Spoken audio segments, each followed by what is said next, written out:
You are now tuned into Then Radio. If you enjoy our videos, we ask that you consider joining our Patreon to support our channel. Don't forget to like and subscribe so that you never miss a new video. We hope you enjoyed today's episode, and as always, thank you for watching.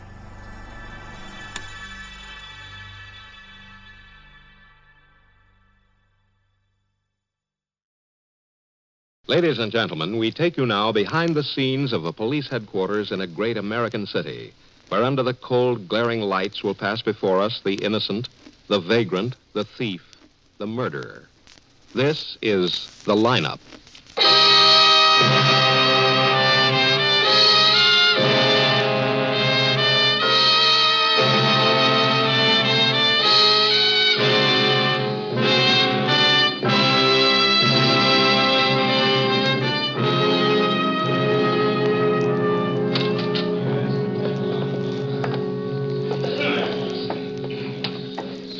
Sit right here, Mrs. Denny, next to me. Well, thank you, Lieutenant. Now, don't be nervous.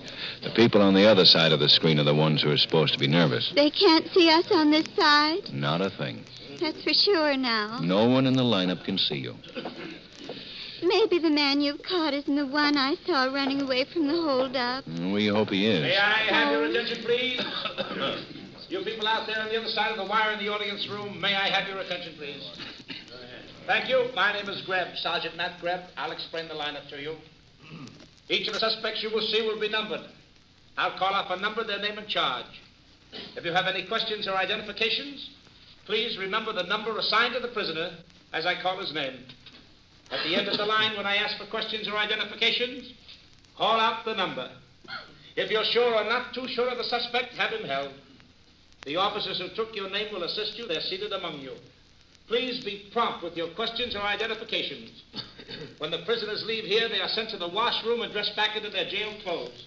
It makes it quite difficult to bring them back after they leave here. The questions I ask these suspects are merely to get a natural tone of voice, so do not pay too much attention to their answers, as they often lie. Bring on the line. All right, this way, boys. Move it up to the end of the stage. That's it. Keep it moving. Move it. All right, now turn and face front, hands to your sides. Look straight ahead. Ahead, Inch, not at your feet. Yes, you, number 3. Yeah. Okay, now, suspect. Where do you live, Frank? Live? Who lives? I exist. No beefs, just tell us where you live. Got a one room at the, what do you call it, Pendleton Arms. Get too hot for you in Detroit, Frank? Who's been in Detroit? Who sold you the gun you were carrying without a license? I wouldn't know. Some guy in Detroit. Self-defense is all, Sergeant. I never shut off that gun. That's a straight goods. Get your hands away from your face. Just scratch it. Number 2, Boaz Drager, alias Bose Drager, alias Bose Aggard. Suspected of armed holdup. Where do you live, Boaz? Shack by the river. A shanty town, sort of. Where were you last night, Boaz? We didn't find you home. I was sitting up with a friend, sick friend. Yeah, we got him, too. How'd he happen to have that slug in him? These guys are always in bad. We got it out of him. What, the slug? The story of the slug. You're in the clear on that, anyhow. Something out of place happened last night? Where did you get all those names of yours? Boaz, Bose, Boss? People are stupid. They can't pronounce. With the dragger, and Aggard, I did that. Aggard is dragger backwards. See? Uh-huh. I wasn't any place I didn't ought to be last night. What happened? All right, Bose, all right. Number 3, George Inch, carrying concealed weapons. 5 years, state penitentiary for armed holdup and armed assault.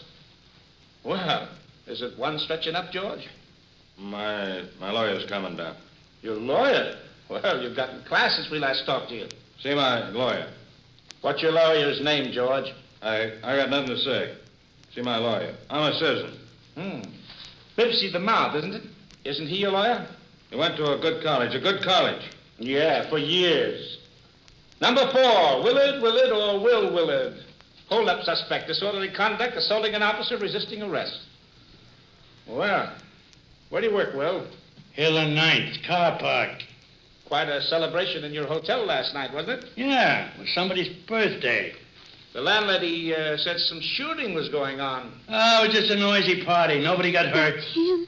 Why did you try to beat up the patrolman who arrested Sergeant Greb. I'm sorry. Yes, Lieutenant? Number 4, hold for interrogation.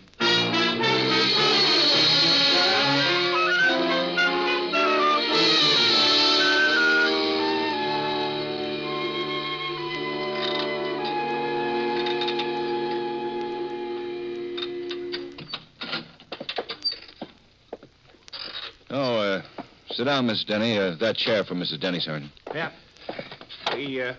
We won't keep you much longer. There you are. Thank you. Now, before we question the prisoner, we want to make the identification as strong as possible, Mrs. Denny. Oh, he's the man, all right. You sure? Well, pretty sure. It was rather late at night, wasn't it? 11 p.m.? How did you happen to be parked outside the drugstore? I was parked across the street. I'd mailed a letter at the corner mailbox, and when I got home, I remembered I'd forgotten to put a stamp on it. And it had to go out last night. Oh, you were waiting for the mailman to make his pickup then? Yes, sir. I was waiting to see if I could get the letter back to put a stamp on it. You saw this wiry little man go into Horn's drugstore? Yes, Sergeant. Then I saw him come running out and run down the street. Mm-hmm. Well, did he have anything in his hand? Carry anything at all? You mean a gun? Anything. Oh, I don't remember. I just remember him. It's light near the store windows, and it was that little fellow you had on the stage today. The lineup is what we call it. I'm almost sure it was him. I made a point remembering him. Why, Mrs. Denny? Mrs. Denny, there have been descriptions of the cigar box bandit in the papers, how he operates, what he looks like. You must be careful not to let those descriptions influence you. No. Well, it's possible for a witness to... No. That was the man I saw run out of the drugstore. I'm not saying I saw a gun or the cigar box, but I saw that man. Did he have a cigar box under his arm? I didn't notice. Excuse me. Yeah? I got the prisoner out here when you want him, Lieutenant. Good, I'll call you. Can I go?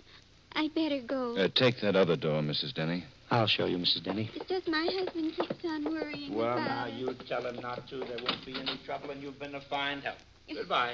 Well, I just... Goodbye. I think she knows what she saw, all right. But the suspect hasn't got a record. It's pretty cold, Ben. I've been through their modus operandi files. Nothing? Paper bag robbers, Mutt and Jeff robbers, put it in the hat robbers. But nobody who shoved a cigar box at the victim and told him to fill it up. Well, it's the same general family. No cigar box, though. Yes, sir? Bring him in, Quine. Yes, sir. Well, I hope this is our guy, Matt. I wish he had a record. He's pretty cold, Ben. Here he is, Lieutenant. Thanks, Quine. Stick around. All right. Have a chair, Will. Yeah, thanks, sure. Cigarette? What kind you got? No, that ain't my brand. Sorry. Well, what's the occasion, boys? Oh, we just want to ask you a few questions. What were you doing about 9:15 last night, Will? That all you want to know? A couple of other things. 9 o'clock last night. Where were you then? You said 9:15 the first time. Between 9 and 9:30. Well, the stick-up was later than that. How did you know that, Will? The other man in my cell says I look just like the cigar box bandit. He said the guy stuck up another drugstore around 11 o'clock last night. That makes about 30, don't it? 37. Very good. All right, then. Where were you around 11 last night? Well, I wasn't parking cars. That is, just my own, that is. I had a date with my girl.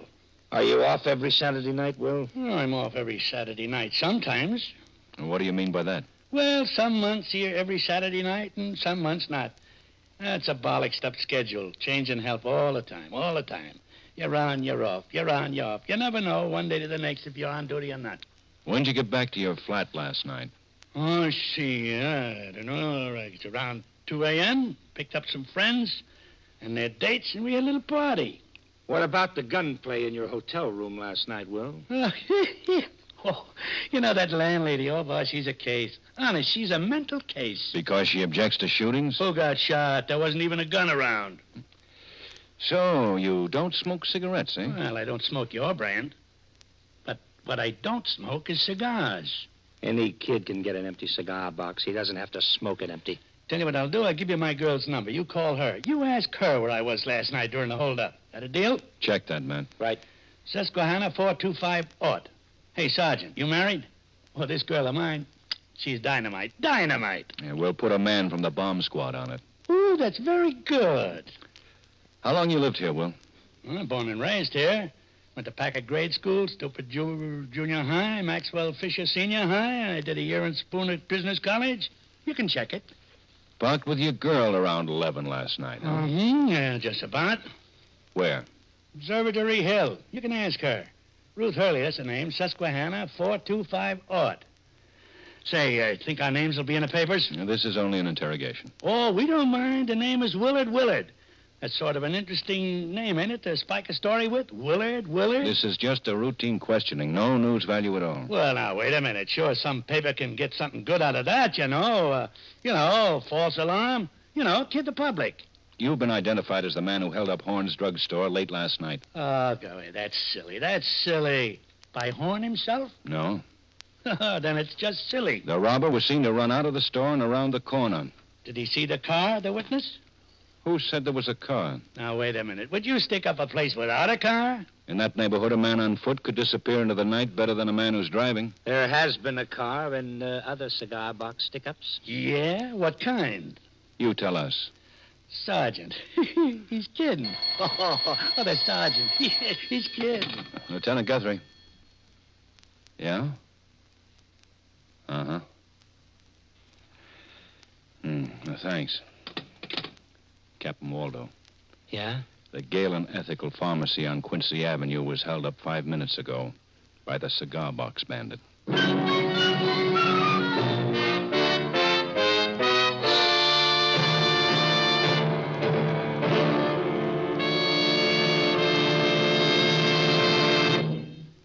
High prices are more than just a nuisance. They can wreck our economy and seriously injure every one of us.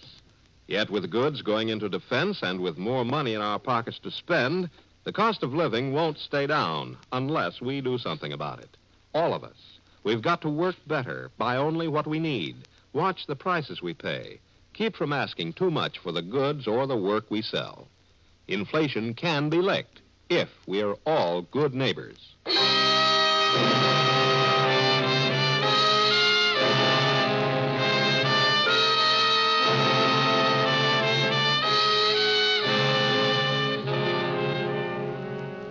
I tell you, that guy's a fake. He's a dirty, low-down fake. Who's a fake? The bandit? What do you mean, the bandit? I'm the bandit. I originated the cigar box idea.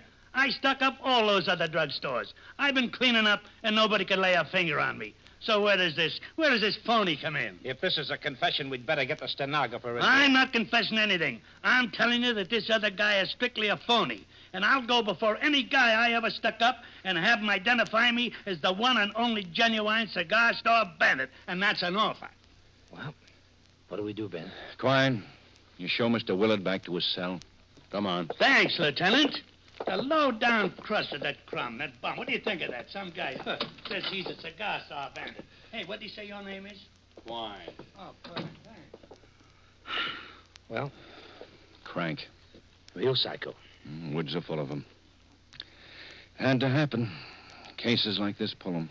Yeah, but Mrs. Denny identified him.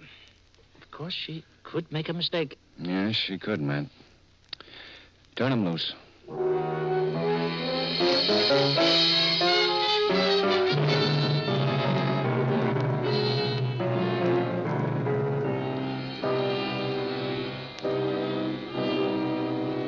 Yes, Lieutenant, he took a shot at me, all right.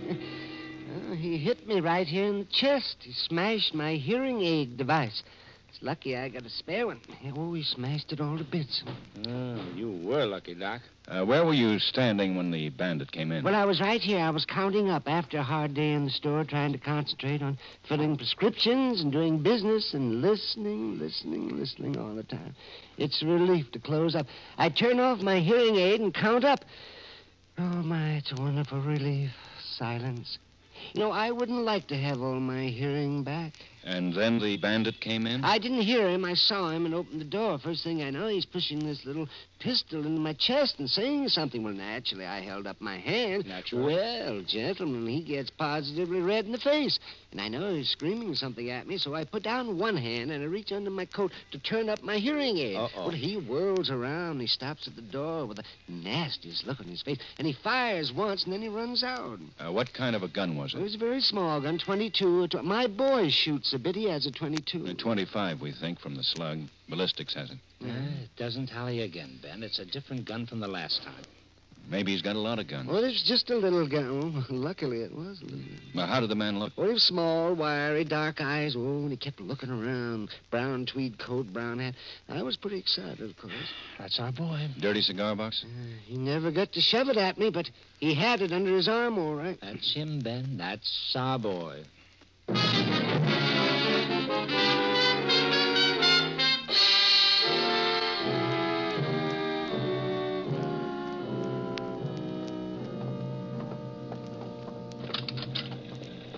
What does Captain Waldo want, Ben? That's something new on the cigar box, Bandit. Number 39? Incidental intelligence. Something stirring. I figure it's trouble because we haven't caught anybody. The Alumni Association wants victories or the coach has got to go. Hello, Ben, Matt. Hello, Bill. Sit down, boys. Thanks. Thanks, Captain. You know Gilbert Fromson, druggist, corner of 79th and Grant? Been there 40 years. He's a very big man in his business. He's demanding protection for druggists. He's getting embarrassing. I know the man. Eye for headlines. And now he's got the eye on a seat on the council. He's making a nice little local issue out of the cigar box bandit. He's chairman of the County Merchants Association, and he's jumping with indignation. Well, Captain, isn't he the man who flooded Grant Avenue when it was left unpaved after some cable installation and stocked the mud hole with fish? Had small kids fishing in the middle of the city? Mm-hmm. That's Fromson. They find him a good one for that, as I recall. And they also paved the street. I think Fromson wants us to catch the cigar box bandit. We can't put a policeman in every back room in every drugstore in town every night. Fromson just wants us to catch the man. See if he can soothe the fevered brow. He's expecting you, boys, so calm him down, will you?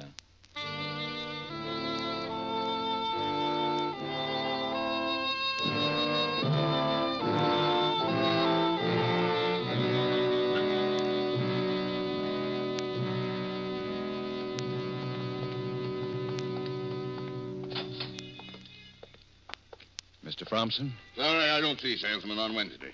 I'm Lieutenant Guthrie. This is Sergeant Greb, police headquarters. Yes. Captain Waldo said I could expect you. We'd like you to know and to pass on to your association that we're putting forth every effort to catch the cigar box bandit. Well, it's a shame and an outrage, gentlemen. A shame and an outrage. We've been assigning I'm the details to... chairman of the County Merchants Association, of which there are 1,100 active members. And we're up in arms about this shame and outrage. We understand how you feel, 1,100 members, professional men, family men. There's citizens, mind you, citizens. They're furious. What's being done about it? I ask you, what is being done about it? Policemen are being stationed Policemen. We're putting every officer we can spare into the back rooms of drugstores, Mr. Fromson. Well, I've a drugstore. What about my back room? Just for example. That's our assignment, Mr. Fromson. Sergeant Greb and I intend to spend every night this week in your prescription room, starting right now. Is that so? The brass, eh? Well, I'm flattered, Lieutenant. Now, if you'll show us your back room and the peepholes, we'll go to work.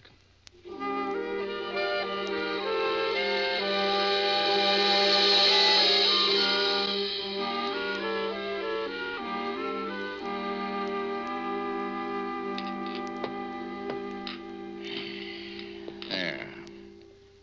37 prescriptions tonight. Hard night. Now I know why druggists go to college. I hope we haven't been in your way back here. Oh, not a bit, not a bit. I'm grateful to you, gentlemen. But, as the fellow said during the war, defense won't win the war. You might wait until doomsday to get the cigar box bandit and never catch him. He's got the initiative, and that's bad. Well, he's new to us. We're learning his methods. When we know a little more, we hope to go on the offensive. I hope so. Excuse me. Fromson's Prescription Pharmacy. 1 minute. For you, Lieutenant. Thanks. Lieutenant Guthrie speaking. Yeah? Yeah. Well, that was fast. Captain Waldo, wanting to know what we're doing here when the drugstore on the next corner has just been stuck up by the cigar box bandit.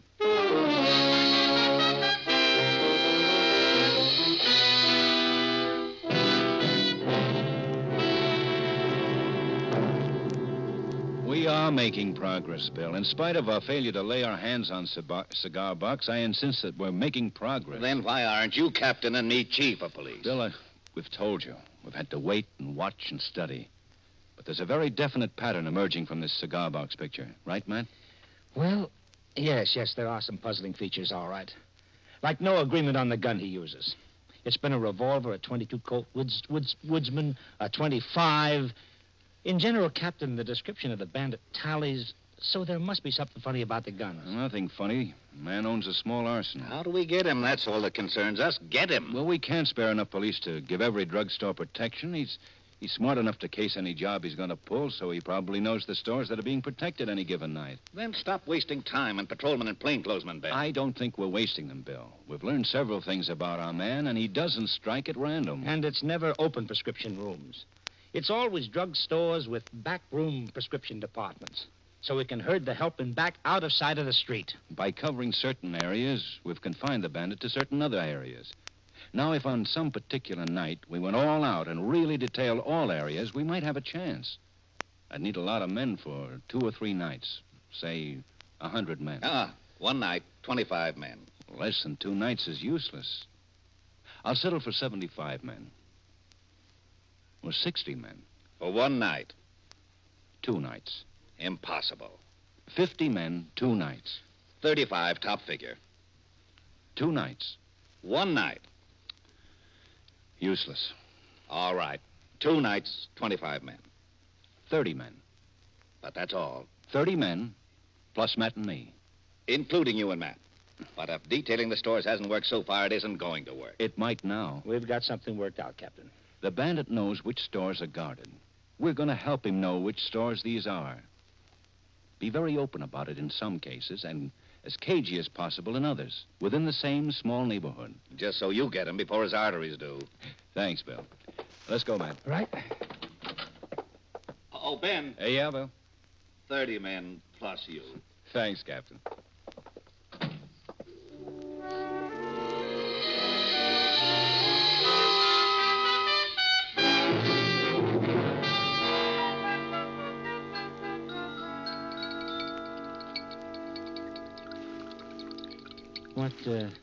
What's that you're mixing up now? Tincture of hyoscyamus, potassium citrate, and elixir of lactated pepsin. Now you know as much as I do. How long does it take someone to learn to be a lady pharmacist? About as long as it takes to learn to be a gentleman pharmacist. 4 years? 5?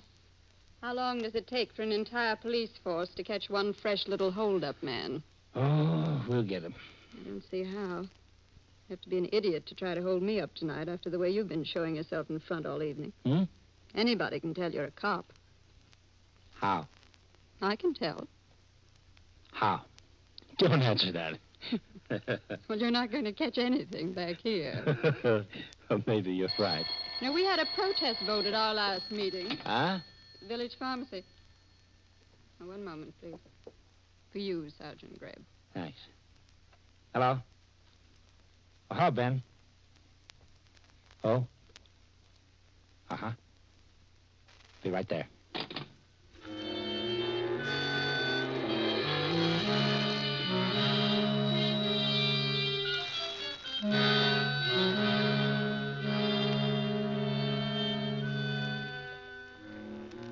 No, I'm not nervous, Lieutenant. Not too nervous to cooperate. That is, I don't think. No, good. Now, look, if that suspicious person your customer said is watching the place is our man, we may see some action. Well, just tell me what to do. All right. If he comes in, you go out and wait on him. Be as natural as possible. I see. I'll be in here. Sergeant Greb will be across the street watching, and he'll close in when it's time. The moment I come out of the prescription room, you drop. You understand, Mr. Cheney? Drop. Just collapse on the floor and you'll be all right. Yeah. All right, go on out. Okay.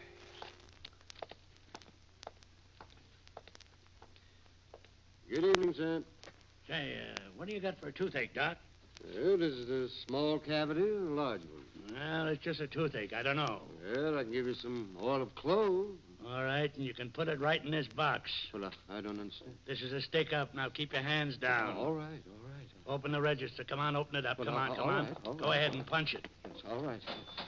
Yes, In the stuff, in the box. Put it in the box. Come yes, on, all come right. on. I'm hurrying. And the bills, too. That's all right. That's all. It's been a very slow day. Getting back now. Get in the back room and lie on the floor. Hit it. Drop, Cheney. Cup. Lousy cup. Stop or I'll drop you. Stop. Sure, I'll stop. Sure. Stay low, Cheney. Yeah, stay low. Stay low, the both of you. Who's gonna shoot who, copper? Say it again, huh? Who's shooting who? This is a pretty good little soda fountain. Don't you think so, copper? Look out, Matt. He's behind the soda fountain. Did you get him, Matt? Yeah, in the side. He knocked him out. He's all right. Let me go! Get down, Matt. Came from outside. Yeah. There, behind the mailbox.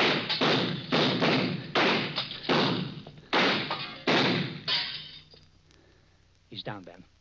I'll go take a look. Okay. Take it easy. Take it easy. He's dead, Ben. It was Will Willard. Here's his gun. A Colt Woodsman. That's the answer, Matt. There were two of them. Oh, yeah, that's it. Two of us, copper. But we had you cops guessing, didn't we? Brothers? Yeah, sure. Twins. No wonder they look alike, Ben. Sure. He'd do a job, I'd do a job. He'd do a job, I'd do a job. He'd work, I'd watch. I'd work, he'd watch, you know? We know now. Your brother's the one we hadn't let go. Yeah, we figured it out. Whoever you caught, he'd stall around until the other one pulled a job. Then the caught one, he'd confess. Pull a crank act, get me, confess. You know what I mean? Yeah. You think maybe that was a smart gang, huh? That was nothing. Willie had better ones, you know? Yeah, well, tell us in the prowl car. Willie was a smart boy, you know? Yeah. That's why he's so dead now, because he was smart. You know?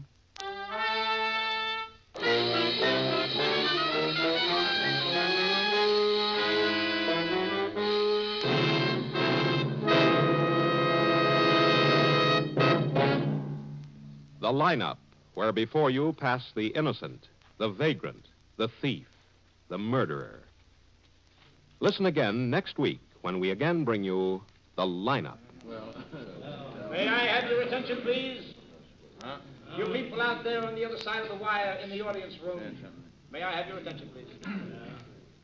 Thank you. My name is Greb, Sergeant Matt Greb. I'll explain the lineup to you. Each of the suspects you will see will be numbered. I'll call off a number, then name and charge. If you have any questions or identifications, please remember the number assigned to the prisoner as I call his name. At the end of the line, when I ask for questions or identifications, all out.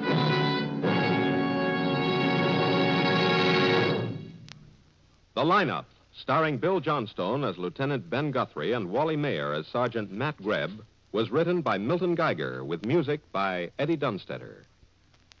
Featured in tonight's cast were Peggy Weber, Dave Young, Ed Begley, Walter Catlett, Howard McNear, and John McIntyre. The lineup is produced and directed by Jaime Del Valle.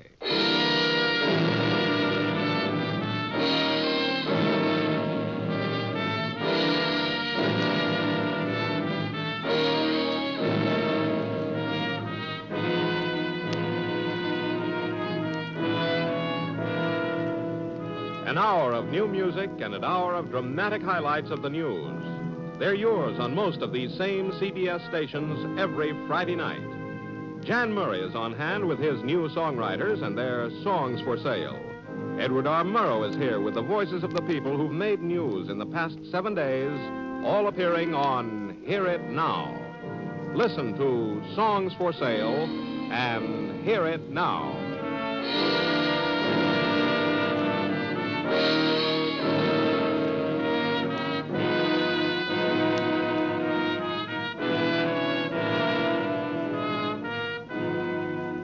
Joe Walters speaking. This is CBS, where the Jack Smith, Dinah Shore, Margaret Whiting show is heard every weekday evening, the Columbia Broadcasting System.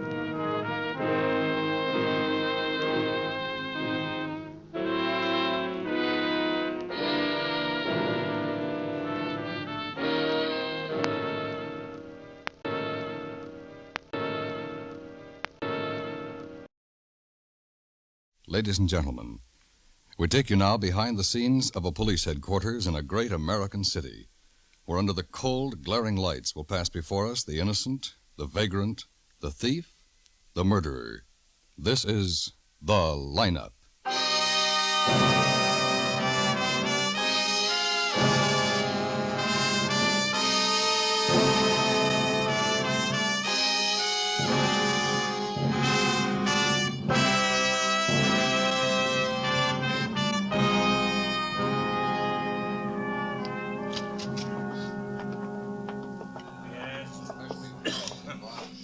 You think you catch him, Lieutenant? Maybe you got him now. Maybe, but we'll need your help, Mr. Reducci. You got my help, all of my help. I've been a night watchman 20 years. Now I can help with the police, making me proud. Sure. Just sit here. Thank you. You know, I thought it was a bundle he was carrying, a big bundle. That's a joke, no, Lieutenant? Yeah. A joke, man. It's not funny. This bundle the man carried down the fire escape, she was a dead girl. Maybe I should run after him. You called the police. That was the right thing. Down the fire escape. Then he put her on the pavement and I walk away. Just like that. The girl, she was a strangler, huh, Lieutenant? That's right. Strangle. If I run after him, maybe I'll catch him. You might have, Mr. May I Reduci. have your attention, please? Me, Reduci. A man who almost caught a murder. The audience room, may I have your attention, please? Thank you. My name is Greb, Sergeant Matt Greb. I'll explain the lineup to you. Each of the suspects you will see will be numbered. I'll call off a number, their name and charge. If you have any questions or identifications, please remember the number assigned to the prisoner as I call his name. At the end of each line, when I ask for questions or identifications, call out the number. If you're sure or not too sure of the suspect, have him held. The officers who took your name will assist you. They're seated among you. Please be prompt with your questions or identifications. This man, the killer, when do they bring him out? In a minute, Mr. Reduci. And dress back into their jail clothes. It makes it quite difficult to bring them back after they leave here. The questions I ask these suspects are merely to get a natural tone of voice, so do not pay too much attention to their answers as they often lie. Bring on the line. All right, boys, all right, this way. Pick it up. Pick it up. The first man walk to the end of the stage. Take your place. The others follow. That's far enough. Now turn and face front. You, the second man, don't look up at the ceiling. Look out at the people so they can see you. That's right.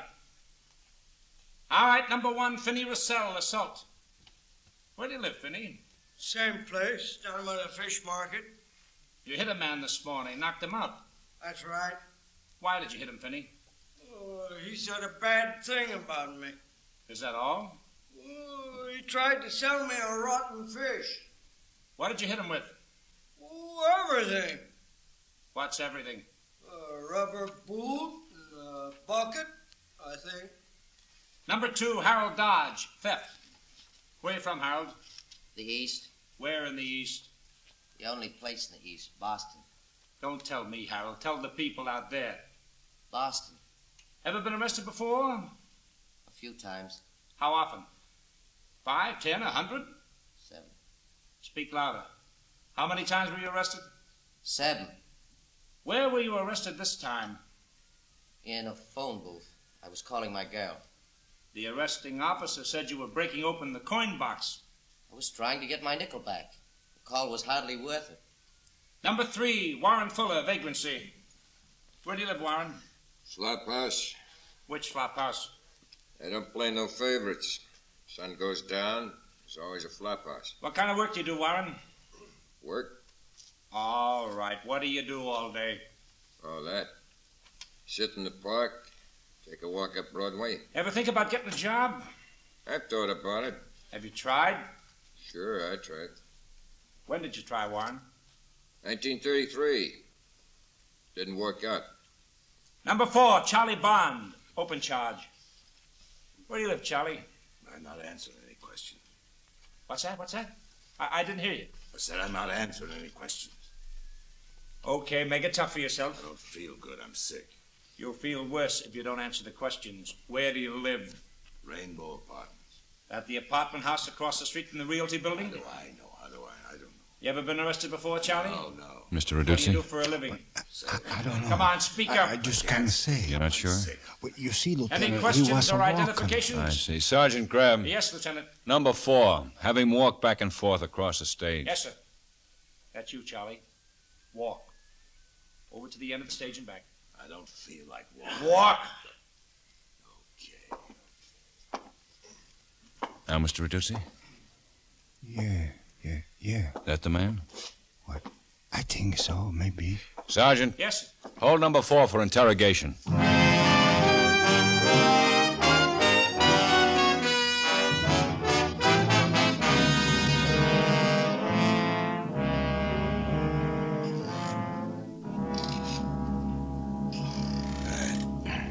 I don't feel good, Lieutenant. You'll get a doctor. After we talk, Charlie. After you tell me about last night. You don't want to get a police doctor, let me phone. I'll get my own doctor. Last night, where were you? All night? You want to know about all night? Uh-huh. Well, I was in my apartment. Whole night. The day before, I was sick. The night watchman in the Realty building said he saw you carry the body of a girl down the fire escape. You left the body on the pavement and walked away. My kidneys must be my kidneys the way it hurts. The watchman said... Well, he's a liar. Wasn't me. Who was it? How do I know? You get paid to find out such things. Those scratches on your face, Charlie. How did you get them? I don't know. Maybe I cut myself, shaving. They're long scratches. The kind a girl's fingernails would make. Ben. Yeah, Matt, come on in. The morgue called. They got a girl down there who thinks she can identify the body. Uh-huh. Well, take Charlie back to his cell. I'll meet you down at the morgue.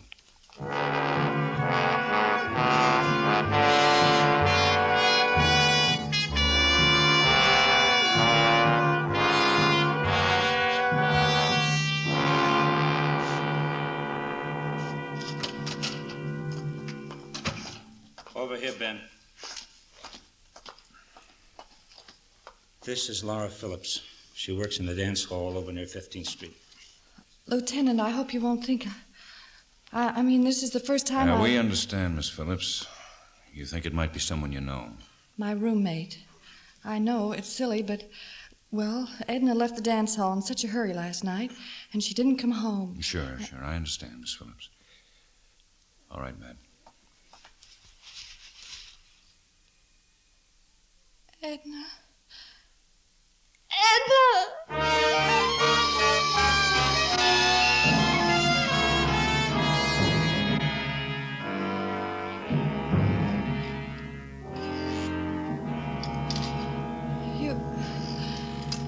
You must think I'm awful, Mr. Guthrie, getting upset like that, but when I saw Edna... Now, that's all right, Miss Phillips. Feel well enough to answer a few questions? Could I have a glass of water, please? Matt, get her a glass of water. Yes, sure. Your roommate, what was her full name? Edna what? Edna Hawley. We'd been rooming together about 2 years. Oh, thanks. You're welcome. And, we both worked at the Silver Swan dance hall. I see. You know anybody who would want to kill her? Oh, no. Edna was... Well, she was a little wild, but she was all right. Everybody liked her. What about last night at the dance hall? Did you have an argument? Edna never had arguments, Mr. Guthrie. She was sweet. Sweetest person I've ever known. Miss Phillips, does the name Charlie Bond mean anything to you? Charlie Bond? No. Matt, hand me those mugshots of Charlie, left-hand drawer.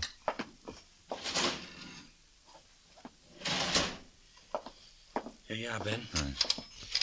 Ever see this man before, Miss Phillips? Maybe. He looks familiar. Try the profile. Here. He looks so familiar, I think. Take your time. Yes, I've seen him, Mr. Guthrie. I'm sure I've seen him at the dance hall. Last night? No, it must have been about a month ago, maybe 2. He came in every night for about a week. Have you seen him since then? Not once. Did this man kill Edna? That's something we have to find out. Poor Edna. She was so sweet. Did she have any relatives here in town or somewhere else? No, I don't think so. Her mother and father are dead. She had a brother, but he was killed in the war. Oh, I just remembered. Hawley was Edna's married name. She only talked about her husband once, a long time ago. That's why I almost forgot it. She never saw him? Well, he lived in town, but they were separated. Any idea of his first name? Albert or Alfred or something like that. I believe she said he was some kind of an artist, a painter, I think. I'm not sure. Well, all right, Miss Phillips. Thanks for your help. That's all? You don't want to ask me? Not now. I'll have somebody drive you home. Matt. Yeah, Ben? Set up a tracer on Edna Hawley's husband.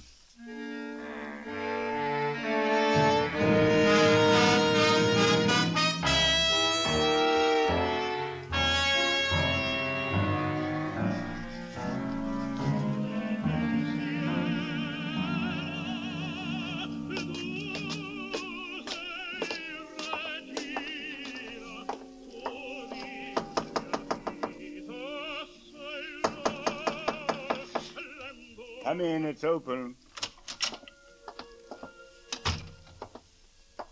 You're Alfred Hawley? Who are you? Police, Lieutenant Guthrie. Sit down. Just dump those canvases on the floor. I want to ask you some questions. About what? You were married to Edna Hawley? I still am. When'd you last see your wife? 3-4 years ago. I forget. I forget because I don't want to remember. You hear about support money? No. Well, that's good, because I don't have support money for her or me. Edna in trouble? She's dead. Would you hand me that brush, the big one? Thanks. I said your wife is dead. Murdered. She probably deserved it. It doesn't bother you? Makes me happy. She hated me and I hated her. We let it go at that. Did you hate her enough to kill her? More than enough. Where were you last night? Tell me, Lieutenant, how was Edna killed? Strangled. In the Rainbow Apartments. Body was carried down the fire escape, left on the sidewalk. You didn't answer my question about where you were last night. No, I didn't. Well? What's so funny? You think I killed Edna? Carried her body down a fire escape? Maybe. Can you convince me you didn't? Oh. Come on, Lieutenant. Want me to show you to the door? We're not through talking. Yes, we are. You'd better come along to headquarters. Certainly. Anytime. Well, come on. Sure. Would you mind handing me those crutches, Lieutenant? I can't walk a step without them.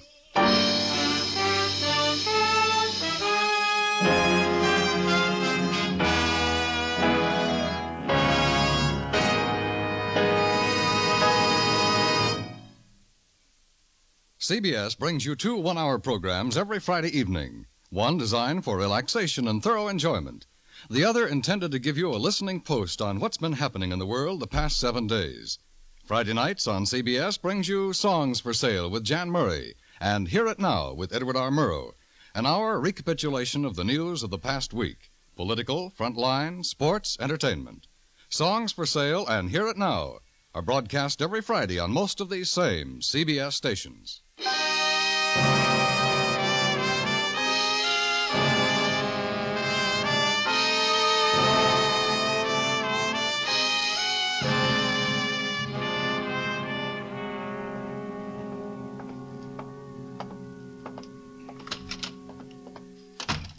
Oh, man. Oh, I've been waiting for you, Ben. How'd you make out with Edna Hawley's husband? He's a cripple. Couldn't possibly have carried it down the fire escape. What'd you get? Charlie Bond. He said he wasn't out of his apartment all last night. Well, he's lying, Ben. The man who runs a newspaper stand 3 blocks from the apartment house said Charlie bought a paper from him last night around 11. Is he sure? He's sure. Charlie's a regular customer. I'll go get Charlie.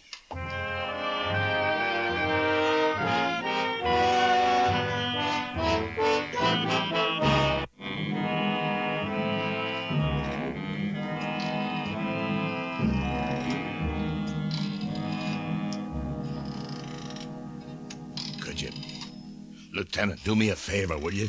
What? Stop making that chair squeak. It's on my nerve. You'll get used to it, Charlie. I feel sicker than I did this morning. Makes my nerves jumpy. Charlie, we found out who the dead girl was. You did? Edna Hawley. She worked in a dance hall called the Silver Swan. Congratulations, Lieutenant. Ever been in the Silver Swan, Charlie? The lieutenant asked you a question, Charlie. Were you ever at the Silver Swan? Maybe. I'm a sick man. I can't sleep nights. I go lots of places. Why did you kill her? Kill who? Edna Hawley. You strangled her. Why? I don't know what you're talking about. Last night you brought Edna to your apartment, then you killed her. Why, Charlie? You're crazy. I wasn't out of my apartment. We know you were out last night. How do you know? You don't know. You bought a newspaper. 11 o'clock. Did you forget, Charlie? Yeah, I forgot. All right, so I went out for a paper. Why are you looking at me like that? Nothing, Charlie. Nothing at all. Went out for a paper. It was only a couple of minutes. You can't prove anything from that. When'd you meet Edna? After you bought the paper? I didn't meet this Edna. I don't even know her. When are you going to let me go? There's no hurry. Have to let me go soon, Lieutenant, because you haven't got a thing on me. Give him to Asher, man. Why are you taking me? Back to your cell. Come on, Charlie. You better let me go soon. I gotta see my doctor. I can't kill him. Take him upstairs again, Bill. You think the same way I do, don't you, Ben? How's that? Charlie's our man. He killed Edna Hawley. I think so, but I can't prove it. We might make him crack. I doubt it, though. We'll try. It won't be easy. We need a witness, Ben. Somebody who saw Charlie Bond and Edna Hawley together last night. All right. We'll make our own witness. Huh? Policewoman. We'll find a policewoman who looks like a dance hall hostess.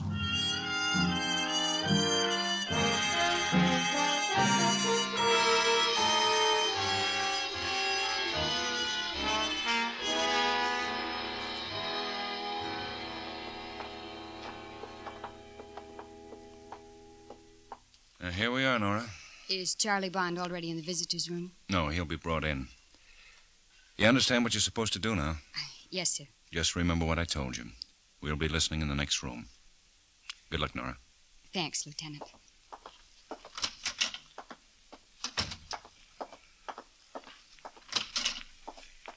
All set up, man?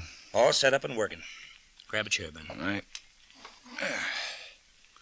Turn it up a little, huh? Right. You think Charlie will go for her story? It's a chance. I don't know, Ben. Nora being new and... Matt. Yeah. That must be him now. They told me I had a visitor. Hello, Charlie. Who are you? I've got something to tell you. I don't know you. I work at the Silver Swan Dance Hall. What's that got to do with me? I know you, Charlie. I've got something to tell you. Something about Edna Hawley. I don't know anything about her. I'm going back to my cell. Okay, if you don't want to hear. Yeah, what? What about Edna Hawley? I'll make it short. I saw you meet her last night.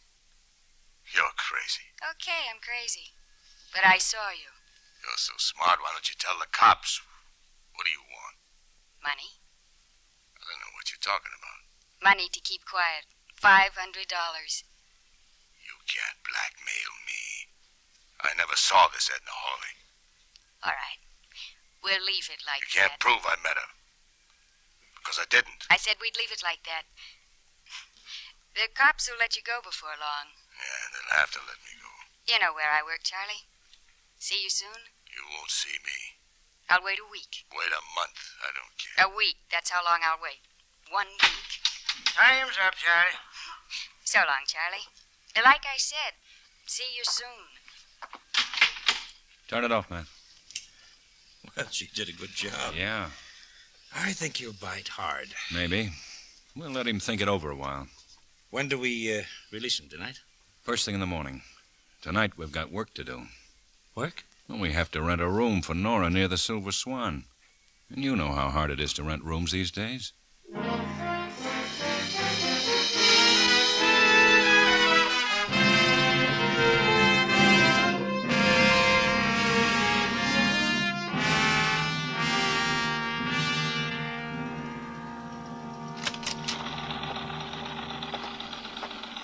Morning, Ben. Morning, Matt. Did you release Charlie? Yeah, just signed him out. Very unfriendly person, Charlie. Who's tailing him? Pearson and Doherty. Well, what about tonight? I called the manager of the Silver Swan. He's briefing Nora now. How many men did you get us? 9, counting Pearson and Doherty. Tell me how you want them staked out. Well, 6 in the dance hall, 1 on the dictaphone in the room next to Nora's. Check. Now, what about us? We'll be outside the Silver Swan. What? Outside? Uh-huh. What about it? Well, it's freezing outside, Ben. Don't we ever get an inside job?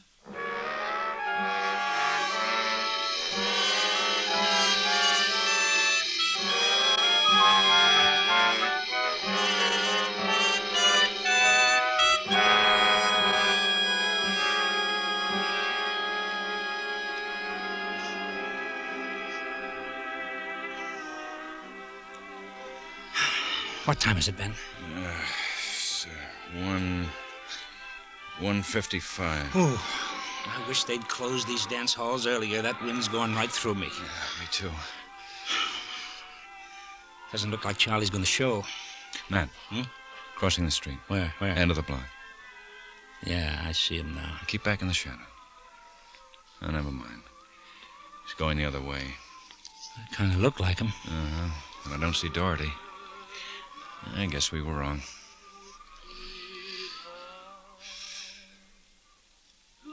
I wonder when he'll show. He's got a week to make up his mind. Well, I hope the weather gets warmer. It feels like snow. Oh, snow. Yeah, what's wrong with snow? Pretty. Yeah, the music stopped. Nora should be out in a minute. I could use some coffee. Yeah, coffee sounds good. I haven't been this cold since I was pounding a beat. Get used to it. We'll be here tomorrow night, too. Looks like you're right. Uh-oh. There's Nora, Ben, coming out the side door. We'll give her a few seconds start before we follow. That's not far to my place, Ben. We'll tail Nora home and then go have coffee, huh?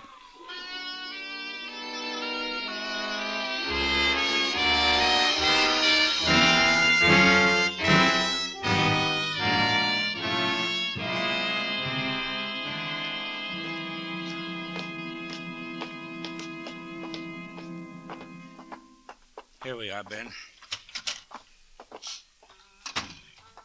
Oh, Dryer? Oh, evening, Lieutenant. Boy, do you two look cold. Well, maybe it's because we are. Anything to report? You can hear Nora now. She just came in. Yeah, we followed her. Switch on the two-way, will you, Dryer? Mm-hmm. Everything all right, Nora?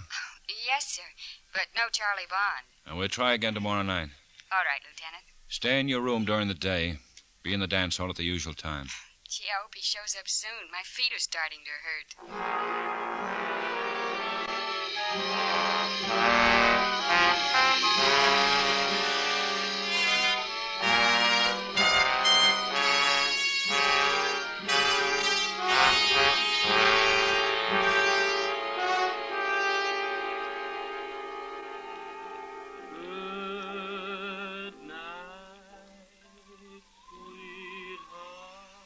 2 o'clock. I'm Ben. Uh-huh.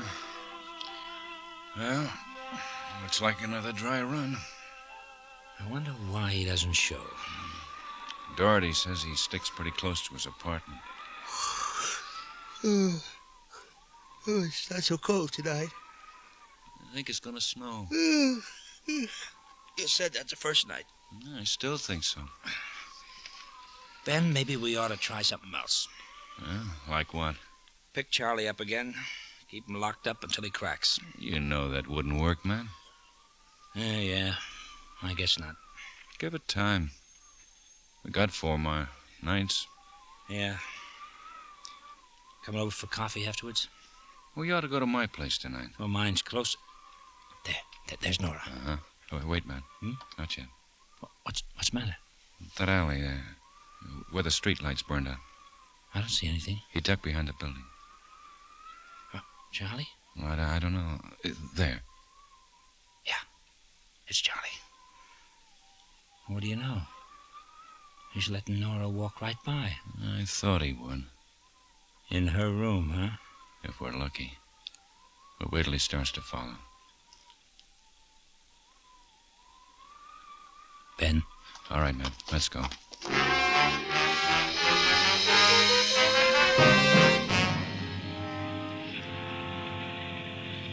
Charlie's not following her in, Ben. Just standing on the other side of the street, watching. Yeah, he's waiting. Waiting for what? To find out which room's Nora's. He should know now. She just turned on the light.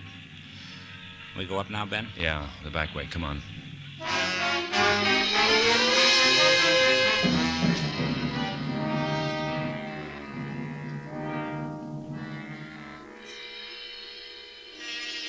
We've been up here a long time, Ben. Maybe he won't come up. He'll come. Well, Nora must... Shh. Ben. Yeah.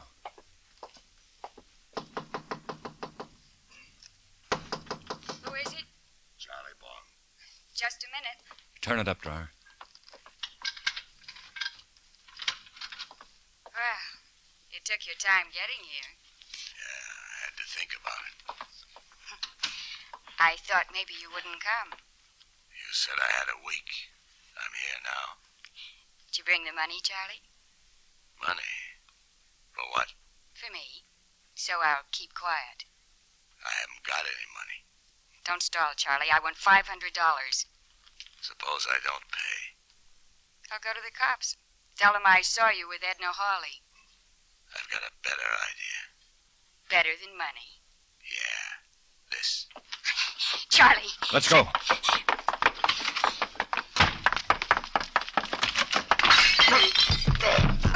Well, I'll be... Lieutenant. What? Ben, look at Charlie. He sounds like a fish. He was going to... I threw him the way they taught us. Nora, what's the matter? He was going to kill me. Nora. Man. Nora. How about that?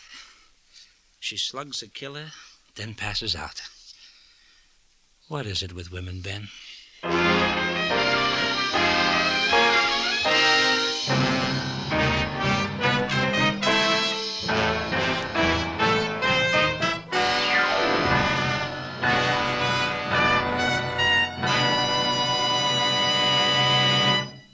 The lineup, where before you pass the innocent, the vagrant, the thief, the murderer. Listen again next week when we again bring you the lineup. May I have your attention, please? You people out there on the other side of the wire in the audience room, may I have your attention, please? Thank you. My name is Greb, Sergeant Matt Greb. I'll explain the lineup to you. Each of the suspects you will see will be numbered. I'll call off a number, their name and charge. If you have any questions or identifications, please remember the number assigned to the prisoner as I call his name. At the end of each line, when I ask for questions or identification, call out the number.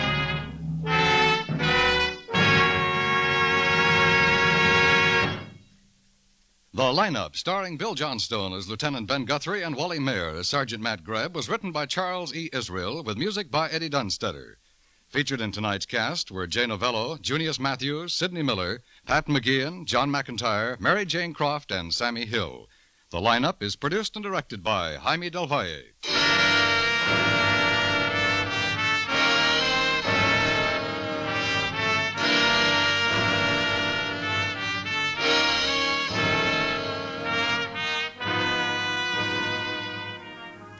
Beginning next Tuesday, the lineup will be heard at the same time on most of these stations on Tuesday evenings. The lineup joins Mystery Theater, Mr. and Mrs. North, Luigi and Ralph Edwards as a Tuesday feature on CBS. Be listening for the lineup at the same time on Tuesdays, beginning next Tuesday, February 27th.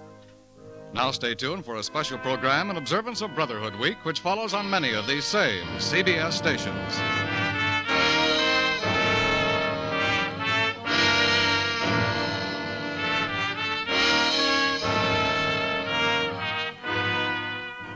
Dan Cubberly speaking. This is CBS, where Edward R. Murrow and Hear It Now come to you Friday evenings. The Columbia Broadcasting System.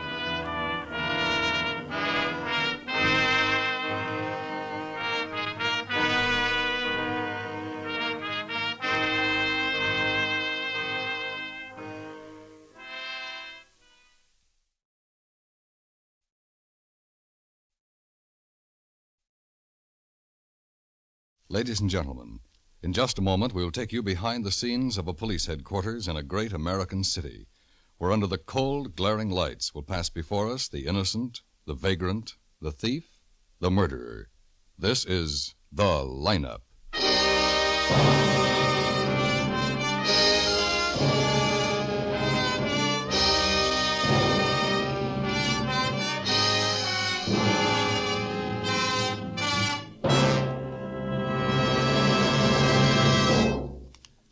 One of the best fighting generals of your United States Army said in an interview recently, "There is a common belief that all that is necessary to prepare a man for fighting in the Army is certain basic training. That is not true anymore. A modern Army has become a very complex organization with extremely complicated equipment, and very specialized training is necessary to prepare men to use it. To absorb this specialized training, the Army needs men with high mentality as well as excellent physical condition." Let's give that a moment's thought. What are you doing about that kind of need in the Army? You young men between 18 and 34. Can you qualify? It's a growing Army these days, and the men who can qualify, the men who go on to that special technical training after basic training, are learning valuable skills. They're the men this nation will always depend on in war or peace. Find out whether you can qualify. Go to your nearest U.S. Army and U.S. Air Force recruiting station tomorrow and volunteer.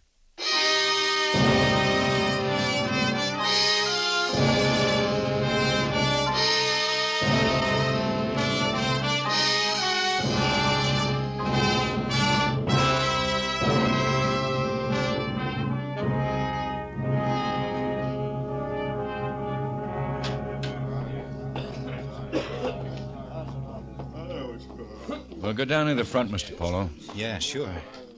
Oh, excuse me. Yeah, here's a couple. Right here? Yeah. You got one of the men, huh? I think May I so. have your attention, please? You people out there on the other side of the wire in the audience room, may I have your attention, please? Thank you. My name is Greb, Sergeant Matt Greb. I'll explain the lineup to you. Each of the suspects you will see will be numbered. I'll call off a number, their name and charge. If you have any questions or identifications, please remember the number assigned to the prisoner as I call his name. At the end of each line, when I ask for questions or identifications, call out the number. If you're sure or not too sure of the suspect, have him held. The officers who took your name will assist you. They're seated among you. Please be prompt with your questions or identifications. When the prisoners leave here, they are sent to the washroom and dressed back into their jail clothes. It makes it quite difficult to bring them back after they leave here. The questions I ask these suspects are merely to get a natural tone of voice. So do not pay too much attention to their answers, as they often lie. Bring on the line. All right, over to this side of the stage, boys. Come on, keep it moving. Okay, now turn and face front. Look right out there to the audience, hands to your sides. Now, I don't want to tell you more than once, boys. Talk up so everybody can hear you. It's a long way to the back of the... Hey, you. You with a cigarette. Me? Where'd you get the cigarette? Well, I got it, so what? Quine. I don't know. Where'd you get it, King? What do you want from me? Lousy cigarette, I'll throw it away. Okay, throw it away. Just a lousy cigarette. I don't know where he got it, Matt. Well, it doesn't matter. Think they supposed to smoke, Lieutenant? Well, All they're right, cleaned number out before one, we put Raymond them in the Conga, tank. We're disturbing not the peace. supposed to have anything on Take them. your hands out of your pockets, Ray. Okay. Where do you live, Ray? 766 South Florida. Where's that? What is it, a house, a hotel, or what? A house. I'll talk up, Ray. Okay. A house! The arresting officers say you were fighting. That's right, I was fighting. Well, who were you fighting with? A guy. Guy in an alley. You know, he was doing a little fighting too, you know. Who was he? He's standing right behind me. Him, I don't know his name. I never saw him before. Number 7, James Link. Oh, he started the whole thing. You're crazy. That's not the truth, Sergeant. I'll get to you, James. Okay, but the jerk's not Who telling you us. calling a jerk? All right, cut it out now. Move up against the wall, and you keep your face shut, James. Okay. All right, now, what's your business, Ray? I'm a plumber, but I'm not working. How'd the fight start? I was in a bar with a dame. A girl. This guy, him, he's got a foul mouth. What? I don't mind, but the dame, the girl don't like it. I can't blame her. I got a foul mouth. Yeah, you. Fine. Come on, break it up. I don't. over against the wall. Go on, go on. Okay. Now you stay put. And you, James, you open your mouth again. I'm sorry. You see what I mean? This guy starts things like that. Get him off, Klein. Get him off. Come on, move. Sure. I'm sorry, ladies and gentlemen. These things don't happen very often. Boy, they really went at it. Yeah, Okay, we get now, all kinds. Number 2, Clyde Helms, robbery. Where you from, Clyde? Alabama. Where in Alabama? Morgan. How long you been in town, Clyde? About a week. Where you been staying? A hotel over on Lincoln Boulevard. I know where that is. It's 214 You have a Lincoln car? Boulevard, America. No, sir. Did you have a car in the robbery? Yeah, but it wasn't mine. What kind? Chrysler. Sedan, a coupe, or what? Four-door sedan. Wanted a smaller one, but it was the only one with the keys in. Any weapons? Yeah, 32 automatic. Anybody arrested with you? No? Okay, number 3, Dennis Haddock. Suspicion of murder. You still here, Greb? Yes, I'm still here. Just answer the questions, Haddock. Lieutenant. That the man? Where do you live? Same place. Where is it? Carlton Towers, 85th and Carlton. What's your business? You kidding, Greb? What's your business, Haddock? I play the stock market. That's him. I'm sure Any that's him. weapons when they He pick was the you one up? with the gun. Not a one. Sergeant Greb. Yes, Lieutenant. Number 3, hold for interrogation.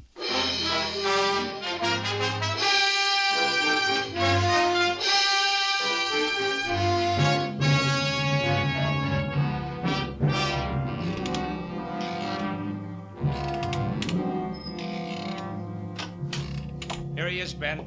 Oh. Sit down, Haddock. Okay. We want a statement, Haddock. Swell. Who's going to give it to you? You're going to give it to us. I'll give you nothing. We got an identification, Haddock. A man saw you do the job. What job? I don't know what you're talking about. Our witness identified you in the line. Nuts. We've already got his statement. He identified you as the killer. Nuts. He'll go on the stand and he'll point you out. First degree. You know what the sentence is? I hate to disappoint you. The witness was in the park. He saw you tailing Krug. I told you I wasn't tailing nobody. You were picked up on the other side of the park. So I was picked up on the other side of the park. I was walking. So what? You kidding? Why, you killed Krug not 10 feet from the witness. I didn't kill nobody. Now look, The copper, witness saw it. Saw you knife Krug. Eyewitness. I didn't kill nobody. You put a knife in Leon Krug. I don't get it. You really think you're going to beat this? Look, if I didn't kill anybody, why shouldn't I beat Who this? paid you to kill Krug? Oh, how many times do I gotta Who tell wanted you? him knocked off, huh? I'm getting a little tired of this, boys. We know who you work for, Haddock. We know Krug was marked. Oh, now, really? We know the whole setup. Word's been around for a long time. So you know it. What do you want me to do, congratulate you? You work for Jack Stefano. I work for nobody.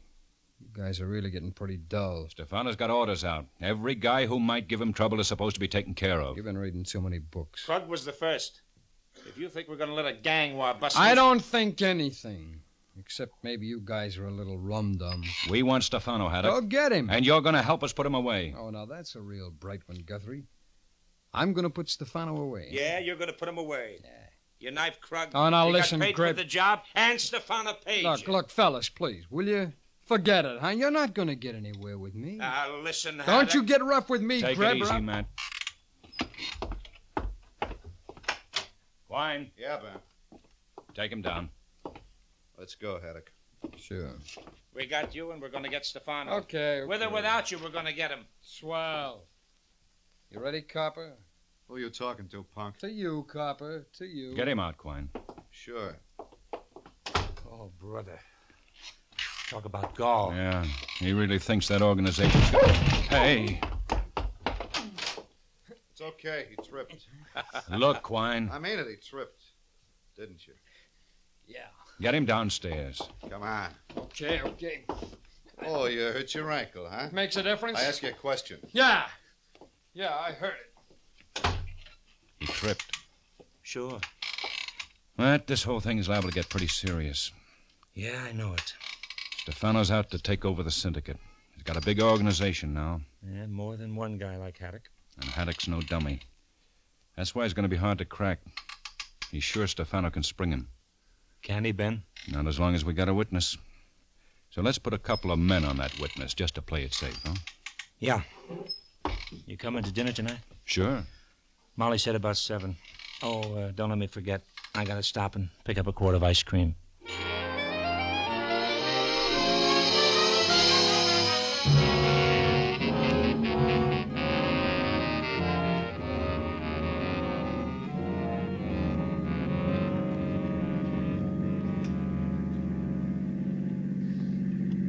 Who's with Polo? I put McCarthy and Waldron with him. Quine and Ash will take over in the morning. Going down with me tomorrow?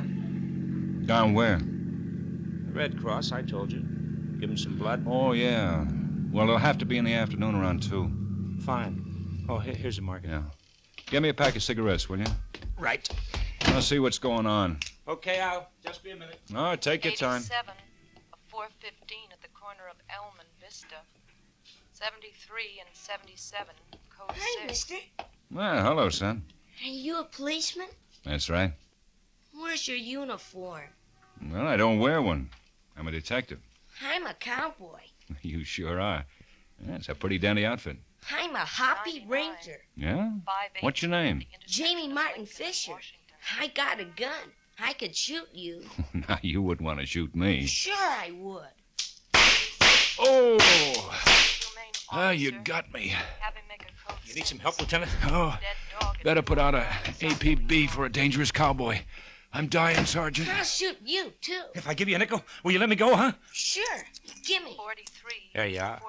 Okay, I won't shoot you. You see, you got to know how to handle these situations. Come on, Lieutenant. I'd better get you to a hospital. So long, Jamie. Thanks for the nickel. So long, cowboy. He's a hoppy ranger. You don't say. Attention, all units. Hey. All units in area Here's Q. something. We're in that area. 993 West Orange. Ambulance on the way. All units in What? area Q. That's just a couple of blocks. You gonna take it? 993 West Orange. Ambulance on the Yeah. way. That's where Mr. Polo lives, our witness.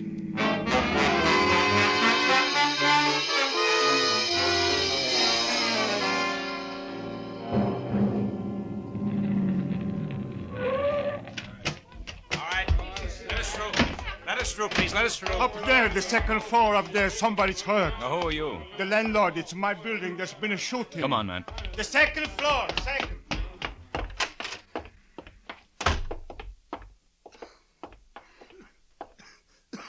Waldron.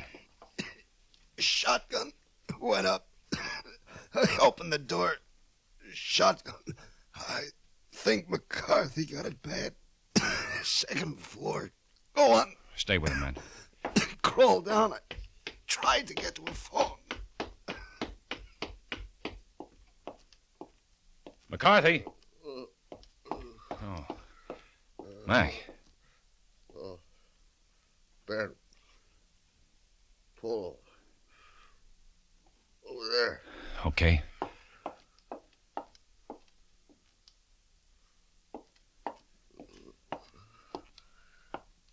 Dead?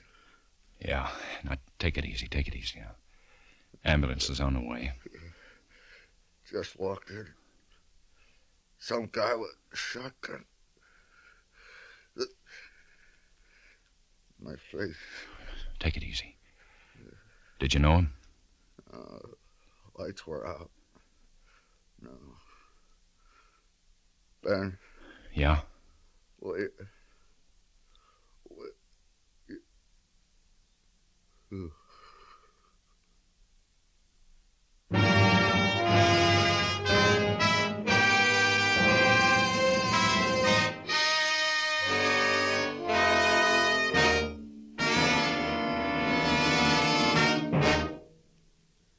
While we're talking about your United States Army's need for the best young people, let's take a minute to look at the vital job women are doing in today's growing Army, too. The Women's Army Corps, a great corps with a tradition its women are proud of, is today serving alongside the men of the Army. Women of that corps, working on equal terms with men, are doing interesting jobs. Jobs of vital importance in the support of your Army's combat soldiers. Jobs in challenging fields. They're working in technical fields, secretarial posts, in supply, and in hundreds of the most interesting locations in the world. How about you, young women between 18 and 34? Can you qualify for the Women's Army Corps? If you can, there's a great opportunity for you in today's growing U.S. Army, an Army with a challenging job to do. Stop in at your nearest U.S. Army and U.S. Air Force recruiting station and find out about your place in the Women's Army Corps.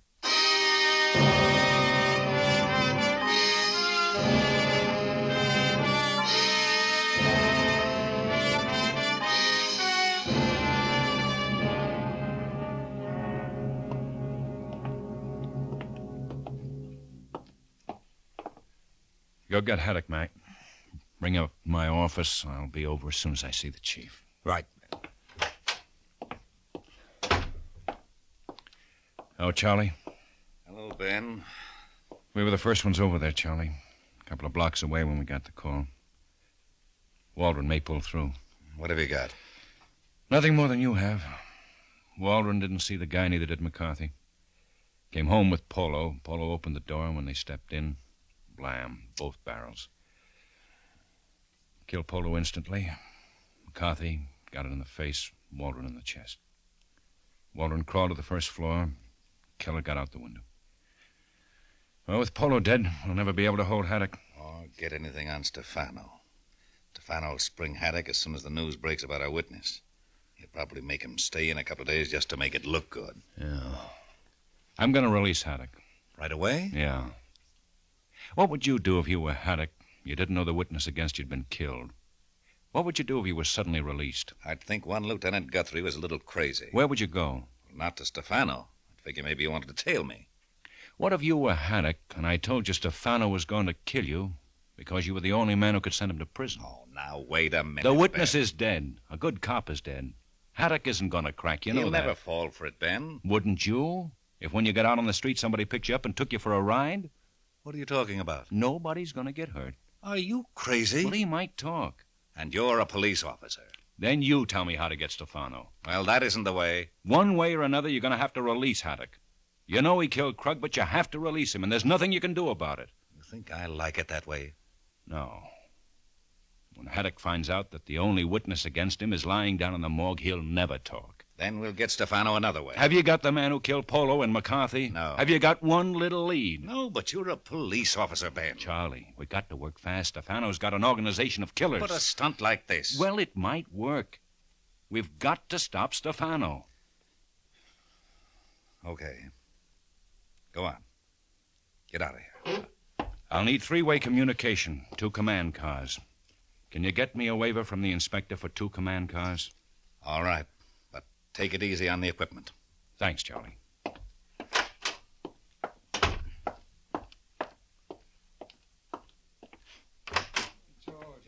Don't you guys ever get tired? Take him downstairs and turn him loose, Matt. What? Turn him loose? That's right, Matt. Turn him loose. Right. Well, let's go, Haddock. I've been sprung. I'm springing you. You, what is this? You heard the lieutenant. Now let's Now, go. wait a minute. I don't get it. You don't have to. You can take a walk. I'm not holding you. Oh, come on. Somebody got a writ or something? No writ, no something. I want you out on the street, Haddock. Okay, but I don't get it. You will. Let's go. Now, wait a minute. What is it, Guthrie? How come? The word's out, Haddock. Stefano's afraid you'll talk. You're crazy. Look, you tell us about Stefano. We'll see you get protection. Oh, that's it. Well, you don't squeeze me, Guthrie. You don't squeeze me a bit. Pretty weak try. Take him down and check him out, Matt. Sure, take me down and check me out. You don't fool me a bit, Guthrie. Come on, Punk. Pretty bad, Guthrie. Move it. You don't think I... Move! Yellowtown. Asher, get Quine and meet me in the garage right away.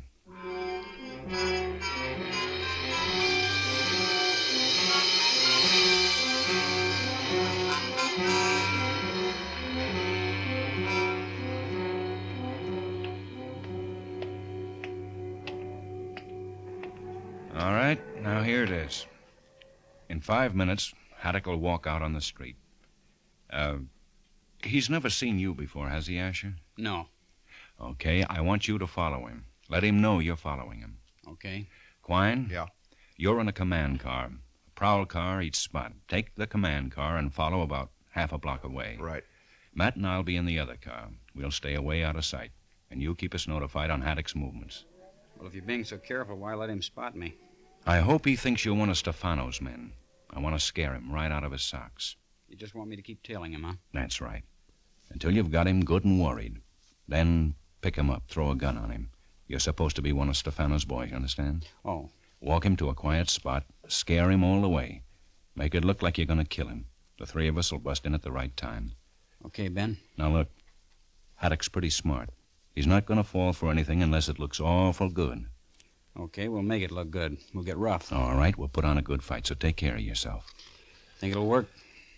I don't know. You got 3 minutes. Get going.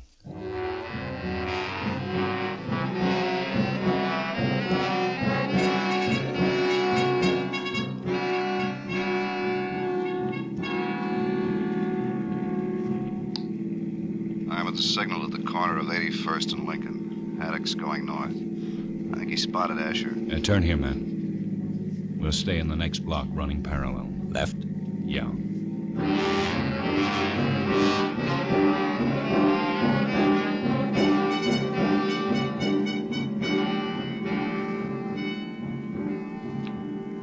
He turned up 84th, walking pretty fast. He spotted Asher all right. Turn up 83rd. Right. He's stopping and looking in a window, Ben. 300 block. Asher stopped, too. Haddock can't miss it. He knows he's got a tail. Well, he's leaving the window. He's going to grab a cab. Follow him. If Asher doesn't get a cab, we'll pick him up and follow you. Right. Want me to swing over on 84th? No, hold it. Stop here.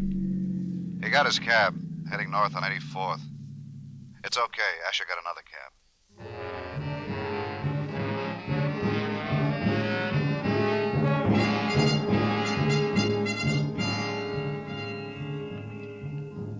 Cab's stopping. Haddock's getting out. Asher's out, too. Haddock's going into the Carlton Towers, 85th and Carlton. Asher followed him in. Park someplace. We'll pick you up. Right. Let's go over, man. Carlton Towers. That's where Haddock lives.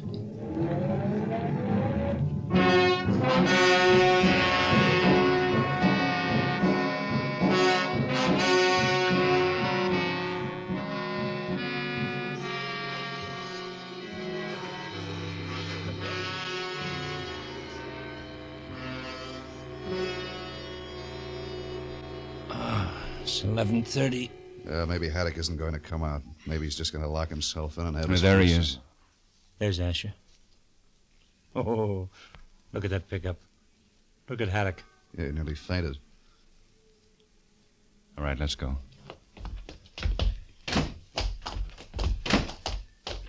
We'll stay on this side of the street. Keep back far enough. Haddock isn't going to spot us, Ben.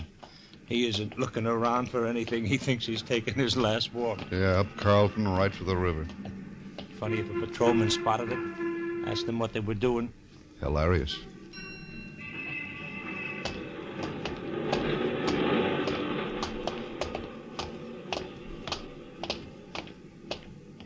The crowd thinning out. Take the other side of the street, Quine. Okay. You better drop back, man. Sure.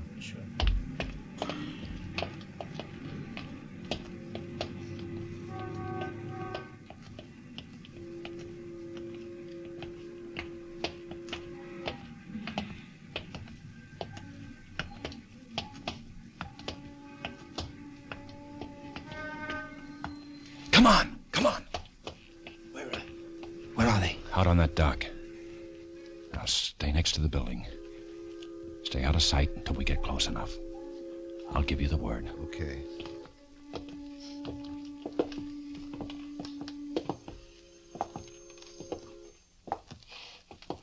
Wait a minute, will you? Look, I just talked to Stefano. Shut up.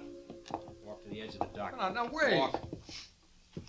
I don't get it. Stefano said Barney got the witness. What do you want me for? Move. Look, I didn't tell him anything. I'm not going to open my mouth. You think I'm crazy? I told you, move. No, wait. No, wait a minute. Will you please? Turn and face the water. No, please don't. Drop the gun. Come here, get him. Hurry up. Where are you? Okay, come on. Grab him, will you? Get him. Come on. Kill you, dirty no good.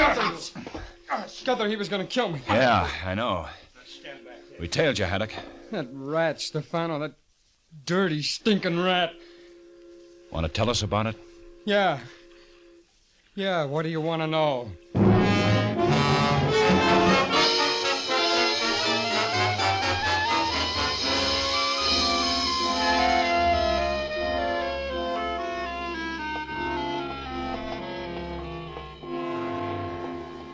Who do you think you're kidding, copper? You can't haul me in like this. Oh, you're wrong, Stefano. You're going to be in for a long time. I'll be out of here in an hour. I hate to tell you, but your boy Haddock spilled his guts all over the precinct. I don't know no Haddock. He ain't no boy of mine. Signed a sworn statement, but you're going to get life for sure. You're nuts. Maybe you'd like to see him.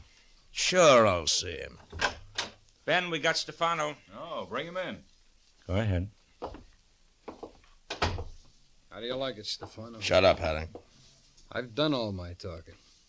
Sure, I'll shut up, but they're going to put you away for a long time, Stefano. Why, you dirty. Try to get me knocked off, huh? Some send two-bit hood to... What are you talking about? I didn't send nobody. You're a filthy liar. Now you're going to get yours. Shut up. How do you like it, huh? How do you like it? Ben? Oh, come on in, Asher. Hey, him. Hello, Haddock. Hey, what is this? You two haven't met, have you? Dennis Haddock, Sergeant Asher. Sergeant. But he's the guy... Stefano, I thought he was one of your boys. You stupid idiot. You've been had. I've been framed. This is a dirty, no-good you thing. stupid... Get away! Get him away from me! Break it up there now. Break it up. Get him! All right, get over there, Haddock, and shut up. Keep him off of me. I'll fix that stupid little... Shut up, Stefano. Don't yell at me, Greb. Shut up and sit down. You don't tell me to do nothing, copper. You don't shove me around and tell me to do nothing. That's for two good cops, Stefano.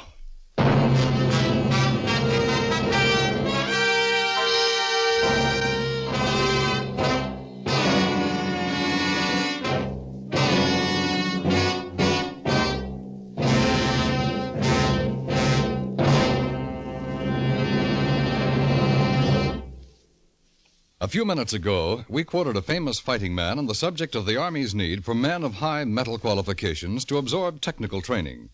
Here's something else the General said in that same interview. That is only a part of our need. There is another need in the Army, and one that is not generally understood, for men of high intelligence and ability to lead our combat units.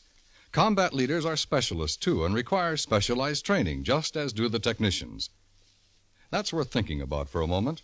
Old soldiers will tell you that it's good training plus the best leadership that pays off, that brings a man through the tough places and keeps him effective. Not every young American between the ages of 18 and 34 can qualify for the kind of specialized training the Army requires. But how about you? Can you qualify? Visit your nearest U.S. Army and U.S. Air Force recruiting station tomorrow and take a look at your opportunities in your growing United States Army.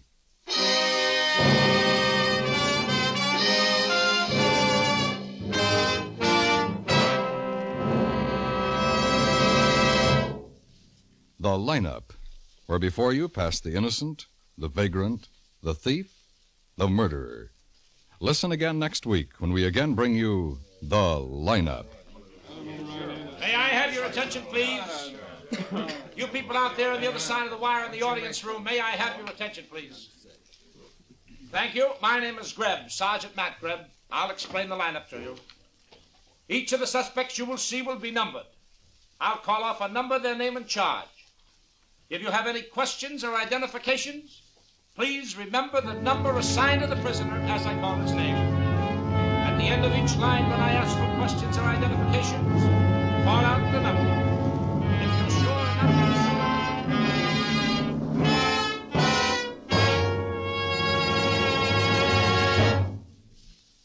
The Lineup, starring Bill Johnstone as Lieutenant Ben Guthrie and Wally Mayer as Sergeant Matt Greb, is written by Blake Edwards with music by Eddie Dunstetter. Featured in tonight's cast were Ed Begley, Jay Novello, Lou Krugman, Bill Conrad, Sam Edwards, Stacey Harris, Gene Bates, Jeffrey Silvers, and Hy Averback. The Lineup is produced and directed by Jaime Del Valle.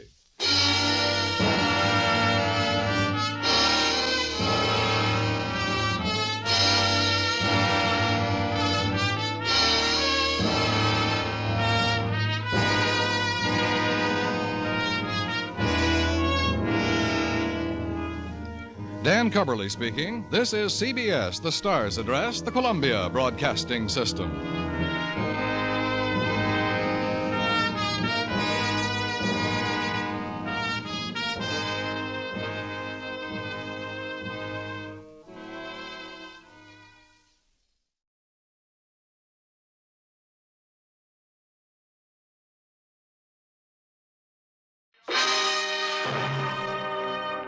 take you now to the lineup.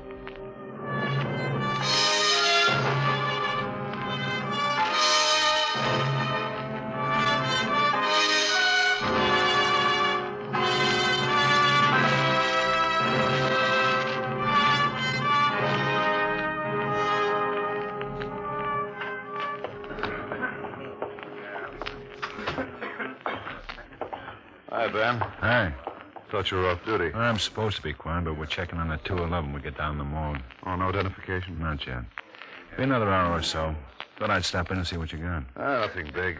About 35 boys. Well, I got nothing to do until we get an identification. Oh, there's Matt. May I have better your help attention, him. please? Yeah, I'll see you later. You people out there on the other side of the wire in the audience room, may I have your attention, please? Thank you. My name is Greb, Sergeant Matt Greb. I'll explain the lineup to you. Each of the suspects you will see will be numbered. I'll call off a number, their name, and charge. If you have any questions or identification, please remember the number assigned to the prisoner as I call his name. At the end of each line, when I ask for questions or identification, call out the number. If you're sure or not too sure of the suspect, have him held. The officers who took your name will assist you. They're seated among you. Please be prompt with your questions or identifications. When the prisoners leave here, they are sent to the washroom and dressed back into their jail clothes. It makes it quite difficult to bring them back after they leave here. The questions I ask these suspects are merely to get a natural tone of voice, so do not pay too much attention to their answers, as they often lie. Bring on the line. Okay, keep it moving. Right over to the end of the stage. Hands to your sides. Now turn and face front. Okay, boys, now when you answer my questions, talk up. There's a lot of people out there, and I want you to talk up so they can all hear you. All right, number one, Thomas Lane, breaking and entering. Where do you live, Tommy? 3112 Kennedy, upstairs. Don't look at me, Tommy. Look straight ahead, right out at the people there. Yes, sir. You live at 3112 Kennedy. North, south, or what? 3112 South Kennedy. You live alone? No, sir, with my folks. What? With my folks. I know the people out in front can't hear you. Now, come on, talk up. I said I live with my folks. That's better, Tommy. You were arrested with anybody? No, sir. Any weapons? Oh, no, sir. I didn't have any weapons. What time was it? Yeah, that's When him, I was officer. arrested? Klein. Yes, Yeah, what Ben. time was it? Identification back there. No, Oh, that's 10, Mrs. maybe Skip. Thanks. 10:30. Where was it? Yes, Auto Mrs. Skip. records. over Number Lincoln. 1. That's the boy. How old are Okay, you, we'll Tommy? have him held at the end of the 18. line. Okay, number 2, Frank Lazo, assault. Where do you live, Frank? 913 South Orchard Street. What do you do? I'm a carpenter. What were you doing when you were arrested? I was fighting. I was in a bar fighting. Did you start it? No, Sergeant. Some guy hit a sailor just up and slugged him. Well, who did you hit? The guy that hit the sailor. I got sore when he hit him, so I dropped him. What'd you drop him with? A painted machine. He didn't have no business hitting that sailor. Sailor wasn't doing nothing but having a good time. The man you slugged said the sailor started. Look, I was standing right there, Sergeant. Sailor wasn't doing nothing, standing there having a beer, minding his own business. The guy I slugged started the whole thing. Would want it. You know the sailor? Yeah, sure. He's my brother. Okay, number 3, Dennis Riley, drunk and disorderly. Where do you live, Dennis? 214 North Peck, Apartment C, Sergeant. What do you do? I'm kind of out of work. I ain't been doing nothing for a while now. You married? Sure, what do you think I'm here for?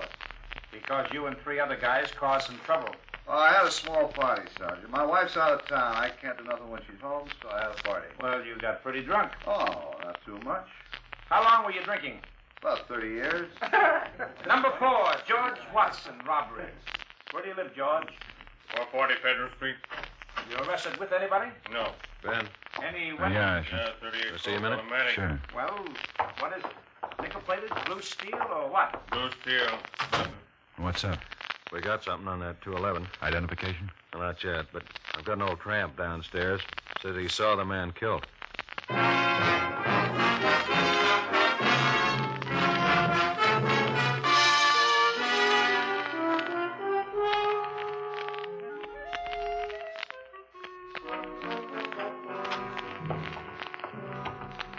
This is Sam Rogers, Ben. Old Sam, they call me. Keep your seat, Sam. Yes, yes. Sam says he was in a culvert near the shore road. Just keeping out of the rain. He saw a car pull off the side and heard a shot. Yeah, that's right. Tell me about it, Sam. Well, ain't much to tell. Man got out of the car. This was after the shot, of course. He got out and grabbed the man's legs and dragged him out of the car. Bumpity bump. Oh, he swung him off the road so hard he rolled on down that hill there, just over and over. I just stayed in there watching him roll, just over and over. You see the man who pulled this guy out of the car and rolled him down the hill? Oh, yes, I saw him. He had to drag this dead fellow right in front of the headlights to get him over to the hill there. I saw him kind of clear there in the headlights. How'd you know the fellow was dead? You got him down the morgue, ain't you? You know he was dead when this man rolled him down the hill? Oh, I didn't stick around and find out. Took me all this time to get up enough nerve to come in here. So I just kind of walked around thinking about it. And figured I'd better tell you about it. Well, we're glad you did. You couldn't fix me up with a meal, could you? Guthrie. Yeah. Oh, wait a minute. Okay, give it to me. Russell Godfrey, 311 Kirby Road. Okay, right. That's the identification. Russell Godfrey, 311 Kirby Road. That the dead fellow? That's right, Sam. Asher, fix Sam up with a meal and give him a bed. Well, I ain't tired. No, I'm hungry, but I ain't tired. You got any money? What kind of money? You can have the run of the place. You won't mind it. Okay, but I won't like it. I shall have nightmares, sure.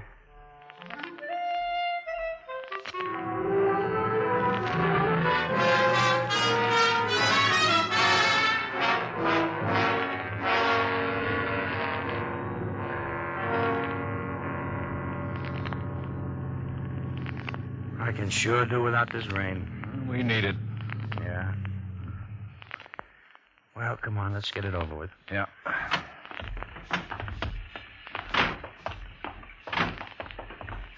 Phew, boy.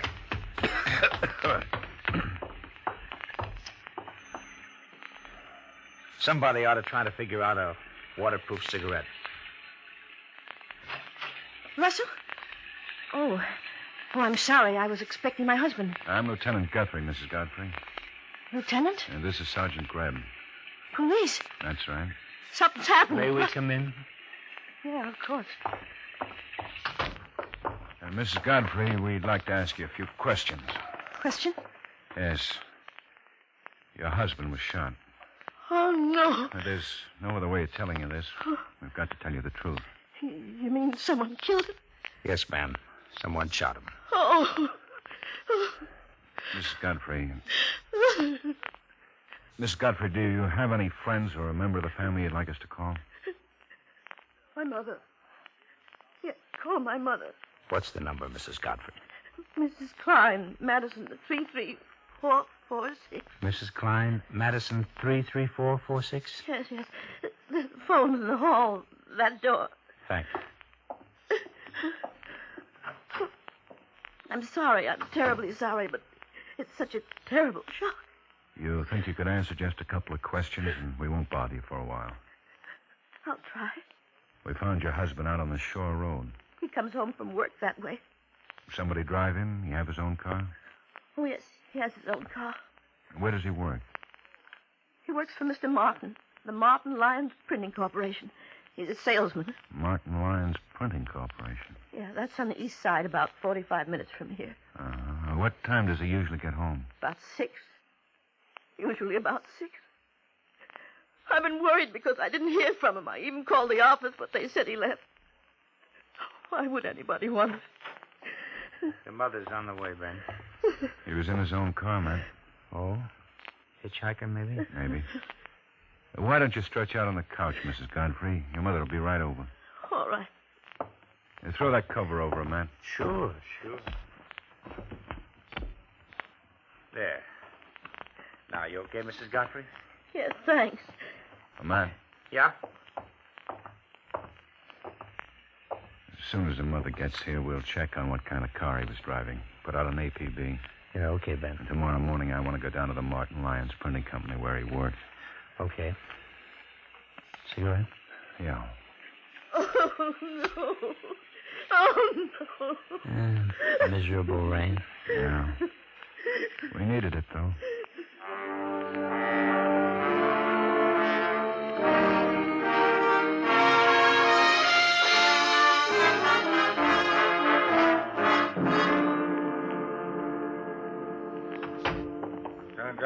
Yes, Mr. Martin. This is Sergeant Greb. Sergeant? How are you, sir? Won't you have a seat? Well, thank you. Now then, what can I do for you? You have a man working for you named Guthrie? Russell Guthrie? Yeah. Nothing wrong? He was killed last night. What? Someone shot him. Took his car. Good grief. Shot him? Deliberately? Very deliberately. I walked downstairs with him, said good night. What about his wife? She took it pretty well. He didn't drive away with anybody? No, he was alone. At least he was when he left me. Have you any idea why anybody would want to kill him? No, I certainly don't. Did he have much money on him? I couldn't say. Any valuables? Anything of value from your company? He had a briefcase. Briefcase? Yes, threw it in the front seat with him. We talked for a minute, then it started to rain. Have you any idea what was in the briefcase?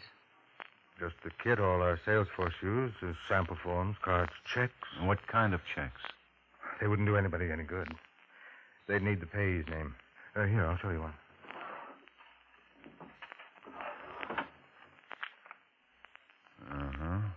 Besides the signature, they'd need to be signed by the officers of the various companies whose signatures are acceptable to the paying banks. You mean you print these up for a lot of firms? Hundreds of firms. Each have their own color, markings, and so on. I see. Well, who could cash these checks besides the banks? Don't they have regular check cashing services? Oh, yes. There are a number of them in the city. Lieutenant, you don't think Godfrey was killed for these checks? Yes, I do. There are a lot of people who work pretty hard trying to make crime pay off.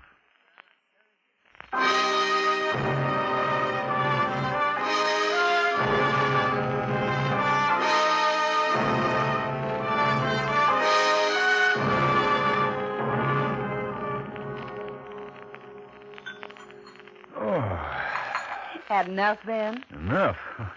Up to here, Molly. Coffee? If there won't be any trouble. Don't be silly. I'll help, honey. Oh, you have a cigarette. Now, look, Molly.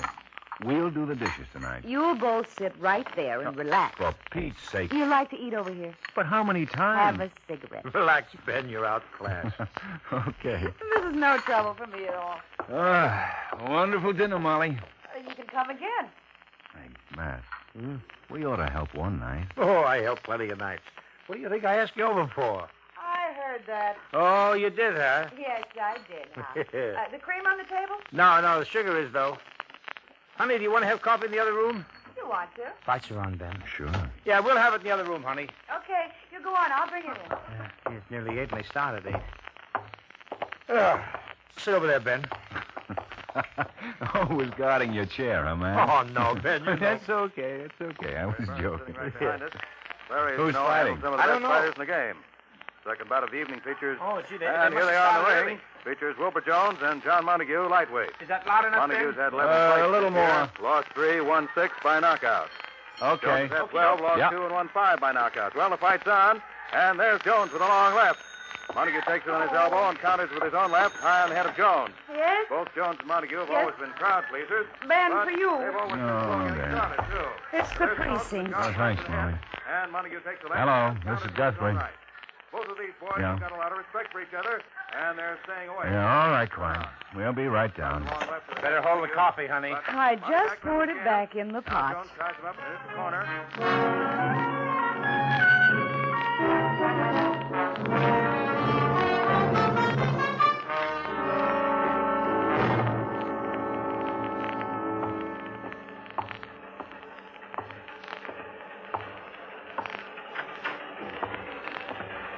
Hello, Ben. Sorry to drag you out. That's okay, Clyde. This is Mr. Webb, Lieutenant Guthrie, Sergeant Greb. How do you do, Mr. Webb? Mr. Webb is president of the firm whose name was cut into the checks. Oh, just one check cashed? That's right, Lieutenant, yes. Here it is, Ben. Uh-huh. And which one of your men cashed the check? We questioned the teller. He doesn't remember the man too well. Thinks he might identify him if he saw him again. Made out to Arthur Fisher. No one on your payroll by that name, Mr. Webb? No, sir. $258. Deductions and everything. You did a good job. Yeah, too good. Somebody's certainly familiar with Mr. Webb's business. We're running a check on all the employees. Uh-huh. Have you seen Mr. Martin who prints these? Yeah, we're doing the same with all the employees in his shop. How'd you spot this as a phony? Well, Baxter's a check cashing service called me. Baxter had read about that man being killed and the check stolen. He knew our payday and remembered it wasn't today, and so Mr. Baxter called me. Oh, whoever cashed that thing certainly got careless. Doesn't look like it was planned so well after all. It doesn't make sense. Looks like a perfect forgery.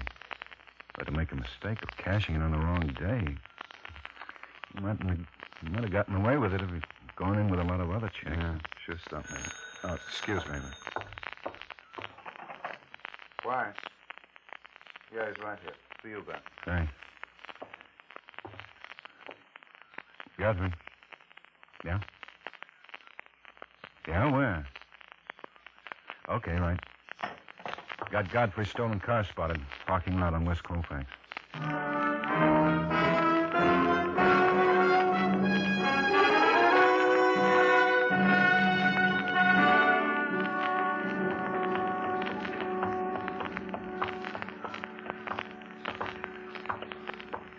There's Asher. Car's right over here, Ben. You want to talk to the attendant? Yeah. Briggs. Yes, sir? How long ago did the man park that car? About 20 minutes. Officer on the beat spotted it. Just one man, son? Yes, sir, just one man. He told me to watch it because there was some suitcases in it. 3 of them. Some maps in the glove compartment. Taking a trip. Might explain why that check was cashed on the wrong day. Let's go take a look. Mister. Yeah? That's him. Here he comes. Don't point. He spotted us, Ben. He's running. Asher, round that way. He's behind those cars. Look out. He's got a gun. Circle that way, Matt. Right. Come on, give it up. You're surrounded. You can't make it. Throw your gun out. Okay, blow him up. Ben.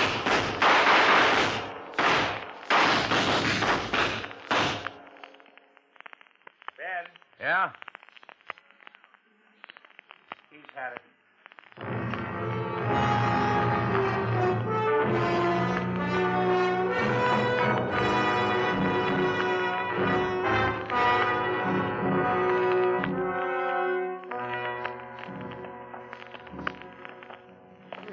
Lieutenant's bad enough staying in the tank, but it's coming down here. Yeah, well, we need an identification, Sam. Did I got it? We want to know if this is the man you saw pull the other one out of the car and roll him down the hill. Okay. Roll it out, Charlie.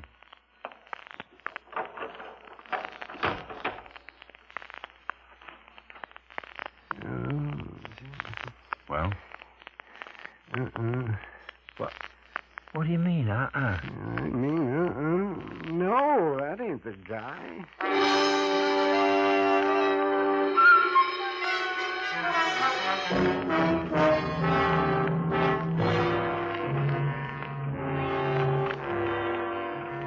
Well, what do we do? What do you mean, what do we do? I don't know what we do. Oh, what do you got, Asher? Here's the guy's personal effects. Driver's license and the wallet. Name's Bishop, Frank Bishop. Check the files. No package on him. And what about the FBI? Oh, we're waiting for a kickback now. Yeah, nothing much here. No. How do you think he figures? No guy's going to pull a gun like that unless he's mixed up in something that might get him a lot of years. You want to check that address on the license? 778.5 North Spring.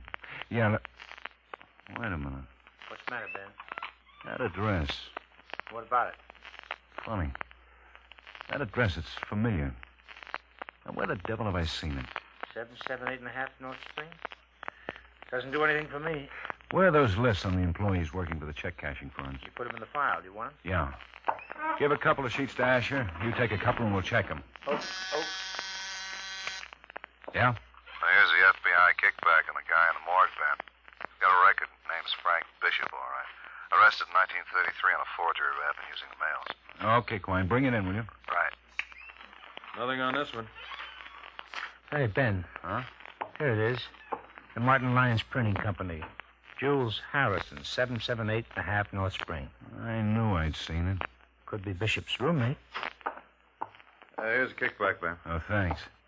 Take a couple of men and go over and check on 778.5 North Spring. Man named Jules Harrison. Works for Martin Lyons Printing. Want to talk to him. All right. Aren't we going? We're going over to the printing company. I got a hunch he's still working for them. Asher. Yeah? Go down and get old Sam. We'll want an identification.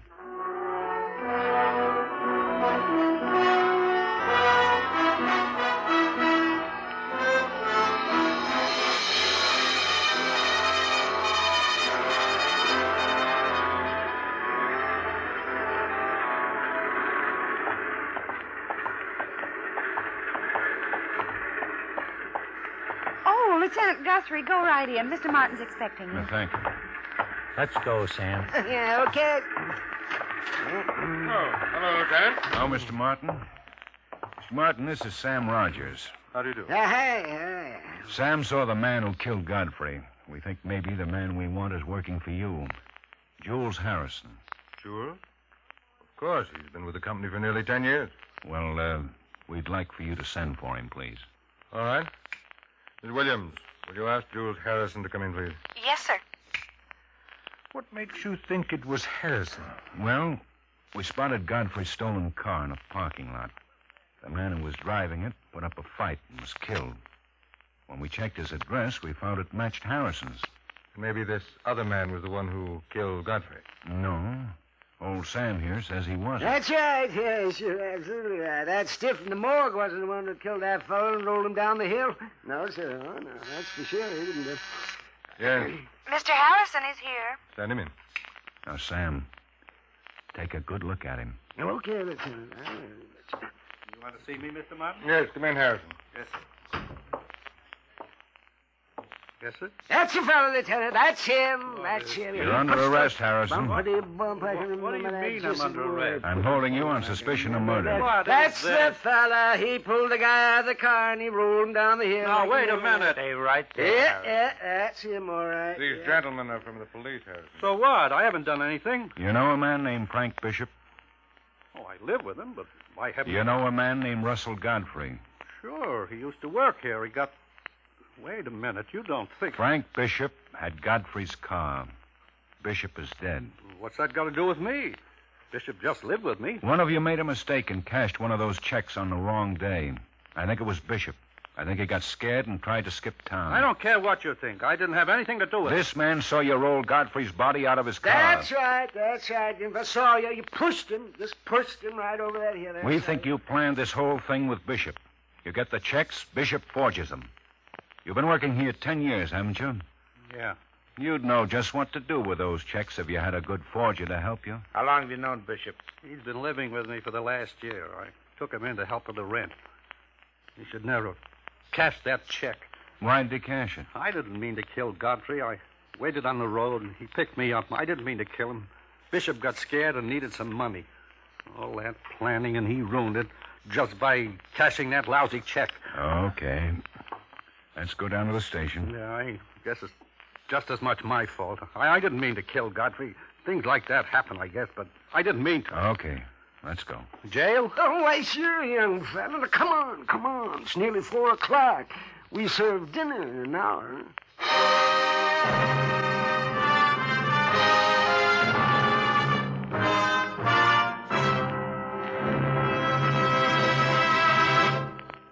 The lineup, where before you pass the innocent, the vagrant, the thief, the murderer. Listen again next week when we again bring you the lineup. May I have your attention, please? You people out there on the other side of the wire in the audience room, may I have your attention, please? Thank you. My name is Greb, Sergeant Matt Greb. I'll explain the lineup to you. Each of the suspects you will see will be numbered. I'll call off a number, their name, and charge. If you have any questions or identifications, please remember the number assigned to the prisoner as I call his name. At the end of each line, when I ask for questions or identification, call out the number.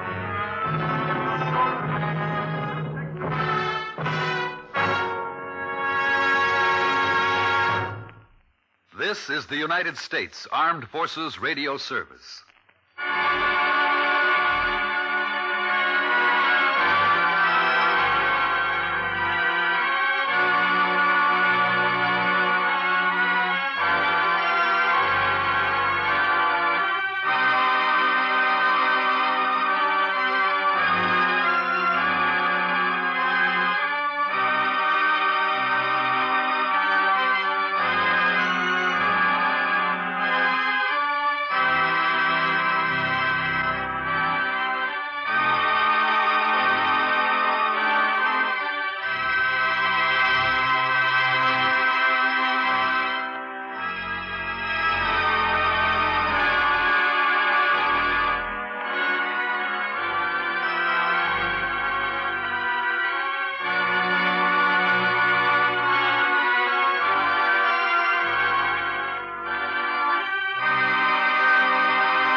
Ladies and gentlemen, by transcription, we take you now behind the scenes of a police headquarters in a great American city, where under the cold, glaring lights will pass before us the innocent, the vagrant, the thief, the murderer.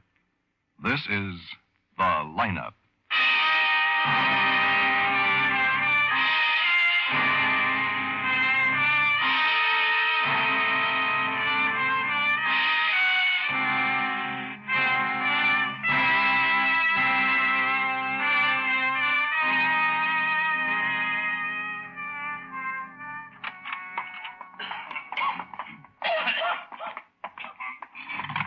Lieutenant, I didn't figure I was getting into all this.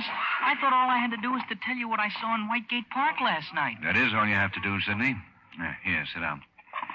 It'll only take a few minutes. We want to see if you can identify the man in the park who walked past the bench where you and your girl were, that's all.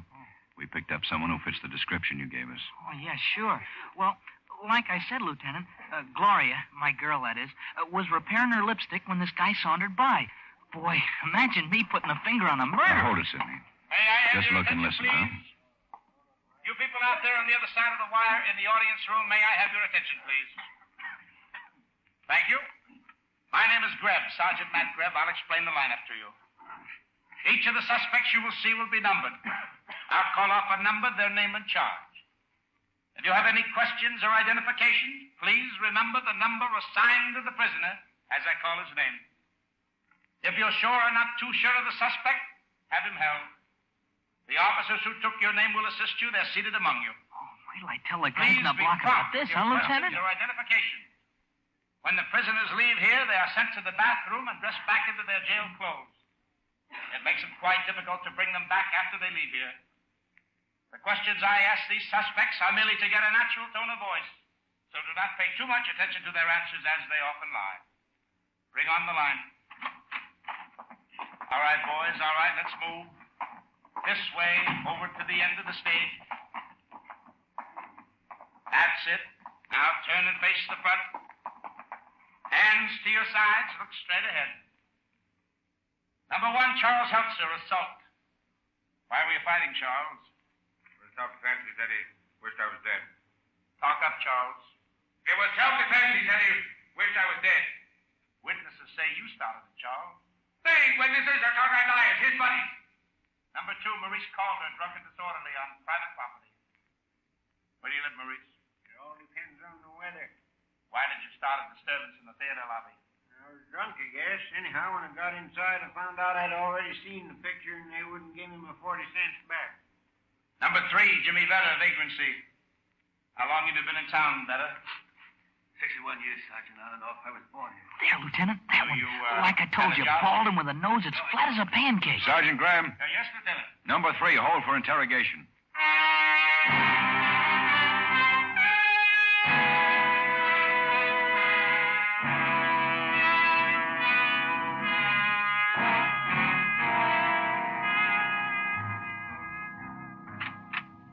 Okay, Vetter, right in here. I'll be back in a few minutes, Ben. Okay, Matt. Come in, Vetter. Sit down over there. Yes, sir.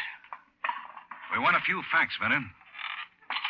Early this morning, an unidentified woman of about 60 was found choked to death in the park. A nice-looking unidentified woman of about 60, Vetter. Nice-looking until she was strangled. So? So the coroner says she was murdered sometime between 9 and 11 last night. I don't get it, Lieutenant. This morning I'm picked up in an alley sleeping off a snoot food. Now this, where's the connection?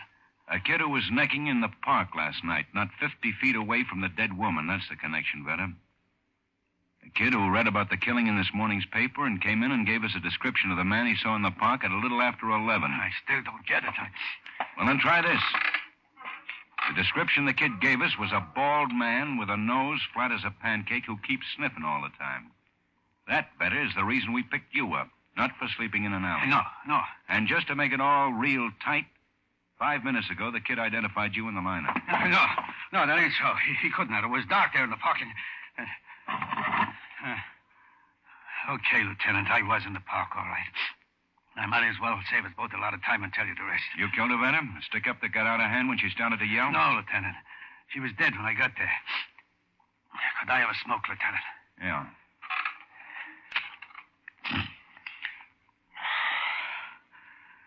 was walking through the park, Lieutenant, looking for a good spot to flop for the night when I saw something shiny off in the bushes away. This here house key. When I bent down to pick it up, I saw the body. She was dead like a doornail. And there was no one around? You sure of that? Positive. I looked good. Anyhow, I was flat broke, so I went through her pockets. She didn't have no pocketbook. Just $1.50 and change in her coat. That's all I took, and I beat it. I walked slow past those kids on the bench so they wouldn't be suspicious. That's all, Lieutenant. The truth, so help me. The lineup's finished, Ben. Is there anything I can do? Yeah. Turn Vedder here over to Sergeant Quine, will you, Matt? Gonna hold him on suspicion of murder. Lieutenant, I already told you. Let's go, Vedder. Be right back, Ben. Right. Hi, Becker. Hi, man. Good morning, Lieutenant. Here's the first report on that body in Whitegate Park. Not much. No identification yet, Becker. And it may be a while. Most of the stuff she was wearing was homemade and home washed, so no labels and no laundry marks. Also, there's no record of her prints here or in Washington. Coroner's office is checking on her dental work now. Call you as soon as we get something, Lieutenant. Right. See you, Matt. Yeah. Well, Ben, what did Becker have? Does it look like Jimmy Vedder? Maybe, I don't know. He says he was walking through the park, spotted this key and then the body. Admits robbing it, no more. Well, where do we go from here, Ben? Well, until we get something on the body. This key, I guess. Come on, let's check with Harrison on the robbery detail. Get a listing of locksmiths.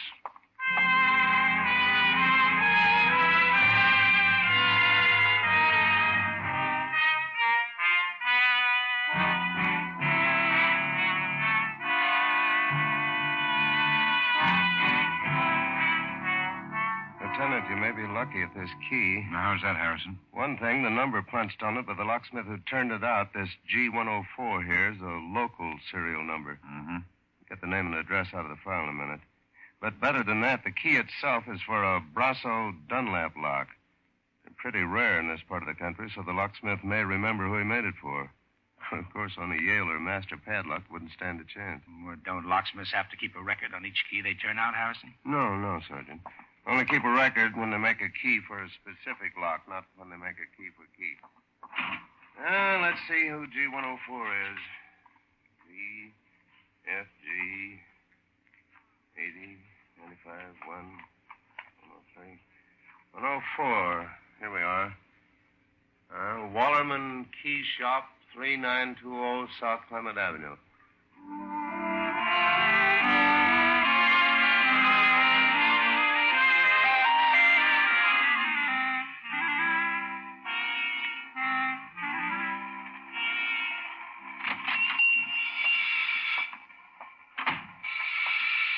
Right with you, gents. Fine. Well, cross your fingers, Matt, and hope he's part elephant. Yeah. Okay. Now, gents, what can I do for you? We're from the police department, Mr. Wallerman. I'm Lieutenant Guthrie. This is Sergeant Greb. We'd like to ask you about a key. Oh, key I made? Yeah. This key, Mr. Wallerman. Do you happen to know who you made it for? Brasso Dunlap, huh? Don't often make one of these, once, twice a year. It's good luck, all right.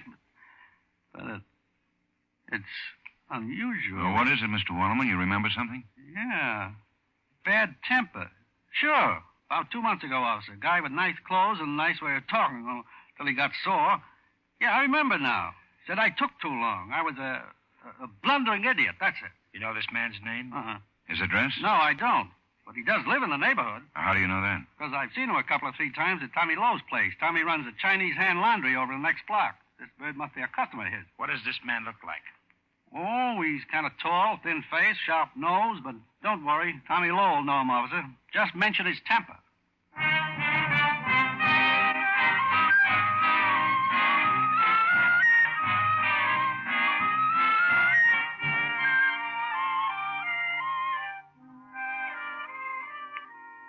Oh, yes, Lieutenant.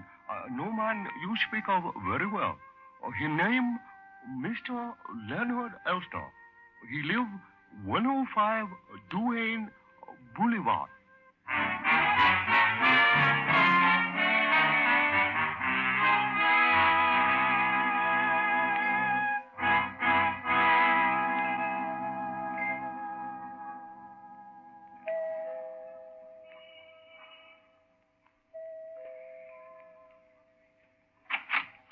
Yes? Miss Mrs. Elsner? That's right. We're from the police department, Mrs. Elsner. I'm Lieutenant Guthrie. This is Sergeant Greb. Well, how do you do? Mrs. Elsner. Mrs. Elsner, is your husband at home? We'd like to talk to him. Yes, he's inside listening to the radio. Just a moment and I'll call him. Excuse me. Sure. Leonard? Leonard? See if that key fits, will you, Matt? Yeah. Yeah, it works all right, Ben. Uh-huh. Here's Elsner. Now, Mr. Elsner, I'm Lieutenant Guthrie. This is Sergeant Greb. We'd like a few words with you, please. Very well. Living room is this way, gentlemen. Thank you. Oh, Mrs. Elsner, if you don't mind, we'd like to talk to your husband alone. Of course. All right, dear. Sit down, gentlemen. Frankly, I'm curious to know what this is about. Do you mind telling me? Well, it's about a woman, Mr. Elsner. An elderly, unidentified woman who was found choked to death in the park last night. What? Woman choked to death? I don't understand. You want to talk to me about that? That's right. Tell me, Mr. Elsner, did you read about this in the newspapers? No, I haven't seen the paper today. Do you mind telling us what you did last night? I stayed home. All evening, Mr. Elsner? Yes, all evening. Now, what is this all about? Mr. Elsner, do you recognize this key? Of course. My house key. One just like it. Do you have your house key with you now, Mr. Elsner? I do, together with all my keys. Here. How many house keys are there? For everyone who lives here, I mean. 3, 4, 5, maybe. I don't know. They're all around. Does the maid have one? She does. At least she let herself in with one a few minutes before you arrived. And your wife, Mr. Elsner, she has a key, of course. Of course. Now, look here, enough of this. Why all these stupid questions about house keys? What, if anything, do they have to do with the woman who was strangled in Whitegate Park last night? Well? Well, this key was found near the body, Mr. Elsner, and there were signs of a struggle. Which could mean that whoever killed the woman dropped this key. Your key. But I have my house key. I just showed it to you. There. And I'm sure my wife does, too. And what about extra keys? Are they around? I couldn't say. House keys are famous for getting lost, Lieutenant. Did you ever lose one? Since you've been in this house? Yes. About 2 or 3 months ago. Where'd you lose it? Here, at home, in the street? I don't know. It wouldn't be lost if I did. Leonard, darling, your temper, please. Control yourself, please. I'm sorry. Excuse me. I'll be glad to answer your questions. Carol, you'd better leave it there. Oh, that won't be necessary, Mr. Elsner. Now, about last night. You say you were here? Yes. Carol here went to bazaar. What was it again, dear? The Woman's Auxiliary of the Northport Country Club. I'm chairman. We're raising money to build a new clubhouse next spring. I see. Mr. Elsner, did you have any callers last night? Any visitors of any kind? Yes, I did. Can you remember them specifically? I think so.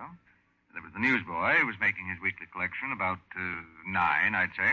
For what paper, Mr. Elsner? The Evening Star. And anyone after that, Mr. Elsner? 2 people. Along about 10, a delivery boy from the liquor store, King's. He brought 2 bottles of scotch. At 10:30, a friend of my wife's dropped in looking for her, Ruth Millard. She lives at the Park, Netherlands. She stayed about 20 minutes. We watched a television show together, a quiz show called Number Please. A Brooklyn housewife won the jackpot. Some question about Steinmetz. Leonard?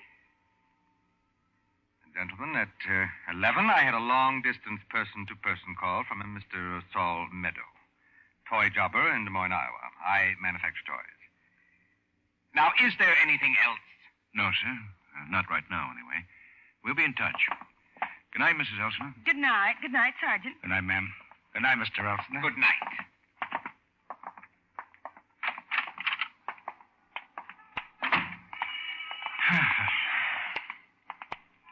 You know, Matt, Mr. Elsner said he didn't read about the killing in the paper. So? So I'd like to know how he knew it happened in Whitegate Park. We never mentioned the park by name.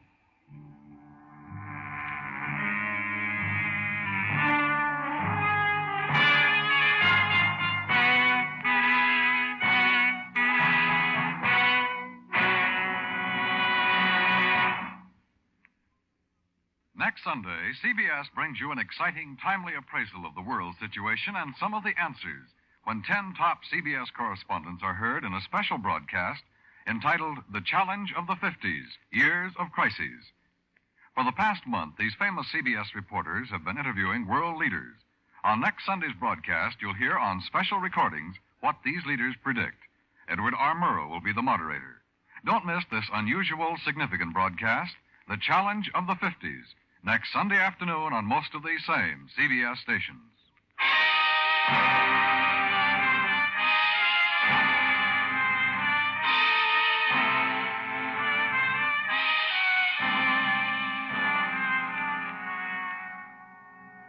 Did you get that, Willis? On Walnut, yes. King's Liquor Store. They're supposed to have sent 2 bottles of scotch to Elsner last night about 10:20. Yeah. And get a hold of the newsboy who collects for that route, will you? It's the Evening Star. Yeah, that's right. And put a tracer on a person-to-person call Elsner claims he got at 11 from a Saul Meadows in Des Moines. Yeah. I want every bit of that alibi checked. Right. You know, Ben, personally, I think you're wasting your time. What, checking Elsner's alibi? Yeah, it sounds good to me. Too many people involved to be a phony. Well, we'll see. There's something wrong there someplace, Matt. Well, the keymaker backs up Elsner in his story about losing the key. For my money, you're reaching quite a ways to tie a well-to-do guy like Elsner into a threadbare old lady dead in a public park. Why would he do it, Ben? That's what beats me. Why? You got me. Well, anyway, I'd go easy if I were you. Elsner's the kind of bird that really blows his lid over a false arrest. In fact, there was... Come in. Hi, Lieutenant. Matt. Hi, Becca. Well, we got an identification on the old lady in Whitegate Park. Good. We traced the shoes. They'd been half sold lately, and we finally located the shoemaker. A guy way out in the Henning district. He just now identified the body. Well, who is she? Edna Clooney, 4412 Durban Street. That's a walk up, and it checks out. Who'd you talk to there, Becca? A landlady, a Mrs. Peters. She says Mrs. Clooney's had a room there for about 6 months. Let's go, man.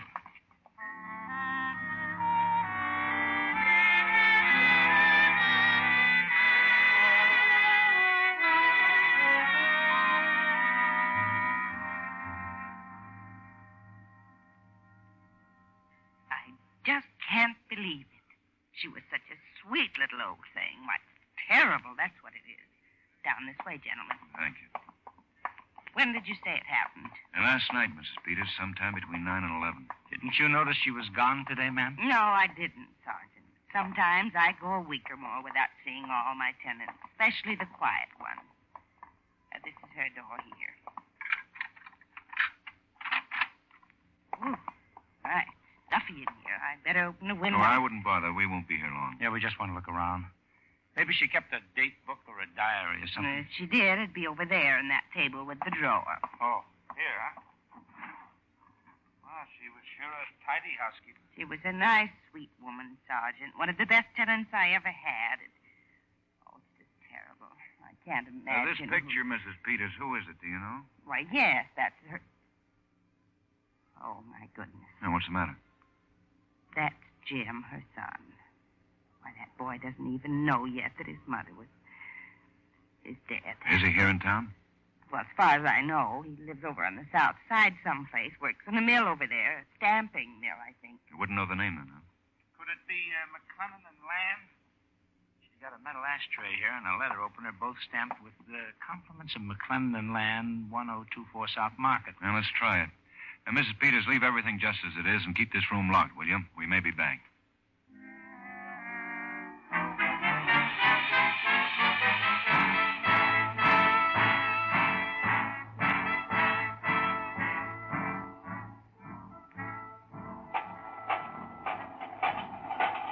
This must be him, Ben. You the fellas who wanted to see me? I'm Jim Clooney. Yeah, and let's go inside here, Jim. Out of this noise where we can talk. Go ahead, Jim. I'm Lieutenant Ben Guthrie. This is Sergeant Greb. I'm from the police department, Jim. Police? What do you want with me? No, wait. I'm afraid we've got some bad news for you. It's your mother. Mom? What's happened to her? She hurt? It's worse than that, fella. She's dead, Jim. Dead? It happened last Sunday night. Her body was found in Whitegate Park. Park? But how? She was murdered, Jim. Mom? Murder? Who did it? We don't know. But maybe you can help us. Just answer some questions. Sure. Go ahead. I'm okay. What do you want to know? When'd you see your mother last, Jim? Yesterday afternoon. About 1 o'clock, I guess. Buddy drove me out to her place. Lieutenant, I don't get this. Mom never went out at night. Oh, maybe once or twice to a movie, but the park, she never went in there. When you were with her, did she seem upset about anything? No, not a bit. We just sat around and talked like always. Now, what did you talk about? Anything special? No, the same old things. My job, draft, my gas station. You've got a gas station, Jim? Oh, it's not really mine. It's one I'd like to have. It's out on Grand. The guy's going to sell out and retire. We used to talk about me buying it and going into business for myself. I'll never have that kind of money. Yesterday, Mom was kidding around that she was going to borrow the down payment for me. She ran into a wealthy old friend, she said. Well, who was that, Jim? Oh, some guy she knew 25 years ago. I worked for the same company up in Evanston for a while after my dad died. Uh-huh. She hadn't seen this guy since then, but, well, she ran into him on the street last week and recognized him. She got a big kick out of it. Did she mention his name? Yeah, it was Melvin something. Melvin Berry it was. You know where we can get in touch with him? No. Why do you want him? Well, maybe your mother wasn't kidding about borrowing the money, I mean. Mothers are funny where their kids are concerned, you know. Oh, by the way, did you ever hear of a Leonard Elsner? Lives up on Duane Boulevard? Leonard Elsner. No. Wait a minute. That's funny. What's funny, Jim? But you mentioned that Duane Boulevard. Why? What about it? Why, Mom used to go up there quite a bit. She used to take a bus to the library up there. And what, Jim? I think she said that that's where she was, coming out of the library when she ran into this Melvin Berry.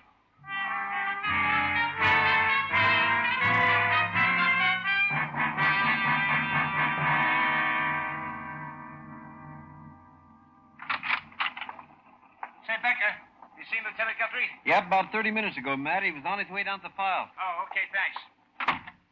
If they take the papers to the right person, they wouldn't have it. Ben? Yeah, back here, Matt. Oh. Any luck? Yeah. We had to dig back into the desk for this one. Have a look. Melvin Berry, escaped from state penitentiary February 1930. Uh-huh. Evanston had him for embezzlement. Tried and convicted up there in December 1929. Got 5 years. He's a nice-looking guy. Pretty dapper with that mustache. Matt, do you see what I see? Huh? No, I guess not. Well, look. Skip the mustache. Forget it. The eyes, Matt. The eyes. Holy smoke. You weren't wasting your time checking on that alibi after all, Ben.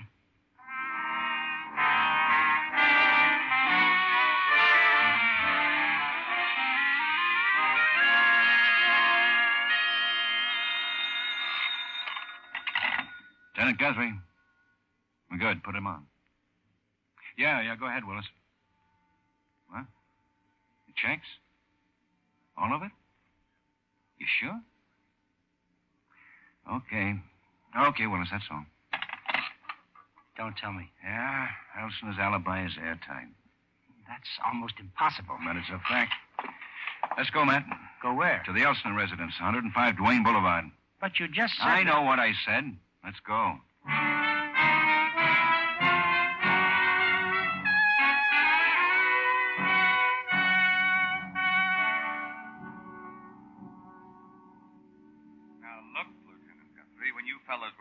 I tried my best to cooperate. I know. But we found out a few things since then. We want to find out a few more. Like what?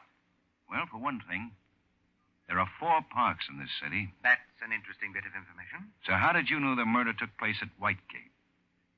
You said you hadn't read about it. Neither of us mentioned Whitegate. Why, perfectly natural assumption. That's the largest park in town. I simply assumed... For another thing, we had a long talk with Jim Clooney today. He's the dead woman's son. He told us how his mother ran into an old friend right out here on Duane Boulevard. She hadn't seen the man in 25 years. So what? If you've got a point, get to it or get out of here. Leonard, please. I'll get to it, Mr. Elsner. The man's name was Melvin Berry. Leonard? Be quiet, girl. Go on, Guthrie. We checked on him. He was convicted of embezzlement up in Evanston back in 1929. Escaped from prison in 1930. He was never caught. course, we have his picture and prints. It won't be any trouble. I don't know what you're talking about. If this is some crazy way of accusing me of murder, then arrest me. Go on, go on. Nobody's accusing you of murder, Elsinore. We know you didn't do it. Huh? But you... Of course not. You were home here. Your alibi checked all the way. That's right. But there are all the circumstances. We can't ignore them in spite of a perfect alibi. You know, Mrs. Elsinore, a life like that Melvin Berry lives must be pretty miserable. Constantly afraid that the next time he turns around, somebody will recognize him. Always under a shadow of fear. No matter how successful he is, there's always the dread that sometime, someplace, someone will know him. Don't you think so, Mrs. Elsinore? Must be even worse for a woman who loves a guy like that. Wouldn't you say, Mrs. Elsinore? She could never escape it, could she? The more she stood to lose, like wealth and social position, the worse it got until finally... Finally, Edna Clooney was murdered. Edna Clooney ran up against a person like that just because she recognized an old friend who had a secret. She didn't know about the secret, but she did want to borrow money. That's all it took, wasn't it? The killer could only figure one way. Blackmail. Everything was ruined. Suddenly, all the fears and all the suspicions that had been piling up for years broke loose, didn't they? Didn't they? Yes. Carol, don't. Yes. Yes, Lieutenant. I can't take any more. I had to do it. I had to kill her. I knew it from the instant Leonard told me she'd recognized him as Melvin Berry. No other way out, no other way.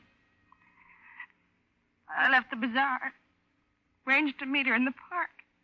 When she said she wanted money, I grabbed her, choked her.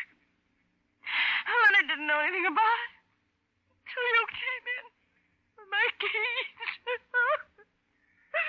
Okay. Give her some help, Elsa, until she gets hold of herself.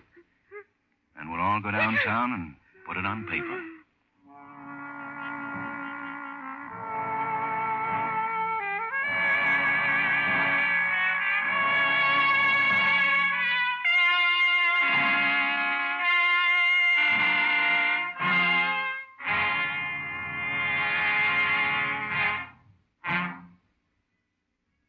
The lineup, where before you pass the innocent, the vagrant, the thief, the murderer. Listen again next week when we again bring you the lineup. May I have your attention, please? You people out there on the other side of the wire in the audience room, may I have your attention, please? Thank you. My name is Greb, Sergeant Matt Greb. I'll explain the lineup to you. Each of the suspects you will see will be numbered. I'll call off a number, their name and charge. If you have any questions or identification, please remember the number assigned to the prisoner as I call his name. If you're sure or not too sure of the suspect, hand him help. The lineup, starring Bill Johnstone as Lieutenant Ben Guthrie and Wally Mayer as Sergeant Matt Greb, is written by Gene Levitt and Bob Mitchell, with music by Eddie Dunstetter. Featured in tonight's cast were Gil Stratton, Ted Osborne, Parley Bear, Herb Butterfield, Robert Griffin, and Virginia Gregg. The lineup was transcribed in Hollywood by Jaime Del Valle.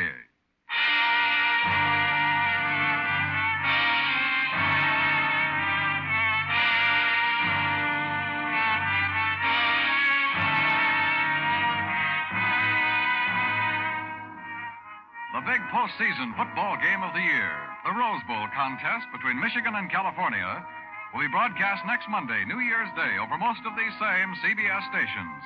For action, color, excitement, be sure you're on hand for this great sports event, the Rose Bowl game between Michigan and California.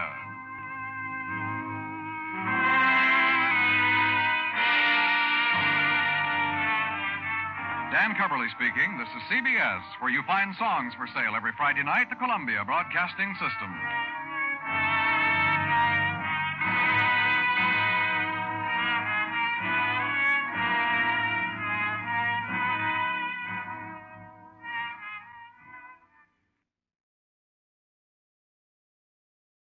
Ladies and gentlemen, we take you now behind the scenes of a police headquarters in a great American city, where under the cold, glaring lights will pass before us the innocent, the vagrant, the thief, the murderer.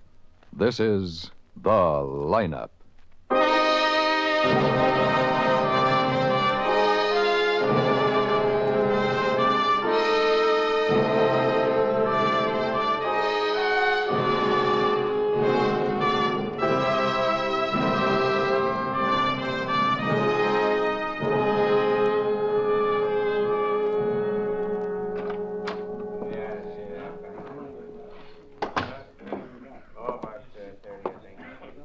Hi, Ben. Oh, Quine. Haven't got any witnesses, have you? I told Matt I'd get some time to kill, so I thought I'd come in and see what you have. Oh, nothing much tonight. 32 boys. What's the latest on the Bromell case? Oh, nothing new. Goes to trial May tomorrow. I have your attention, please? I'll see you later. Yeah, I'm going up the People office. on the other side of the wire, may I have your attention, please? Thank you. My name is Greb, Sergeant Matt Greb. I'll explain the lineup to you. Each of the suspects you will see will be numbered. I'll call off a number, their name and charge. At the end of each line, when I ask for questions or identifications, call out the number. Please be prompt with your questions or identifications. When the prisoners leave here, they are sent to the washroom and dressed back into their jail clothes. It makes it quite difficult to bring them back after they leave here. The questions I ask these suspects are merely to get a natural tone of voice, so do not pay too much attention to their answers, as they often lie. Bring on the line. Okay, keep it moving. Right over here to the end of the stage. Now turn and face front, hands to your sides, look straight ahead. Okay, number 1, Charles Conway, robbery. Step out, Charles. Okay. Take your hands out of your pockets. Okay. Where do you live, Charlie? 211 West 77th Street. Talk up, people out front want to hear you. 211 West 77th Street. Is that a house, a hotel, or what? It's a house. What's your business? No business. Used to be a carpenter. There was some union trouble. Ain't worked in a couple of months. You alone when you were arrested? Yeah. Have any weapons on you? No. Did you have a car? I didn't have a car with me. I have a car, but I didn't use it on the job. Okay, number 2, George Miller, drunk and disorderly. You always wear glasses, George? In the daytime. Well, it's night. Take them off. It's the lights, Sergeant. I wear the glasses for the sun, but these lights are bright. Take them off. Yes, sir. What's your business, George? I ain't worked in 10 years, Sergeant. Where do you live? The east side. Well, where? The east side covers a lot of territory. So do I. I just move around. No special place. You caused a lot of trouble. Busted a couple of windows. Yeah, guess I got a little wingy. I don't remember none of it. I didn't mean to bust no windows. I only had a little wine. Do I get locked up? We sent you to Bellevue 3 times before, George. Yeah, I know. It's terrible. I didn't mean to bust no windows. I don't know whether I could take that Bellevue rap again. Better than the tank? I don't know. Well, we'll see. I'm sorry about the windows. Okay, number 3, Julio Labachny, robbery. Where do you live, Julio? Can I see him in a bed? No, what is it? 618 Better tell you Lincoln. It's outside. a rooming house. What's your business? Merchant Marine. Were you a seaman? No. Well, you look as if you have something hot. Yeah. Lillian Jacobs was just killed. What? They're bringing her in now. Well, what's the rest? Walter wants to see her. Okay, well, tell me about it on the way up. Well, nothing much to tell. Some guy got her. She went into her apartment. Must have used a rifle. No leads. Oh, nuts. Yeah. Throws the whole Bromell case right out the window. I've worried about something like this. Well, we had 2 men with her. 3 shots. They didn't even see where it came from. Could have been in a building, car. Didn't even see it. You got men covering the area? Been covering it for the last 20 minutes. No, they won't find anything. Nuts. You worked pretty hard on this one. Now, you had Bromell so good. We go to trial tomorrow. Girl's statement isn't enough, huh? No.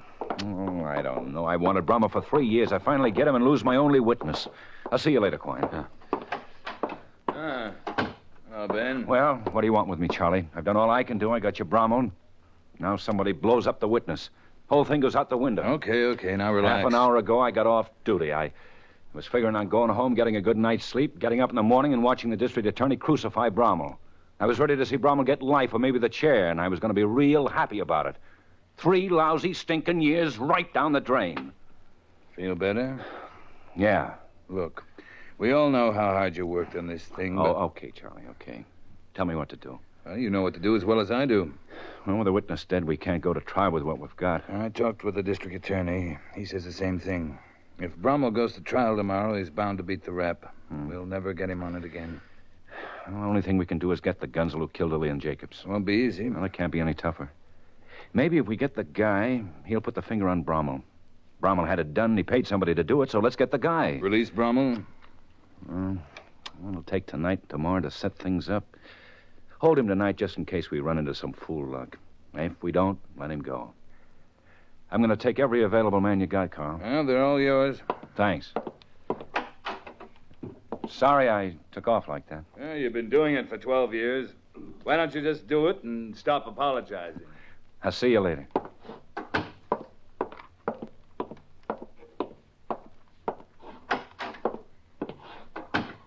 Matt's waiting for you in your office, Ben. Okay. Hi, Ben. Hey, I just heard about the Jacobs killing. Yeah. That's lousy luck. You're off duty. You want to go home? I'm sure you want me to. No sleep for a long time, maybe. That's new? You want to come with me, Matt? Sure. Where are we going? To talk to Bromell.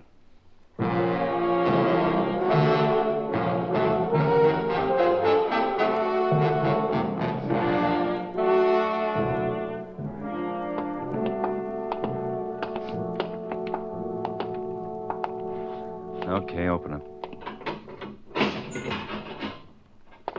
You want something, Guthrie? Well, what is it? What's on your mind? Okay, you came down here. You got something to say? Say it. What's the matter? You can't talk? Now, look. I am. What is this? What's with you two guys? You may not go to trial, Bromell. Yeah? Mm-hmm. Okay, so I may not go to trial. It's late. I'm tired. You should be pretty happy. So I'm happy. Now I'd like to get some sleep. Don't you want to know why you may not go to trial? No. You disappointed? Oh, I wish I wasn't a cop. What else could you do? Push your fat face in. You won't. Lillian Jacobs died tonight. Yeah? Yeah. It's too bad. She was a nice kid. Want to borrow my handkerchief? Oh, why don't you stop being smart, Greb? Lillian Jacobs won't be able to testify tomorrow, so we haven't got a case. Look, Guthrie, I know this is a big shock to you, but what do you want me to do? I didn't kill her. I've been right in your tank, remember? Who said she was killed? Oh, okay. If you're going to start the big detective bit, let's go downstairs to your little room. If you you work get on me off- for a little while. If you get off, you get off because we don't want you beating the rap. We want you around. We do, huh? Let's go, man. It's been a pleasure, boys.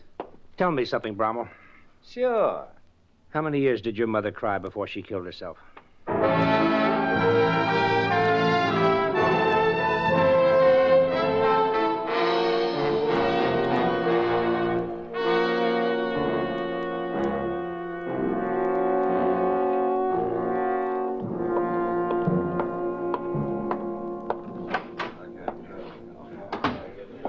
Okay, boys.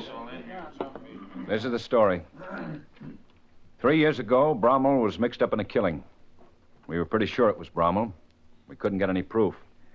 Then we made sure, but we still couldn't prove it.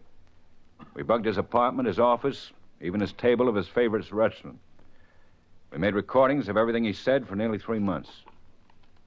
He finally implicated himself in the killing. But you all know evidence like that can't be used in court. So then we went to work on the weakest link in his organization, his girlfriend, Lillian Jacobs. She broke down, told us Bromell had done the killing. Last night, she was shot down in front of her apartment. I want the guy who killed her, because now he's the only one who can help us pin a murder rap on Bromell. Now, here's a list of every person who's ever worked or is working for Bromell. We're going to tail them, bug their apartments. Everything they say and do, I want to know about. Sergeant Ash will give you your assignments. You sure want to get this Bromell guy, don't you, Lieutenant?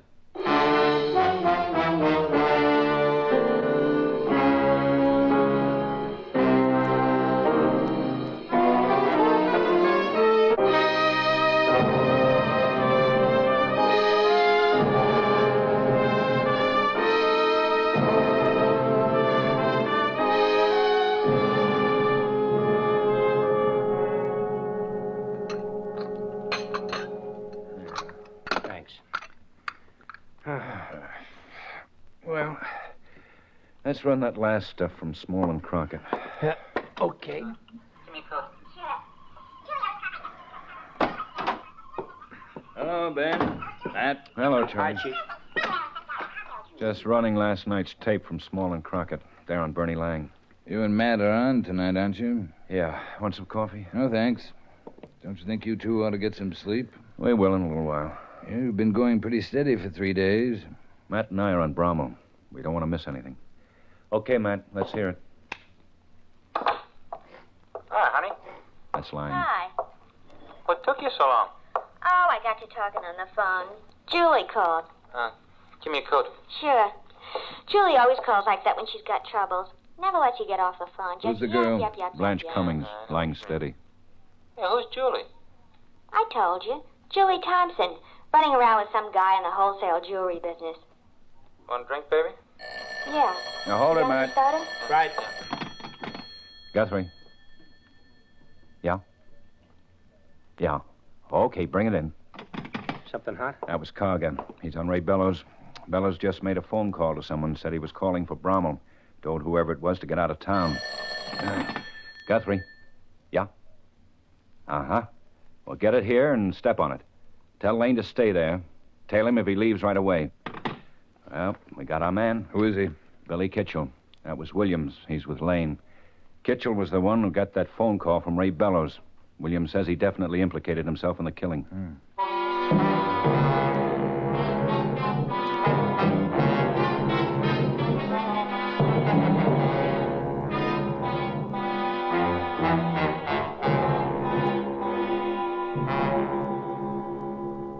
It's all ready, Ben.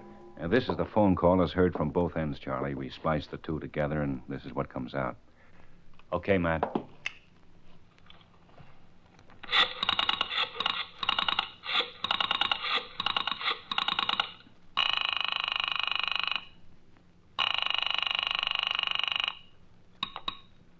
Yeah.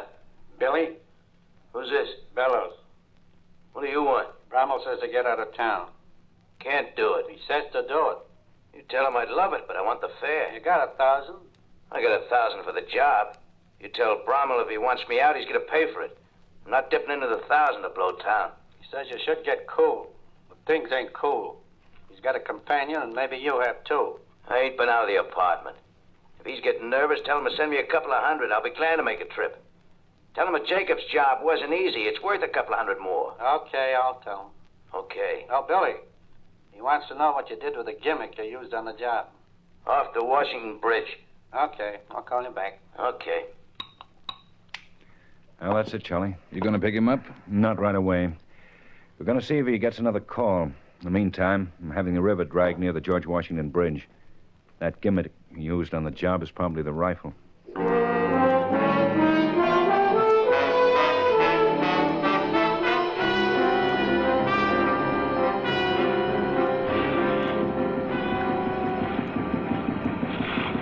How long's your diver been down this time?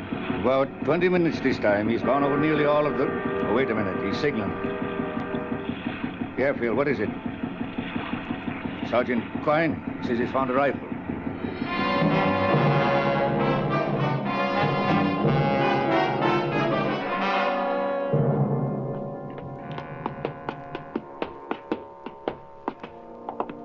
Kitchell's in 509. Yeah, hold it here. Williams, you stay here at the stairs. Laying down at the other end of the hall. All right, let's go, man.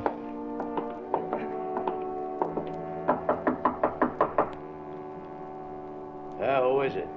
Bellows. Come on in. Hey, what is this? Don't move, Kitchell. Okay. What's going on? He's clean. No gun. Hey, look, what's this all about? Go over the apartment. Right. Now, wait a minute, where's your warrant? Right here. Well, what for? What's it all about? We'll tell you as soon as we get a report from Beliskin.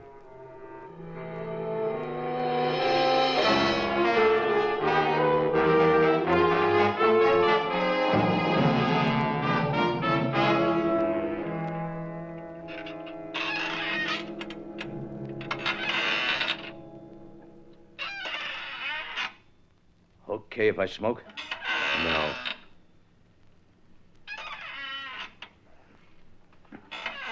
Hey, look, there's got to be some kind of a charge. What's the rap? I got a right to get to a phone. Look, I can call my lawyer. You just can't keep me here. I got a right to know why you hold me in. What is it? Guthrie? Yeah?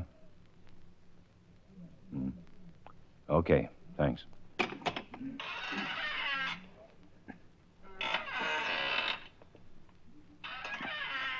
Well, what's wrong? What do you give me the fisheye for? The Lillian Jacobs killing. I don't know what you're talking about. Lillian Jacobs. I want to know who hired you to kill her. Kill her? You're crazy? Give me a full statement, you may get life. I'll give you nothing. I didn't do no killing. I don't know any Lillian Jacobs. I want Leo Bromell. What are you talking to me for? You want him? Go get him. First degree. You'll get the limit.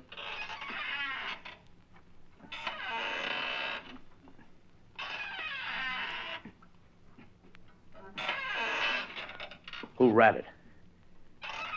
You said you were Bellows when you come to the door. Did Bellows rat on me? Hey, can I have a cigarette? No.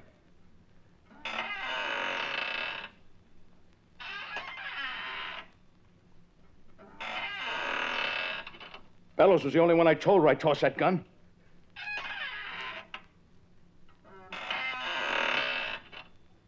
Okay. Do I get life? You mind? You got a better chance anyway. Who paid you? Bromell paid me. Lousy $1,000. It was Bellows who ratted, wasn't it? Get a stenographer, Matt. Okay. Here, Kitchell. Have a cigarette.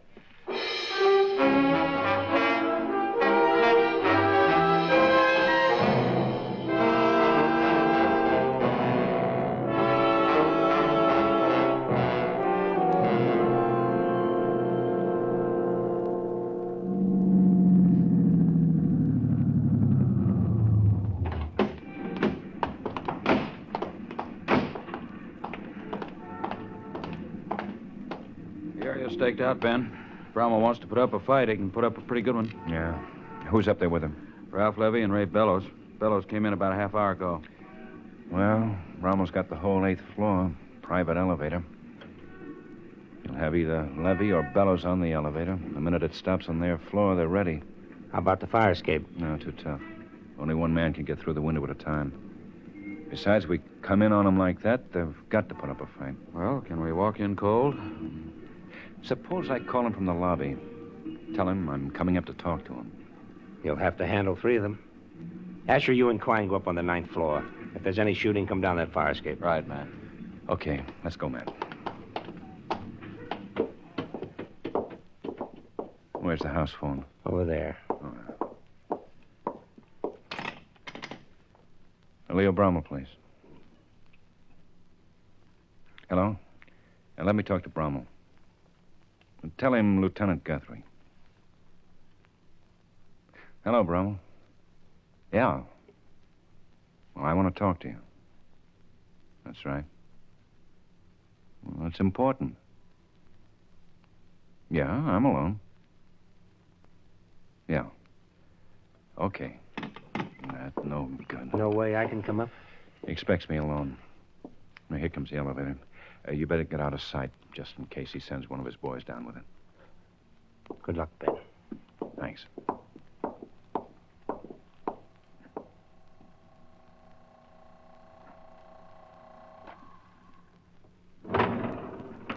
Get in, Lieutenant. Oh, how are you, Bellows? I think I'm catching a... Don't start up. Hey. Don't touch that or I'll blow your head off. What is this? What's with the gun? Put your hands against the wall. Now, wait a minute. Now. Okay. You got a permit for this, Ray? No. Bromell ain't gonna like this. He certainly isn't. Take us up. Now.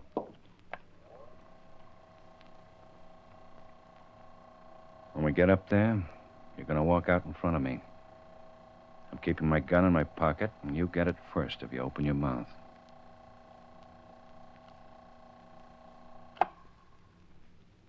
Make a bad one, Ray, and I'll cut you in two. Okay.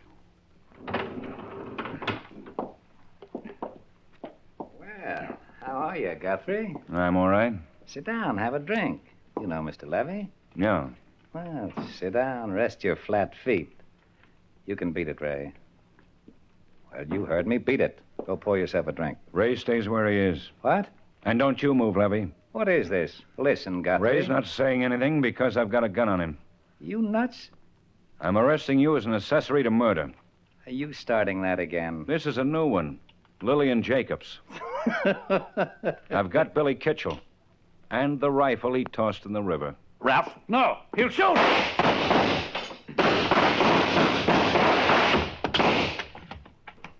Ben? Okay. Watch the glass, Twine. Yeah. They're all down. Hey. Yeah. Well, give me a tie or something. Yeah, sure. Still a little life in Levy. Bromell and Bellows have had it. How bad is it, Ben? Just the thigh. Call an ambulance. Right. There. Is that tight enough? Police headquarters, please. How'd you get in on this? Oh, I just said something about age before beauty and climbed out on the fire escape.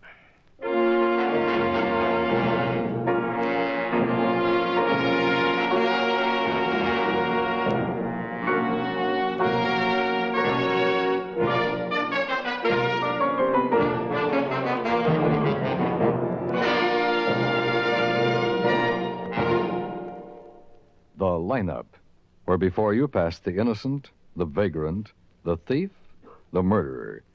Listen again next week when we again bring you the lineup. May I have your attention, please? You people out there on the other side of the wire in the audience room, may I have your attention, please? Oh, that's the sergeant. Thank you. My name is Greb, Sergeant Matt Greb. I'll explain the lineup to you. Each of the suspects you will see will be numbered. I'll call off a number, their name, and charge. If you have any questions or identifications, please remember the number assigned to the prisoner as I call his name.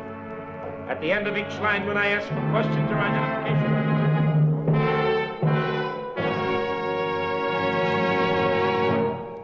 The lineup, starring Bill Johnstone as Lieutenant Ben Guthrie and Wally Mayer as Sergeant Matt Greb, is written by Blake Edwards with music by Eddie Dunstetter.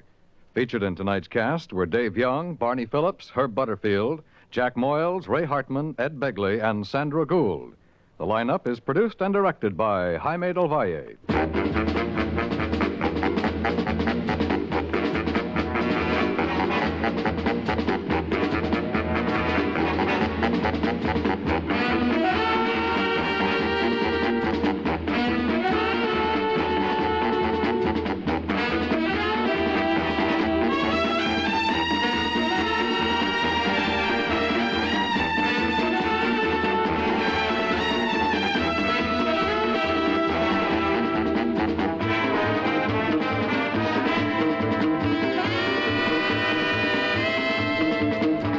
Lineup has come to you through the worldwide facilities of the United States Armed Forces Radio and Television Service.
Ladies and gentlemen, We take you now behind the scenes of a police headquarters in a great American city, where under the cold, glaring lights will pass before us the innocent, the vagrant, the thief, the murderer. This is The Lineup.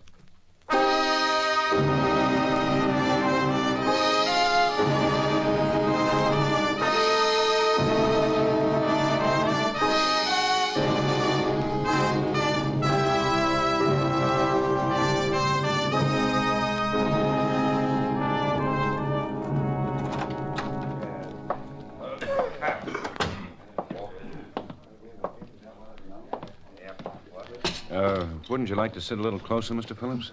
Oh, Lieutenant. No, thanks. This is fine. I'm a little far-sighted. Oh, I see. I just spoke to your wife. She's with Mrs. Griswold. Oh, I'm glad. They're quite good friends, you know. Griswold kept pretty much to himself, but she's very friendly. Shame she had to be married to a man like that. He was a smart attorney. Too smart. Well, he certainly wasted it working for men like this Rugillo. Just a cheap gambler from what I've read. Oh, don't kid yourself, Mr. Phillips. He's smart, May too. I have your attention, please? Cigarette? No, thanks. You people out there on the other side of the wire in the audience room, may I have your attention, please? Thank you. My name is Greb, Sergeant Matt Greb. I'll explain the lineup to you.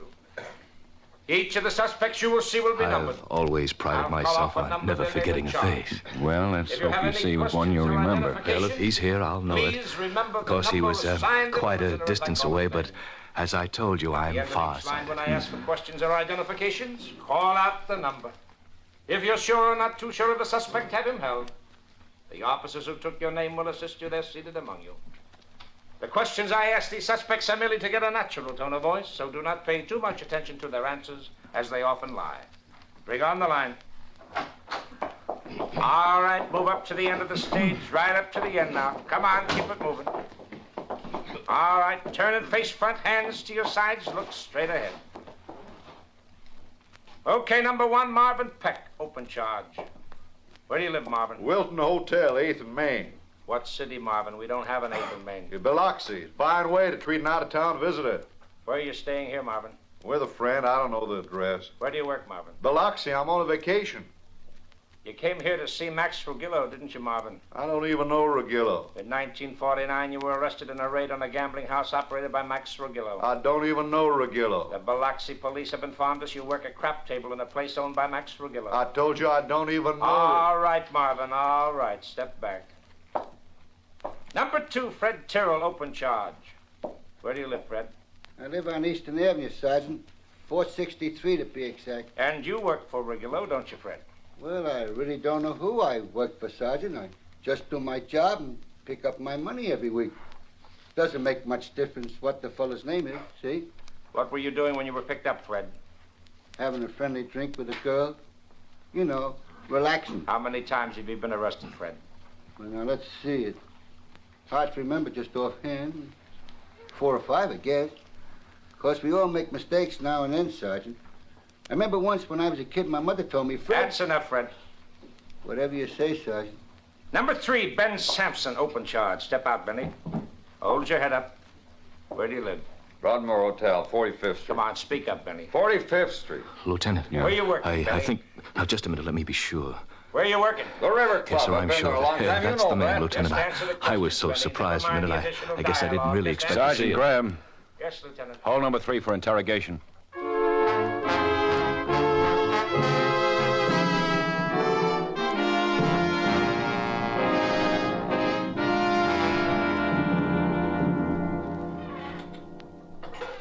Say, you mind if I open a window? It's stuffy in here. No, go ahead. You know, I'm surprised at Benny. This isn't his kind of work. Yeah. I wish Phillips had seen the guy with him. He probably did the dirty work. Suppose Rugillo did this setup. How do we get to him? I don't know. But I'm going to enjoy trying. Federal boys will send us a large bouquet if we can nail him. When was Griswold supposed to testify? Next week. He could have told that committee enough to crucify Rugillo. Well, Rugillo must be a bug for realism. One of his $200 suits got blood all over it. Yeah. Well, let's go have a chat with Benny. I got a good feeling about this, Matt. Close the window, will you? It's blowing all the papers.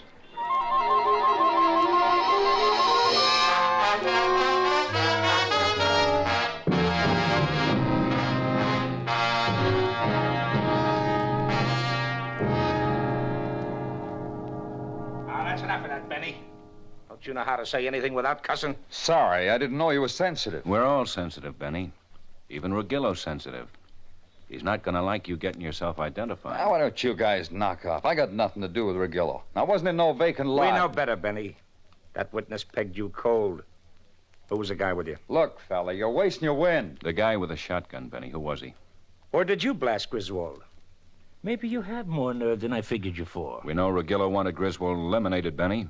But right now, you're carrying the load. It's a big load, Benny. We can sew you up real easy. Let's have it, Benny. Who was the guy with you? We'll keep Ruggielo off your back, Benny. Come on, don't be a sucker. You guys work pretty good together, don't you? Only I ain't impressed. I seen it better in movies. This isn't the movies, Benny. Griswold is good and dead. And you're no actor, Benny. Ruggielo staged this killing, and we know it. Ben. Yeah? Why don't you leave too, muscle man? Go take a flying... What's up? Hamster Ross just wanted and says he's got something. Got him in your office. Look, I told you for the last time. One more Man. crack. Drop dead. Yeah? I'll be upstairs. Okay. What did you say about me being... Now, what's on the hamster's mind? Says he's got something on the Griswold killing. Oh? Is he sober? Yeah. Look, I don't believe it either. Oh, hi, Lieutenant. Hello, Hamster. Oh, you're looking good, Lieutenant. Why, you ain't looked so good in years. What's on your mind? Quit drinking, you know. Just weekends. During the week, I don't touch it. I'm glad to hear it. Well, what have you got? I'm pretty busy. Well, you know, it's funny. Since I quit drinking, I notice a lot more. Why, I can almost see. I heard about Benny being picked up, and I remembered what I noticed. That never used to happen. What did you notice, Hamster? Well, I was in Louis, not drinking, of course, just visiting with the boys. You know, it ain't hard not drinking if you keep talking steady. Get to it, huh? Well, Benny was there having a snort, and there was a guy with him. Remember when I had my own place and you busted 4 bottles of good whiskey and 2 chairs resting a guy named Vincenti? Well, that's the guy that was with Benny. George Vincenti? Yeah, that's him. So anyway, a couple of hours later, I heard Benny had been picked up.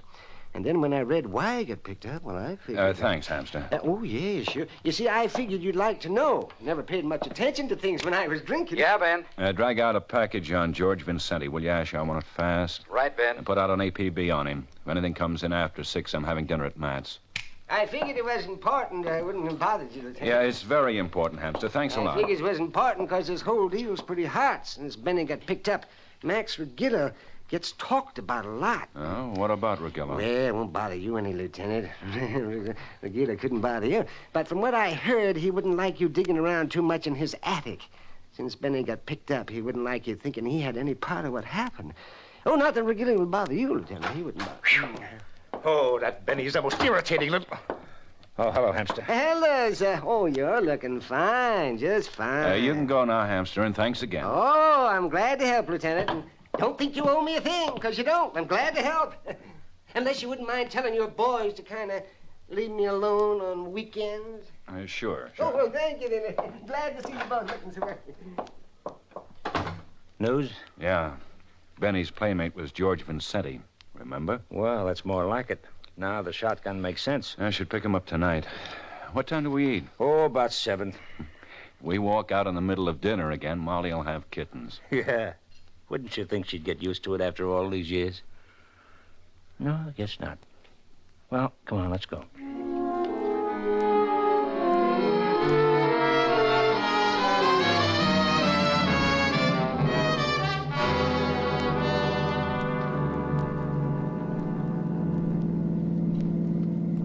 Sure a lot of new houses going up. Oh, yeah. Guy named Ulner's building a new development right near us. There's talk they're going to subdivide the golf course. Huh? This town's sure getting big. Remember when this was just a dirt road? Sure. It wasn't a house for miles. Why, I could have bought 10 acres right in there for... Yeah. Look out!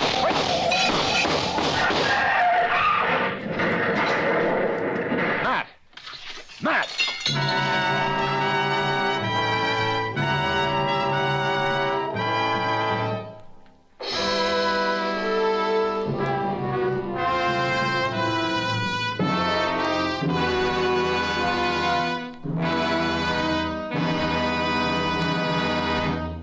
It's the custom for automobile traffic to drive on the left in Japan. Learn this and other distinctive ways of life before visiting or being based in this delightful Oriental nation. The Japanese are extremely polite and neat.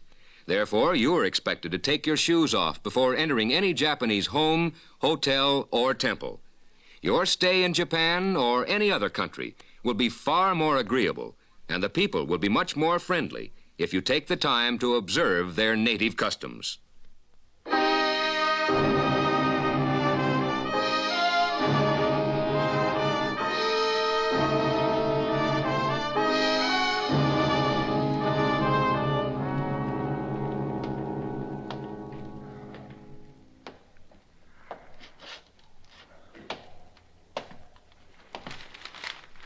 What's in the papers, Mitchell? Oh, Yanks lost yesterday. Dr. Tully, report Here, to I'm second done with floor this desk, section. please. No, Dr. Tully, thanks. second floor Slow desk, down, please. Lieutenant. He'll be all right.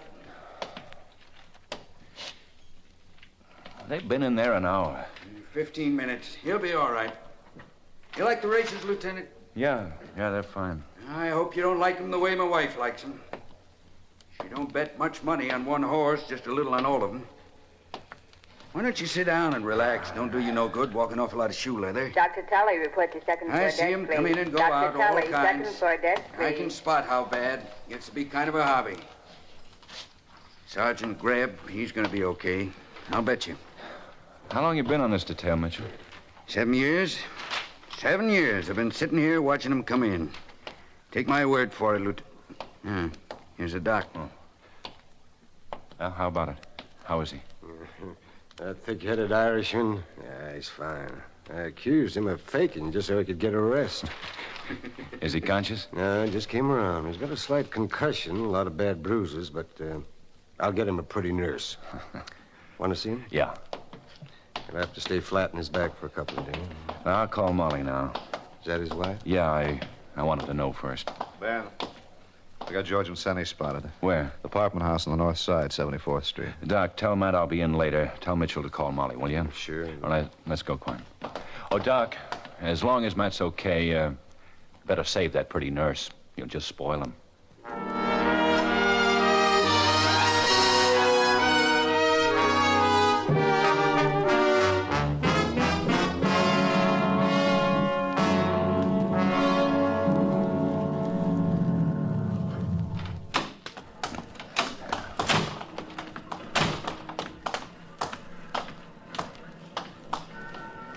How's Matt? He's all right, Asher. Vincenti's on the third floor, 309. We cleared everybody out of the building. Block staked out. 4 men in the back in the alley. 2 men at the side entrance. Anybody inside? 2 men in the lobby covering the elevator and the stairs.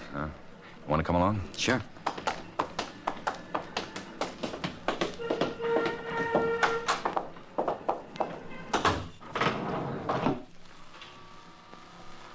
Matt's okay, huh?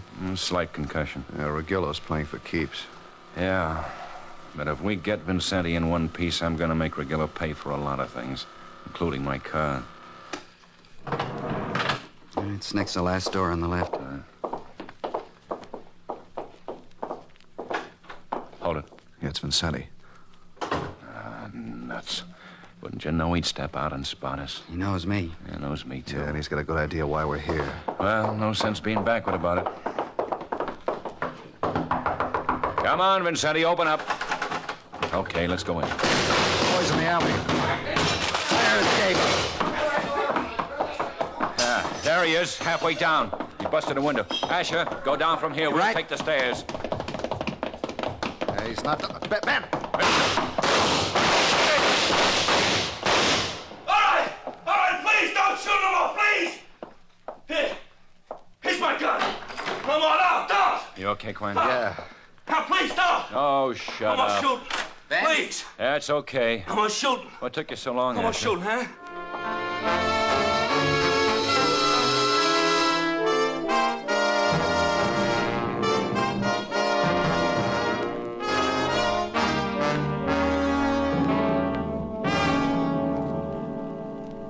How is he? Nervous. And where's Regillo? In his apartment. I got 2 men staked out. Asher in yet? No, he's still looking for the gun. Well, let's talk to Vincenti.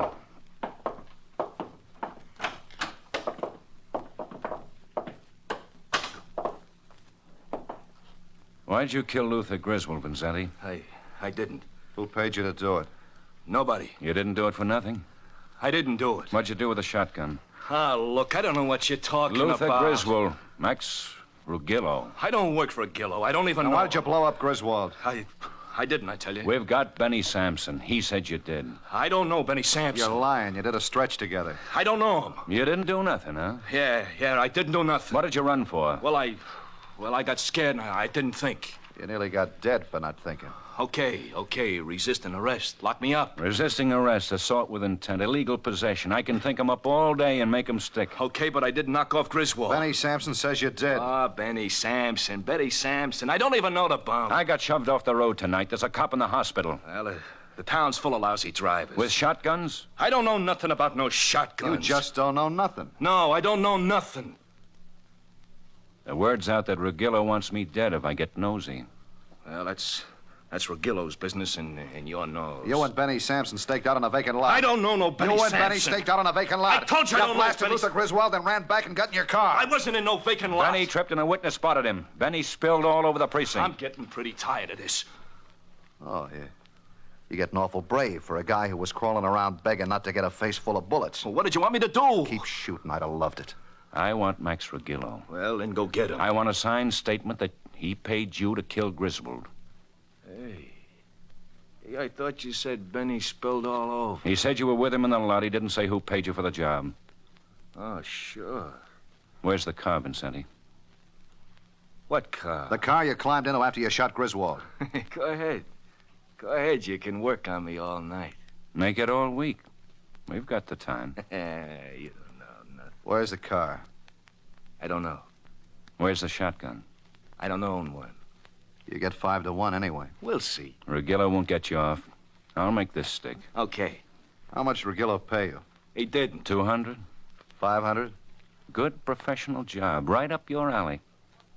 How much, Vincenti?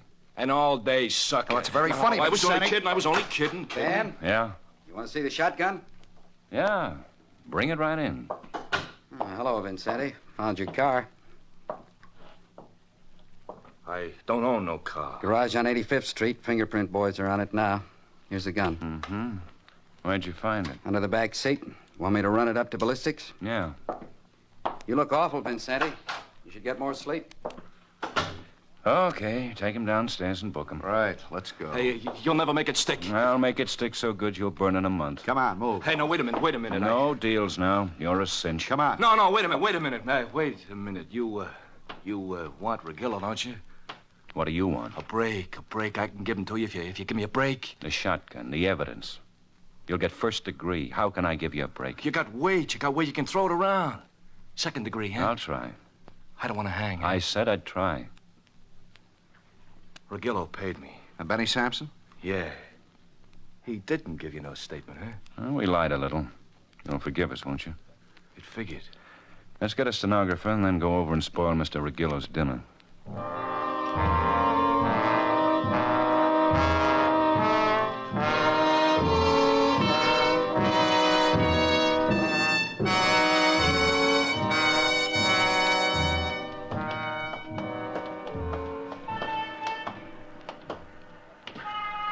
He's still in there, Ben. Who's with him? 2 men eating with him. That's his car, the sedan. There's a guy in it. Yeah, look out. Well, let's show him how careless he can get. Get him fast and don't let him touch that horn. Don't move. Don't touch that horn. I told you to stay away from that horn. Catch him. I got him. All right, drag him out of the way. Right. Let's go.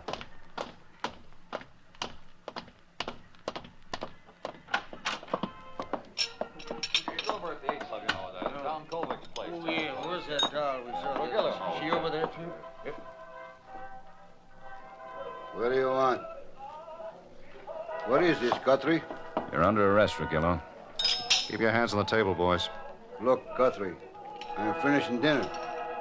I'm too full for jokes. I've got Benny Sampson and George Vincenti. So what?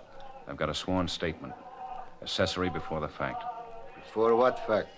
Murder. I hope it'll be first degree. Now wipe off your fat chin and let's go. Okay. But you're going to be real sorry, Guthrie. Up, boys. Now, just walk out quietly. You want me to shake him down? Outside. I don't want to bother the customers. Just shoot them if they get out of line. Move. Okay,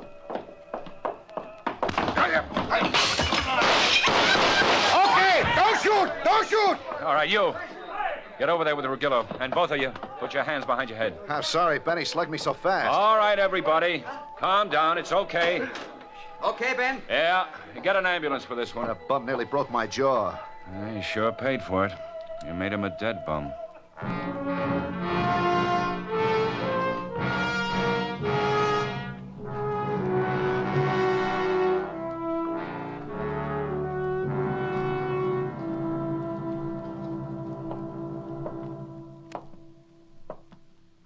Hi.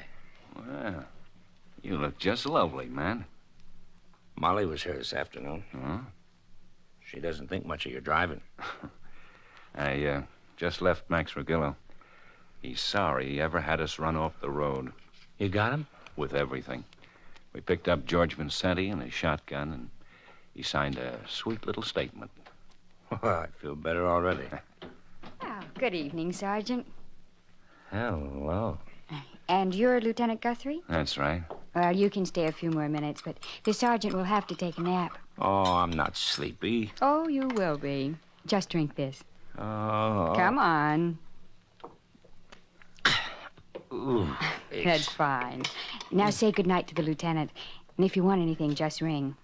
No longer than a few minutes, Lieutenant. How about that, huh? And I told the doc not to... What? Nothing. Man. Yeah? Move over.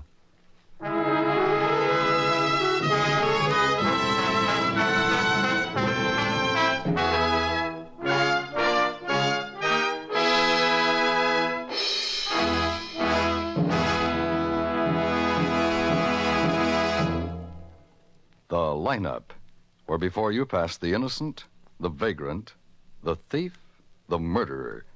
Listen again next week when we again bring you the lineup. May I have your attention, please? You people out there on the other side of the wire in the audience room, may I have your attention, please? Thank you. My name is Greb, Sergeant Matt Greb. I'll explain the lineup to you. Each of the suspects you will see will be numbered. I'll call off a number, then name and charge. If you have any questions or identifications, please remember the number assigned to the prisoner as I call his name. At the end of each line, when I ask for questions or identifications, call out the number. If you're sure or not too sure of the suspect, have him held. The officer says...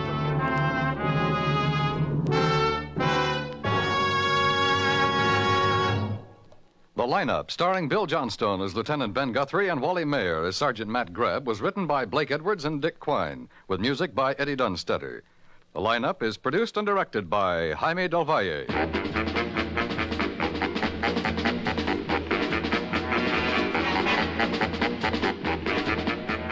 Lineup has come to you through the worldwide facilities of the United States Armed Forces Radio and Television Service.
We take you now by transcription behind the scenes of a police headquarters in a great American city, where pass before us the innocent, the vagrant, the thief, the murderer. This is The Lineup.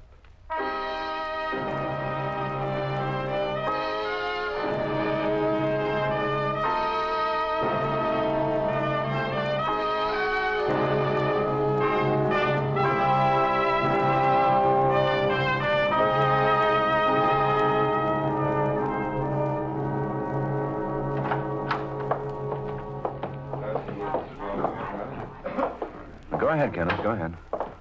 Wasn't this close enough? Well, not quite. The chair right down there. Oh. Go ahead.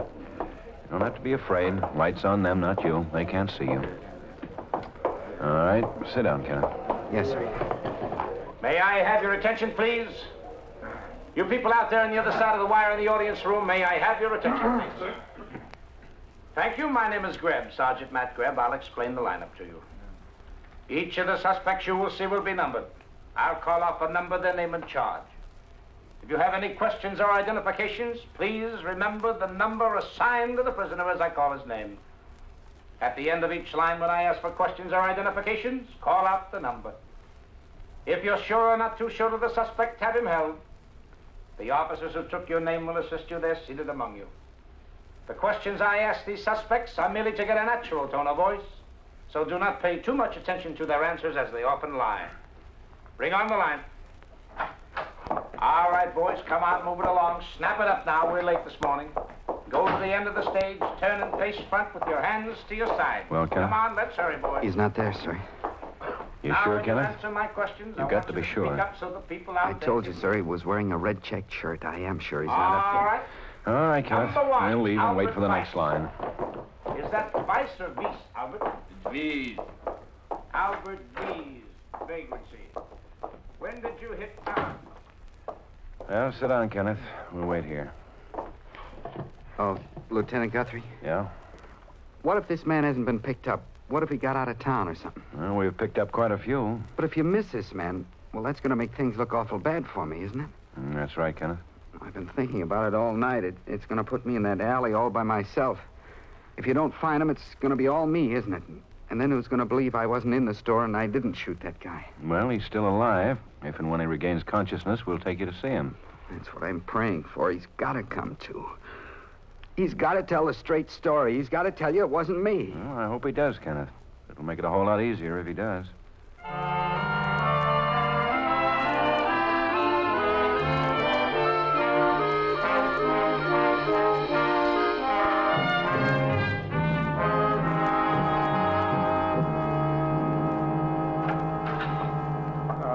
Hi, Ben.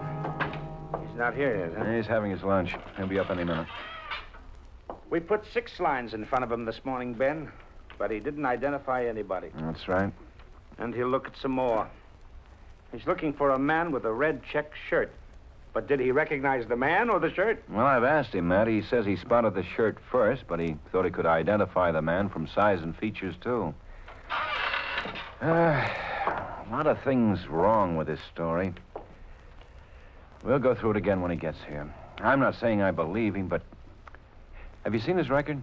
No, I haven't had time. No, it's on my desk. He got into trouble a few times when he was younger. Then, year before last, he was put into the state school, mainly on the strength of his previous record as a delinquent. Here. He was there for 8 months, sent up without any actual evidence against him. They called him a psychopathic liar and sent him up on the basis of the testimony of others and his previous behavior. Well, he could have been innocent. I suppose so. Well, we'll try to get some more proof, if that's what you mean. That's exactly what I mean.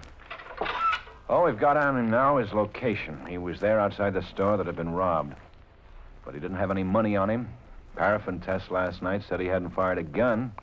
Yet Wordman was lying inside the store, shot through the spine. Somebody did it, Ben. I'd like to be sure we get the right one. Kenneth Munson, Lieutenant. Oh, yeah, thanks. Come on in, Kenneth. You remember Sergeant Greb? Yes, sir. Hi, Kenneth. Sit down, Kenneth. Here. Right here. I want to go through what you told me last night again, so Sergeant Greb can hear it all. Yes, sir. Tell us about how you happened to be in the alley. Well, I was on my way home. It's the way I always take. It's shorter than going around by Langdon. Where were you coming from, Kenneth? From my girl's house. Her name's Rosemary Kelland. Didn't you ask her about it, Lieutenant? Not yet. What time did you leave her house? Well, it's only about 10 minutes away, so whenever the trouble was... 11:30 on the nose. Well, then I left her place about 10 minutes before that, I guess. Any special reason for leaving at that time, Kenneth? 20 minutes after 11? No, sir. I don't think I even knew what time it was. We were both sleepy, and I was supposed to go to school this morning. She go to school, too? No, sir. She quit last year. Joseph Wordman closed his delicatessen every night at 11:30. Do you know that?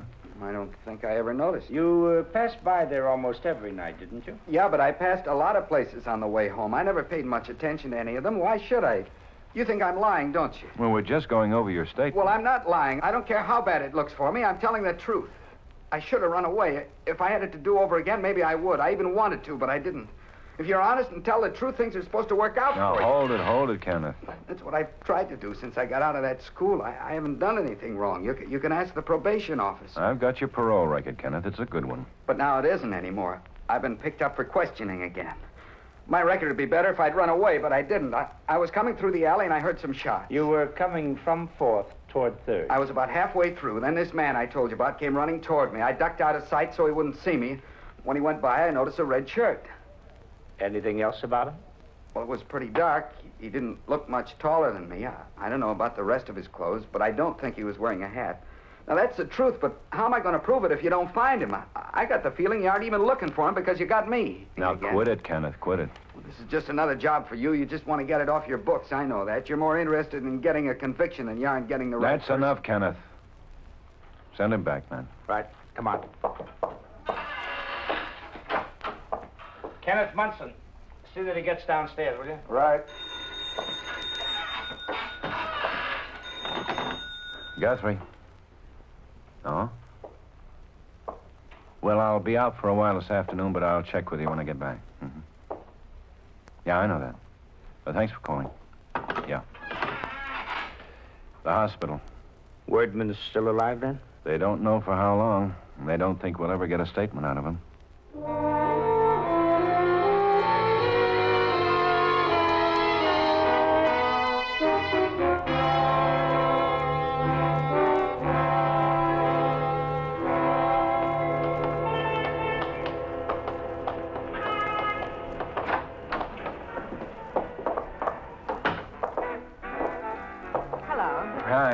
No, I won't need a menu. Just a cup of coffee, please. Oh, sure thing.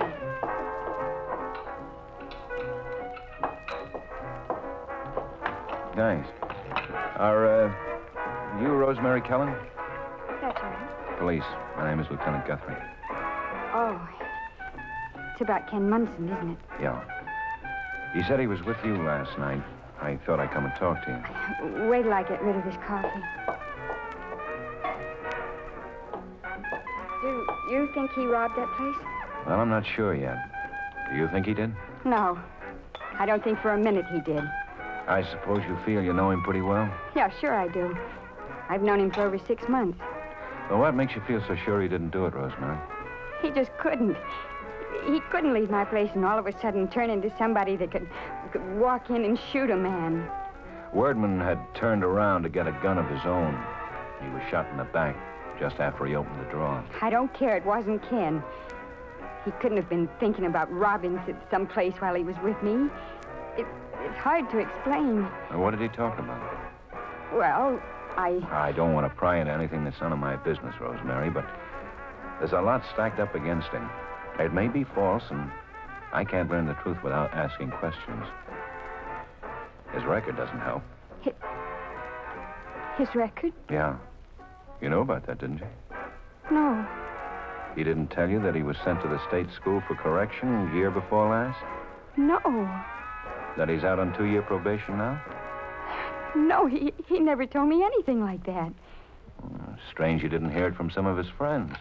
Well, I've never met any of them. I guess he didn't want me to. What did he say about himself? That he went to school out west for a semester. In Denver, where he has an uncle. He wanted me to marry him and go to Denver when he graduated. He graduates this year, doesn't he? Yes, in a few weeks. I told you I thought I knew him. But I guess I didn't know him at all, did I? What about the money for the trip to Denver, Rosemary? He said he was going to borrow it from his stepfather, Vern Chris. Ken said he'd promised to give it to him to help him get started. How much? $300. And then with what I have saved, it'd be enough. Now, I'm not sure he didn't rob that place. I'm not going to be sure of anything for a long time. I'm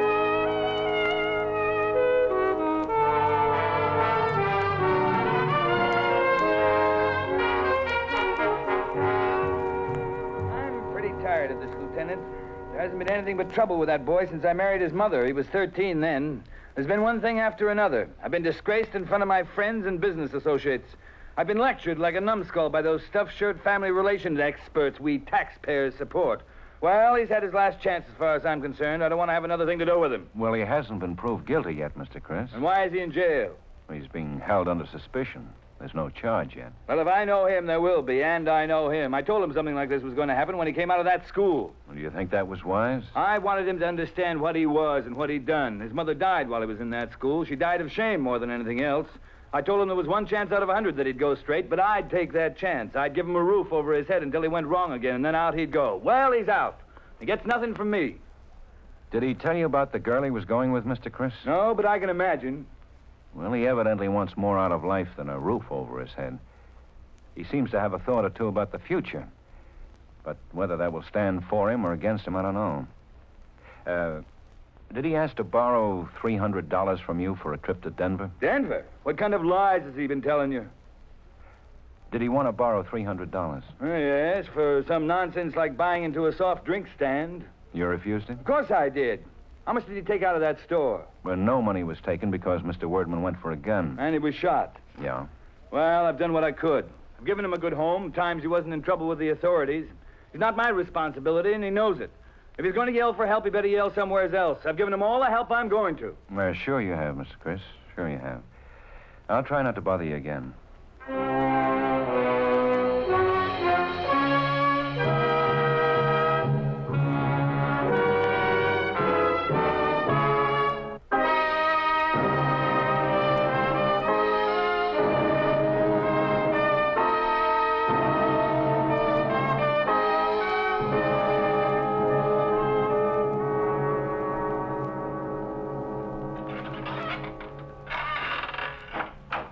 Kenneth Munson, Lieutenant. Oh, thanks. Come on in, Kenneth. Sit down, Kenneth. Yes, sir. Did you find that man, Lieutenant? We've held you almost 24 hours now, Kenneth. According to statute, we'll have to let you go late tomorrow, I guess, if we can't bring a charge against you. I was hoping you found that man. Well, we haven't yet. It seems to me we have enough to bring a full complaint against Kenneth, Ben. Well, it's not up to us anyway, Matt. Well, who is it up to, sir? Well, you don't think any court is going to read our report and not recommend a full complaint, do you, Ben? You never know. I'll lay you 20 to 1, Ben, if you want to lose some easy money. Who is it up to, Lieutenant? The court, Kenneth. Actually, the full complaint is made... Guthrie. Oh? Yeah? Uh-huh. Well, okay. Thanks for calling, Dr. Brand. Dr. Brand? Yeah. After the full complaint is made, Kenneth, your case is turned over to the grand jury. They look at all the evidence, the report handed in by Sergeant Greb and me, copies of your statements, statements of all the witnesses. Court weighs all the evidence against you, and if they see fit, they'll vote an indictment. Then it doesn't look very good, does it, sir? I'd say it looks very bad. Well, these witnesses, didn't any of them see the man with a red shirt? What did Dr. Brandt have to say, Ben? Did Wordman die and turn this into a murder case yet?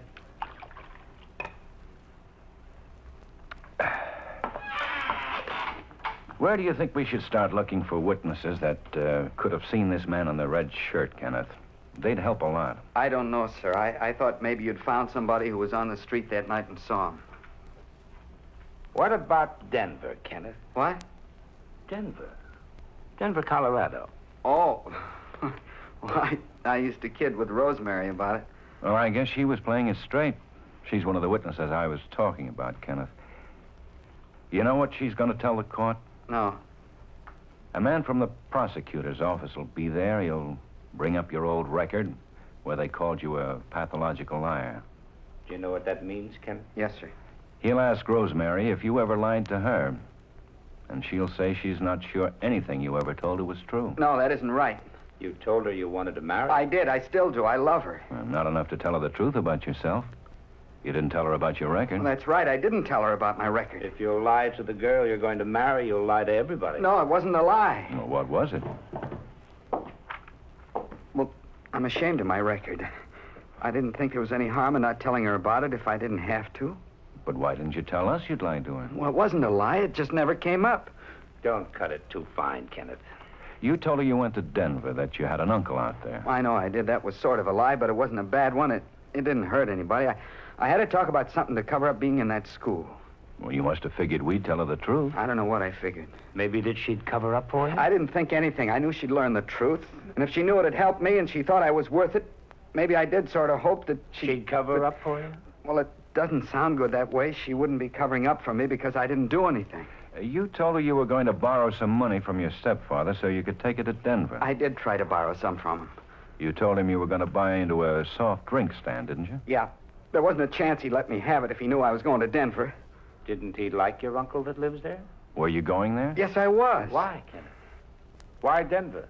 Well, I've been reading about it. It sounded good. I wanted to get out of this town. Well, get out of town or away from your stepfather? Well, both, I guess. He wanted to get rid of me. But you didn't have money enough to leave? No. No, but I didn't want to bad enough to steal it. Not bad enough to shoot anybody. You'd shoot somebody if you thought he was going to shoot you, wouldn't you? I don't know what you mean. Wordman was shot in the back. He had turned around to get a gun, and he was shot when he got the drawer opened. These witnesses who could have seen the man with the red shirt, Kenneth. Yes, sir? You said you hoped we'd found somebody on the street who might have seen him. Yes, sir. Where did you see him? In the alley. You were in the alley, and you saw him coming toward you in the alley? Yes, sir. Then why would you think the witness would have to be in the street? Did you see him on the street? Well, it seemed like he came into the alley from the street. You could tell that from where you said you were, halfway down the alley? Well, I'm not sure. Well, then why did you say the witnesses should be on the street? You must have seen the man come from the street. Well, I thought I did. But still, from where you were, you couldn't have seen him come from the street. Well, I don't know. I thought I did. Well, you never told us that before, Kenneth. Maybe you just remember. Well, when you mentioned it, it seemed like that's where he came from. But you mentioned it, Kenneth, and it's very important. That's where the gunman came from. Maybe you know more about the gunman than you're telling us. No, I don't know anything. Maybe he's a friend and you were with him and you're protecting him now. And maybe he wasn't wearing a red shirt at all. Yes, he was. I don't know anything about him except what I told you. He shot Wordman. Then he ran out the front door, onto the sidewalk, and then into the alley, Kenneth. And you're the first one that's told us that. How did you know? I didn't know. I was coming through the alley. I always go home that way, and then I saw this man. You said you heard the shots first. Yes, I heard the shots, and then I saw him. That's the truth. It's the truth. Guthrie? Oh? And what did he have? And what does he do? Okay, I'll be out. I'll be back in a minute, man. Yeah. I know you were busy in there, but I thought I'd let you know. Sure, Quan. It's time I got something. Where did they find it? On the roof of the building that backs on the alley. The ground didn't pay off, so Asher moved up on the roofs this afternoon. They found the red shirt first, bunched up and knotted tight enough to throw with a pair of gloves inside. Any way to get down from this roof? Yeah, 40-foot drop. The gloves show anything? They're thin leather, but thick enough to stop powder fragments from reaching the hands. The gun was farther up toward the front of the building in the gutters. The .38 fired twice. Yeah. Well, I'd like to see the stuff as soon as it comes in. It sort of looks like there's something to your boy's story at that. Yeah, it does, Quine. Thanks. That's the way we feel about everybody we question. We don't like it any better than they do. It's just our job. Well, we just got a break, all of us. What, sir? Your story has some basis now. Red shirt and a pair of gloves and a gun was found on the roof where this man you saw must have thrown them. They found them, sir? Yeah. Matt and I have wondered why anybody planning a job like that would wear something as conspicuous as a red shirt. Well, now we know why. So he could change his appearance. Well, then you can let me go. Yeah, there's probably not enough to bring charges against you now, Kenneth. Looks like we can clear up the whole thing in about 20 minutes. How, sir? Well, we got another break. One you've been praying for. Wordman has regained consciousness. We can take you to see him. No. What, Kenneth? I mean, I thought it was all over. Oh, it will be then. Well, I don't want to see him. Why not, Kenneth? Well, I don't have to. It's all over. Well, you said yourself you'd tell us the truth. Well, come on, Kenneth. No. I don't want to. Well, why not? What? Because he'll tell you I shot him. Well, you've wasted a lot of our time, haven't you? They told me he was dying, that he'd never come to. But it was worth it. Every minute was a chance to get out of it. Shooting him was worth a chance to get out of this rotten town. A few mistakes, and I never had a chance to do anything good. Now, I don't care what happens. Send him down, man. Tell Quine to get a clerk. Come on. I'll see you later, Kenneth. Kenneth Munson. Get him set up to sign a confession, will you, Quine? Okay, Munson. This way. Well, come on, brighten up, Ben. He had it coming. And he's lucky he's not facing a murder rap. He is. Huh? I hated to do it that way. When Dr. Brandt phoned, he called to tell me Wordman had just died. Oh. But you know, there was no other way to get around that kid's lying.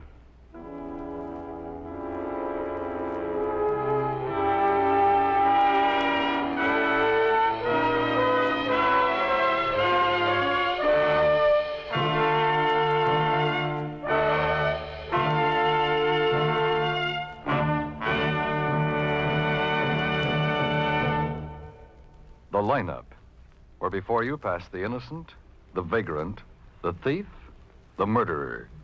Listen again next week when we again bring you the lineup. May I have your attention, please? You people out there on the other side of the wire in the audience room, may I have your attention? Thank you. My name is Greb, Sergeant Matt Greb. I'll explain the lineup to you. Each of the suspects you will see will be numbered. I'll call off a number, their name and charge. If you have any questions or identifications, please remember the number assigned to the prisoner as I call his name. At the end of each line, when I ask for questions or identifications, call out the number. If you're sure or not too sure of the suspect, have him held. The officers who took your name will assist you there, seated.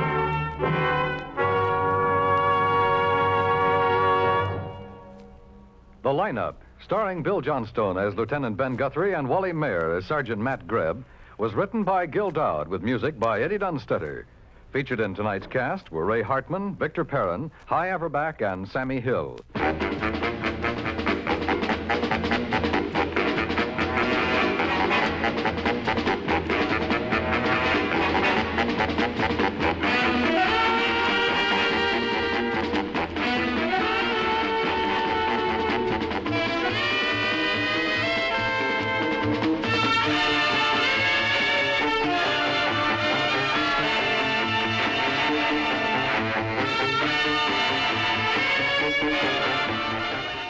This is the United States Armed Forces Radio and Television Service.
Ladies and gentlemen, we take you now behind the scenes of a police headquarters in a great American city, where under the cold, glaring lights will pass before us the innocent, the vagrant, the thief, the murderer. This is The Lineup.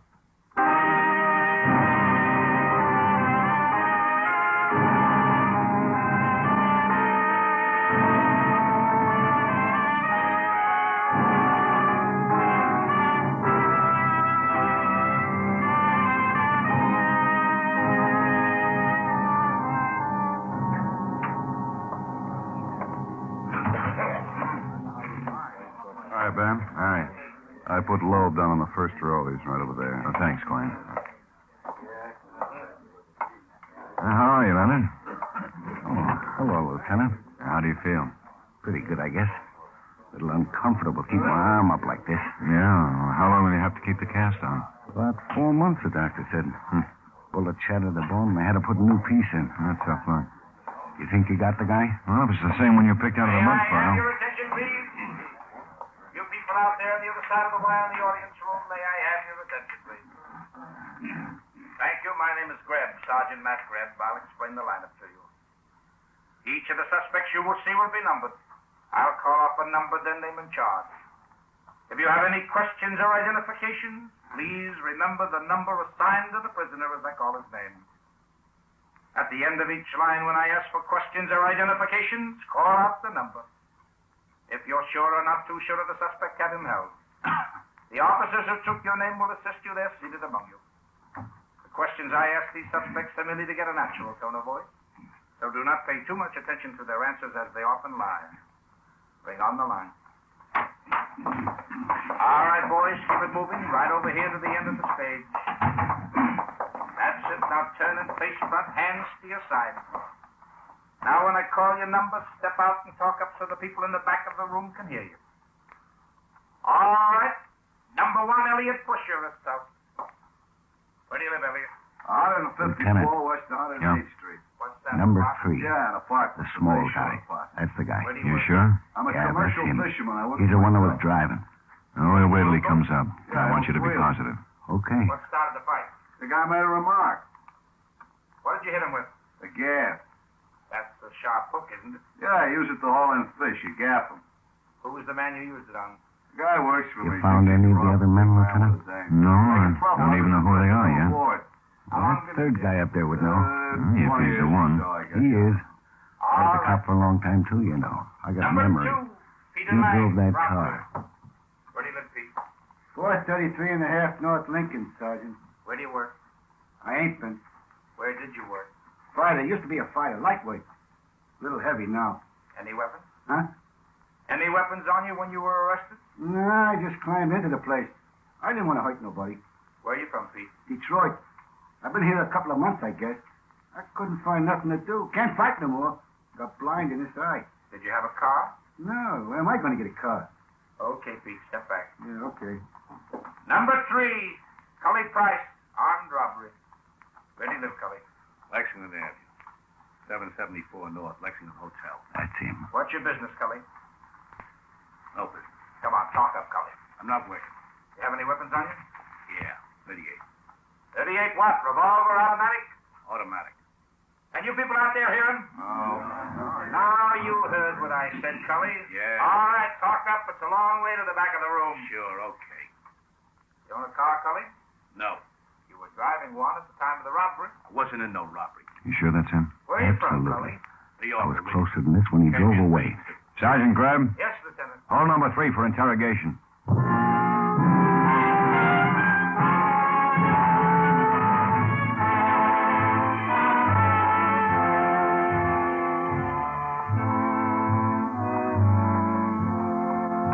Want to play squash tonight? Sure. Just you and me? Well, Quine and Asher are on duty. Maybe we can pick up a couple of others at the club. You're gonna lose. Like the last time? No, I was tired. Oh, Yeah, hello, Cully. how are you? I'd like to make this short. Okay, it's up to you. I didn't do nothing. Now, you just listen. Okay. The Spartan payroll was struck up. So what? Just listen. 4 men wearing masks walked in and walked out with $100,000. A guard was shot, but he got a good look at the driver of the getaway car. Can I smoke? Nope. Okay. The guard says you were driving the car. Ah, he's blind. You don't want to make it short. I want to make it plenty short. Just take my word and let me go. That's short. He picked you out of the mug pile before we hauled you off that bus. And so we made a mistake. Okay, Cully. Now, look, I'm telling you the truth. I wasn't in no rob. Three-time loser. Yeah. One more rap, you get life. Oh, you're going to work, huh? You've been here before. You know the routine. Yeah, and it don't scare me. Where'd you get the $5,000 you had on you? I won it. Where? On a horse. What horse? Sound off. What race? I. What race? What track? Fifth. What track? I don't know. I bet them all. Look it up. What were you doing the day before yesterday? Stayed home.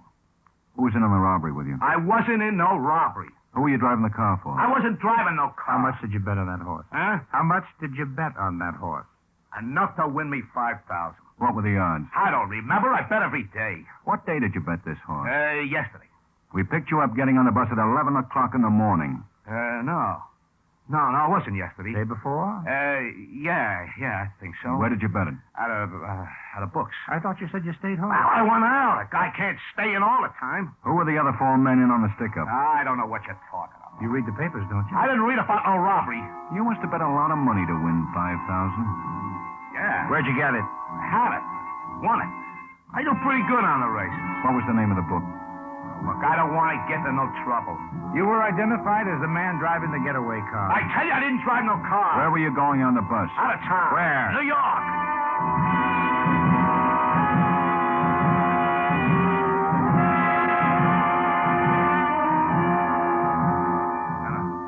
No, look, I wasn't driving no car. I wasn't in no... Sure you were. No. Who were the other 4 men? I don't know. Look, can I have a drink of water? No. You were in your apartment that day? Yeah. And you went out to the bookmaker? Yeah. What else did you do? I stayed in. All day? Yeah. I was tired. I listened to the race. Didn't you go out for food? No. Who were they, Cully? Who were the other men? There wasn't any other men. I don't know what you're talking about. You'll get life, Cully. For what? For what I didn't do? We've got enough to convict you right now. All right, then do it. Go ahead. We want the other 4 men. Give us their names. Nuts! Tell me some more about that horse you won $5,000.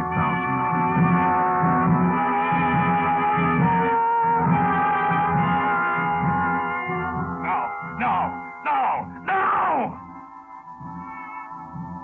Got a cigarette, Matt? Yeah. Come on, will you? Lay off, will you?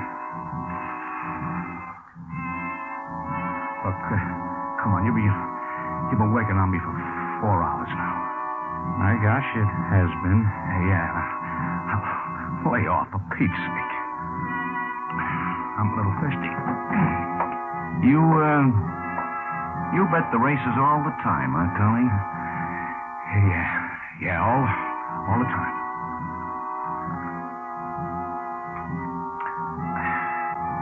You want one, Ben? Yeah. Look, can I please have a drink, huh? Here. Thanks, man.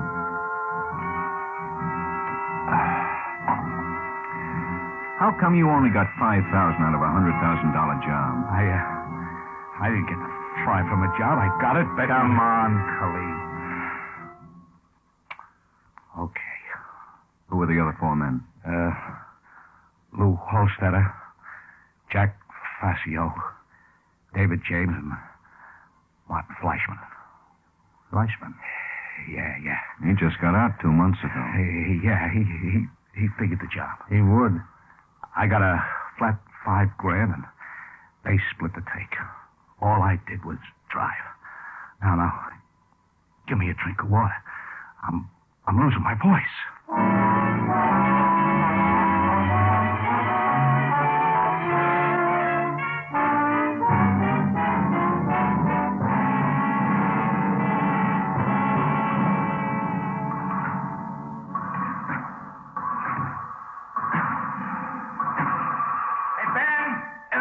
Number 3.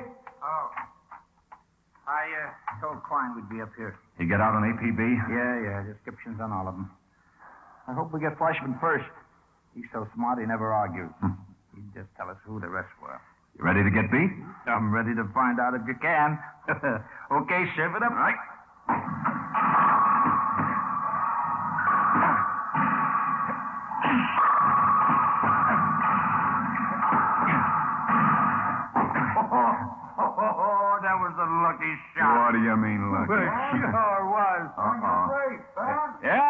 In here, Quine. Oh, I'm just getting started. Well, you're lucky, boy.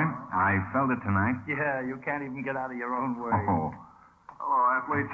What's up? Patrolman thinks he's got Fascio spotted. I got the building staked out. You want to come along, or should I take it? We'll come. We got time for a fast shower? You can take it after you get Fascio. If it is him, he's in a steam bath. Oh, he might even stick around for a rub down.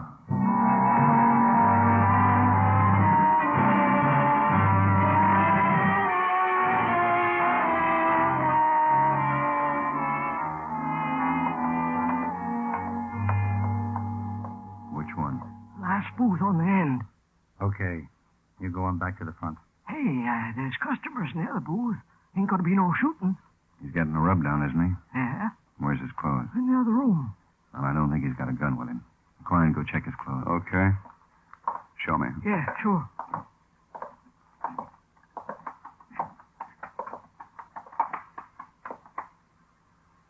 Hey! What's going on? I got a customer. What are you doing? Get up, Fascio. Hey, look, you guys. Relax. You ain't got no relax. business. Let's go, Fascio. I show these guys very well, Mr. Fascio. Police. Huh?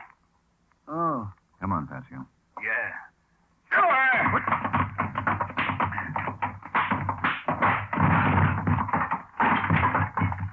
Hey, who's going to pay for this mess? If I had known I was going to get this kind of a workout, I wouldn't have suggested squash.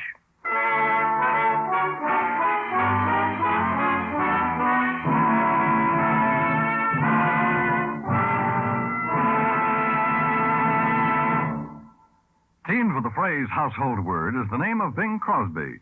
For years, Bing has set the styles in American music.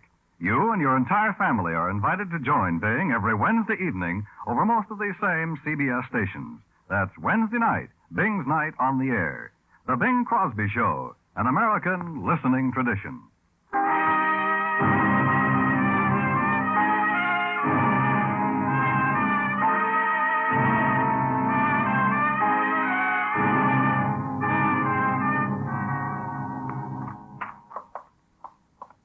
Oh, Fascio, how's the nose? It hurts. Oh, It's busted. you look much better. It's hard to breathe. We've been puttering in your garden, Fascio.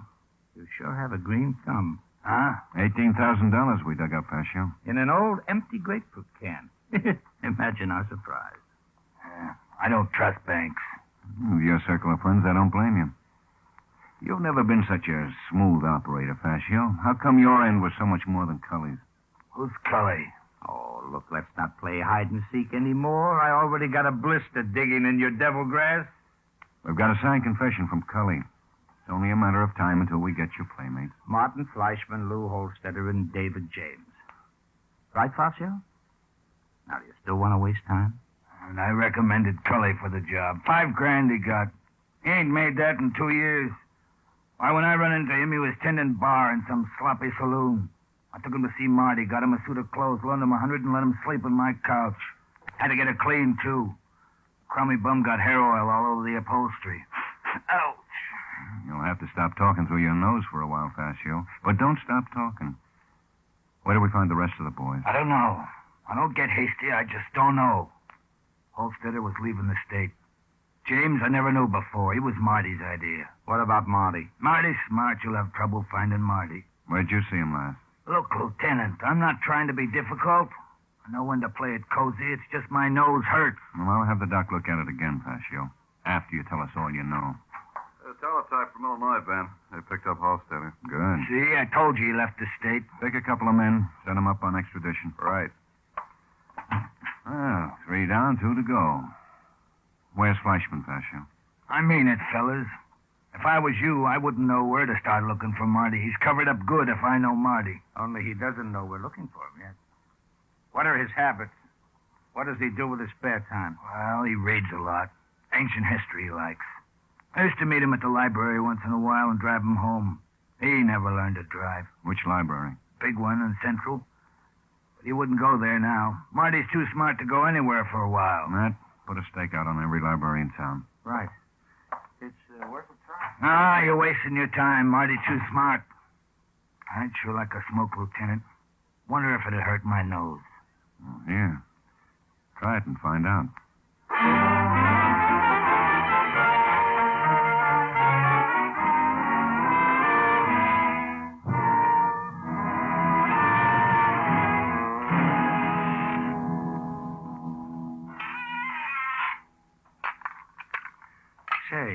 Huh?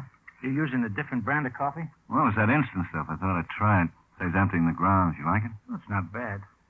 Did I tell you Molly's going away for a week? Yeah, where? Oh, visit her mother. It'll do her good to get away for a while. Well, what are you going to do? Well, I thought we might, I got a Holstetter out here, Ben. I'll bring him in. Come on, Holstetter. Last time she went away, you were like a lost puppy. Yeah. Hello, Holstetter. Sit down. Thanks. Glad to have you back. You should let us know when you leave town. Look, I'm not in the mood. Get to it, huh? All right, Holstetter. We want a full confession on the spot and hold up. Do we get it now or later? We've got Cully and Fascio signed and sealed. Your name is very prominent in the statements. So? So don't be a fool, Holstetter. We don't need your confession. You just do yourself a favor. You're a lucky boy. That guard's still alive, fella. Not the way you planned it. I didn't shoot her. Go ahead, Holstetter. You were saying... Guthrie. Yeah? Are you sure? Then don't take him unless he comes out before I get there. Yeah. Come on, Matt. We may have Fleischman. You'll excuse us, won't you, Holstetter? If this is Fleischman, you boys will have a fourth for bridge. Sergeant Quine will entertain you while you're gone.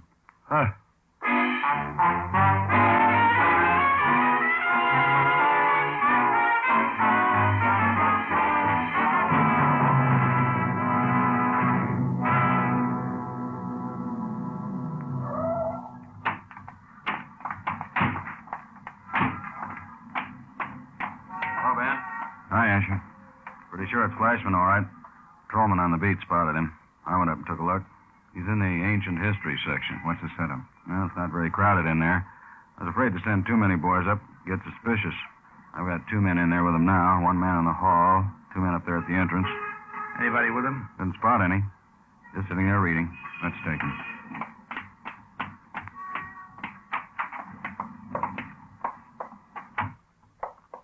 Room at the end. You got the place squashed? Oh, some.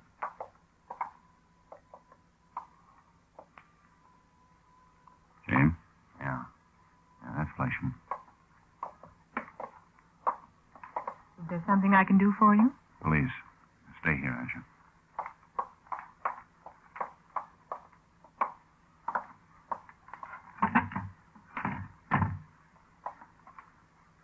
Fleshman? Oh. Let's keep it quiet, Fleshman. Certainly. I was just reading the Rise and Fall of the Roman Empire. You know, Lieutenant? Read it in school.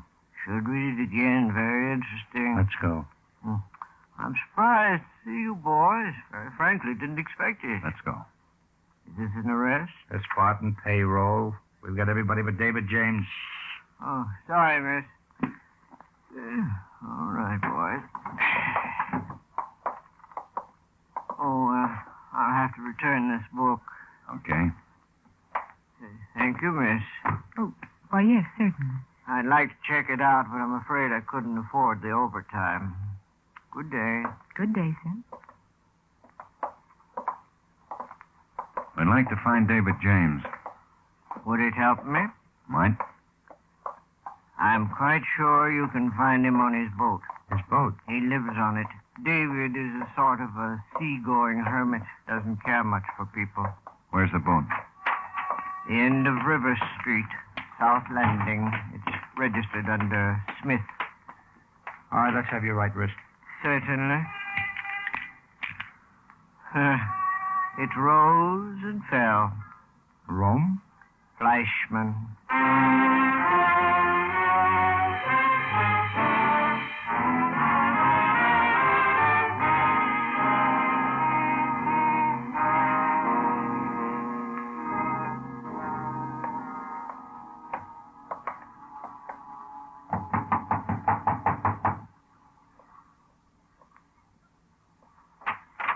Yeah. You want a boat? Yeah. Which one belongs to Smith? Ain't for rent. He don't rent it. Which one is it? Catch, one right down there. End of the slip. On the left? Yeah. Okay. You better get off the dock. Might be some trouble. Trouble? Police. Take him with you, Asher. Let's go, Pop. Hey, you want Smith? I'll tell you all about it, Pop. Let's go. Okay. Pretty open. Well, we'll just call him out. If he doesn't like the idea, give it to him. Maybe if we got on that other boat across the slip. Yeah, it's a good idea. got grease all over me. Doggone. Now, keep your head down. David James! James! You're boxed in. Come on out with your hands up. He doesn't want to cooperate. James! Whole area's surrounded. You haven't got... Everybody okay? Yeah. I got a face full of wood. Give me that Thompson. You'll throw slugs all over the bay. I'll aim low. James! We'll give you one more chance. Come out with your hands up. Okay.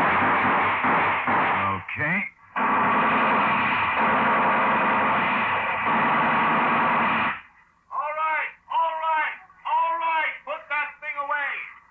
Throw your gun out.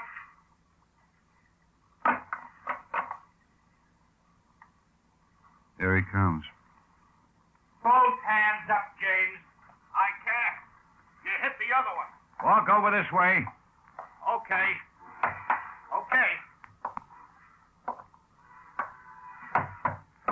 You guys sure ain't got no consideration. My boat is full of holes. All right. Give me your wrist. That's a $6,000 catch. You ruined it. Be at the bottom in a couple of hours. Look, friend, we did you a favor. After you do your 20 years, you just get seasick anyway.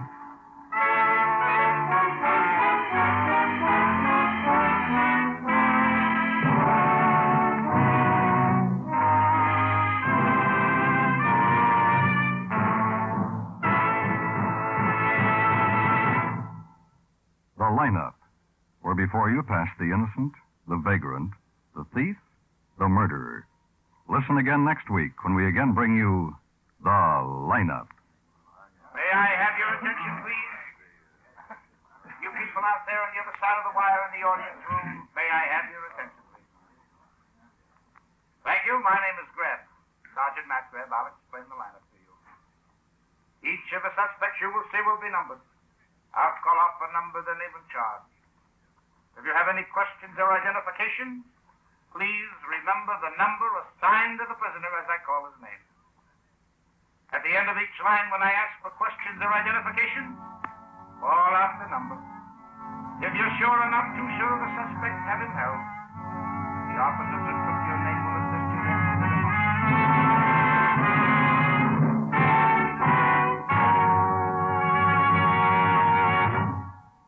The lineup, starring Bill Johnstone as Lieutenant Ben Guthrie and Wally Mayer as Sergeant Matt Greb, is written by Blake Edwards and Dick Quine, with music by Eddie Dunstetter. Featured in tonight's cast were Hy Everback, Jim Nusser, Harry Lang, Eddie Marr, Junius Matthews, Ray Hartman, Dave Young, and Mary Shipp. The lineup is produced and directed in Hollywood by Jaime Del Valle.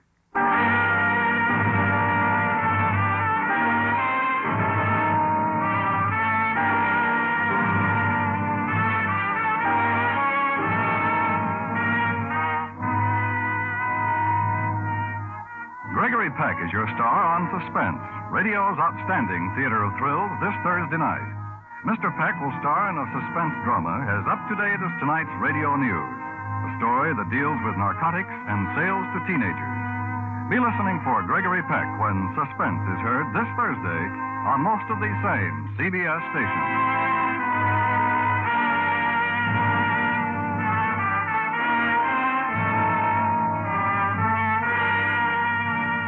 Dan Coverly speaking. This is CBS, the Columbia Broadcasting System.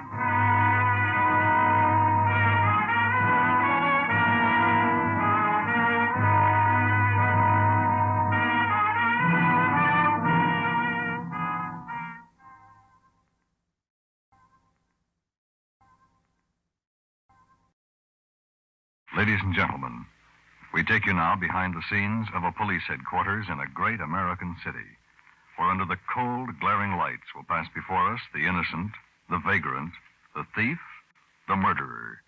This is The Lineup.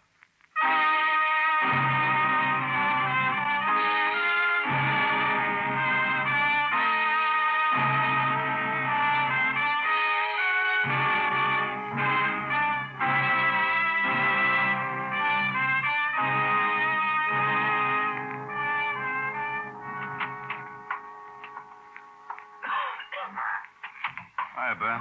Hello, Quine. Your man's in the front row, in the middle there. Thanks. Big line? About 22. I'll see you later. Yeah. Oh, Mr. Martin. Oh, hello, Lieutenant. How are you? Just fine. Been here long? Not long, no. Do you think you've got any of the men? No way of being sure until you point them out. We picked up 3 or 4 on suspicion, past records, and close to your description. May I have your attention, please? You people out there on the other side of the wire in the audience room, may I have your attention, please? Thank you. My name is Greb, Sergeant Matt Greb. I'll explain the lineup to you. Each of the suspects you will see will be numbered. I'll call off a number, their name and charge. At the end of each line, when I ask for questions or identifications, call out the number. Please be prompt with your questions or identifications. When the prisoners leave here, they are sent to the washroom and dressed back into their jail clothes. It makes it quite difficult to bring them back after they leave here. The questions I ask these suspects are merely to get a natural tone of voice, so do not pay too much attention to their answers, as they often lie. Bring on the line. All right, boys, keep it moving. Right over here to the end of the stage. Now turn face front, hands to your side. When I call out your name and number, step out, face the room, talk up so everybody can hear you. All right, number 1, Louis Foster, robbery. Where do you live, Louis? 108 and a half North Lincoln Boulevard. What's your business? Caddy. You drive a cab? I used to. How long ago did you used to? I used to a year ago. I got canned. I can't jockey cabs no more. Lousy company blackballed me. You own a car? No, sir. Any weapons on you when you were arrested? No, sir. Anybody with you? Yeah. Guy named Bernie or something. Bernie what? Bernie, I'm not even sure of that. I don't know his last name. He's standing right back there. Bernie King, number 4. How long you known him? I met him 3-4 days. At a bar. We got drinking, and that's when we cooked up the job. Okay, step back. Number 2, William Small, assault. Where do you live, Bill? 333 South 103rd Street. What's your business? Bartender. Where do you work? The Domino over on Jefferson. 46 West. He beat up a customer pretty bad. Yeah, he got out of line. I asked him to shut up. He don't shut up. I take it for about an hour, and then I don't take it no more. You ask him to leave? Sure, like always. Guys gets hanked up. First I ask him to leave. I'm pretty big. Usually they don't give me no lip. This guy, he's pretty big, too. He didn't want to leave? Nah. He gets very insulted. Starts calling me names he ain't gotten around to until then. I try to hustle him. Gentle, but I mean it, see? He don't hustle. Instead, he clobbers me one with his elbow. Right in the kisser, he clobbers me. So what else? I go to work. I rough him up good. I'm mad now, see? I really rough him up. You hit him with the table? Well, he had a bar stool. I had to hit him with something or he brains me for keeps. Okay, step back. Sure. Assault, yeah. He don't get nothing, huh? Just a concussion. Number 3, Homer Miller, robbery. Any of the men up there? Where do you live, Homer? No. 349 South L. What's your business? I ain't been working lately. I used to be a steeplejack. How long have you lived here? 6-7 years. I come from Detroit.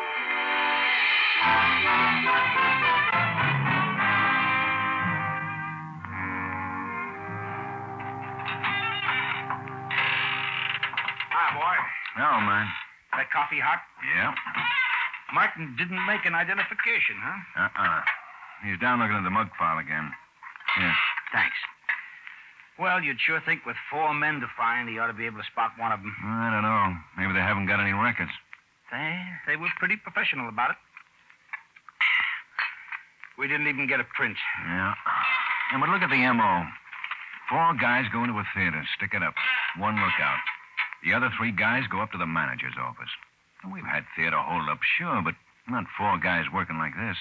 Young guys. Yeah, Martin says the 3 who came into his office couldn't have been over 22 or 3. And nobody in our files even comes close to the descriptions. Out of town? Maybe. Maybe their first job. They acted like cowboys and Indians. Martin says he thought they were kidding until he saw the guns. Well, what have you done? Staked out the theaters. Guthrie. Yeah? Yeah? The Lincoln? Okay. Let's go. Something hot? Those 4 guys just held up the Lincoln Theater. Finch was on stakeout, tried to stop him. Tried? He downed 1, but got shot up doing it. He's on the way to the hospital. How bad? Pretty bad.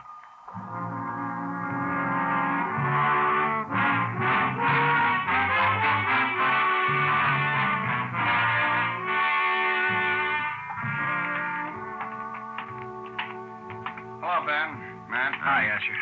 How's Fitch? No report yet. He's in the operating room. Who's the doctor? Gerson.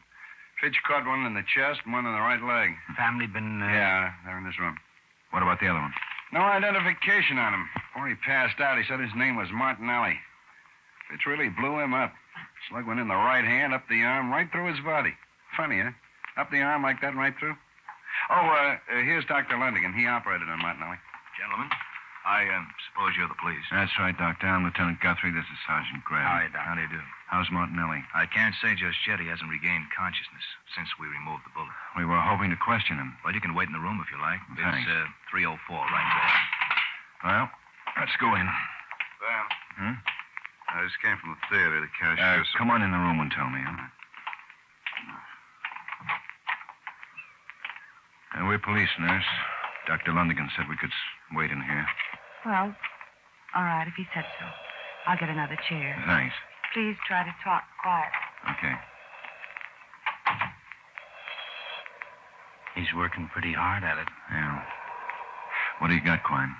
Now, the cashier at the theater saw the car, and all she knew was it's blue sedan.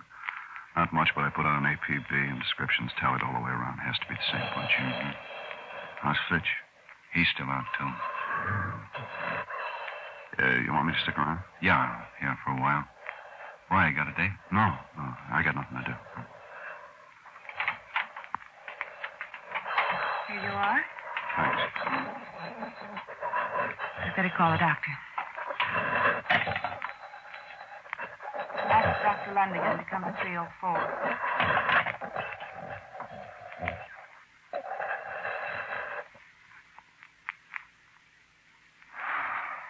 That's that, huh? Yes. Coyne, stay and get fingerprints on him. If anything comes up, you can get me at home. Let's go, man.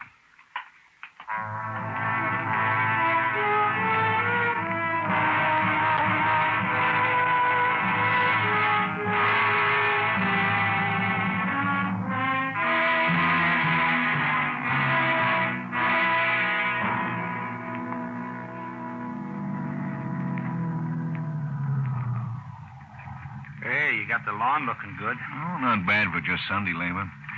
Well, tonight. I'll see you in the morning. Want me to pick you up? No, I want to leave the car to be serviced. Say hello to Molly. Right. Night. Night.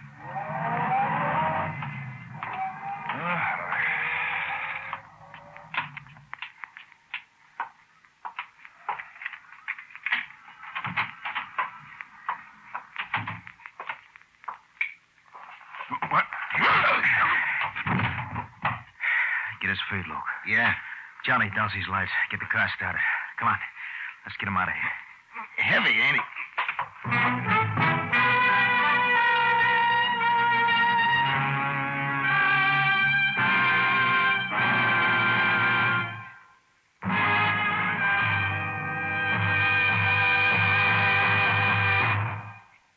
There's a new Dollar Day on CBS. Mystery fans know that can mean only one thing. Edmund O'Brien as yours truly, Johnny Dollar. The insurance sleuth with a dynamite-loaded expense account, formerly heard Saturdays, now will be heard Wednesday nights on most of these same CBS stations. Johnny Dollar celebrates his move tomorrow night by solving the Malcolm Wish matter, a startling disappearance case.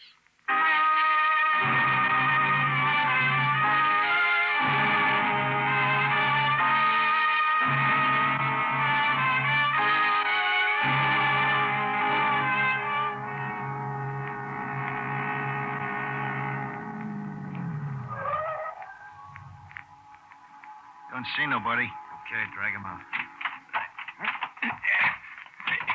Hey, bet nobody ever kidnapped no cop before. All right. Get him down to the shed. Okay.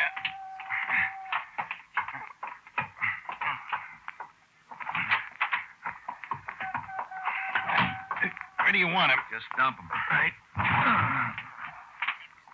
He's coming around. Give him time. Sapped him pretty good. Go ditch that car. Yeah.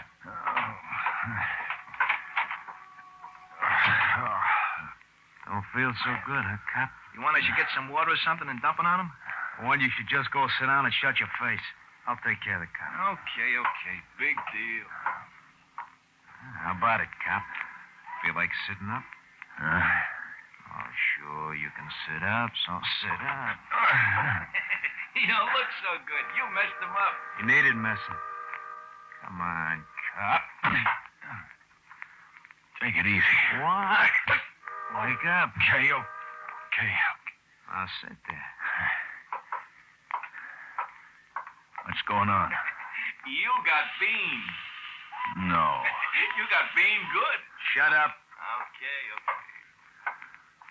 Here, cop. Have a drink of water. Oh, thanks. You should have. Now you got yourself all wet. You punk. Who do you think you're talking to? You I'm talking to. Any way I want to. He just don't get it. Big, stupid cop. Just don't get it. Like to know about it, big, stupid cop? Want to know why you got your skull split, huh? Who are you? Martinelli. Oh. Tony Martinelli. One of your stinking cops shot my brother. You get it now? Yeah. Anybody ever kidnapped a cop before, huh? Anybody ever kidnapped a lieutenant, a big, dumb lieutenant, huh? You gotta learn to answer when I ask you something. That theater job, your first stick-up, Tony? What makes you think so?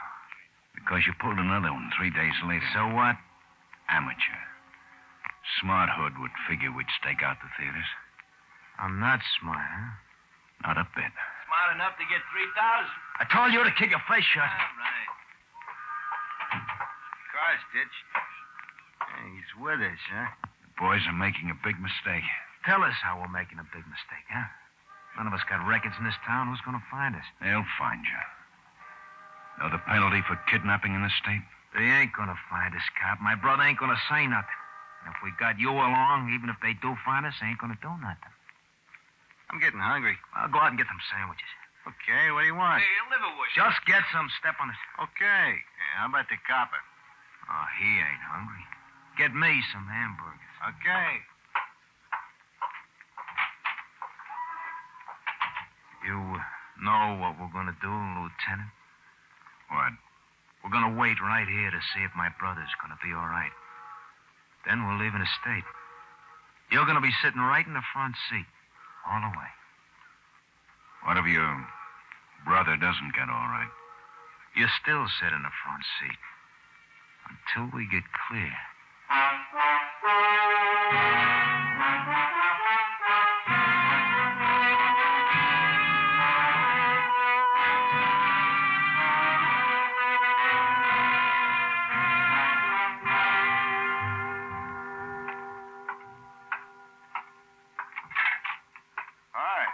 Hi, where's Ben? He's not in yet. I was just swiping some coffee. Well, swipe me some. What'd you find out on Martinelli? Here. Oh, thanks. We ran down the fingerprints. Got him through the Army. Full name, Giulio Martinelli, 26 years old, born in this country, Detroit.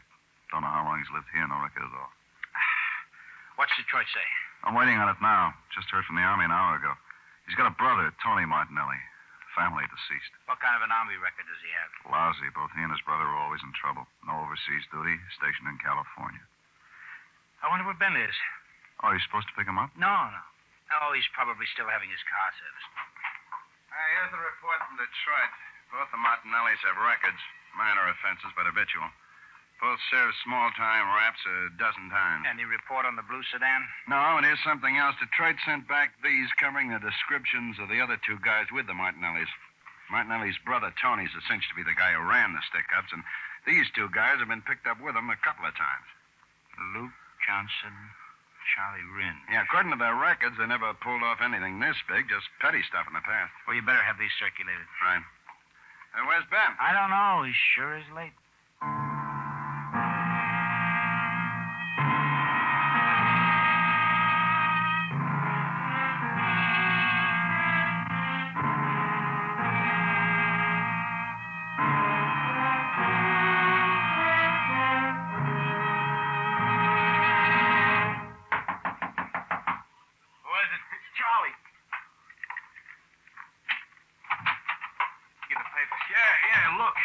Pictures on the front page. We better get out of here. What's the matter? Rotten. The kid? Yeah. Cop. Yeah. Julie's dead. Yeah. Died last night, 9 o'clock, before we got you. You know it, huh? Uh-huh. You know what happens to you, cop? You know, don't you, cop? You know what I'm going to do to you. Tony, look, we're in it up to here now. You can't... Shut up! Yeah, but they know who... So what? So what if they know? This big, dumb cop is going to get us out. And I'm going to blow his brains out. Tony, I'm still running this thing. You're going to do what I tell you to do. We stay right here till the night. You want to get out of this? We're killing the cop. You know what I was But planning. they know who we are. I'll kill him. After we get clear, I'll kill him. You don't have to do nothing to do with it. I'll kill him all by myself, and I love it. Here comes.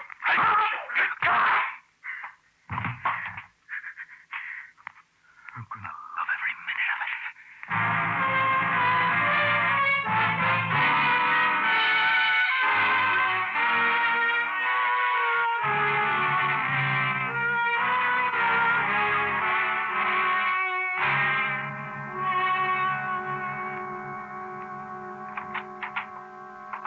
Every precinct in the city is out with those pictures. Haven't got him yet? No. You been over to his house? I sent Carger over. Here it's 3:30 and no word yet. Ben's never stayed away without at least checking in. He didn't even go into the garage. Did you check the hospital? Oh, we would have gotten some word by now. I covered the morgues. Oh, nothing like that. Well, how do you know? I at least got a... Greb. What's the address? Okay. Asher thinks maybe he's got an identification on one of the men. Cafe down on River Street, 105 East. You want me to come along? No.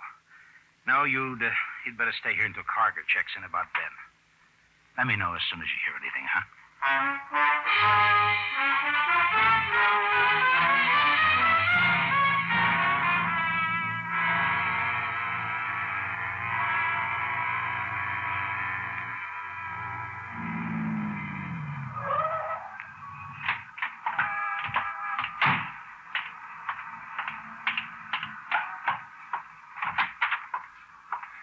Hello, Matt. Hi. This is Mr. Forline, Matt. How do you do? How are you, Mr. Forline? He identified this one, Luke Johnston. Positive? He's pretty sure. Oh, yeah, I'm pretty sure. This guy in the picture he come in this morning and got some sandwiches. To take out? To take out, yeah. Liverwurst and 6 hamburgers. I remember because I ain't had too many customers today. Do you notice whether he was in a car or not? Oh, no. Well, I mean, I noticed. I seen him walk away across the street that way. You see, we stay open all night, and he was my first customer. He walked that way right down there. See, what's he doing? Is he a killer, maybe? The river's down that way. Oh, sure, probably lived down there by it. He kind of looked funny. I thought he looked funny when he first came in, like he was a gangster, maybe. Looks just like a kid in this picture. Oh, sure, yeah. He's young. He's about my boy's age, maybe, but... Oh, look tough and shifty. Oh, you know the type. He got coffee and sandwiches. Where's your phone? It's right there. It's a nickel. Sorry.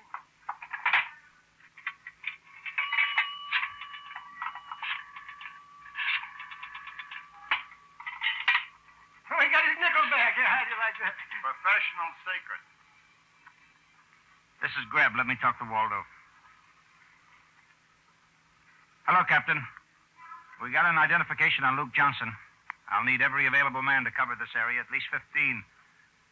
It's my guess Johnson is holed up somewhere within walking distance of the river. Yes, sir. I'll keep in touch.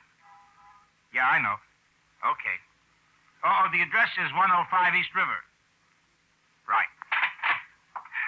Asher, you work with me. Right. There's something big, those guys that stuck up the theaters? Yeah, I read about that. Well, thank you for your help, Mr. Froline. 4-line. Like on a golf course. 4.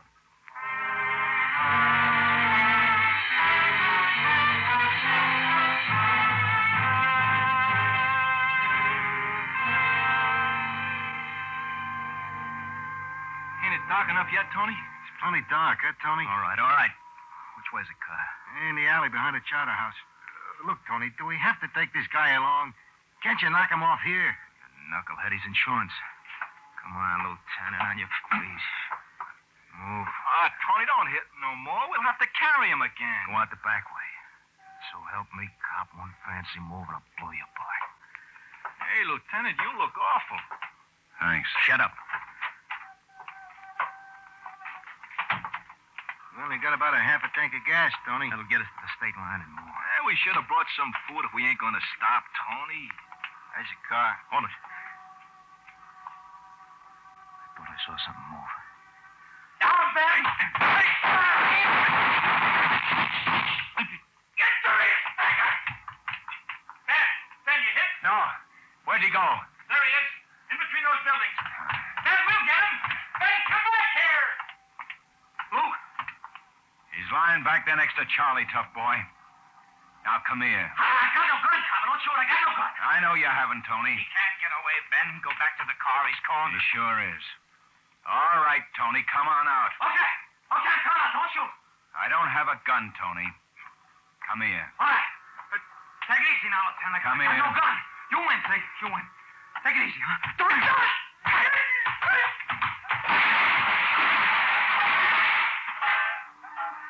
Ben? Get up, Tony. Please, get up. Come on, get up. I don't think he's going to, Ben. Wouldn't you know it? I'd like to beat Take that... it easy, boy. Well, that's what happens when you lose your temper. I should have saved the Sunday punch for last.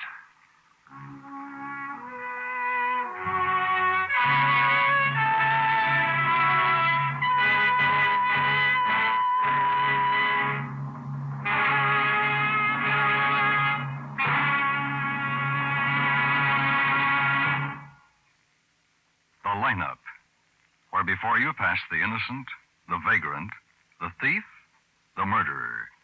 Listen again next week when we again bring you the lineup. May I have your attention, please? You people out there on the other side of the wire in the audience room, may I have your attention, please? Thank you. My name is Greb. Sergeant Matt Greb. I'll explain the lineup. Each of the suspects you will see will be numbered. I'll call out the number, then name and charge. At the end of each line, when I ask for questions or identification, call out the number. Please be prompt with your questions or identification.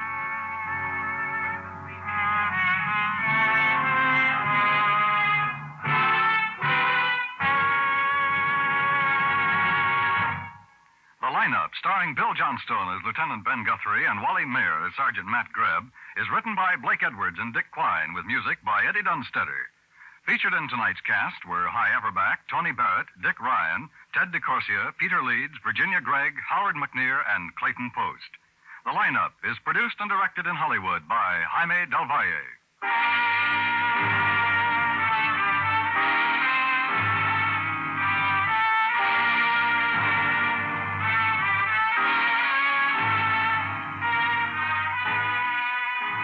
Elation and syncopation are the main elements of tomorrow night's Bing Crosby show over most of these same CBS stations. And no wonder the groaner himself vocalizes and informalizes. And Bing's guests include Tommy Dorsey with some fancy licks on his slide trombone, hot violinist Joe Venuti, and that equally torrid songbird Teresa Brewer. Tomorrow night on the Bing Crosby Show.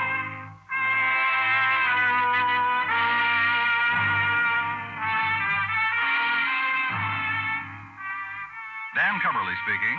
This is CBS, the Columbia Broadcasting System.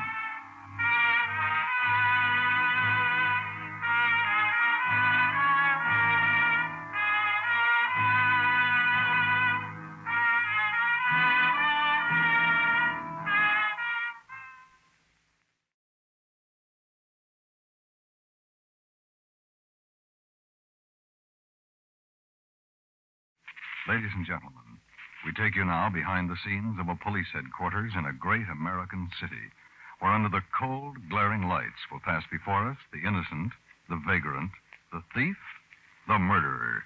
This is The Lineup.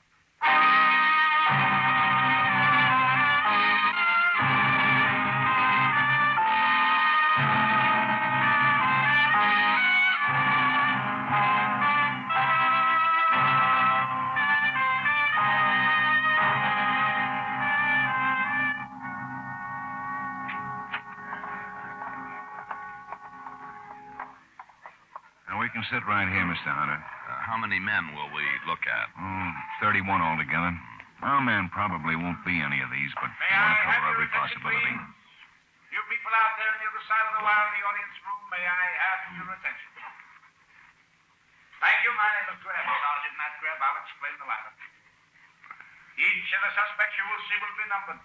I'll call off a number, then name and charge.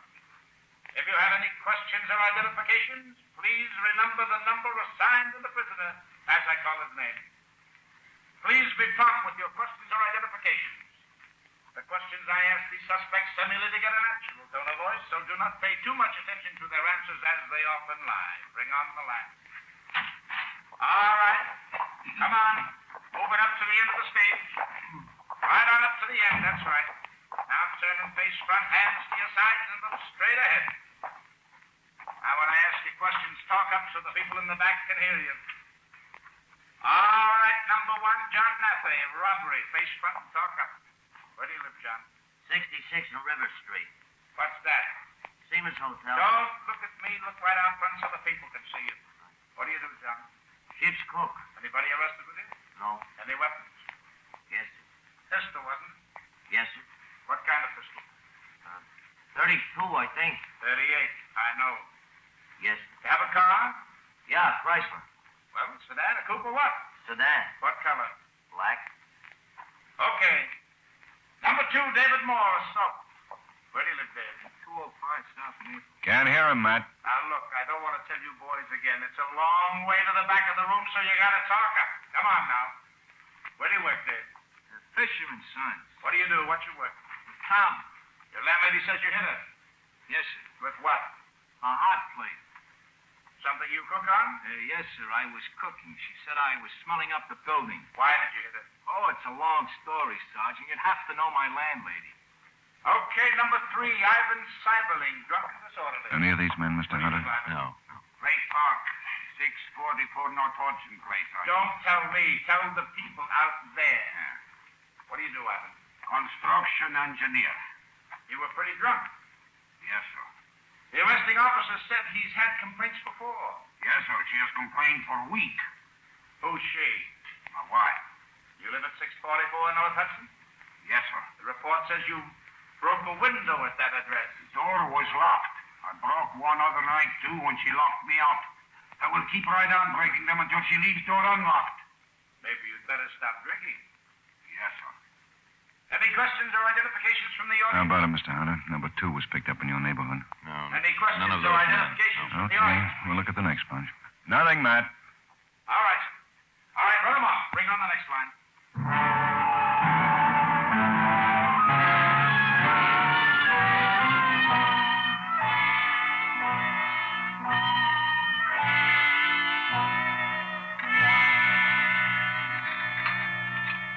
Cup of coffee, Mr. Hunter? Thank you. Yeah, we won't keep you much longer. There you are. Thank you. Sergeant Greb should be here any minute now. Hi. This is Mr. Hunter, man. Sergeant Greb. Well, how do you do, Mr. Hunter? Sergeant. Grab a chair, man. Thanks. Hey, I voted for you in the last election, Mr. Hunter. Good. Yeah, didn't you spot anybody in the line at all? No, I didn't. Coffee, man? No, thanks. Mr. Hunter can't think of anybody who'd want to kill him. And you can't remember seeing anybody suspicious hanging around your house? No, I can't, Sergeant. Well, none of your neighbors saw anybody either. Here's the report from the lab. The bomb was a time bomb. Found pieces of an old alarm clock. From the size of the explosion, must have been about 8 or 10 sticks of dynamite. Sure lucky you and the family were in the back of the house. Very lucky. Now, we'll do our best to catch whoever it was, sir. Probably just a crank. A man like myself, politics, public figure, makes a lot of enemies for one reason or another. Maybe this one didn't vote for me last election, Sergeant. Come to think of it, maybe. Well, we may want to talk to you again, sir. Oh, pardon me.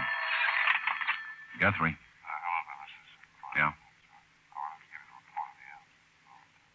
Oh, yeah? How long ago?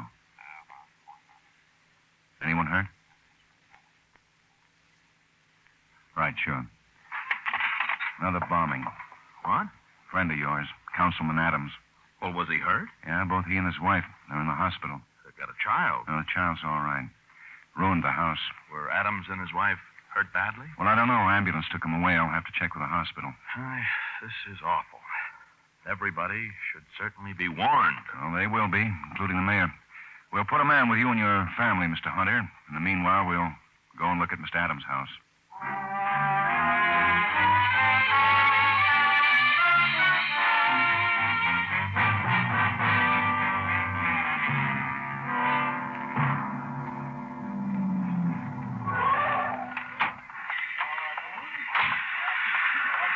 Here's Klein.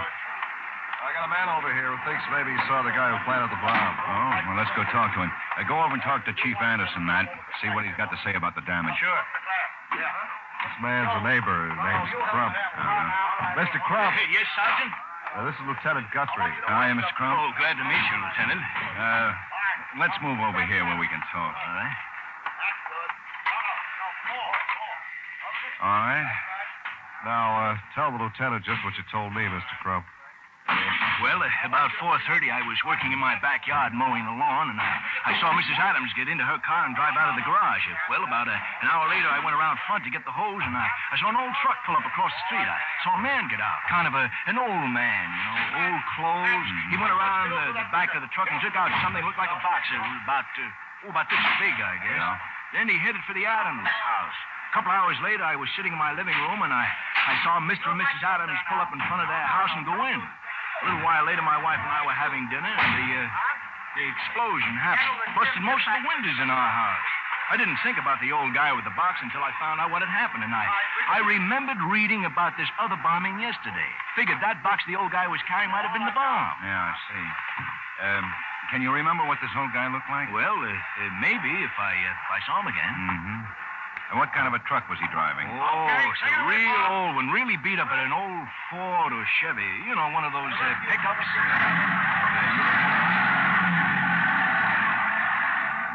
What did you say? I said you didn't get the license number. Oh, no. Why would I get it? I didn't even think anything about it until after the explosion. Well, if you saw him again, do you think you might recognize him? Yeah, I think so. Well, all right. Thank you very much, Mr. Crump. We'll keep in touch with you. Oh, glad to help. Fine. Get Mr. Crump's phone number and anything we might need. Right. I'll be up with Matt. Okay. Ben. Yeah. Oh, Chief. Hello, Guthrie. Quite a mess, huh? Bomb do all that? Bomb and the fire. Used more dynamite than the last time. Blew this room sky high. Watch out for the glare. Yeah. Center of the explosion was right about here. Uh-huh. Probably walked up to the side of the house, stuck the bomb into that opening in the foundation. Surprised nobody saw him. Well, somebody thinks he did. Well, you better catch this boy. He hasn't killed anybody yet, but he's trying pretty hard.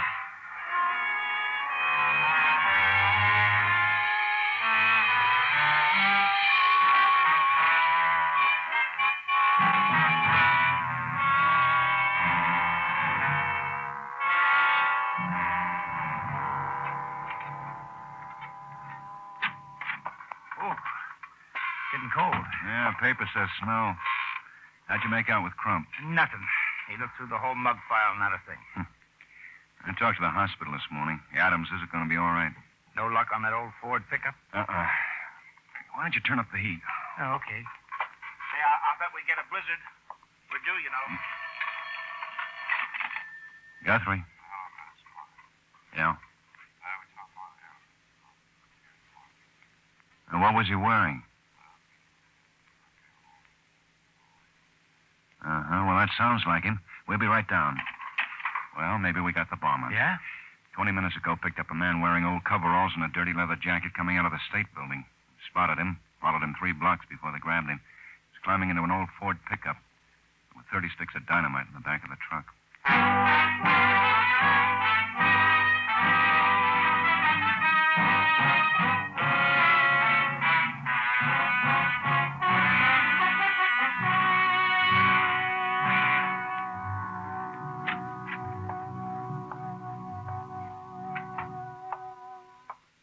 All set, Matt? Yeah, Ben. I got Crump sitting out front.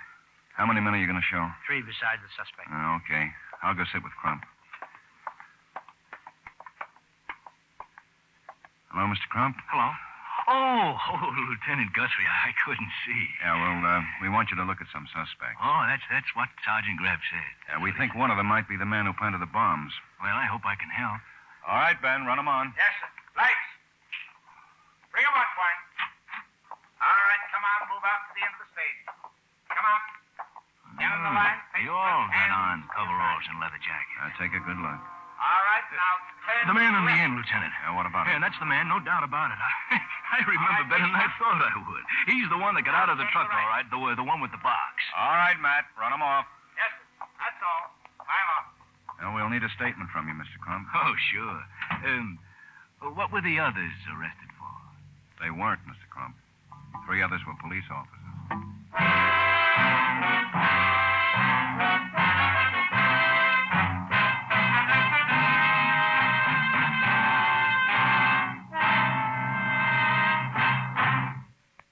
Edmund O'Brien, who plays the title role in yours truly, Johnny Dollar, will be on his latest case tomorrow night over most of these same CBS stations.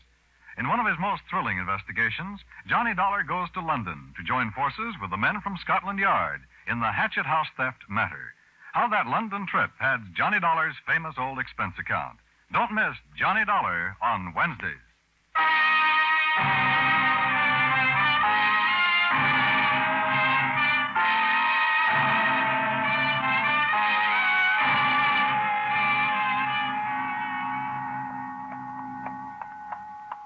He's going to be a tough nut.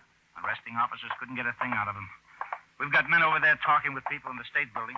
So far, nobody remembers seeing him come in. Yeah. Name's Lewis Black, huh? Yeah, driver's license gave his address at 1910 East Flower.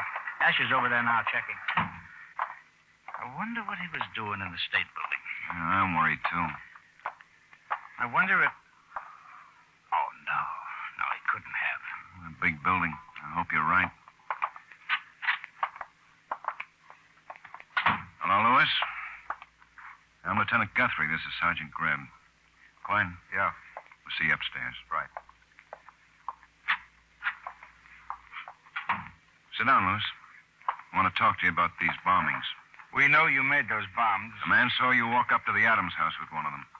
It's sure cold in here, isn't it? Yeah, it started to snow. That's right, that's right. Why don't you tell us about it? Well, I made him, sure. Why? I made him. I don't have to tell you why. You put one of them under George Hunter's house. Do you know him? Know who he is? But you don't know him personally. No. Did you know Adams? No. Well, then why try to kill him? Isn't there a heater in here or something? I've been out of work. Been out of work long? Yeah. Hunter or Adams have something to do with it? You sure want to know why I made those bombs, don't you? We'd like to know. It's no fun being out of work. I've been out of work for a long time. You ever been out of work? Yeah. Well, then you know it's no fun. You tried to get a job? Oh, sure, I couldn't. I kept trying. Just couldn't get one. Look, do we have to sit in here? It's really getting kind of cold. We'll get out of here as soon as you tell us about it. Don't try to push me. I don't like being pushed around.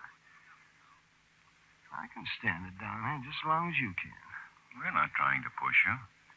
No? No. We don't like this any better than you do. It's just a job. If it weren't us, it'd be somebody else. Okay. If you had a job, you'd try to do it the best you could, wouldn't you? Well, sure. I used to have jobs all the time. I always did the best I could. What kind of jobs did you have? Oh, all kinds. I was a miner once. I worked in Pennsylvania. Is that where you're from, Pennsylvania? Yeah, done all kinds of jobs once. Then I couldn't get a job. Nobody would give me a job. That's the trouble. There's not enough jobs. I got to do something about getting jobs for people. A bunch of dirty politicians. They don't worry about guys like me. They make speeches, sure, yeah. They get elected. They don't do nothing. Like Adams and Hunter. You're darn right. Adams, Hunter, the whole bunch. Even the mayor? Sure, the mayor. And the governor. He's the worst one of the bunch. He's the biggest. He could do something if he wanted to, but he don't. Gee, I ain't had a job in 3 years. You'd like to take care of him like you did Adams and Hunter, wouldn't you? No. I'm not going to tell you anything. You think I'm going to tell you something, don't you? But I'm not. What were you doing in the State Building? Why don't you try and find out? Look, Lewis, we don't want you to get into any more trouble than you're already in. I don't want to talk anymore. I want to go back to my cell. I'm cold. You can go back to your cell as soon as you told... Lieutenant, can I see you a minute? Yeah, Clark. Sergeant, can we have some heat in here? I'm cold. Dad, we've got a janitor upstairs in the State Building. He remembers seeing Lewis Black come into the building by the side entrance. He says Black was carrying a big box. Holy. Look, see that the State Building's cleared as fast as possible. Rope off the street. Step on it. Right. Lewis, I just found out that you planted a bomb in the State Building. I don't care what you found out. I'm not going to tell you. I'm tired of playing with you. Where's that bomb? Where did you put it? Oh, sugar, you can do anything you want. Get rough. Beat me. I won't tell you where I put that bomb. Well, at least tell us when it's set to go off. What time is it? It's 6 minutes to 5. You won't find it. How much time? About 40 minutes, I guess.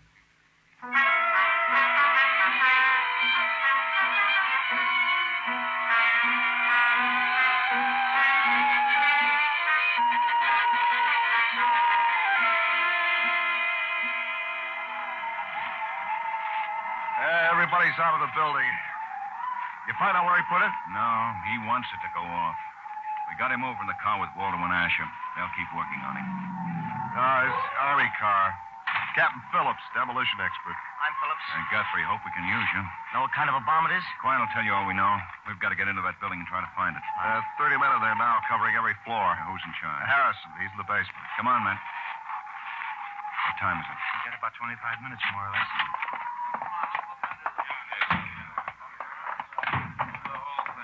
Any luck? Not yet, Lieutenant. Harrison still in the basement? Yeah, down those stairs. Thanks. All right, Bill, be sure to check it out. Yeah. Take it thorough now. Harrison. Yeah, over here, Ben. Well, any luck? No. How much time we got? Less than 25 minutes. What orders did you give? Well, if the bomb's found, it's to be taken directly to the street. If we've still got any time left, the car will drive it to a safe place. That Army man get here? Yeah. Well, this is the way I want it to go. It's 5:13 by my watch. Set your watch. Right. Now, at exactly 5:25, order your men out of here. Tell them they've got 10 minutes to get clear. We'll go tell the rest on the other floors. Right, Ben. All right, men, come on. Let's go to the stairs. Can you run an elevator, man? Well, sure. Now, take the second floor. I'll take the ordnance, third, fifth, and so on. Be sure they set their watches with yours. Right, Ben. Sergeant. Yes, sir? You got a watch? Yes, sir. Set it with mine. 5 seconds. It'll be 5:14:35. Now. Okay. Have all your men off this floor by 5:25. 5:25, yes, sir.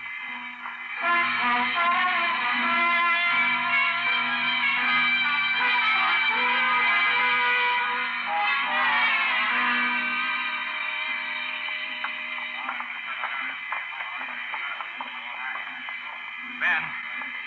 5:25. Everybody's out. Yeah. Well, what do we do? That's a good question. If Black wasn't lying, we've got something like 10 minutes. Man. Yeah? Go out to the car and get Black. Huh? Go out and get Black. Maybe the last thing I do, but I'm going to find out where that bomb is.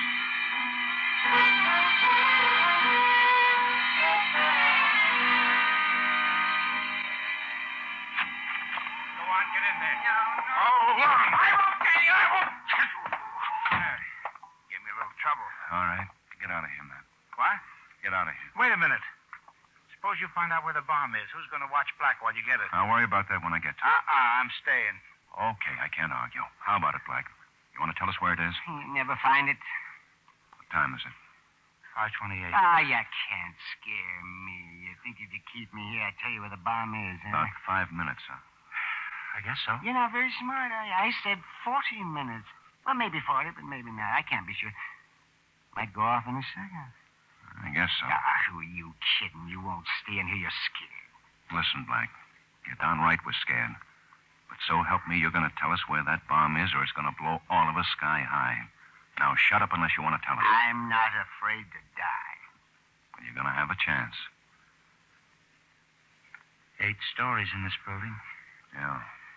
If it's too far away, we may not have time anyway. Let me out of here. You're not going anywhere. You're going to stay right here until you tell us where it is. Tell you I won't. Well, then shut up.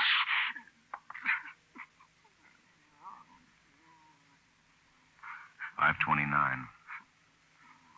Black, you're not doing anything but wrecking a building and killing yourself.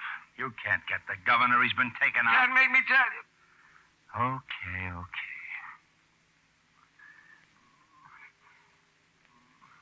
How much dynamite's in that bomb, Lewis? 50 sticks. Hope you guessed right about the time. Ben? Yeah? I Told you would snow. Oh. Gonna be a big one. Lewis, why don't you tell us? I can stand it if you can't. 5:30. All right. I'll tell you. It's in the beach. Show us. All right. Step on it. How much time is it? Not much. Can you stop it? Yeah. Now, where? It's up there. On top of the big pipe. You see in the back? How did you get up there? Here with the ladder. Where's the ladder? Everything's been moved. Forget the ladder. Show us the spot. Right about here. Give him a boost up. Come on. Put your foot in my hand. Go. No wonder we couldn't find it. You see it? Yeah. Well, grab it. All right, hand it down. Okay. Let's get out of here. Let it go off. We don't care. We might not have time to stop. Can I tear off these boards without setting it off? Yeah. Well, explain it to me while I rip them I off. don't know. I don't remember. Please, let's get out of here. If you want to get out of here alive, you better remember. Well, this is dynamite. It's an old alarm clock. It's batteries and breakers. When the alarm goes off and causes a circuit in the batteries. Okay. Now take it apart. No. Let me get out of here. You're going to stay right here. Blow us all up with you. Now, you settle down. Come on, Lewis. Tell me what to do. The wires from the battery to the dynamite. Pull them loose. These? Yes. Go. Okay. Now, you sure that does it? Yes. All right. Let's get it out to the street. Can you make it all right, Ben? Yeah. All right, let's go. All right, Lewis.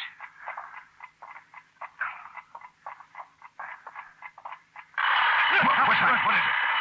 That's the alarm clock. Those wires? Give me that thing. It would have. Oh. Ben, I may be late to the station in the morning. I'm going to take my alarm clock and throw it as far as I can.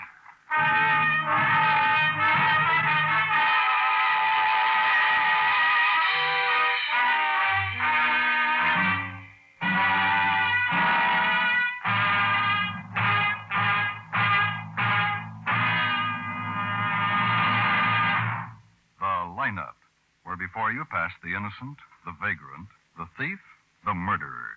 Listen again an hour earlier, a week from next Thursday, when we will again bring you the Lineup. May I have your attention, please? You people out there on the other side of the wire in the audience room, may I have your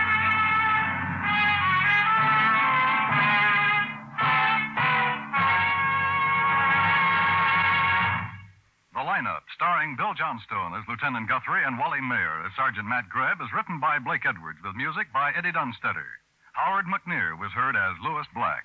Featured in tonight's cast were Jim Backus, Hy Averback, Sidney Miller, Peter Leeds, Joe Duval, and Harry Lang.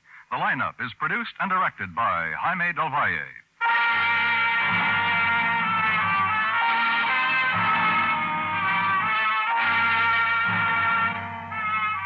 Beginning next week, the Lineup will be heard on a new day at a new hour. Thursday nights at 9 o'clock Eastern Daylight Saving Time. This is Dan Cubberly inviting you to join us July 5th, a week from next Thursday, when we will again bring you the Lineup. This is CBS, the Columbia Broadcasting System.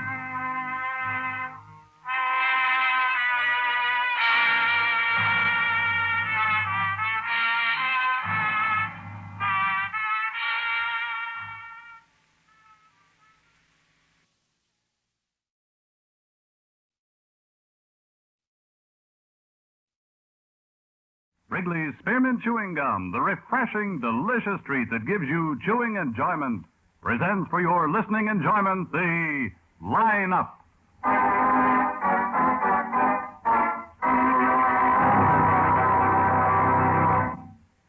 Ladies and gentlemen, we take you now behind the scenes of a police headquarters in the great American city, where under the cold, glaring lights will pass before us the innocent, the vagrant, the thief, the murderer. This is the Lineup.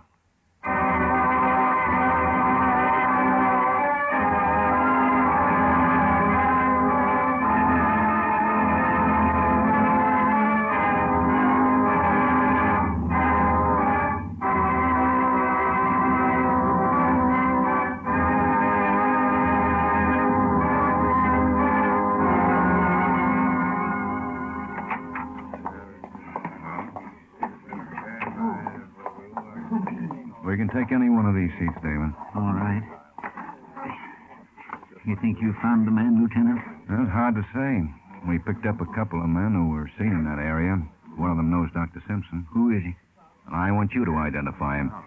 Tell me if he's the same man you saw walking up and down in front of the house. Oh, I hope you got him. Dr. Simpson was such a fine man. I'm sure he was. I worked for him for 15 years. I don't think he had an enemy in the world. He must have had one. Somebody killed him. May I have your attention, please? You people out there on the other side of the wire in the audience room, may I have your attention, please? Thank you. My name is Greb, Sergeant Matt Greb. I'll explain the lineup.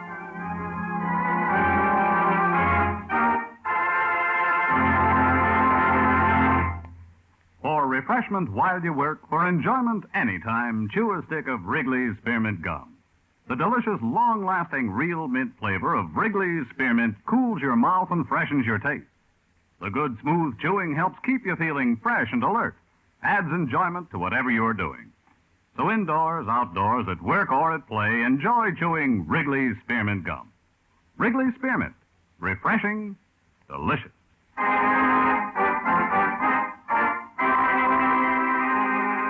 now return you to Sergeant Matt Greb and the lineup.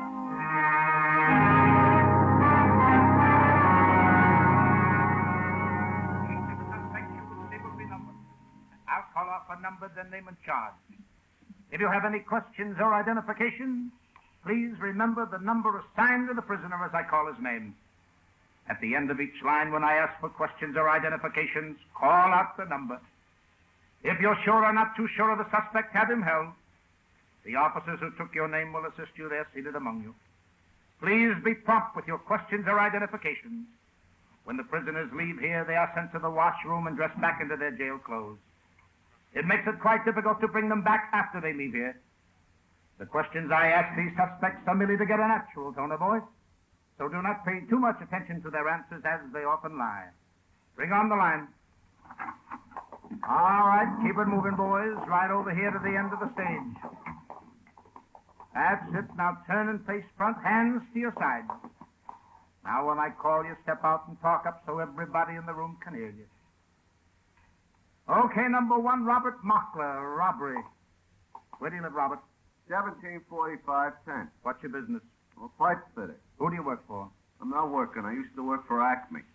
You have a car? I don't own one. Did you use a car on the job? Yeah. Well, what kind? The Henry J., new one. Where'd you get it? Used car lot, so let me take it out for a demonstration. Job only took me 20 minutes. I had the car back in 30. What color was it? Light green. Good car. I'm thinking about getting one. Afraid you'll have to wait a few years. Yeah. All right, number two, Yusuf Latos, assault. Where do you live, Yusuf? I didn't mean to hit him. He's my friend. Tell the people where you live, Yusuf. First Avenue, 6654, 1/4 with my wife. She tell you I didn't mean to hit him. Where do you work? Steel mill. Open house. His job for strong man. You had a fight in a bar. Yeah, but first one in 3 weeks, Sergeant. You broke a man's jaw in 3 places. Yeah, I hit him. But he was my friend. What'd you hit him with? Hit him with? My hand I hit him with. What do you think? My feet. Well, if he was your friend, why... Yeah, sure he's my friend, but we got drunk a little. That seems to be a habit with you. Just after work. What's the matter with that, Sergeant? Couple drinks after work. The drinks we don't care about. It's the broken jaw that makes us a little unhappy. It ain't yours. Could have been. I could have been in that bar. I gonna hit you? I don't even know you. Why I gonna hit you? All right, Houston. Number 3, Thomas Wilson, drunk and disorderly. Where do you live, Tom? Hotel. Some joint on 5th Street. I don't know the name. Just moved in yesterday. It says here you live at 409 West Adams. I lived there day before yesterday. Moved out. Why? My wife. She made too much noise. Your wife says you hit her. Big deal. Sure, I belted her. You should have to listen to the racket she makes. You beat her up pretty bad. She just got sore because I moved out. 4 years, the same sloppy kimono. Hair up in curlers. Always up in curlers. Looks like she just landed in a saucer. Were you drinking? I always drink when I'm home. Yap all the time. I gotta get oil so I don't hear it. And she hides the bottle and I gotta tear the joint apart. And she yaps. So I belted it. Big deal. All right. Number 4, Everett Sweazy, loitering in suspicion. Where do you live, Everett? Lieutenant? Yeah, is that the man? You'll have to that's talk him. up, Everett. That's the man that was in front of the house. Sergeant Greb. Yes, Lieutenant. Hold number 4 for interrogation.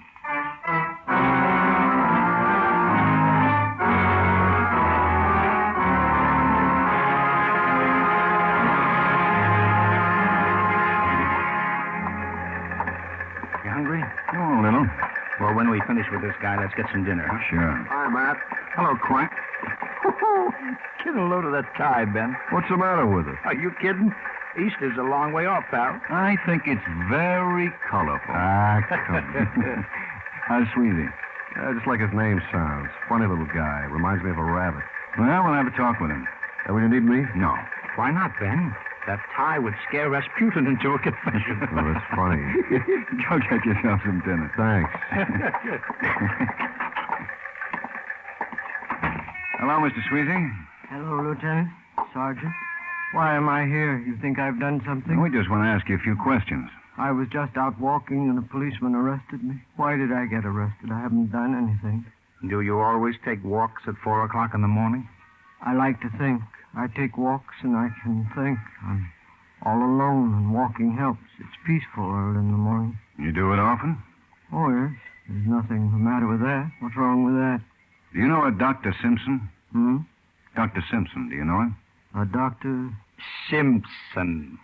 No, I don't know. Well, he was the doctor who operated on your wife. My wife. She's dead. Yes.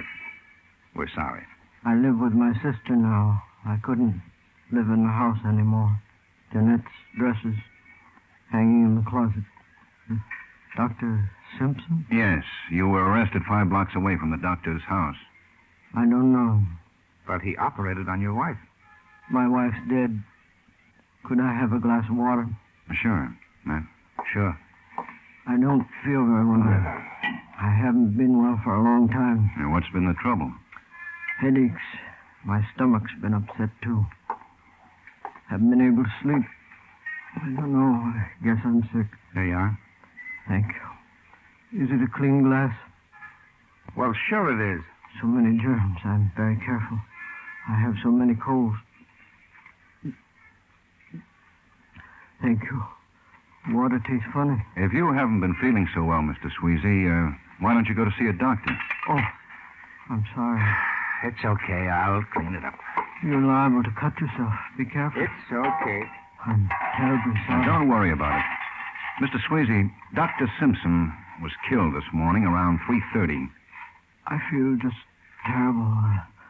Couldn't I lie down for a while, please? I've got a bad headache. I'll just dump this in the way. You can lie down as soon as we finish talking to you. But I don't know anything. I haven't done anything. Dr. Simpson's servant saw you hanging around the neighborhood yesterday afternoon. I don't know where I was yesterday afternoon. I went walking. Dr. Simpson was killed in his car in front of his house at 3:30 the next morning. I've got such a bad headache. Could I have another drink, please? No glass.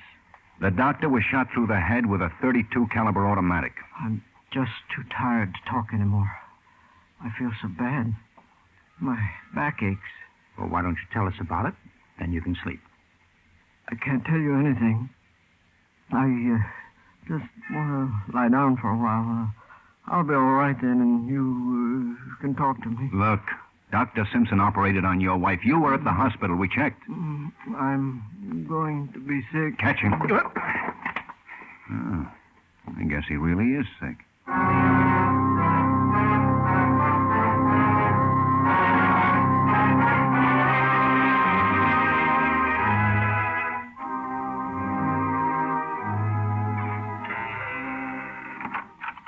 Hello, Santa.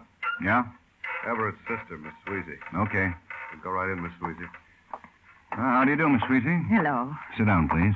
This is Sergeant Greb. How do you do? How do you do? How is Everett? He's in the infirmary. They said he was sick. Why was he arrested, Lieutenant? Suspicion. What does that mean? Did you know Dr. Simpson? Yes. Yes, I knew him. When Sergeant Quine talked to you this afternoon, you said that Dr. Simpson operated on your brother's wife. Yes. Mr. Quine said Dr. Simpson had been killed. Is that why you arrested Everett? Your brother was seen loitering in front of the doctor's house. Everett takes walks. Yes, we know He that. was probably just walking. Well, tell us something about your brother. Well, there's nothing much to tell.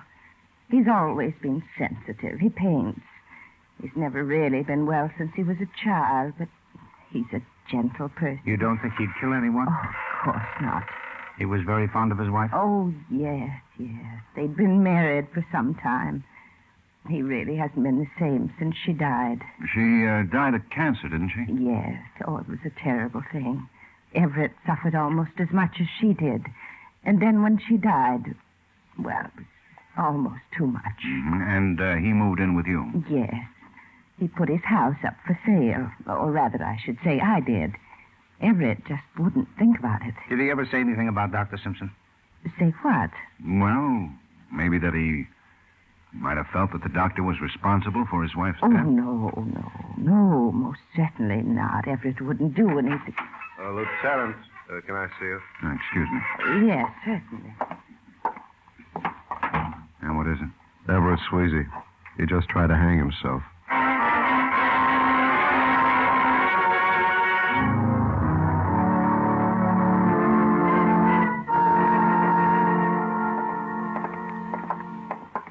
Think he can talk, Doc? I think so, but you've got yourself a problem. Oh, what do you mean? He needs mental therapy. Well, that was obvious right after we picked him up. Now, I'm not a psychiatrist, but I say it was very definitely paranoia. If he did kill someone, I don't think he was responsible. Well, we have to find out if he did first. Then what? That's a good question. Hi, Ben. Hi. Any statement? No, hasn't said 2 words. Everett? Hmm? Lieutenant Guthrie wants to talk to you. No, I'm too tired. Everett. I don't want him in here. He means Klein. He wants to write down what I say. I don't want him in here. Klein? Okay. I don't want him listening outside, writing down what I say. If I go to sleep, I might say things. What things, Everett? I don't want him listening. Well, he's not. He's gone. I want the doctor. Where's the doctor? Right here. I don't feel good. I'm sick. Give me something that will make me sleep. No, certainly. What's the matter with me? I've got such bad headaches. I ache all over. You'll be all right, Everett. Doctor. Yes, I'm coming.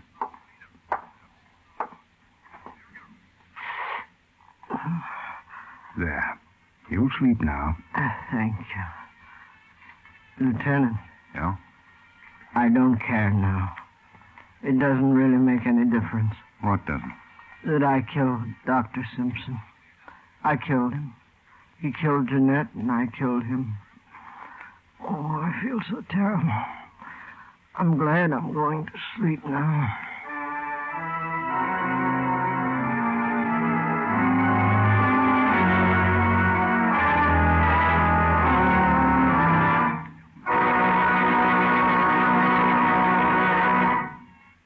For refreshment while you work, for enjoyment anytime, chew a stick of Wrigley's Spearmint Gum.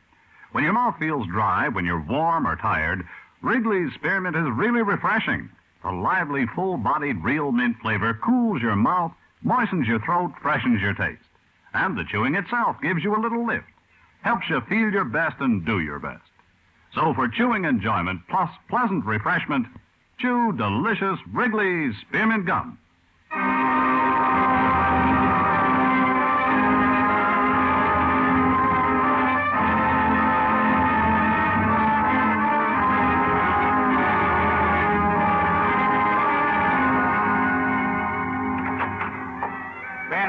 Morning. Hi. Did you get some sleep? You know it, like I was dead. Oh, me too. They moved Everett this morning, County Hospital. Psychiatric ward? Yeah, about an hour ago. Whew. Glad that's over with. Yeah. Well, I'll have some breakfast and make out a report. You eat at home? Just coffee. Molly had to take the kids to the park, some kind of a carnival or something. Sunday school's throwing it. Uh-huh. Hey, Eddie. Hey. How about 2 in the water, 4 minutes, and some sausages? Right, man. Double it, Eddie. Double it. Will you give me some coffee now? Right, man. A cigarette? Thanks. No, I smoked enough last night to give the city a smog puff. Hi, Klein. Have some coffee?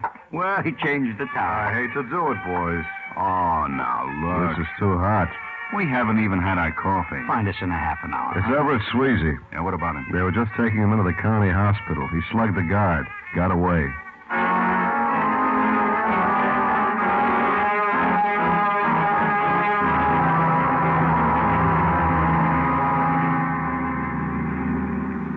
wonder who thinks up the names for streets.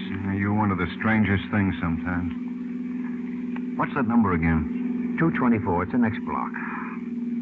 You think Everett just came home and went to bed? I doubt if he's that far off his rocker. Poor sister sounded scared to death on the phone. Everybody's scared of cops. I can't understand it. I'm such a nice fellow, really. Huh.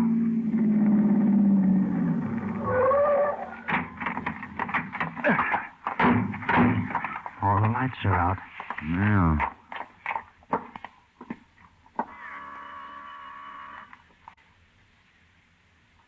Maybe she's watching television. Let's try the bank.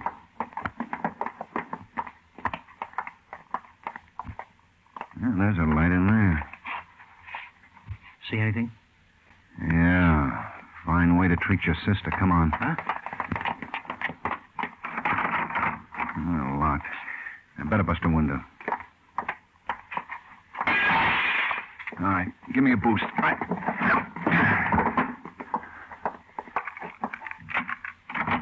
Come in. I'll untie her. You take a look around. Right. I'll have you loose in a minute, Miss Squeezy. Yeah. There we are.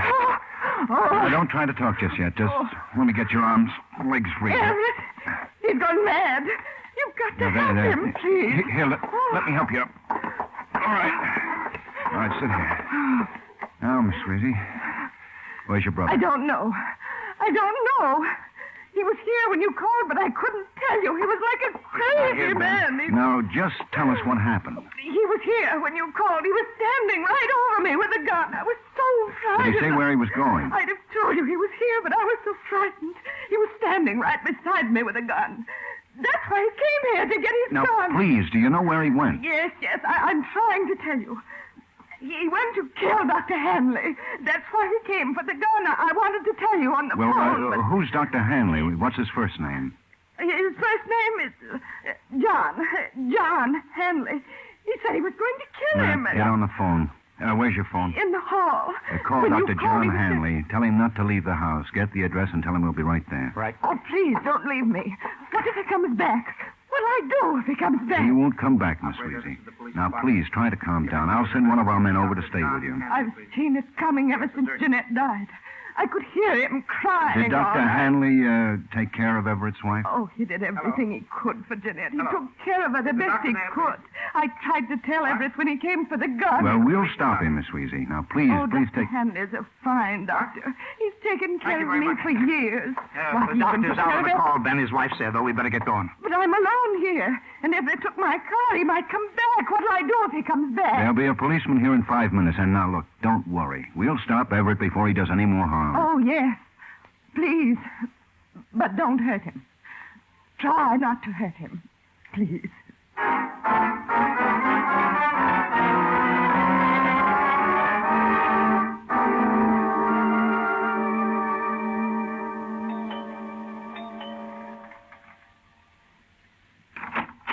Yes. We're the police, Mrs. Hanley. You're the police.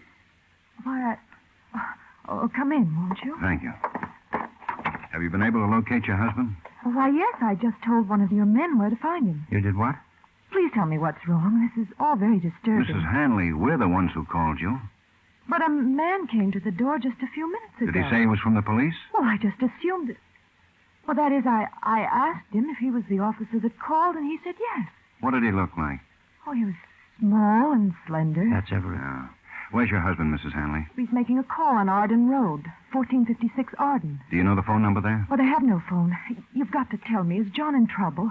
Who was that man? Well, it's nothing serious, Mrs. Hanley. We're just checking on the next patient of the doctor's. Oh, I see. But who was the man who came here? The ex-patient. Come on, Matt, let's go.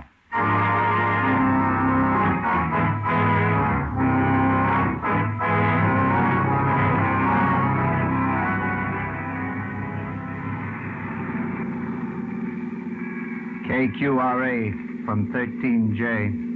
KQRA. Code 5 at 1456 Arden Road.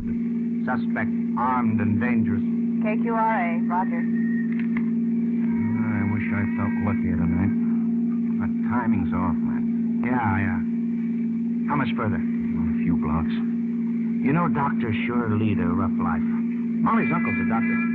Poor guy never gets any rest. We go over there for dinner once in a while, and he's never made it through his dessert yet. Always gets called away. I don't know how he keeps going. Got a cigarette? Yeah. I'll light it. Here. Thanks. You know, it's nice having a doctor in the family. When Molly was sick last year, her uncle took care of her. It didn't cost me a nickel. Except for the medicine. Here we are. Oh, relax, will you? Yeah, Swan.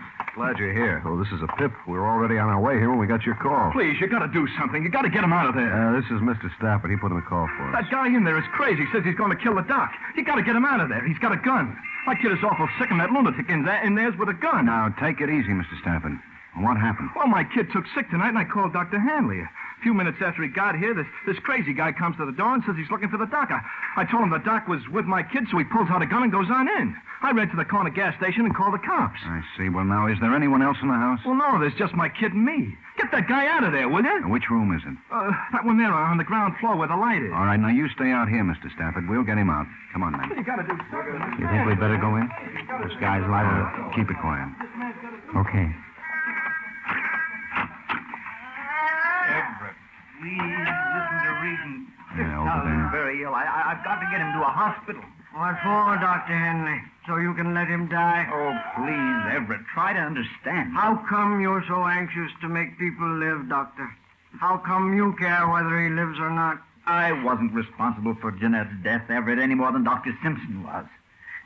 There was nothing any of us could do. You must believe me. You told me you could save her. Dr. Simpson said the operation would save her. Why did you let her die? Why did you tell me you wouldn't let her die? Oh, Everett, please. I'll try to explain to you about your wife. I'll try to make you see that there was no way to save her, but don't let this boy die. Let me take him to the hospital. Then you and I can talk. I don't want to talk about Jeanette anymore. I don't want to see her face anymore. I don't want to hate you anymore. I'm going to kill you, Doctor. Jeanette wants me to kill you. What do we do? All right. See if there's another door into this room. Maybe from the room down the hall. I can for the boy. Give me just a few minutes. Okay, but don't do anything wrong to him. Be sure you do the right thing. Go ahead, help him. I'll need my bag. Where are you going, Doctor? You're not leaving here. It's right here on the chair. Yes. What have you got in that There's needle? another way in. The bathroom connects this bedroom and the other one. What's Good. the matter with You him? go around through the bathroom. Count 10 from the time you leave here, then open the door and cover me. His condition is very Now, acute. now. Go ahead. One, Give him the shot. I'm three, not going to wait 4, much longer. 5, Everett, 6, take me out of here before you... 7, 8, At least 9, take me to a phone. 10. Let me call. Drop it, Everett. Thank the Lord. Call an ambulance, man. Let's get him to the hospital.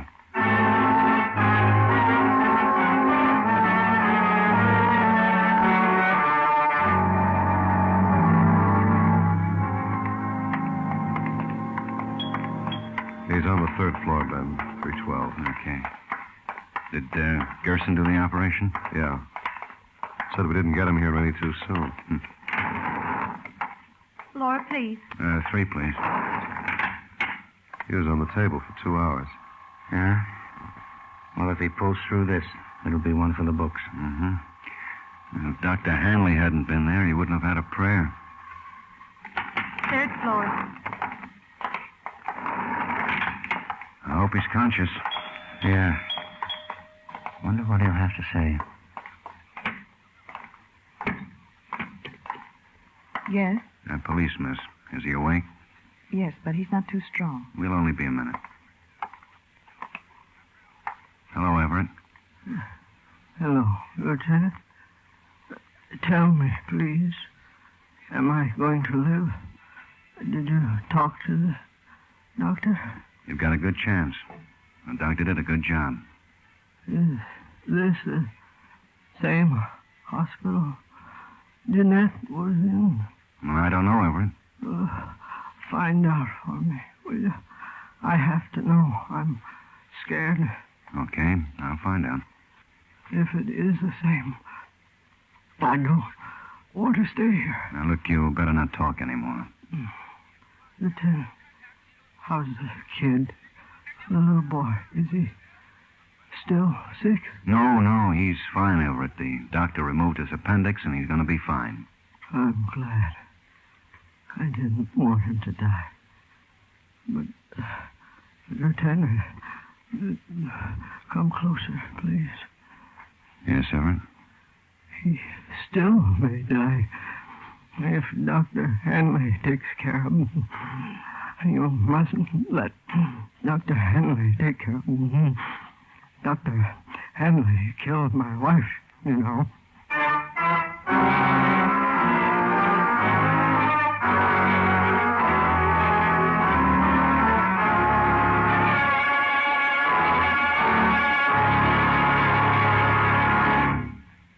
Remember, friends, for refreshment while you work, for enjoyment anytime, chew a stick of Wrigley's Spearmint Gum.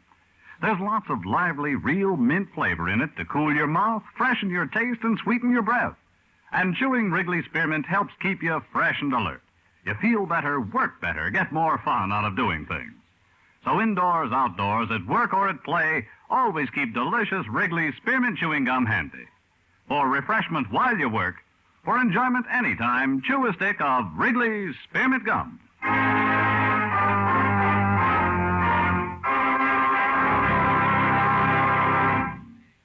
The lineup, where before you pass the innocent, the vagrant, the thief, the murderer. Listen again next week when the makers of Wrigley's Spearmint Chewing Gum again bring you the lineup. May I have your attention, please? You people out there on the other side of the wire in the audience room, may I have your attention, please? Thank you. My name is Greb, Sergeant Matt Greb. I'll explain the lineup to you. Each of the suspects you will see will be numbered. I'll call off a number, their name and charge. If you have any questions or identifications, please remember the number assigned to the prisoner as I call his name. At the end of each line, when I ask for questions or identifications, call out the number. If you're sure or not too sure of a suspect, have him held. The officers who took your name.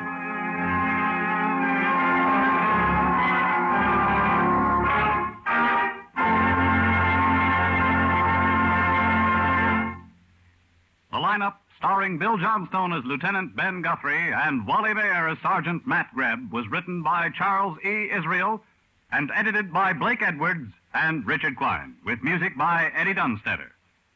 Featured in tonight's cast were Parley Bayer, Hy Averback, Jay Novello, Peter Leeds, Junius Matthews, Virginia Gregg, Jean Bates, and Mary Jane Croft. The lineup is produced and directed by Jaime Del Valle.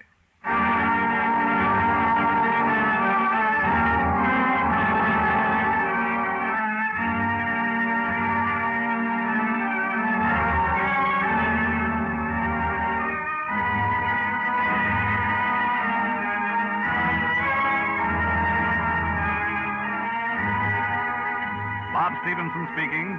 This is CBS, the Columbia Broadcasting System.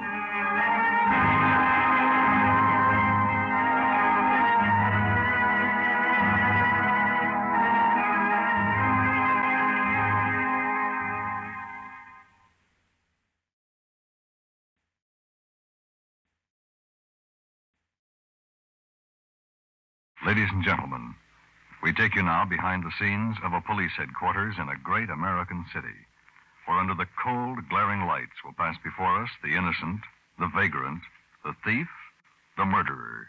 This is The Lineup.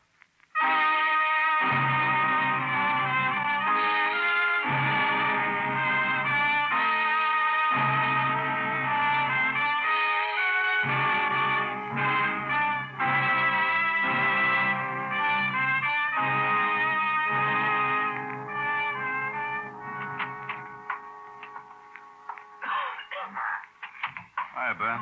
Hello, Quine. Your man's in the front row, in the middle there. Thanks. Big line? Yeah, about 22. I'll see you later. Yeah. Hello, Mr. Martin. Oh, hello, Lieutenant. How are you? Just fine. Been here long? Not long, no. Do you think you've got any of the men? No way of being sure until you point them out. We picked up 3 or 4 on suspicion, past records, and close to your description. May I have your attention, please? You people out there on the other side of the wire in the audience room, may I have your attention, please? Thank you. My name is Greb, Sergeant Matt Greb. I'll explain the lineup to you. Each of the suspects you will see will be numbered. I'll call off a number, their name and charge. At the end of each line, when I ask for questions or identifications, call out the number. Please be prompt with your questions or identifications. When the prisoners leave here, they are sent to the washroom and dressed back into their jail clothes. It makes it quite difficult to bring them back after they leave here. The questions I ask these suspects are merely to get a natural tone of voice, so do not pay too much attention to their answers, as they often lie. Bring on the line. All right, boys, keep it moving. Right over here to the end of the stage. Now turn face front, hands to your side. When I call out your name and number, step out, face the room, talk up so everybody can hear you. All right, number 1, Louis Foster, robbery. Where do you live, Louis? 108 and a half North Lincoln Boulevard. What's your business? Caddy. You drive a cab? I used to. How long ago did you used to? I used to a year ago. I got canned. I can't jockey cabs no more. Lousy company blackballed me. You own a car? No, sir. Any weapons on you when you were arrested? No, sir. Anybody with you? Yeah. Guy named Bernie or something. Bernie what?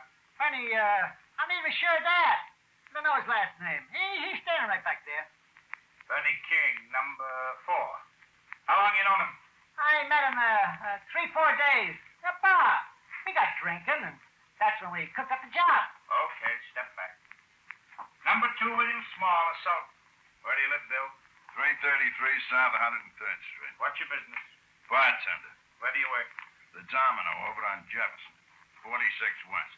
He beat up a customer pretty bad. Yeah, he got out of line. I asked him to shut up. He don't shut up. I take it for about an hour, and then I don't take it no more. You ask him to leave? Sure, like always. Guys gets hanked up. First I ask him to leave. I'm pretty big. Usually they don't give me no lip. This guy, he's pretty big, too. He didn't want to leave? Nah. He gets very insulted. Starts calling me names he ain't gotten around to until then. I try to hustle him. Gentle, but I mean it, see? He don't hustle. Instead, he clobbers me one with his elbow. Right in the kisser, he clobbers me. So what else? I go to work. I rough him up good. I'm mad now, see? I really rough him up. You hit him with the table? Well, he had a bar stool. I had to hit him with something or he brains me for keeps. Okay, step back. Sure. Assault, yeah. He don't get nothing, huh? Just a concussion.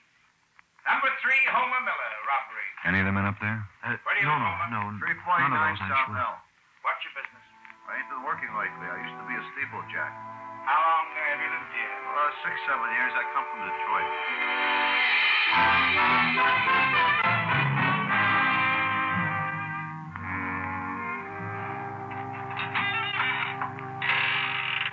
Hi, boy. No, man. That coffee hot? Yeah. Martin didn't make an identification, huh? He's down looking at the mug file again. Here. Thanks. Well, you'd sure think with 4 men to find, he ought to be able to spot one of them. I don't know. Maybe they haven't got any records. They were pretty professional about it. We didn't even get a print. Yeah.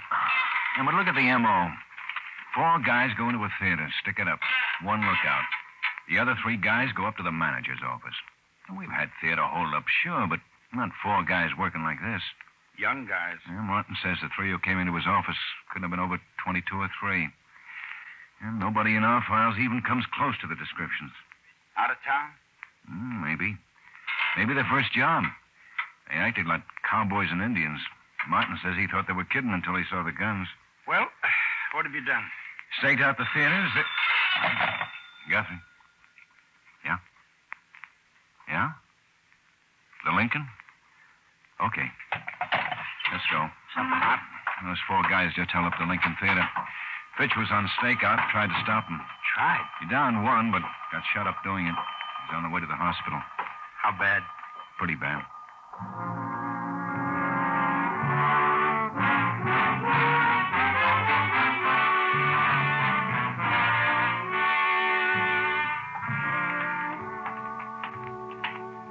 Hello, Ben.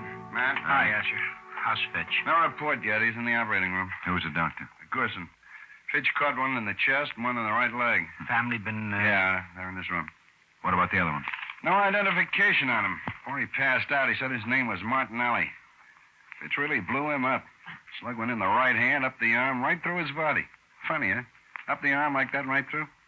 Oh, here's Dr. Lendigan. He operated on Martinelli. Gentlemen.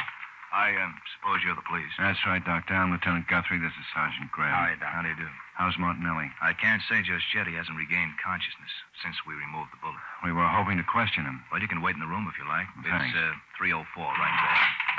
Well, let's go in. Sam? I just came from the theater. The cashier... Come on in the room and tell me, huh? We're police, nurse. Dr. Lundigan said we could wait in here. Well, all right, if he said so. I'll get another chair. Thanks. Please try to talk quiet. Okay. He's working pretty hard at it. Yeah. What do you got, Quine? Now, the cashier at the theater saw the car, and all she knew was it's blue sedan. Not much, but I put on an APB, and descriptions tallied all the way around. Has to be the same bunch. Mm-hmm. How's Finch? He's still out, too. You want me to stick around? Yeah, for a while. Why, you got a date? No, I got nothing to do. Here you are. Thanks. I'd better call a doctor. Ask Dr. Lundigan to come to 304.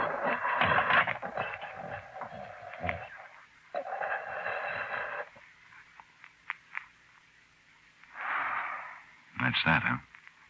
Yes. Coyne, stay and get fingerprints on him. If anything comes up, you can get me at home. Let's go, man.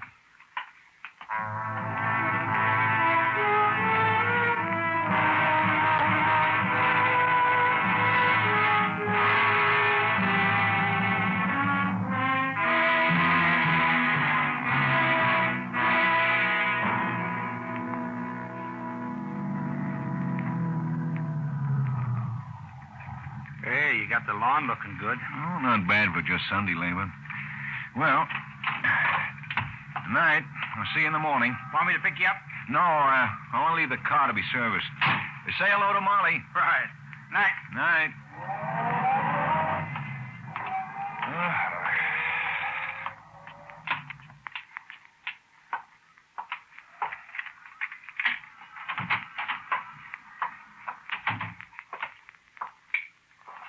What?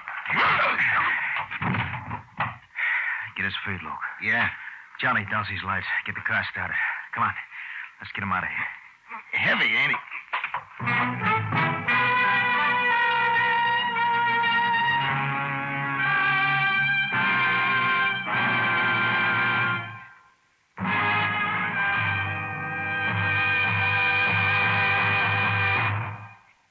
There's a new Dollar Day on CBS. Mystery fans know that can mean only one thing. Edmund O'Brien as yours truly, Johnny Dollar. The insurance sleuth with a dynamite-loaded expense account, formerly heard Saturdays, now will be heard Wednesday nights on most of these same CBS stations. Johnny Dollar celebrates his move tomorrow night by solving the Malcolm Wish matter, a startling disappearance case.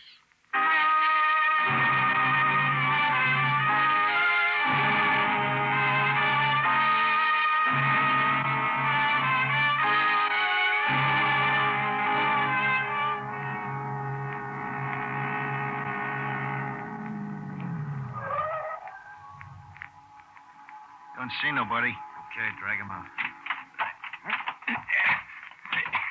I bet nobody ever kidnapped no cop before. All right. Get him down to the shed. Okay.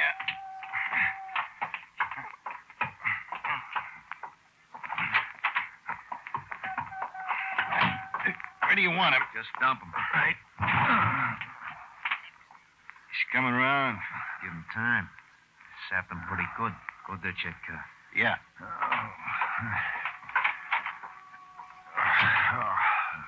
Don't feel so good, huh, Cop? You want us to get some water or something and dump it on him? Or you should just go sit down and shut your face. I'll take care of the cop. Okay. Big deal. How about it, Cop? Feel like sitting up? Oh, sure, you can sit up, so sit up. He don't look so good. You messed him up. You needed messing. Come on, Cop.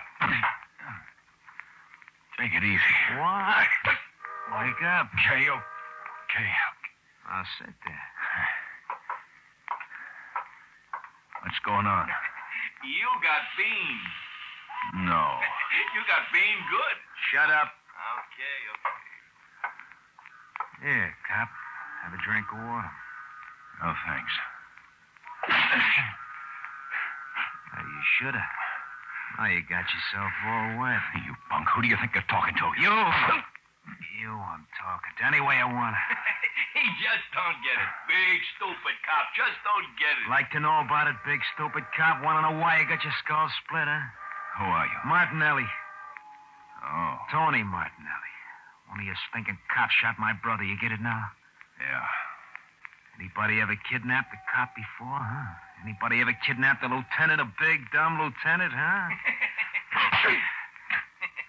You gotta learn to answer when I ask you something. That theater job, your first stick-up, Tony? What makes you think so? Because you pulled another one 3 days later. So what? Amateur. Smart hood would figure we'd stake out the theaters. I'm not smart, huh? Not a bit. Smart enough to get 3,000. I told you to keep your face shut. All right. Car stitched. Hey, he's with us, huh? The boys are making a big mistake.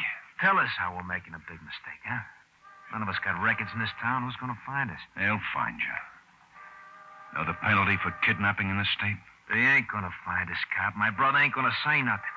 And if we got you along, even if they do find us, they ain't going to do nothing. I'm getting hungry. I'll go out and get some sandwiches. Okay, what do you want? Hey, liverwurst. Just get some. Step on it. Okay. Yeah, how about the copper? Oh, he ain't hungry. Get me some hamburgers. Okay. You know what we're going to do, Lieutenant? What? We're going to wait right here to see if my brother's going to be all right. Then we're leaving the state. You're going to be sitting right in the front seat. All the way. What if your brother doesn't get all right? You still sit in the front seat. Until we get clear.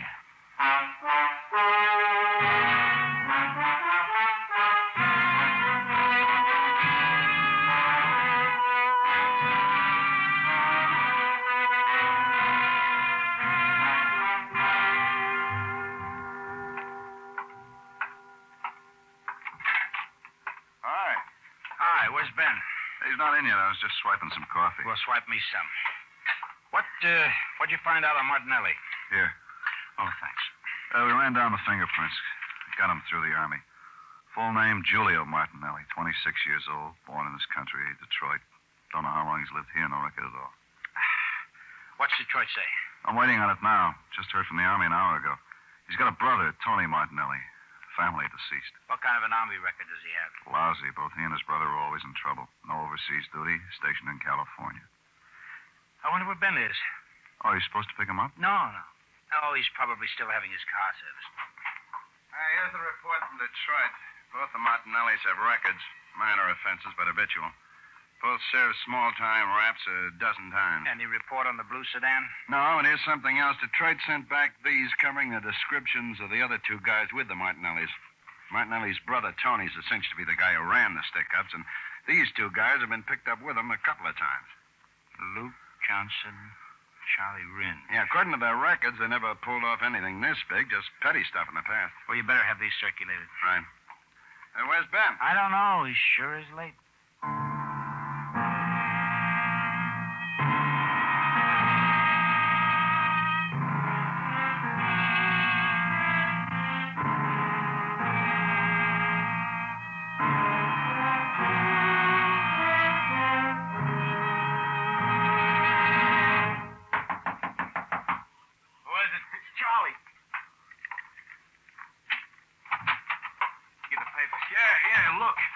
Pictures on the front page. We better get out of here. What's the matter? Rotten. The kid? Yeah. Cop. Yeah. Julie's dead. Yeah. Died last night, 9 o'clock, before we got you. You know it, huh? Uh-huh. You know what happens to you, cop? You know, don't you, cop? You know what I'm going to do to you. Tony, look, we're in it up to here now. You can't... Shut up! Yeah, but they know who... So what? So what if they know? This big, dumb cop is going to get us out? And I'm going to blow his brains out. Tony, I'm still running this thing. You're gonna do what I tell you to do. We stay right here till the night. You want to get out of there? We're killing the cops. You know what I was But planning. they know who we are. I'll kill him. After we get clear, I'll kill him. You don't have to do nothing to do with it. I'll kill him all by myself, and I'll love it. Here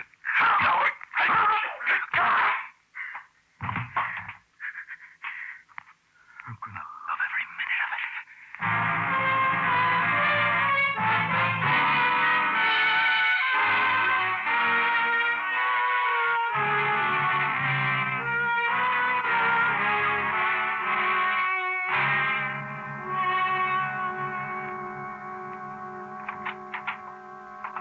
Every precinct in the city is out with those pictures. Haven't got him yet? No. You been over to his house? I sent Carger over. Here it's 3:30 and no word yet. Ben's never stayed away without at least checking in. He didn't even go into the garage. Did you check the hospital? Oh, we would have gotten some word by now. I covered the morgues an Oh, hour. nothing like that. Well, how do you know? I at least got a... Greb. What's the address? Okay. Asher thinks maybe he's got an identification on one of the men. Cafe down on River Street, 105 East. You want me to come along? No. No, you'd better stay here until Carger checks in about Ben. Let me know as soon as you hear anything, huh?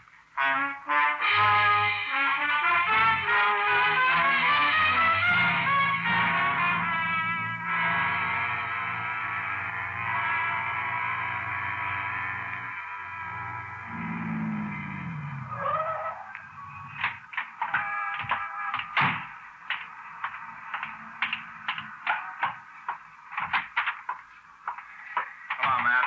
Hi. This is Mr. Forline, Matt. How do you do? How are you, Mr. Forline? He identified this one, Luke Johnston. Positive? He's pretty sure. Oh, yeah, I'm pretty sure this guy in the picture come in this morning and got some sandwiches. To take out? To take out, yeah. Liverwurst and 6 hamburgers. I remember because I ain't had too many customers today. Did you notice whether he was in a car or not? Oh, no. Well, I noticed. I seen him walk away across the street that way. You see, we stay open all night, and he was my first customer. He walked that way right down there. See, what's he doing? Is he a killer, maybe? The river's down that way. Oh, sure, probably lived down there by it. He kind of looked funny. I thought he looked funny when he first came in, like he was a gangster, maybe. Looks just like a kid in this picture. Oh, sure, yeah. He's young. He's about my boy's age, maybe, but, oh, look tough and shifty. Oh, you know the type. He got coffee and sandwiches. Where's your phone? It's right there. It's a nickel. I'm sorry.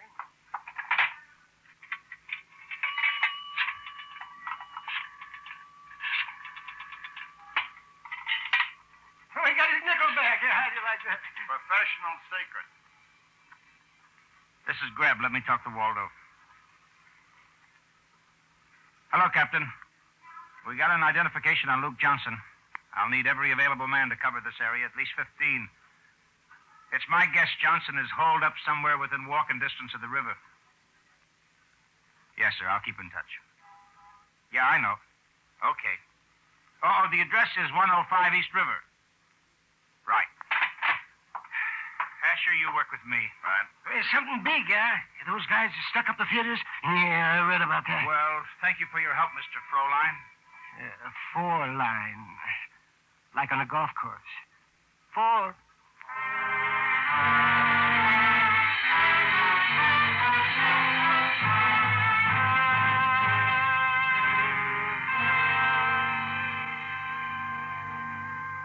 Ain't it dark enough yet, Tony? It's plenty dark, Tony? All right. Which way's the car? In the alley behind the charter house. Look, Tony, do we have to take this guy along? Can't you knock him off here? Knucklehead, he's insurance. Come on, Lieutenant, on your feet. Move. Tony, don't hit no more. We'll have to carry him again. Go out the back way. So help me, cop, one fancy move and I'll blow you apart. Hey, Lieutenant, you look awful. Thanks. Shut up. We only got about a half a tank of gas, Tony. That'll get us to the state line and more. We should have brought some food if we ain't going to stop, Tony. There's your car. Hold it. I thought I saw something move. Down, Ben! Get to it! Ben, you hit? No. Where'd he go? There he is, in between those buildings.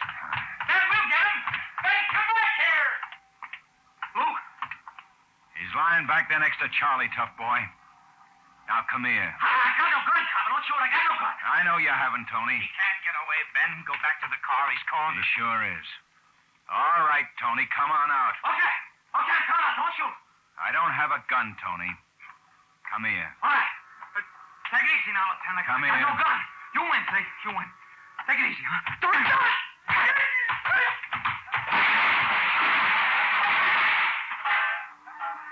Ben. Get up, Tony. Please, get up. Come on, get up. I don't think he's going to, Ben. Wouldn't you know it? I'd like to beat Take that... it easy, boy. Well, that's what happens when you lose your temper. I should have saved the Sunday punch for last.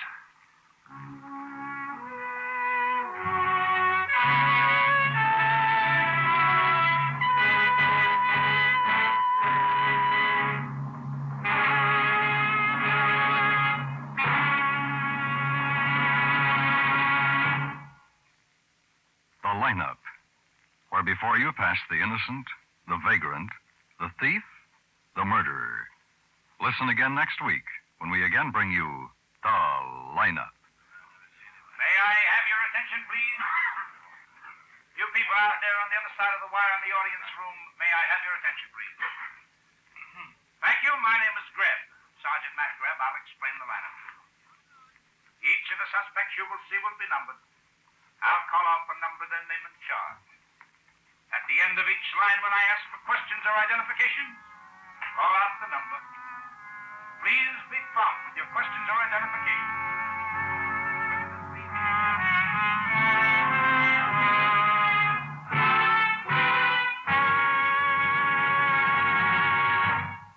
The lineup, starring Bill Johnstone as Lieutenant Ben Guthrie and Wally Mayer as Sergeant Matt Greb, is written by Blake Edwards and Dick Quine with music by Eddie Dunstetter.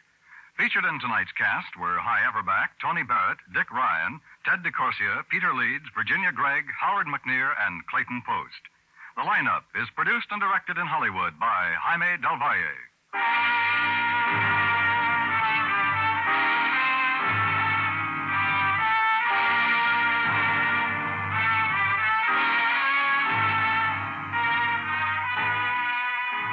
Elation and syncopation are the main elements of tomorrow night's Bing Crosby show over most of these same CBS stations. And no wonder the groaner himself vocalizes and informalizes. And Bing's guests include Tommy Dorsey with some fancy licks on his slide trombone, hot violinist Joe Venuti, and that equally torrid songbird Teresa Brewer. Tomorrow night on the Bing Crosby Show.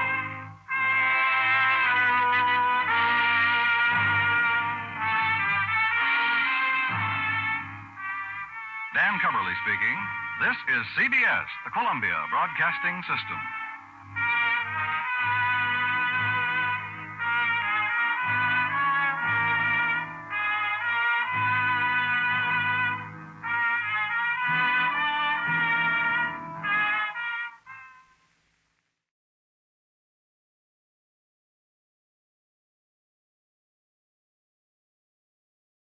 Ladies and gentlemen, we take you now behind the scenes of a police headquarters in a great American city, where under the cold, glaring lights will pass before us the innocent, the vagrant, the thief, the murderer. This is The Lineup.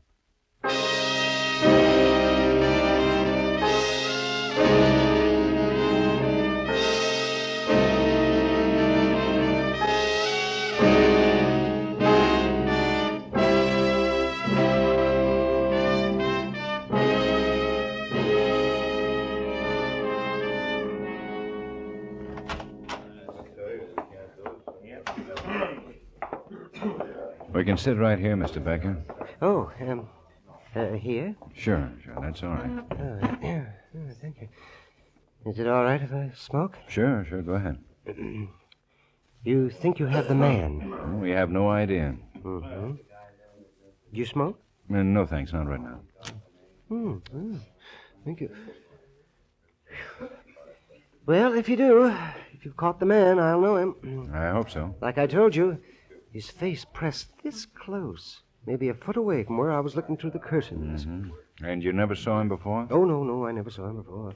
Like the guy across the hall, the guy that was killed. I never saw him before.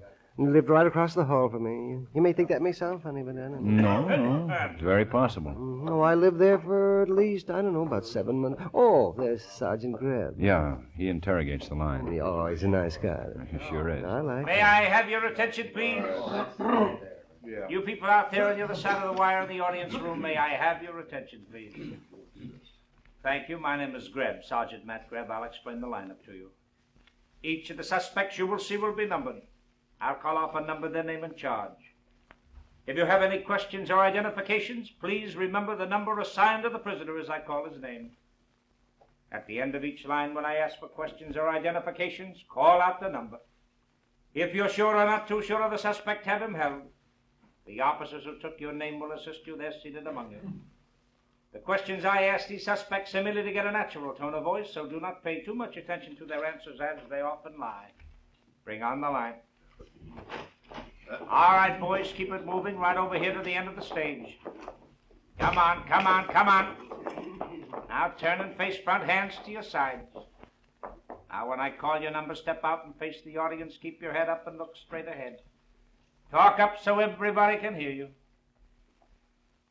All right, number 1, George Hadley, robbery. Where do you live, George? Here, in town here I live. You got an address? Yeah, sure, North 23rd. 1040 North 23rd. For how long? Last? How long have you lived at that address? A long time. What's a long time? Well, a couple of years, I guess.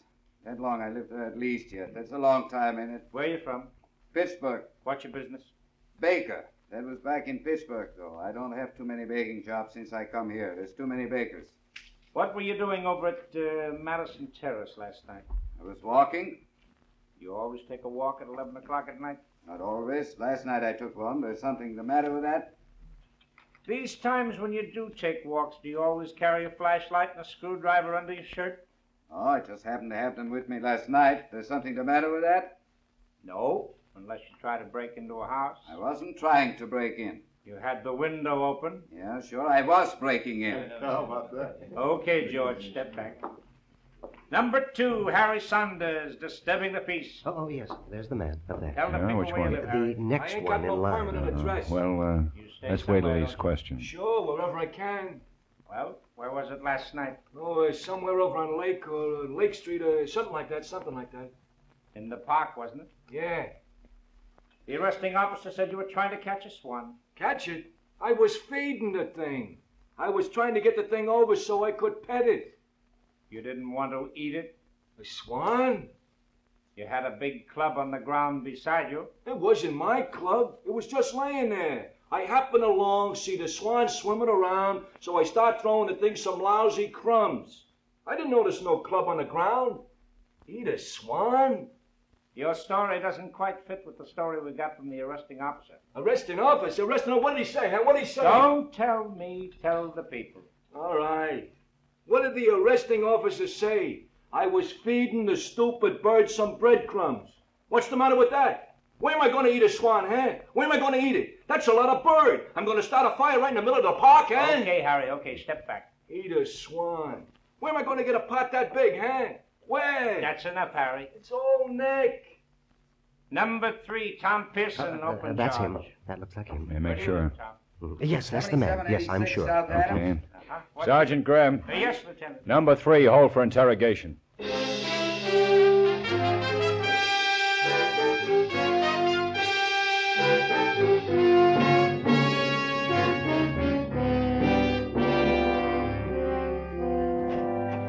Pearson, Lieutenant. Okay. Just sit in that chair, Pearson. Okay.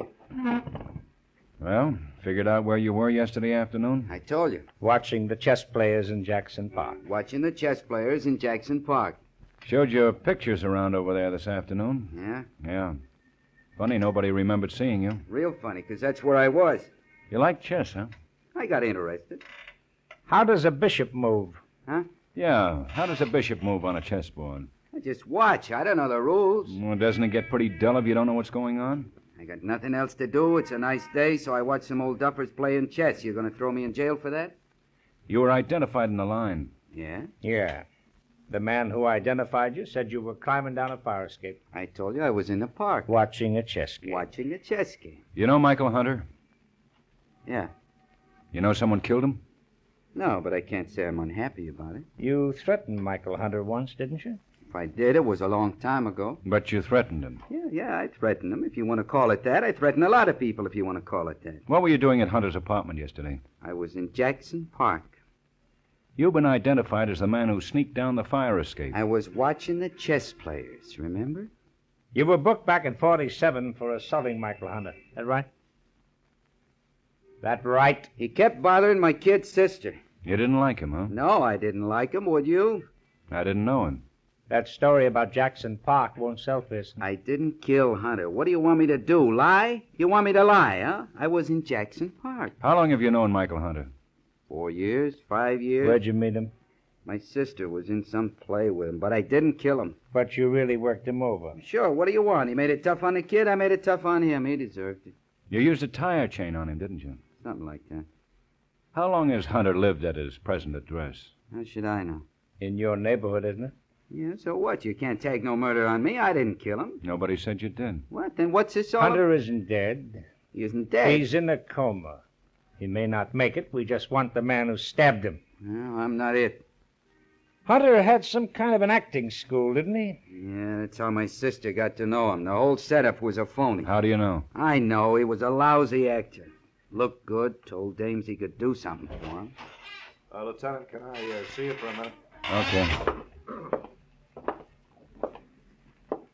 We've located the girl along that scarf. Got her down the hall. Yeah, okay.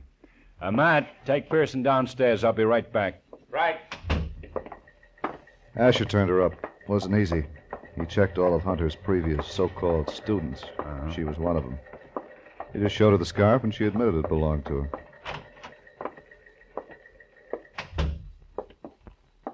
This is Miss Helen Roberts. Hi. This is Lieutenant Guthrie, Miss Roberts. Glad to know you. How do you do, Miss Roberts? Just keep your seat. Sure. How long have you known Michael Hunter? Who's he? Don't you know Michael Hunter? No. Who's he? Well, your scarf was found in his apartment. Oh, him. Oh. Oh, then you do know him. Sure. I forgot his name. I haven't known him very long. How long? A couple of days, since Friday. Yeah, Friday. Good-looking guy. Said I got sex appeal. Where'd you meet him? Where I work. When I went on the night shift.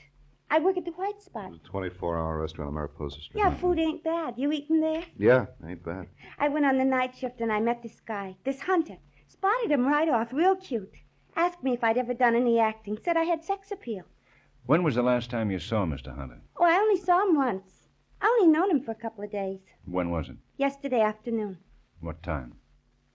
Oh, like around 4. Why, what's he done? Someone tried to kill him. You're kidding. No. Gosh, he was going to make an actress out of me. He was going to teach me how to act so I could get a job, another job, out of that beanery. Mm-hmm. Did you give him any money? I sure did. $20 for lessons. Where's the scarf?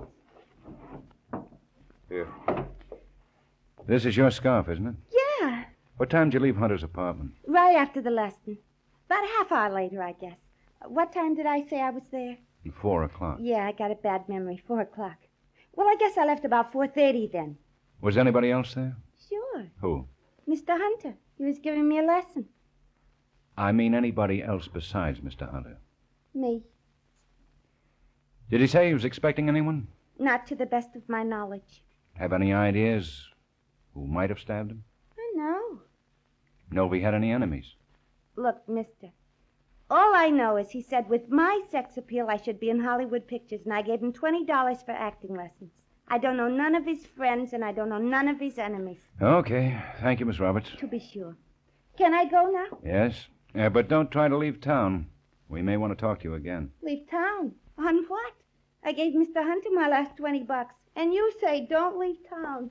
Goodbye, Miss Roberts. Yeah. What was your name? Quine. To be sure. You're cute. Stop in the White Spot sometime. Night. I'm working the night shift. Yeah, I'll try to get around. My scarf, please? We'll have to keep it as evidence. Okay. Well, bye. Au revoir. You better put a man on her.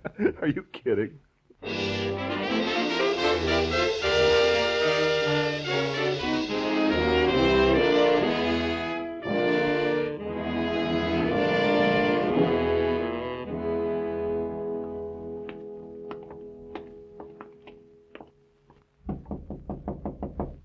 Come on in. Hi, Doc. Oh, hello, boys. Have a seat. Thanks. Your cigarettes on the desk there. I got one. Well, suppose you want to know about Hunter, huh? Yeah. What's the latest? Oh, he's pretty bad. Still in a coma. Just making out a report here. Think you'll make it? Maybe, but I doubt it. Ruptured lung, right hemothorax, and pneumothorax. His response to treatment has been very poor. How are his chances of regaining consciousness? Practically none. Well, if he did regain consciousness, could he recognize anyone? Probably not. In a case like this, where the patient has gone into coma due to lack of oxygen, the damage to the brain tissue is usually too extensive. Mm-hmm. Tissues of the brain are especially sensitive to lack of oxygen. And the damage done is permanent. Then, if he did come out of it, he wouldn't be able to point out the man who stabbed him, huh? Nope. Well, how about the wound? Long, sharp implement. Knife, probably. Could a woman do it? Sure. Well, thanks, Doc. You bet. I'll let you know the minute anything happens.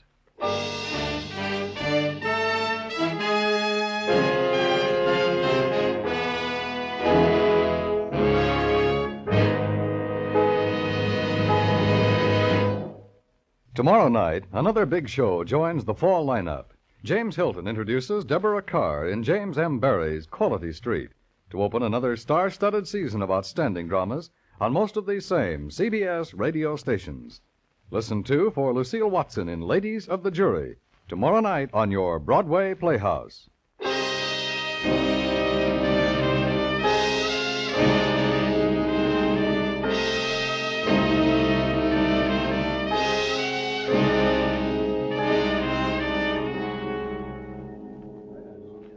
We're covering every inch, Ben. If it's here in Hunter's apartment, we'll find it. Yeah. How about the garbage cans in the alley? Asher's going through them now. Doesn't seem to care for it. We ran a small weighted cardboard box down the incinerator chute to make sure nothing was stuck in it. Where is it? Where the chute? Yeah. I'll show you. It's in the hall closet. Oh. Chute's in there. One of these on each floor. Yeah. How about the incinerator itself? We're cleaning it out right now. Now, who's this? Oh, it's Becker's. Oh, hello, Lieutenant.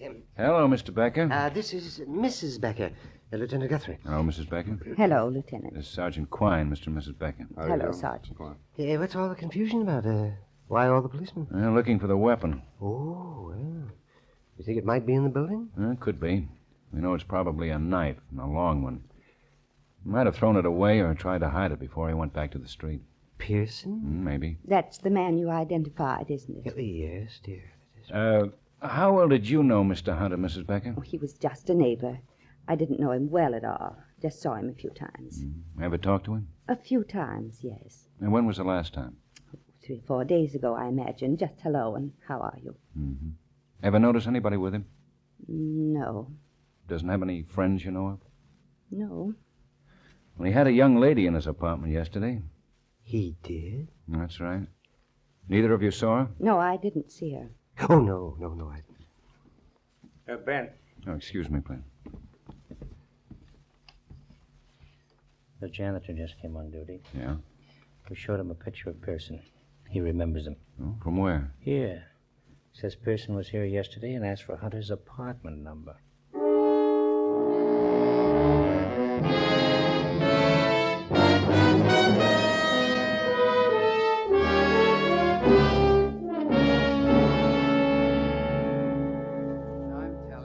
Goat's out of his mind. The janitor identified you from your picture. He's crazy. But he identified you. He says you were in that building yesterday. Well, I wasn't. He says you asked for Hunter's room number. He's mistaken, I tell you. He made a mistake. It wasn't me. A jury's sure gonna think it was. Guthrie. Yeah? Yeah? Good. Okay. Well, we can tell the boys to stop looking for that knife. It's been found? Yep. In the silverware we took out of Hunter's apartment. One of the butcher knives has his blood on it. Somebody tried to clean it, but there was enough rust pits to leave a little blood for the spectrograph. What does that mean? It means you're still in a lot of trouble. You were identified by 2 people who swear they saw you in that building.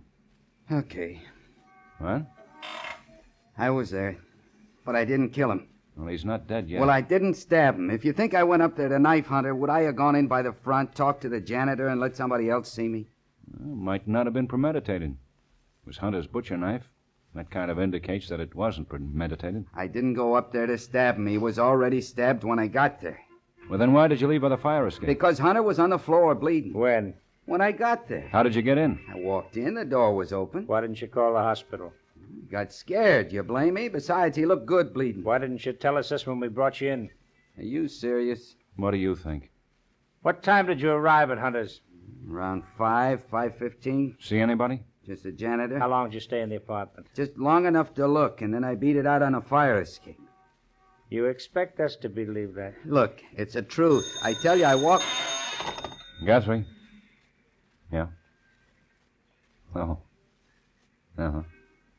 Well, keep with her. Yeah, Ben. Come on in here and get Pearson. Right. We'll have another talk later, Pearson. Okay, but I didn't stab Hunter. You're in a spot. You got to admit that. Yeah. Okay, take him down. Let's go, Pearson. Okay. Matt and I going out for a while. We'll check in. Okay. Say, that last phone call. Uh-huh, Crockett. He's been tailing Helen Roberts. Yeah. She got in touch with some man at 665 North Lincoln. Yeah? Crockett talked to him. He's been running an advertisement for people to drive to California with him. Told Crockett that Helen Roberts paid him $20. Supposed to leave with him tomorrow morning. You think maybe... I don't know. She told us she gave Hunter her last $20.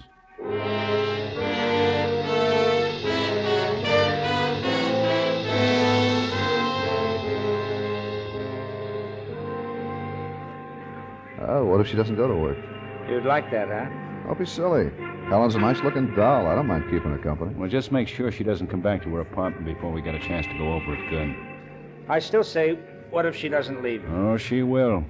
The manager told me he owes her a week's salary. She'll go down there and collect it and tell him Here she comes. Okay. Now, look, Quine. She probably won't stay there long. Just collect the money and tell her boss she's going to quit. How long do you want? A couple of hours, anyway. 3 if you can give it to us. Yeah, I might even give you more. But now, don't make it look official. Just tell her you thought you'd stop in and say hello. You telling me how to operate? Don Juan Quine. Get going. Get going. Pleasure. All right. Now, what do we do? Get in her apartment and check everything, including her toothbrush.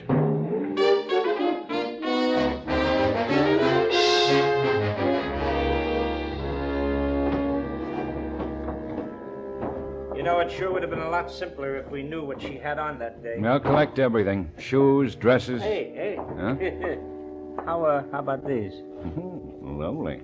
Match my eyes, don't they? Oh, come on.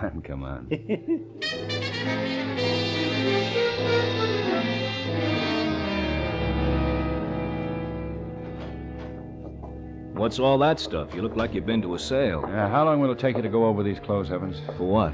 Blood. Michael Hunter's blood. Go through all this? Yeah. Check the shoes first. Hunter bled a lot, and she just might have stepped in some. Who's she? Blonde named Helen Roberts was in the apartment. Well, Ben, there's a lot of stuff. How long? Maybe an hour, maybe more. Okay. These would look nice on you, Matt. That's what I said. Match your eyes. See, Ben?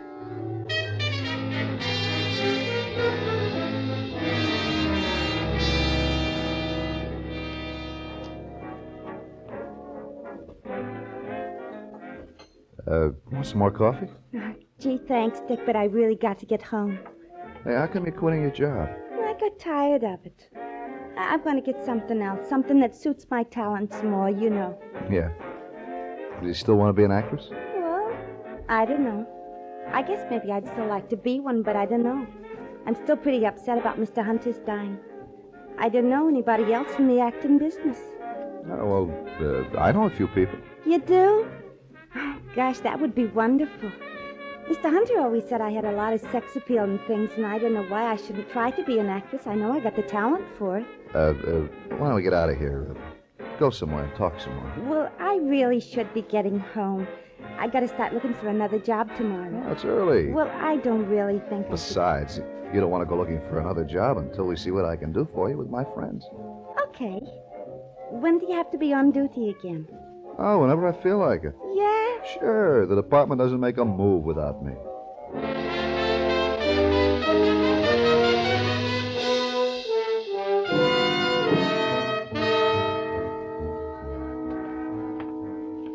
Nothing on these. Well, here's another pair. You know, I was just thinking, if Quine didn't do so well and Helen went home, she'd probably call robbery and we'd get arrested. What makes you think this Roberts girl has anything to do with this? Well, I don't. Just checking every possibility. I think Pearson's our boy. No, I don't think so. He had a good point when he said he'd have been foolish to walk in the front door. Well, he could have figured that one out ahead of time. Well, if he's going to be that smart, he wouldn't have left the knife around. Oh, I don't think that was so stupid. We just examined those knives on chance. We didn't expect to find anything. Yeah, but we did. Yeah, but it's still smart. Walk in the front door, use the guy's own butcher knife, and put it back in the drawer. That's smart? You don't think he did it? Well, I'll just bet you. How much? You name it. Dinner? Bet. I think you better work up a good appetite, Ben. Oh, you find something? Mm-hmm. On the heel of these pumps. Here, take a look. I'll get it. Here's a sample of Hunter's blood. Uh-huh. Yeah? This is off the heel. It's the same type. Well, how you doing? I see. Where? Well, Okay, just a minute. Ben. Yeah? It's Quine. He's in some Chinese restaurant. With a girl? Yeah. Well, tell him to bring her in. Right. Bring her in, Quine. Okay. He says he'll be glad to. She's been trying to show him how to eat with chopsticks.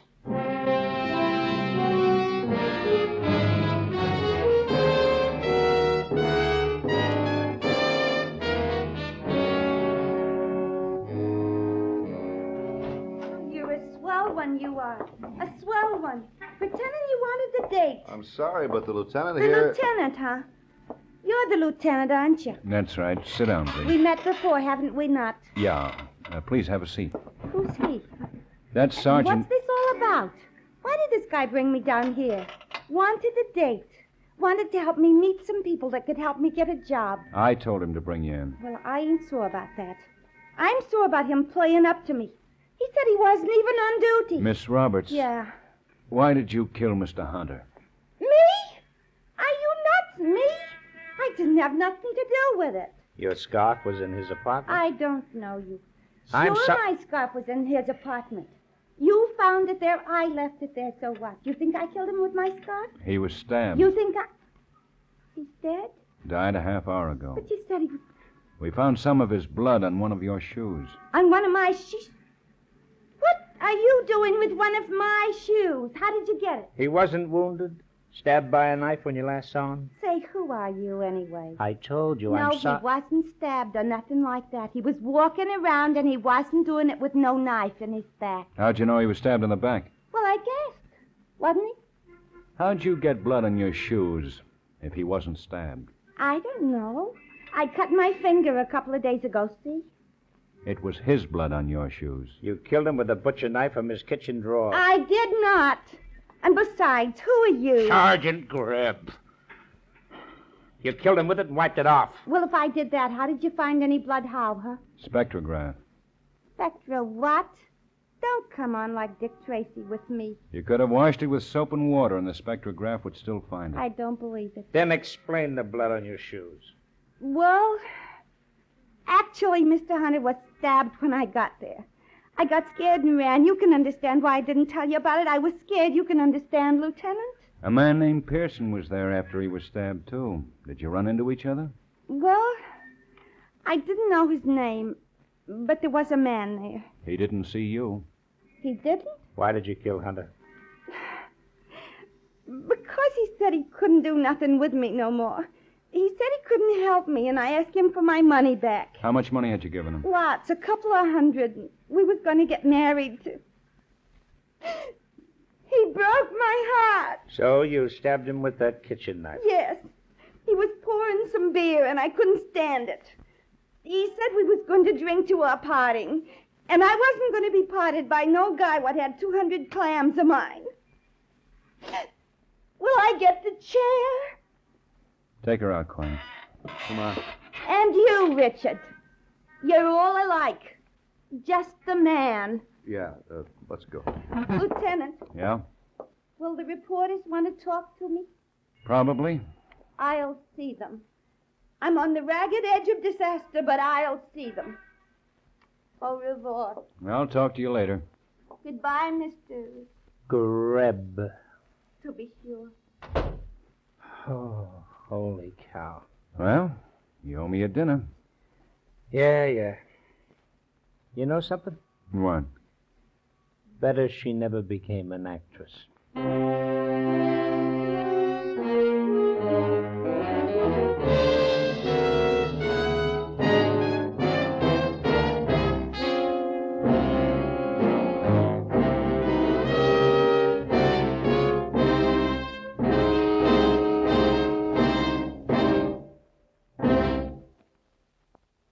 The lineup, where before you pass the innocent, the vagrant, the thief, the murderer.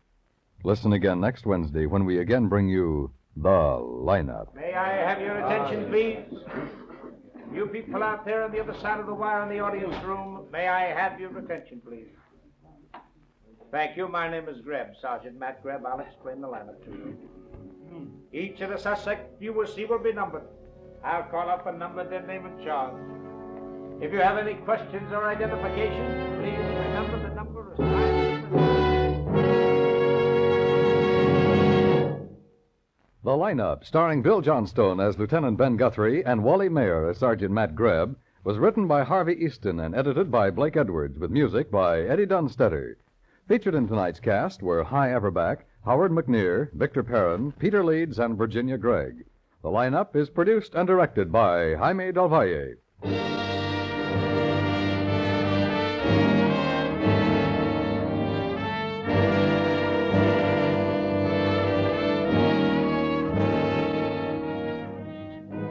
Two heavyweight contenders climb through the ropes tonight when CBS Radio brings you another fast and furious boxing exclusive. It's Archie Moore versus Embryl Davidson in what promises to be one of the slugfests of the new season. Don't miss a single exchange of blows when Davidson and Moore fight it out 10 rounds of heavyweight boxing exclusive tonight on most of these same CBS stations. To say it with music, C. CBS. B. For the best. S. Yes. The stars that dress is CBS. and remember, mystery fans can't miss when it's the FBI in Peace and War, Thursdays on the CBS Radio Network.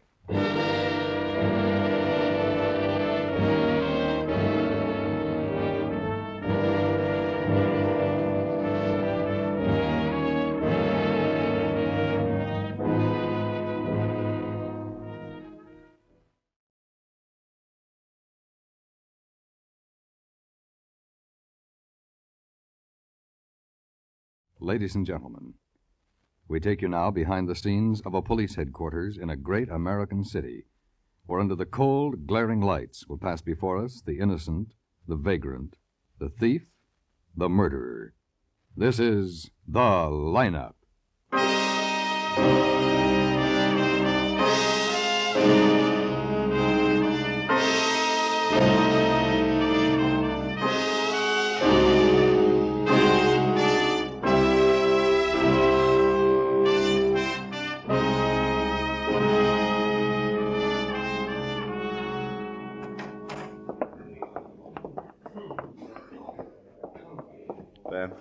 Yeah.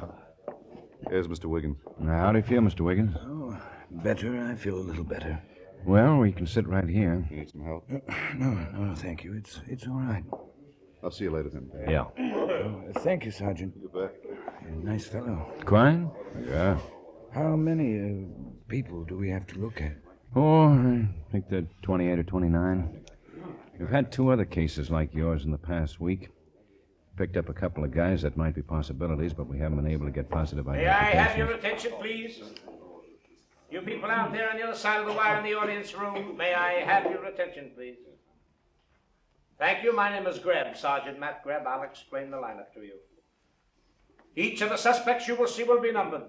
I'll call off a number, their name and charge. If you have any questions or identifications, please remember the number assigned to the prisoner as I call his name. At the end of each line, when I ask for questions or identifications, call out the number. If you're sure or not too sure of the suspect, have him held. The officers who took your name will assist you. They're seated among you. Please be prompt with your questions or identifications. When the prisoners leave here, they are sent to the washroom and dressed back into their jail clothes. It makes it quite difficult to bring them back after they leave here. The questions I ask these suspects are merely to get a natural tone of voice, so do not pay too much attention to their answers, as they often lie. Bring on the line. Okay, move it over. Right on over to this side of the stage. Spread out and stand facing the audience. Hands to your sides and keep looking straight ahead. Now, when you answer the questions, talk up so the people out there can hear you. It's a long way to the back of the room, so keep your voices up. Okay, number 1, William Bushman, robbery. Take your hands out of your pockets. Where do you live, William? 108th and Lincoln. Where are you from? Los Angeles. How long you been in this city? About 7 months, I think. January. It was about 7 months. Were you arrested with anybody, William? Yeah, a couple of guys. Well, what are their names? Joe, I don't know his last name. Joe Lucas, number 18. All right, who was the other boy? Call him Twitch. Herman Twitchell. Number 19. Any weapons, William? No. You have a car? No. We was walking. If we had a car, we wouldn't be here. Okay, number 2, Max Sloan, robbery. Where do you live, Max? On the east side. You have an address, haven't you? 411 Orchid, south. Were you alone when you were arrested? I was with the guy I was sticking up. Was anybody arrested with you? No, I was pulling the job. We weren't sticking up each other. Any weapons, Max? You think he was giving me his wallet because I was pointing my thumb at him? You want to be funny? We've got all night, Max. You can just stand there and be funny all night. All right, I'm sorry. Were there any weapons? Yeah, 32. Well, nickel-plated blue steel what? Blue steel. Not counting the rust. You have a car? No, I haven't. Okay.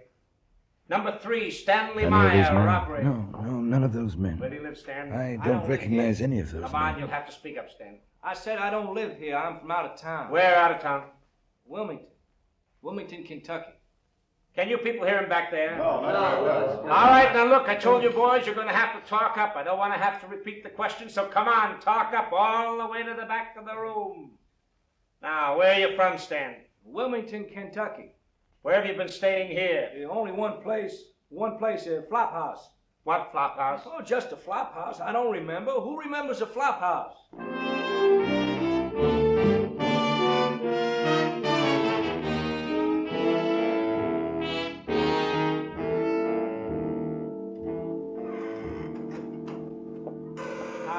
Hi. Mr. Wiggins didn't spot anybody, huh? No. Those 2 guys that jumped and did it so quick. Oh, this is the 3rd slugging in a week. Somebody better come up with a halfway decent description. Those guys aren't stupid. They follow a pretty routine M.O. Dark spots, pick an old guy like Wiggins, jump him before he knows what's happening, beat him unconscious, and then roll him. How much chance has he got for a decent description? They're liable to kill somebody. They seem to be getting rougher. Yeah. Here's a list of Wiggins' valuables. See that all the pawn shops are covered. Okay. The other 2 victims didn't have much these guys might want to hock. Wiggins had a gold watch and an old stick pin. Watch had his name and an inscription. I might try to get rid of it. We're in car 13J tonight, huh? Yeah. These boys move around, but they seem to stay pretty much to the east side. We'll have the usual cars and 5 auxiliaries.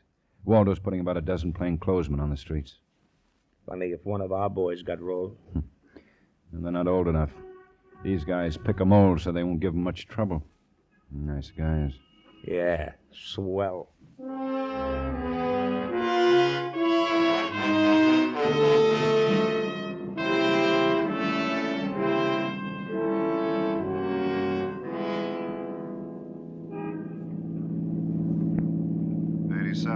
.415 at 105 North Lincoln. You getting hungry? 89 of 585 Yeah, a at little. the corner of Elm and Well, let's 12th pull into Street. Rogers and get a hamburger, huh? Okay. 63 of 905 at 1769 East Brighton. See the man. Order me a hamburger and coffee, will you, Ben? Sure. 73 of 480 Be right back. East on Okay. Commonwealth. License 52 Young. 760. Hi. No, I don't need a menu. 5, 2 hamburgers and 2 coffees. 760. 2 hamburgers and 2 coffees. Everything on the burgers? Yep. Thank you. Mm-hmm. Attention all units in Area H. A 245 slugging at 87 West Bullock. All units in Area Miss! H. Miss! A 245 Hold those slugging hamburgers. At 87 West Bullock. What's up? Slugging. About a block away. 99. You know, someday I'm going to finish a whole meal.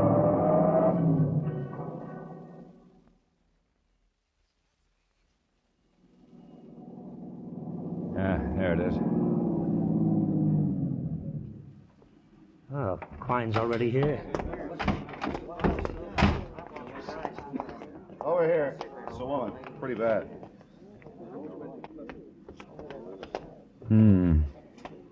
Good gosh. I've done everything I can. Oh, here comes the ambulance. This is the fellow that found her. Mr. Hall. Yeah? This is Lieutenant Guthrie. Tell him about it. Oh, yes, sir. Well, I was walking by over on the sidewalk and tossed a cigarette over here and saw her. About then, I spotted this officer in this car, and I yelled. Yeah. Hi, Doc. Oh, another slugging, huh? Yep. She's not dead, but she's close. Get that blanket over her, boys. All right, Doc. Looks like a bad fracture. Really a bad one. Lost a lot of blood. Yeah. You think she'll make it? I don't know. Hey, keep that end up there. Right. Pretty old. Lost a lot of blood. You coming down, Lieutenant? Yeah, we'll be down. Didn't have anything on her. No identifications. They got everything. Hey, you just found her lying here, Hall? Yes, sir, that's right. I threw my cigarette over here. Wouldn't have even seen her if I hadn't thrown my cigarette. They probably waited behind this hedge. Grabbed her when she passed, slugged her, and dragged her into the lot. Yeah, it's a good spot for it. Good and dark. Gee, it was a terrible thing. Still can't quite believe it.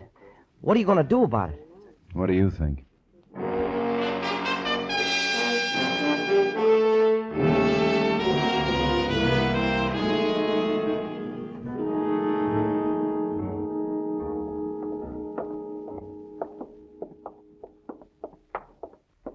Hello, Lieutenant. Yeah, that 245 slugging that came in about a half hour ago, who's got it? The old lady? Yeah. She's in surgery now. Dr. Gordon. It's the 4th one this week, isn't it, Lieutenant? Yeah. Say, you mind if I look at your newspaper, Murph? No, go ahead. The coffee shop's closed, isn't it? Yeah. Well, do you want some coffee? I could use some. Well, want me to run down to the kitchen? No, forget it. It's no trouble. No, thanks, Murph. Oh, We'll get some across the street later. all right. Hey, Ben. Yeah? The tennis finals are next weekend. Want to go? We're on duty. Well, they'll be playing the rest of this week. Yeah, I'd like to see that Maureen Conley. That's a pretty girl. Pictures in the last section there someplace. Yeah? Yeah. In the sports section. Yeah, right there. Pretty girl, huh? Yeah. Huh, Ben? Yeah. Want to go? Yeah. Here comes Dr. Gordon. Doctor? I'm Guthrie, Doctor, 16th Precinct. Oh, how are you? This is Sergeant Greb. Hello? Hello. How's the old lady? She died. Wasn't much we could do. She was pretty well gone when she came in. Come on, walk down with me when I get out of this gown. Sure. I'll see you later, Murph. Yeah, take it easy, Murph. So long. Have you got an identification yet? No, not yet. Fingerprints will help. Did just about everything. Bad fracture. Really bad one. When they're that bad, they don't stand much of a chance. Yeah. She regained consciousness at any time? No. By the looks of the wound, whoever hit her with something pretty heavy. Blackjack? Oh, something like a pipe, maybe. Really let her have it. Well, that's the way these boys have been working. We've had 3 others. Not this bad. Cigarette? No, thanks. Sergeant? No, thanks. Well, it's hard to believe anybody would beat up an old woman. To hit her that hard. Just doesn't make sense. No, I don't guess it does. These other victims, they have much money on them? Add it all together, about $24.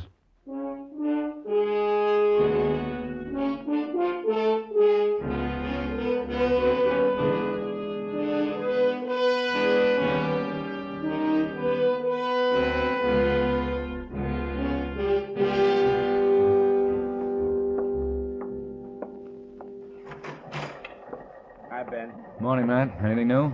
No, just routine stuff. Well, let's grab some coffee then, huh? Okay.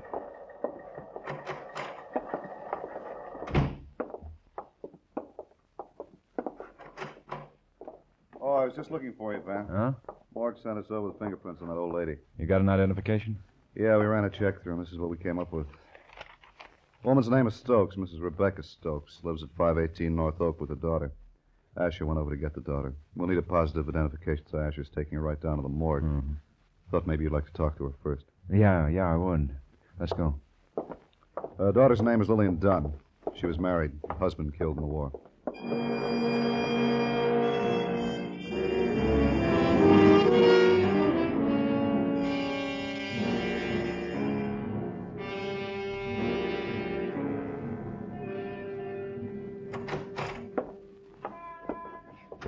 Oh, Asher? Morning, Lieutenant. This is Miss Dunn. And this is Lieutenant Guthrie and Sergeant Greb. How do you do, Miss Dunn? Hello. Hello.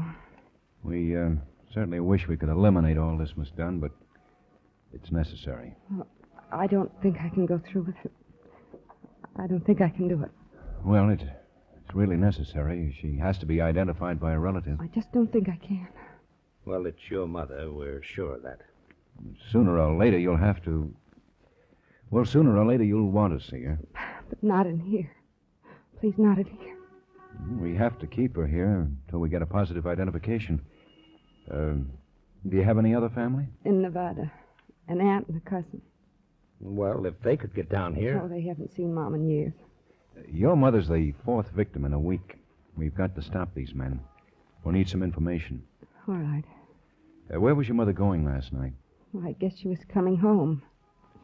She went to a movie, early one. I guess she was coming home. Mm-hmm. Did she have a purse with her? Any valuables? Yes, she had a purse. Can you remember some of the things she carried in her purse? Yes, I guess I can.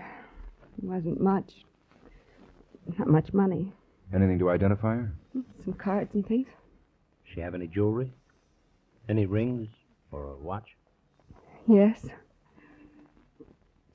She had a wedding ring and an engagement ring. They weren't worth much.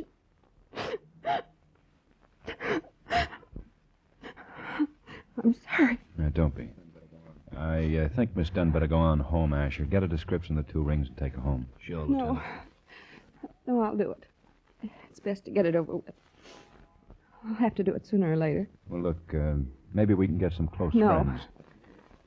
No, I want to. It's all right. Okay.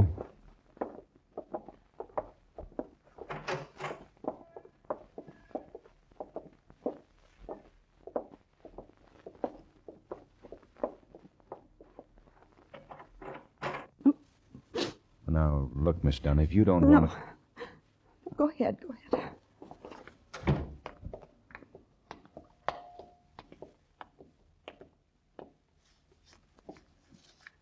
All right, Charlie.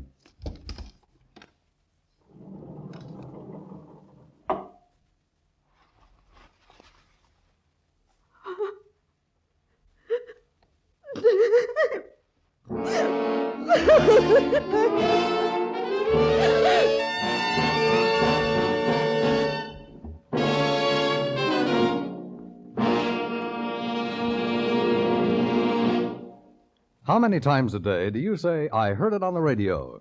CBS Radio's famed news department, with its nationwide staff, its worldwide network of correspondents, its 8-wire services, keeps you up to date and informed throughout the day and night.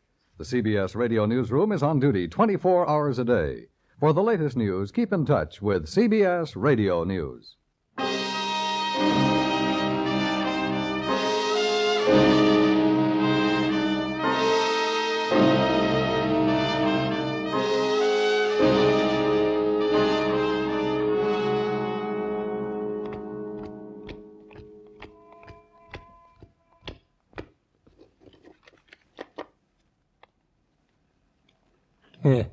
You sure deal 'em. King? Lovely. Who's winning? What do you think? No, can't use it. No. No?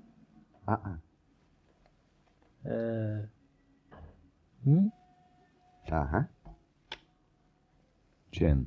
Oh, Look, Quine, do me a favor. Will you drop dead? Well, you couldn't discard the 3. Pick one up. You owe me 30 cents. Kibitzes yet. Oh, Waldo's got 8 auxiliaries tonight, Ben. You and Matt are in 13J again. Mm-hmm. Now, how about the policewomen? Well, he's got 5 of them. They'll be in the area from 10 till 2, 1 car within a block of them at all times. Okay. Well, we got half an hour. You want some dinner? Yeah, I'm getting hungry. Okay. Wait a minute. Well, you couldn't. Have what? Guthrie. Oh, it had to be the jack, huh? Yeah, put him It couldn't on. have been any one of the 9 other cards. Well, what are you getting so sore about? Yeah, hello, Mr. Wiggins. Yeah, I remember. You didn't? Where? 897 South Wilton? Okay. Yeah, we'll meet you there in about 10 minutes. Right. That was Mr. Wiggins. He spotted his watch in a pawn shop. The watch the hold-up men took after they slugged him.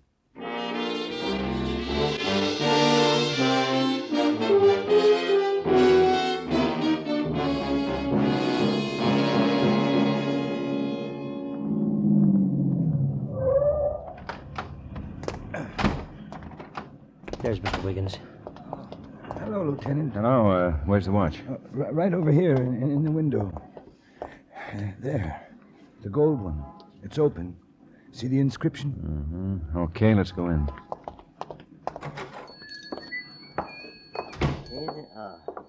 Yes? Police. Yes? We want to see a watch you've got in your window. Sure. Which one? It's that one, the gold one there. Sure. This one? That it, Mr. Wiggins? Yes, that's it. See the inscription? To Dave, love, Alice. My wife. She gave it to me. Hot? Yeah. Remember where you got it? I got a ticket. Here. Mm-hmm. John Jones, 671 Barrington. John Jones. That's a good name. You remember what the man looked like? The man who hocked the watch? No. You remember when he hocked it? No. Well, didn't you date the ticket? How long have you had it? A week, maybe. What's so important about the watch? It belongs to this gentleman, not to the man who hocked it.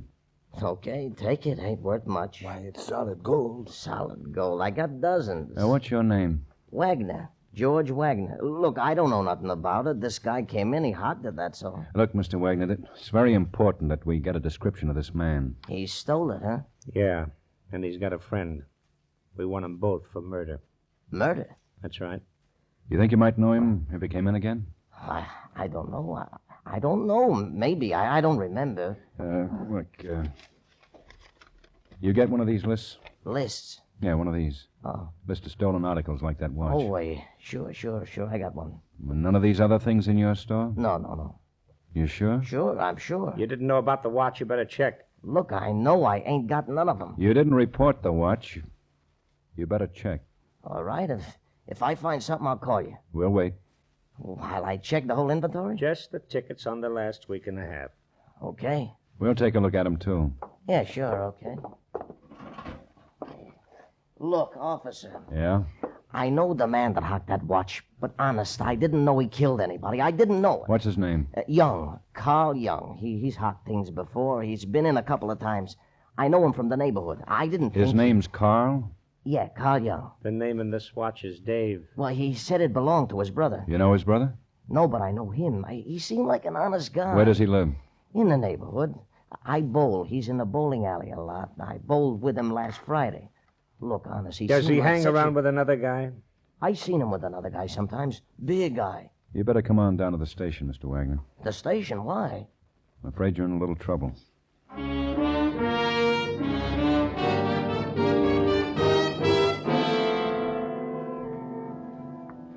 Yeah, I know him.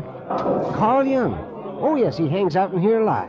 You know where he lives? No. What's he done? Does he pal around with anybody? Oh, yeah, he's with one guy quite a bit. He's a fella named, let me see now, what the heck was that? Kind of a quiet guy, a big guy, kind of John or Joe. Doggone, I'm sorry, I can't remember. Joe, I think. Okay, we'll stick around. You let us know if Carl Young or Joe comes in, will you? Sure.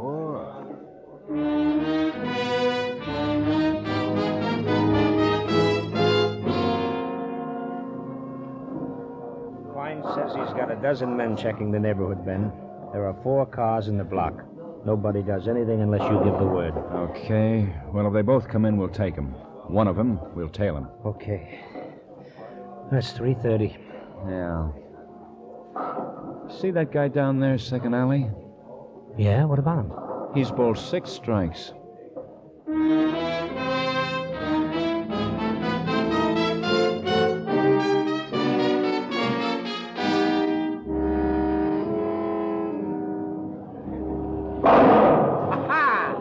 Okay. Oh, fair. 150 so far. You need a few strikes, friend. Yeah.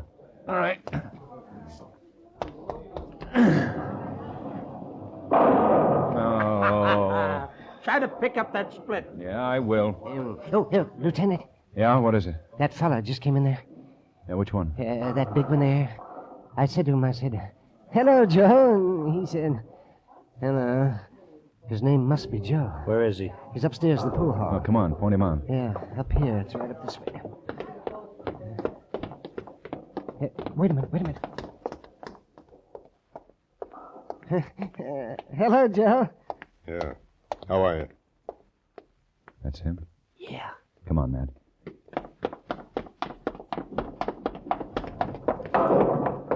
He's out in the street. Hold it. He's getting into a car. All right, come on. There he goes. All right, stay with him. 13J, code 2, suspect proceeding east on Fountain, license number 80, Roger, 1135. Attention all units, code 2, suspect traveling east on Fountain, license number 80, Roger, 1135. He's swinging left. 13J, suspect turning north on Lincoln. All units in Area B, code 2, suspect proceeding north on Lincoln. Now, don't get too close. He's stopping. Now pull up. 13J, suspect at 3000 block Lincoln. He's getting out, Ben. All right, let's go.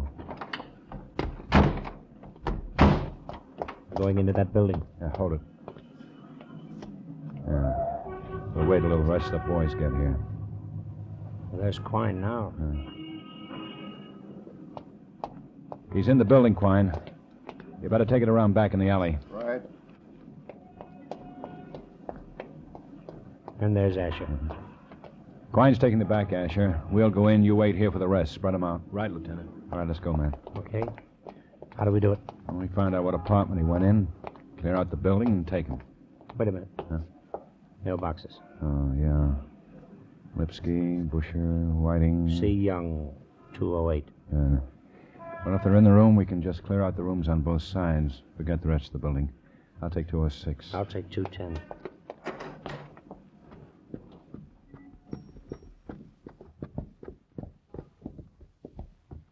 Yeah, 204. 206. Okay.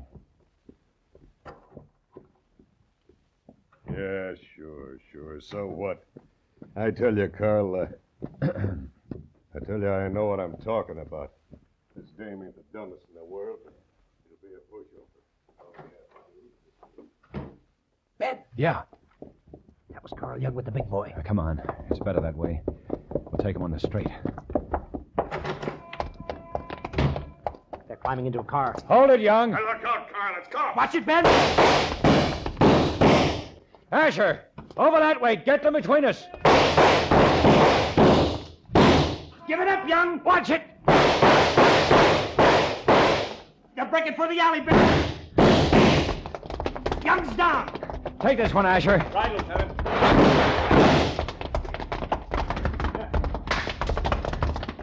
That Quine's tackle him.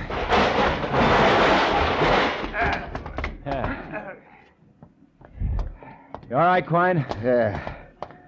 Yeah. Big boy wasn't as tough as he looked. Oh, he's been fighting old ladies too long.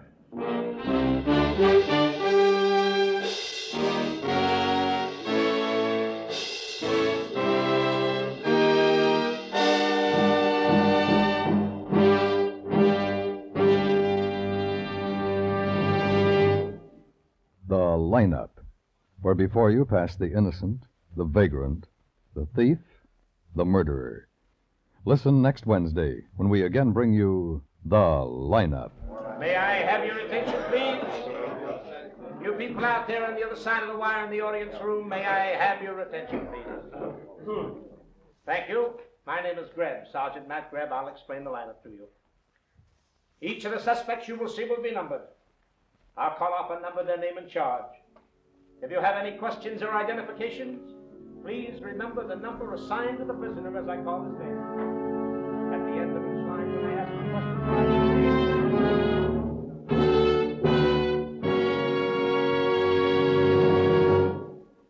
The Lineup, starring Bill Johnstone as Lieutenant Ben Guthrie and Wally Mayer as Sergeant Matt Greb, is written by Blake Edwards with music by Eddie Dunstetter.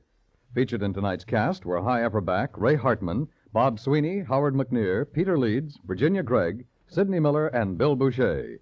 The Lineup is produced and directed by Jaime Del Valle.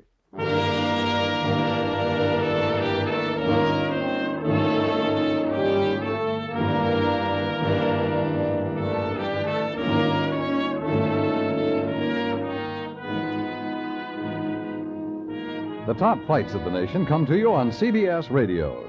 Just a little later tonight, get the gang together and sit in on the Jimmy McAllister, Baby Ortiz lightweight battle from Baltimore.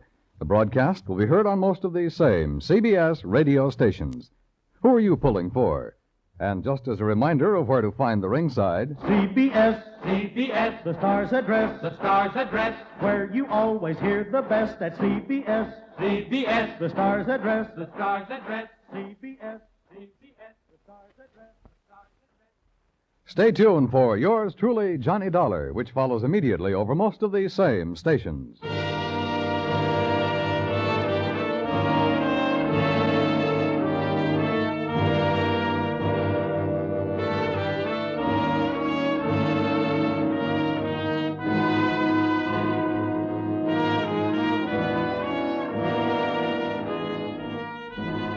Dan Coverly speaking. And remember, mystery fans can't miss when it's the FBI in Peace and War, Thursdays on the CBS Radio Network.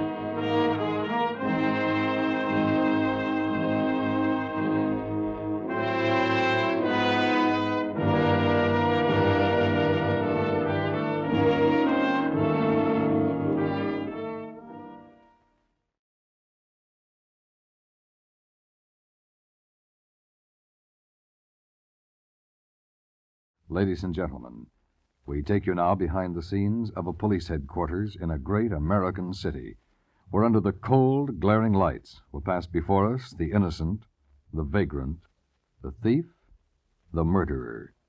This is The Lineup.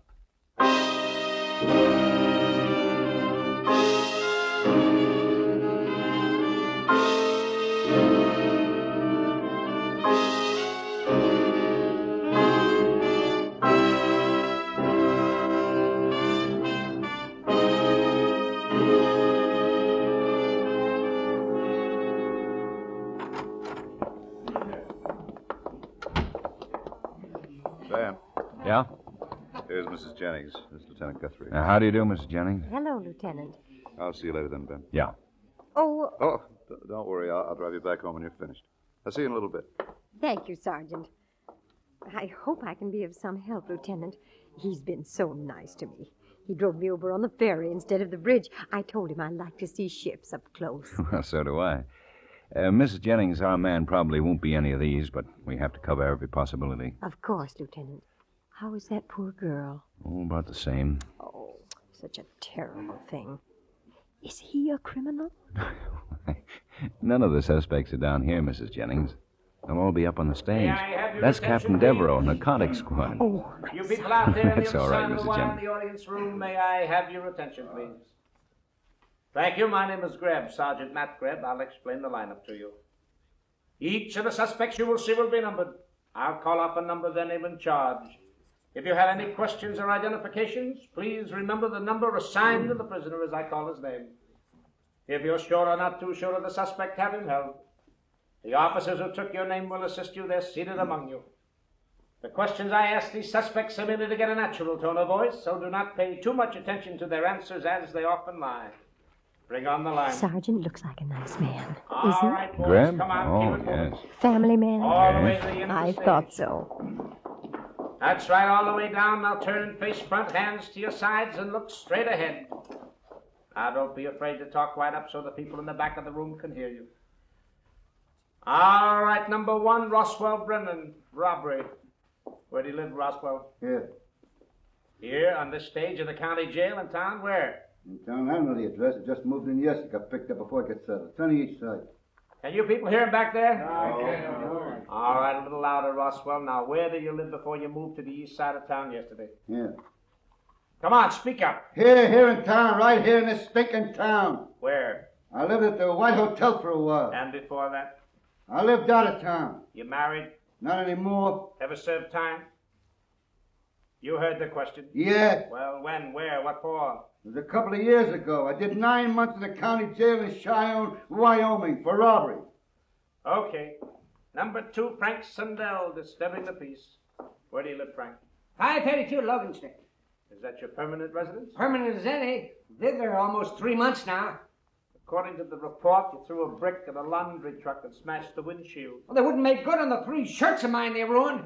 I don't take that lying down. It's a felony to throw a missile at a moving vehicle. Did you know that? I told you that criminal laundry wouldn't make good on them shirts of mine. The driver was pretty badly cut up. He's in the hospital. Oh, that's tough. Yeah, well, they should have paid me. They did pay you something. Oh, sure, yeah, $5. Well, if you weren't satisfied with that settlement, you should have gone to the small claims court. I've been out of work for 6 months. I can't afford no lawyer. No lawyers are allowed in small claims court. You plead your own case. Now you'll have to get a lawyer, Frank. All right, number 3, Jules Carabello, assault. What's your line of work, Jules? Cook. Don't look at me. Look right out front so the people can see you. Where do you cook? In a restaurant downtown. What restaurant? The one where it happened. What restaurant? All restaurants have names. Tell us which one you work at. Oh, you got it on your books. My brother-in-law owns the place. Your brother-in-law's name Angelo Capelli? Yeah. You went after him with a meat cleaver last night. Well, I was upset. I didn't feel good. All right, Jules, all right. Number 4, John Smith, vacancy.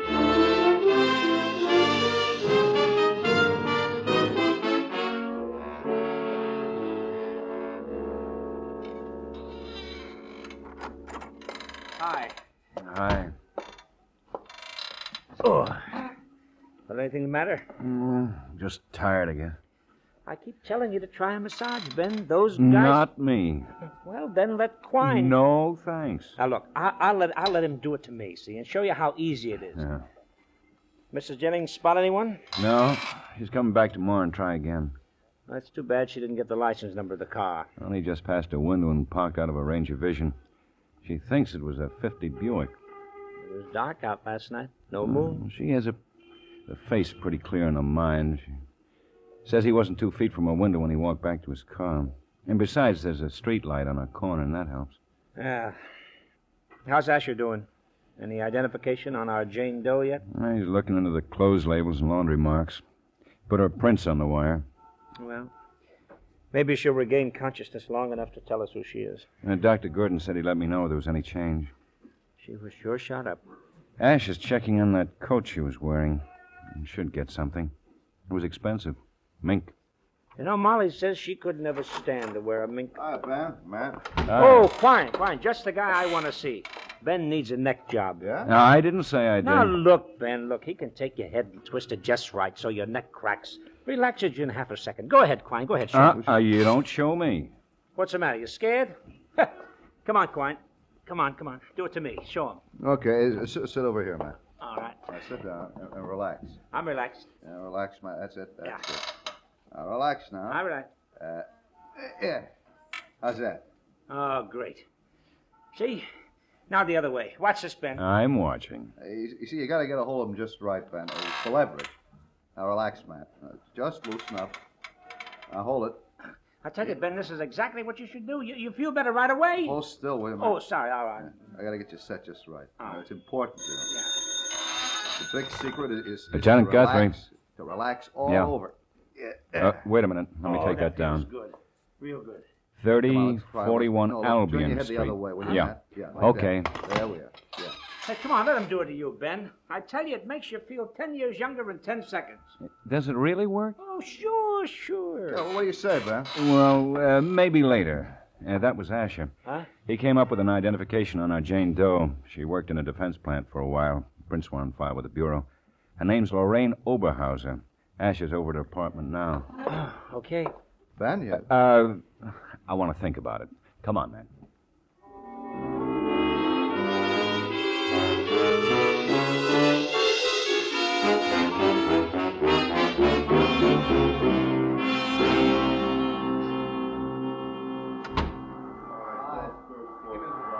Oh, Asher. Oh, hi. Hi. We haven't picked up much here yet. No family? Nothing, not even a letter.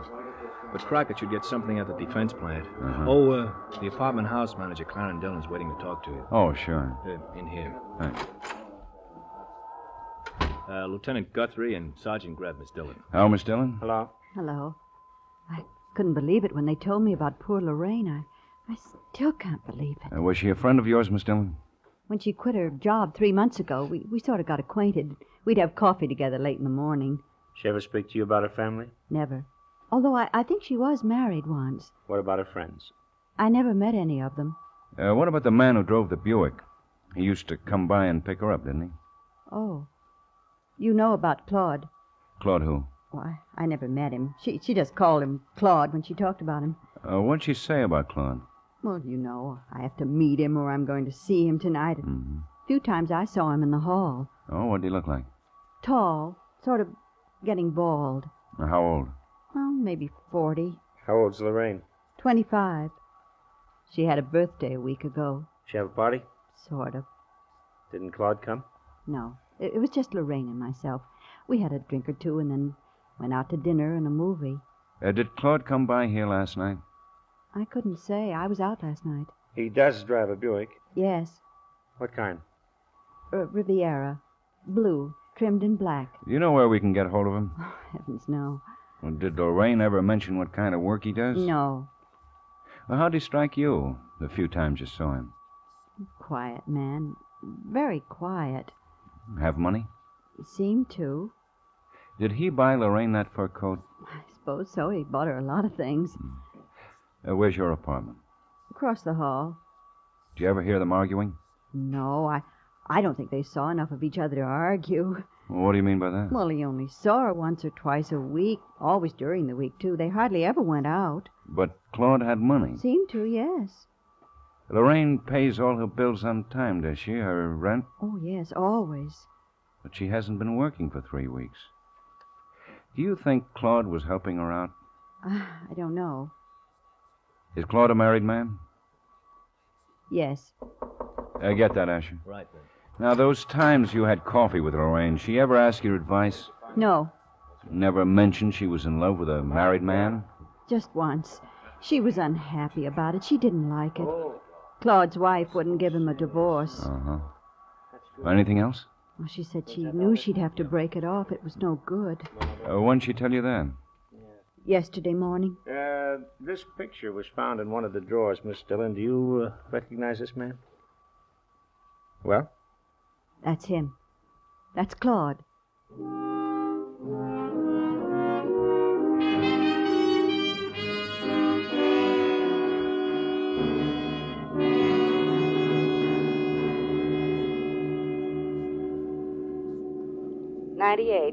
A 390W at Crossroads and Fifth. How do you feel? Drugstore manager same. holding her for you. Oh, you should have let Quine fix you up. No, I'm thinking about it. Yes, you are. Well, I am. 13J. Make a 1021. Hey, that's hot. Yeah. 13J. Make a 1021. 13J, Roger. We can phone from this restaurant.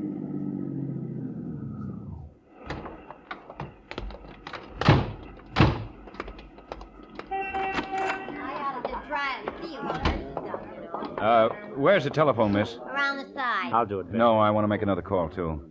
Got some nickels? Yeah. Order me some coffee. Okay. 2 coffees, black. Sure. Sandwich or something? Let me see the menu. It's up there. Oh. I guess not. Good pie. Oh? What kind?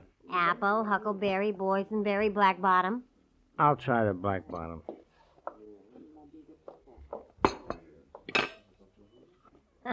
Good, huh? Yeah, it's swell. Where do you buy your pies? Oh, lady, just peddles to certain places around town. Well, that's sure good. Say, the other fella making the call. He a plainclothesman? Mm-hmm. I had a hunch. It doesn't look like one. More like a banker. Never can tell. You sure can. A napkin? Here you are. What was it, Ben? Gurdon at the hospital. The girl's coming around.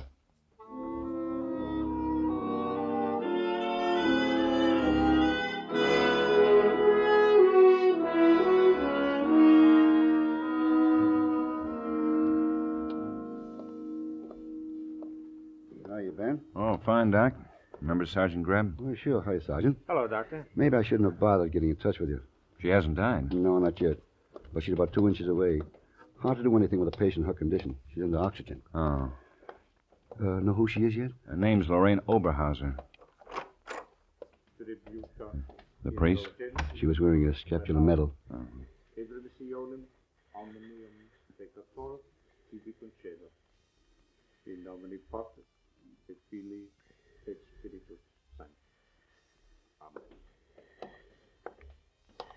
Excuse us, Father. Ben?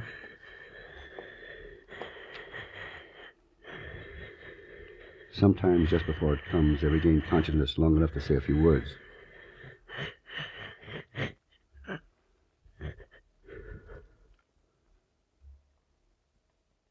Sorry, Ben. Your trip over here was for nothing.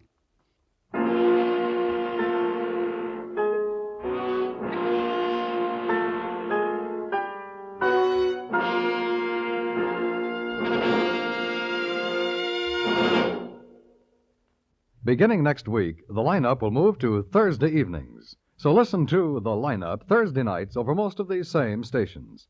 Also, a week from tonight, plan to help CBS Radio celebrate the return of the great Bing Crosby Show, starting another year with Bing songs, music, guests, and merriment. Join us when most of these stations welcome back the Bing Crosby Show.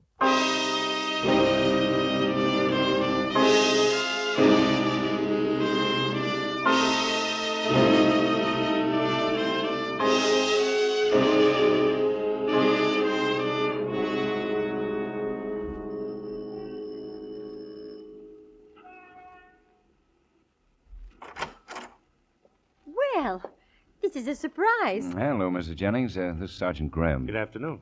Well, come in. Come in. Thank you. Sergeant Quine didn't come with you? No, he's on duty at the precinct station. Oh. We don't want to take up too much of your time, Mrs. Jennings. We'd just like to have you look at a few pictures. Of course. Oh, sit down, Sergeant. Thank you. Now, you recognize this man? No. This one? No. How about this one? No. This? Mm-mm. This? This? Oh, wait. Let me see that one. Yes. That one. I believe that's the man I saw take that poor girl out of his car the other night. Uh-huh. Is that him? Yeah, we're pretty sure. Have you arrested him yet? No, we only know his first name. Oh. How is the girl? She died a couple of hours ago. Oh, I'm sorry. Well, that's about all for now. When we get him, we'll ask you to come downtown again. Will Sergeant Quine come and get me? Possibly. Oh, he's such a nice man. You know, this morning when he came to get me, I told him I didn't feel too well. And he made me feel good just like that. Well, Quine's quite a kidder. Oh, no, that isn't what I mean. He cracked my neck. It felt wonderful. What? Yes, oh, he's very good at it. So I've heard. Come on, Sergeant. Yes, sir. Well, you'll call me? Certainly. Bye. Nice to meet you, Mrs. Jennings. Bye. Goodbye. Well, you going to see Quine when we get back? Oh, shut up.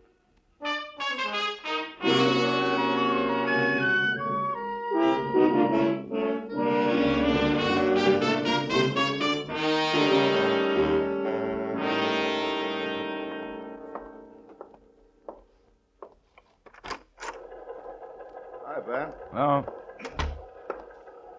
Talking to Mrs. Jennings? yeah. She's got quite a case on you. Where's Matt? Down the hall will 20. be along in a minute. 36G, code 7, we're 36, 7. You still feel bad? Well, about the same. Got a match? Yeah. Yeah, here you are. Thanks. Hey, Michigan State takes on Michigan this week. Ought to be a fracas. Yeah. Has State in the conference yet? Well, this year or next. Darn if I remember. They play ball both places. You said it. Hiya, Ben. How did it come out? Claude's our boy, all right. Whoever and wherever he is. Well, Crockett found out the Hanson girl didn't have a family of any kind, but her ex lives in town. They were married in 46, divorced in 48. You pick him up yet? No, I thought I'd leave that up to you and Matt. His name's Claude. Claude Oberhauser.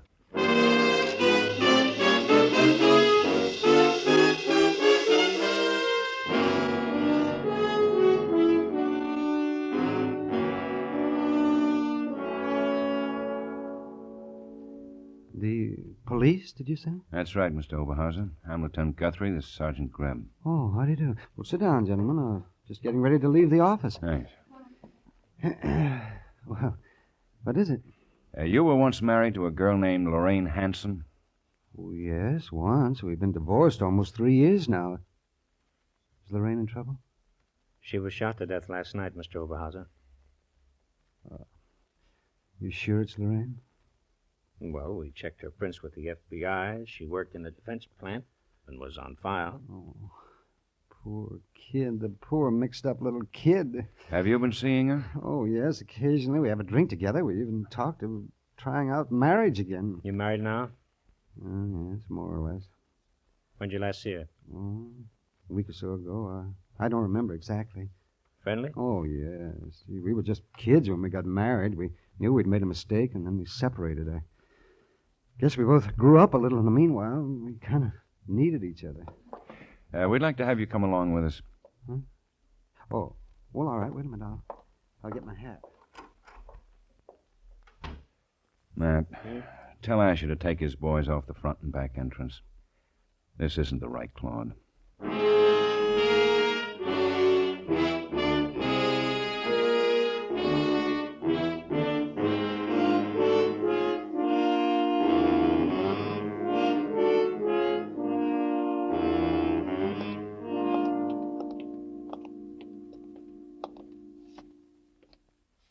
You feel all right, Mr. Oberhauser? Yes, I'm all right, Lieutenant. All right, Charlie.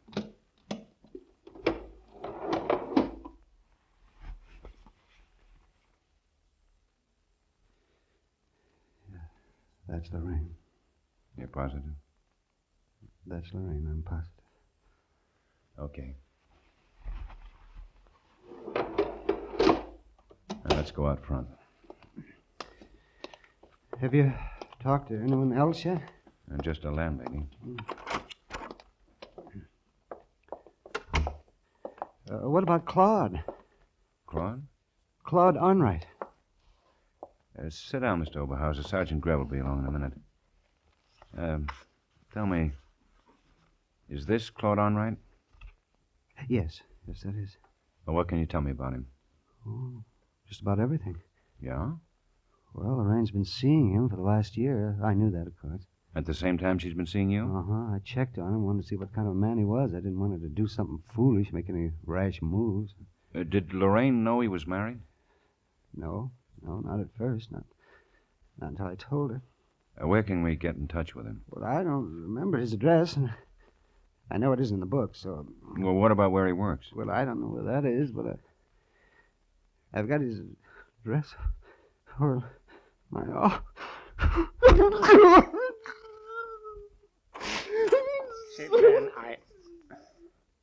Oh. Come on, man. Let's wait outside.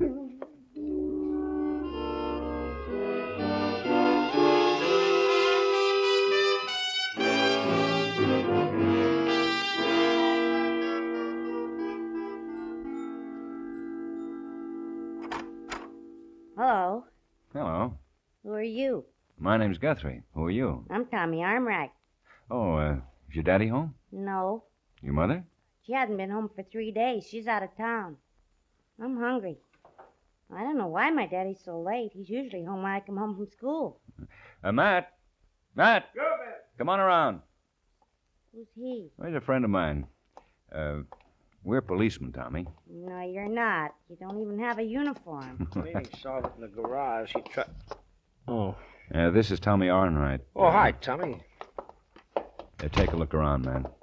She's out of town. He hasn't been here all afternoon. Right. What's he looking around my house for? Oh, just looking. I'm sure glad you came. I was getting lonesome. And I'm still hungry. Where's your phone? It's out in the hall. You stay here, Tommy. I'll be right back.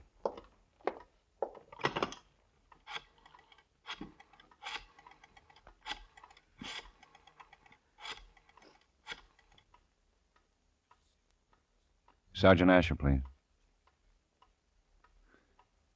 Asher, anything new? Huh? Yeah. Yeah. Okay, we won't take any chances. Now, look, on your way back, stop in a drive-in and pick up a half-dozen hamburgers and French fries, huh? Well, just a moment. You like onions, Tommy? Yeah. With.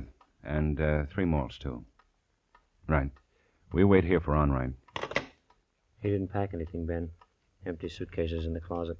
Asher says Onright sold his Buick 2 hours ago to a used car dealer. Oh, he's getting some money together. Yeah. Let's see if he wants to take the kid with him.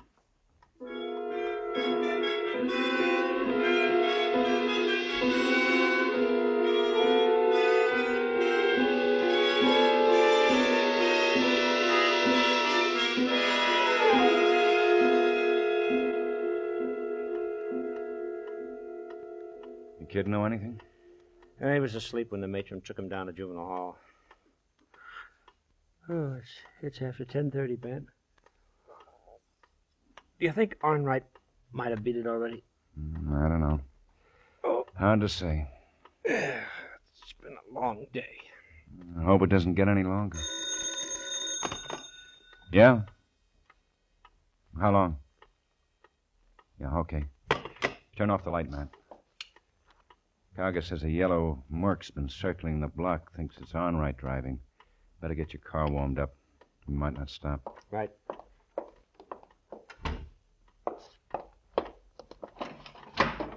Quine. Quine. Yeah, man. Noticed a yellow Mercury circling the block? Yeah, that him? Think so. Here it comes again. Now get down. Yeah, he spotted us. Matt! Bring it around! Quine! Call Asher to block the boulevard. Right. Let's go, Matt. 13J, code 3, suspect proceeding west on Kenilworth. Yellow Mercury sedan, license number 80, Robert 1135. Over. KQAR. Attention all units in area G4 George. Code 3. Suspect proceeding west on Kenilworth. Yellow Mercury sedan. 80 Robert 1135. He's going into the park. 13J, suspect heading for the park. KQRA. Code 3. Suspect heading toward park area. Asher's ahead of him. He's got the street blocked. He isn't going to stop. He's trying to go around Asher's car.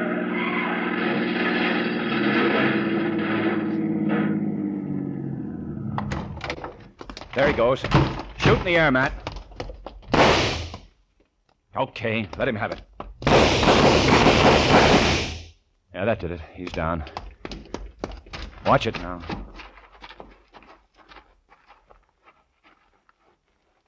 He's had it, Ben. Yeah. You get him all right, Ben? Yeah, you okay? Yeah, I'm okay. My car's a mess. I guess so. Better call in Asher. Right. Well, that's that. It's been a long one, huh? Yeah. Oh. Neck still bother you? Yeah. Quine around? Back at the house. I guess I'll let him try. Just this once.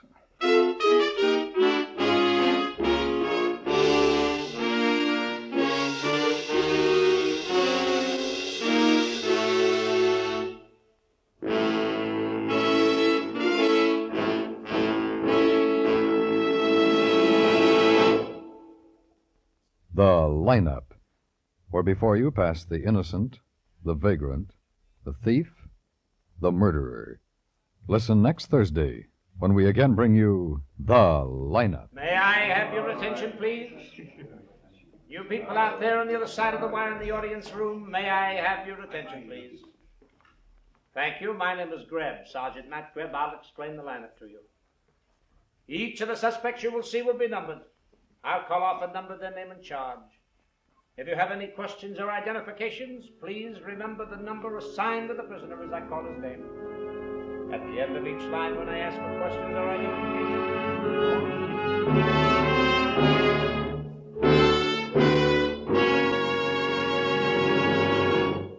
The Lineup, starring Bill Johnstone as Lieutenant Ben Guthrie and Wally Mayer as Sergeant Matt Greb, was written by E. Jack Newman with music composed and conducted by Eddie Dunstetter. Featured in tonight's cast were Hy Everback, Jeanette Nolan, Harry Lang, Howard McNear, Peter Leeds, Lee Patrick, and Virginia Gregg. The Lineup is produced and directed by Jaime Del Valle.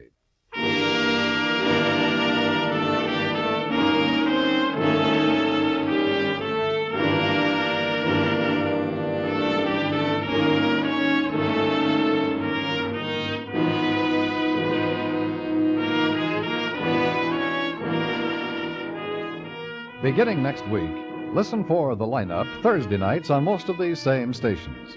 And at this time on Wednesdays, be sure to be on hand for the hectic arrival of the Red Skelton Show. To say it with music, CBS, CBS, the Star's Address, the Star's Address, where you always hear the best at CBS, CBS, the Star's Address, the Star's Address, CBS, CBS, the Star's Address, the Star's Address. Stay tuned now for yours truly, Johnny Dollar, which follows immediately over most of these same stations.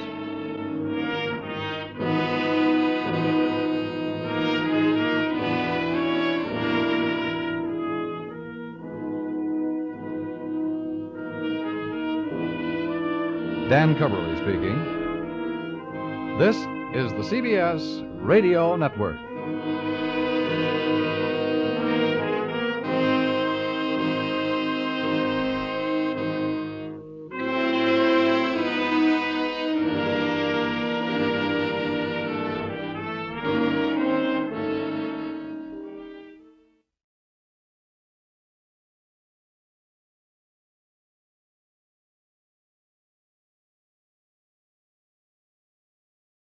Ladies and gentlemen, we take you now behind the scenes of a police headquarters in a great American city, where under the cold, glaring lights will pass before us the innocent, the vagrant, the thief, the murderer.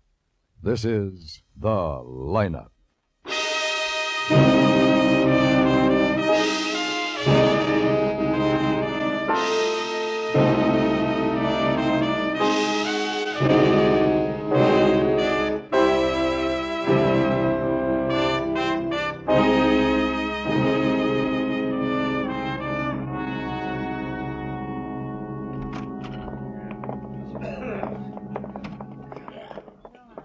Ben. Your victim show yet? Still waiting. Smoke? Yeah. Here. May I have your attention, please? You people out Thanks. there on the other side of the wire in the audience room, may I have your attention, please? Thank you. My name is Greb, Sergeant Matt Greb. I'll explain the lineup to you. Each of the suspects you will see will be No numbered. sense of me sticking I'll around call off here. and number their name and charge. Well, what do you know? If you have any questions or identifications, Just in time, Mr. Chadwick. Sit down. This is Sergeant Asher. Hello, Sergeant. At the end of each line, when I ask for questions or At the park on identifications, Cedar Avenue. Well, you could have used the jail line. If you're I forgot sure or that not too card sure you the gave me. suspect, have him held. The officers who took your name will assist you. They're seated among you. Please be prompt with your questions or identifications. When the prisoners leave here, they are sent to the washroom and dressed back into their jail clothes. It makes it quite difficult to bring them back after they leave here. The questions I ask these suspects are merely to get a natural tone of voice, so do not pay too much attention to their answers as they often lie. Bring on the line. All right, boys, all the way to the end of the stage. Come on, all the way to the end, that's right. Now turn and face front, hands out of your pockets, down at your sides, and look straight ahead. That's the ticket. Now I'm going to ask each of you some questions. I want you to stand out, talk up so the people in the back of the room can hear you. It's a long way back there, so talk up. Number 1, Foley O'Mahony, narcotics. What is it, Foley? O'Mahony or O'Mahony? O'Mahony, Sergeant. Speak up, come on. What's the address you gave? The search is in Cape Town, South Africa. That's my home, sir. That's my address. Where's the last place you slept? Aboard my ship, sir. The Emerald Queen. She's at Pier 14. You're a merchant seaman, right? Yes, sir. How long you been in town? 2 days, sir. Those the clothes you were in when you were arrested? Oh, yes, sir. These are my shore clothes, sir. That's my best, my very best, sir. Stand up straight. Anyone arrested with you? Yes, sir. A chap named Megan, sir. Megan? That's number 17. He an American? No, sir. Australian. How long you known him? Well, all my life, sir. We shipped together. What are you using now, Foley? Heroin, cocaine, morphine, what? Oh, sir, I'm not using anything, sir. All right. Number 2, Edward Bible, Grand Theft Auto. Where do you live, Edward? Oh, me? Yes, you. I live with my sister-in-law. They can't hear him, Sergeant. They can't hear you out there, Edward. You'll have to speak louder. Tell them where you live again. 1550 Lafayette Street. When the 2 officers signaled you to pull over to the side of the road, why didn't you stop instead of making them chase you? Well, like I told the old boy upstairs, I didn't know they were policemen. You didn't recognize their uniforms, prowl cars? I have trouble with my eyes. They go back on me, just like that sometimes. Yes, Edward. I ain't never been in no trouble, never. Except once. Arrested on suspicious. That's all, just on suspicious. Suspicious, huh? That's right. What about your conviction? When? June 7, 1948, 2 years for burglary. Oh, you know, Sergeant, I forgot all about that. All right. Number 3. I just borrowed that automobile from that man, Sergeant. When that officer mashed on my doorbell and told me All right. That's enough, Edward. Slide down to the end of the line. Yes, sir. Just one of these folks you know. Yes, sir. All right. Number 3, John Tynan, robbery. Where do you live, John? 4200 Larimer Street. What's that? The Silver Moon Motel. How long you lived there? 3 days. Where'd you live before? Topeka, Kansas. Keep your hands at your sides. How long you been in town? Got in last Sunday. Come by bus, train, plane, or what? I drove in with a man from Kansas City. We shared expenses and split the driving.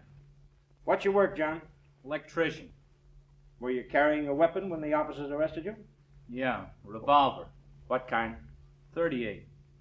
Loose steel? Plated? What? Nickel plated. How long you had it? Well, I bought it for the trip. I didn't know the man I was traveling with, and I thought I'd have something to protect myself with. Where'd you buy it? From a man in Topeka. Okay, John.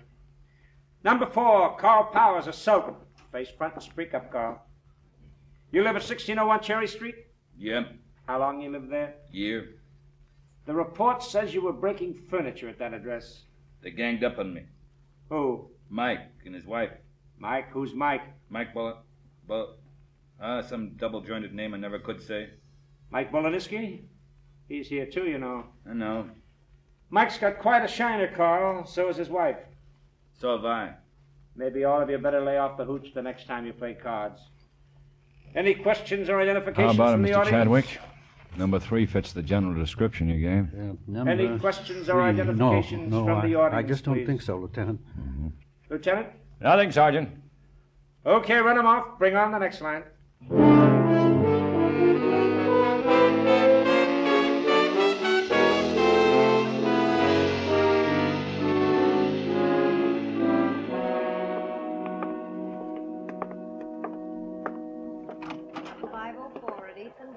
See the man, 32, 35, 37, and AWD, Park Norris Building, Suite 901. See...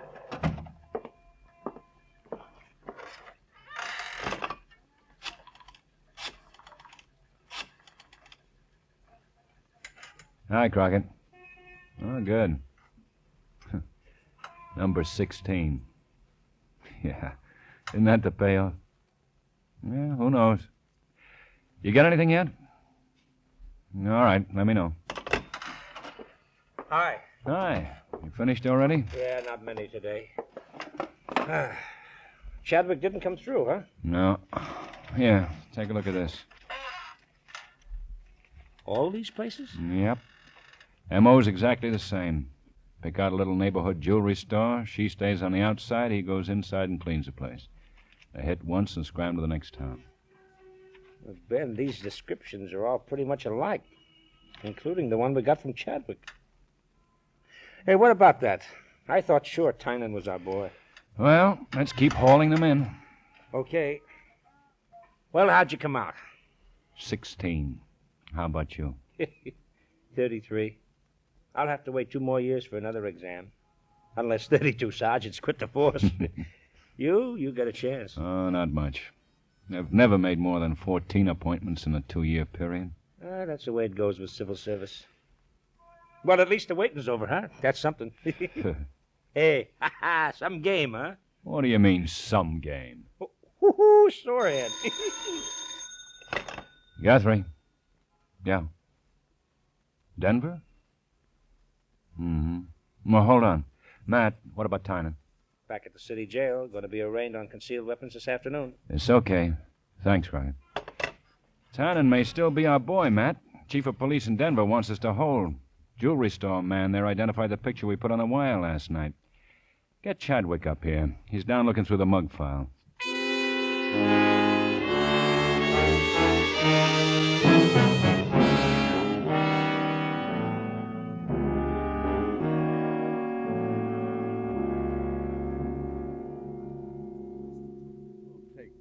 Lieutenant. I've been away from my store all morning. It won't take too long, Mr. Chadwick. We just want to clarify a few matters.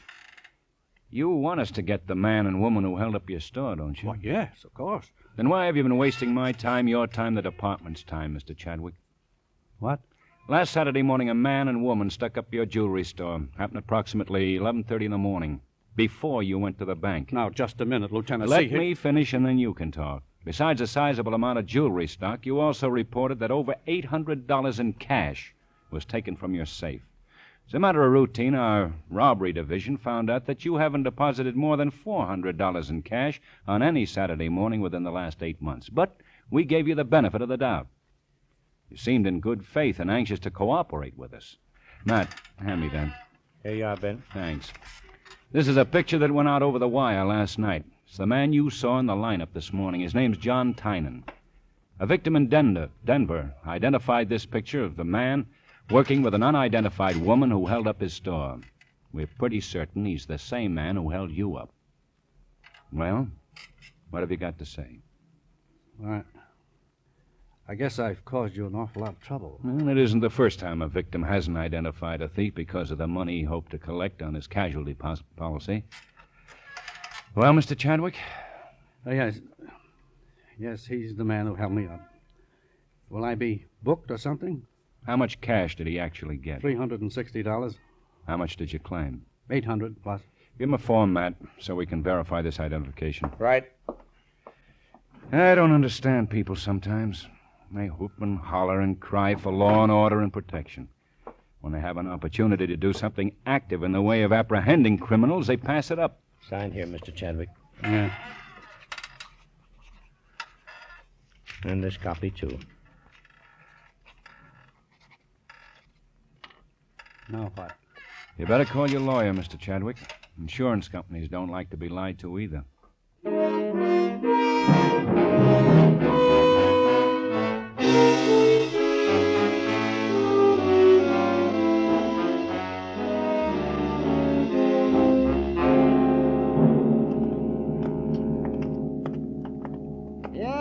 I got it, too, and there's a couple of retirements coming up next month. Yeah. Congratulations, Pete. Yeah, thank you, Ben. Boy, I sure been sweating it out. Haven't we all? Okay, Herb.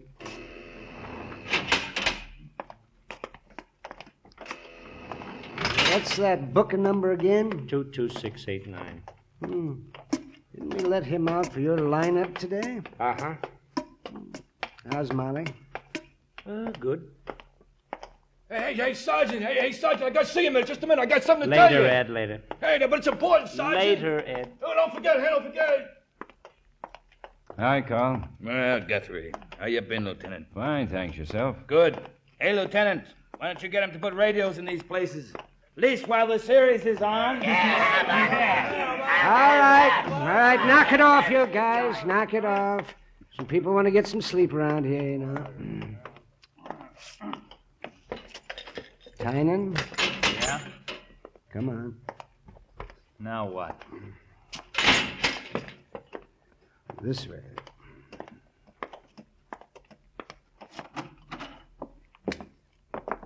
There's no phone in here, Ben. No, we won't need one. Thanks, Pete. Sure. Sit down, John. Smoke? Sure.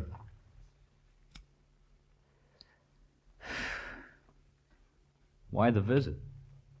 You're identified, John. Denver police want you for the same thing we picked you up on here. Mr. Chadwick here in town's identified you, too. Matt, show him. Here. Look him over.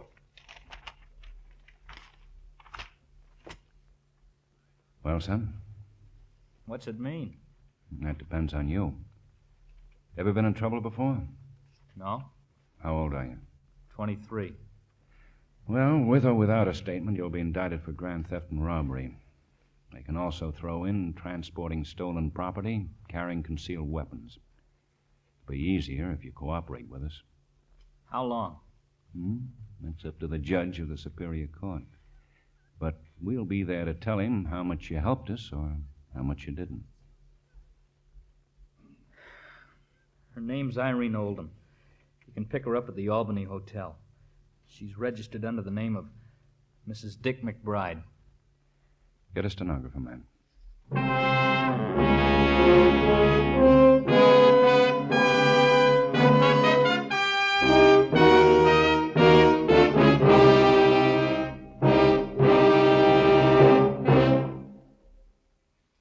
This Saturday night, CBS Radio catches up with the wandering caravan of Vaughn Monroe.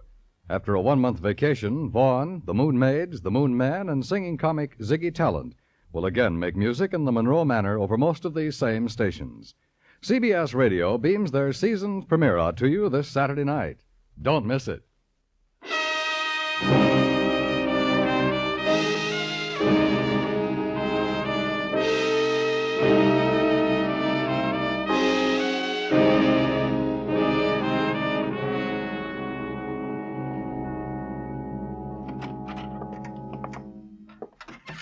Here, Hildy. You can use my desk. Smoke, John? Thanks. We'll get some facts first. You can take these, Hildy. Wait a minute. Did they pick up Irene yet? They're doing it now.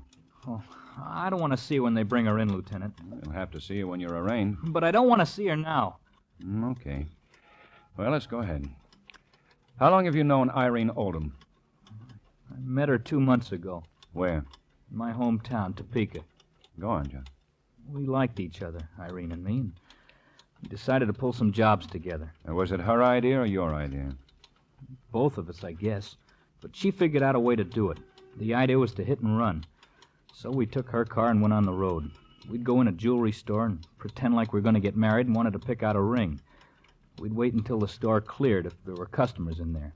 Nobody suspected us. Even though Irene's almost 30, we both looked the same age, I guess. Well, when we had our chance, I'd gun the storeman and Irene keep a lookout in front. That's the way we planned it all the time. We'd stay in different places each town. Where were you last Saturday morning at 11:30? I was with Irene at a jewelry store on Eastern Avenue in this city. Name the store. The Elite Jewelry Company. We robbed it. I used a gun. A .32 revolver that I bought in Topeka, Kansas. My accomplice in robbing in this robbery was Irene Oldham. She looked out the front while I stuck with the man inside.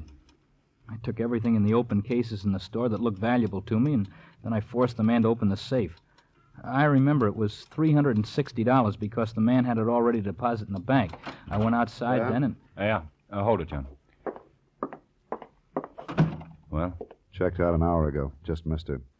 Hotel manager reported a big, nice-looking guy came and got her bag and baggage. Drove a cab, a 51.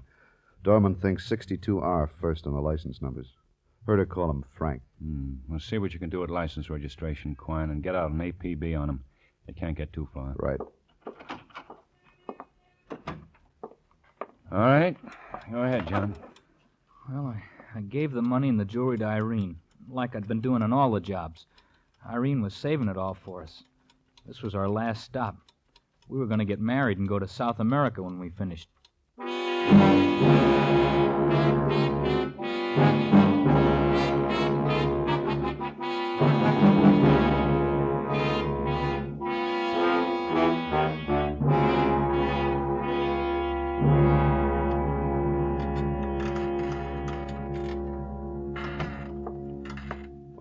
moniker file on that Frank. Anything? Well, about 16 possibilities from the description. Being worked on. Prints in her room matched up. She's a hometown girl. Where'd she fall from? This county. First time, January 1941. Automobile theft. R&I came up with this. Her name's Irene Kingston, alias Irene King, Irene Kensington, Irene Bradley, Helen Diamond. Got a mother living here, Mrs. Edith Kingston. You get a make and one on this Irene yet? Mm-hmm. Asher's holding it for you downstairs. She's got a red flag since 1948. What's the charge? Murder.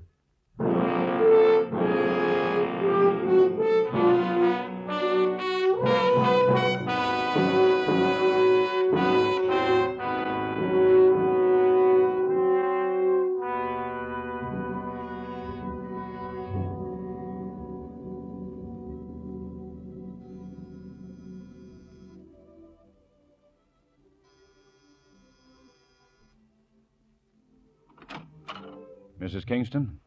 Yes? Police. I'm Lieutenant Guthrie. This is Sergeant Greb. We'd like to talk to you. About Irene? Yes. Come in. Sit down. Just a minute, I'll turn this thing off. What is it this time? Irene's in town, Mrs. Kingston. Well, I haven't seen her. She hasn't contacted you at all? She hasn't contacted me since she was 16, Sergeant. You mean you haven't seen your daughter since she was 16, Mrs. Kingston? I mean... Yes, I've seen her. She's lived here with me at different times when she wasn't running around. Or in prison. And when was the last time you saw her? 3 years ago. She hasn't contacted you in all this time? I said no before, Lieutenant. I can't help you. Maybe you can, Mrs. Kingston. Do you know any of Irene's friends here in town? I told you I haven't seen her for 3 years. Well, we mean some old friends she might have known when you were seeing her, when she lived here with you. I don't know any of them. They'd come here now and then. I never wanted them in the apartment. Some I remember, some I don't, I guess. Well, this is our job, Mrs. Kingston. If it weren't us, it'd be somebody else. Your daughter's wanted for robbery and murder. We're trying to get a line on anyone she knew at all. Anyone she might see while she's in town. Any place she might stay. Have you got the list, man? Oh, yeah. There's several names in her file downtown of people she associated with here. Maybe you know some of them or can tell us where we can locate them. I told you I can't help you. Well, let's try anyhow. A man named Al Ames? No. I don't even recognize that name. Louis Wenberg? No. William Doyle? Rosetta Mays? Paul Frank? Rosetta Mays. She went to high school with Irene. She died last year in childbirth. John Eby? Leonard Ipwich? You don't recognize any of those names, huh? No. I'm not good at names at all. Maybe if I saw the faces, I could tell you something about them. Mrs. Kingston, Irene came in town last weekend with a boy named John Tynan. We have him in custody already. She was staying at the Albany Hotel calling herself Mrs. Dick McBride. She checked out just before we got there. A man she called Frank picked her up. Do you know anybody she used to call Frank? No. Our description says he's a big man, over 6 feet, around 200 pounds or better. Dark hair. I can't help you a bit. I've never been able to help the police. I've never been able to help Irene. She got a taste of the gutter once, and she liked it. And that's that. Don't you understand? Don't you understand? Well, thanks, Mrs. Kingston. Come on, then. Bye. Bye.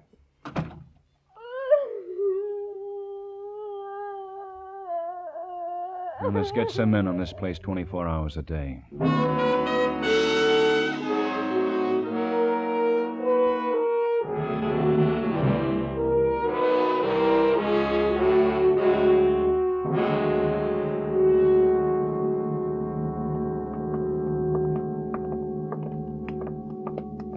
3 days now, Matt. Yep, I wish we'd get something. we will.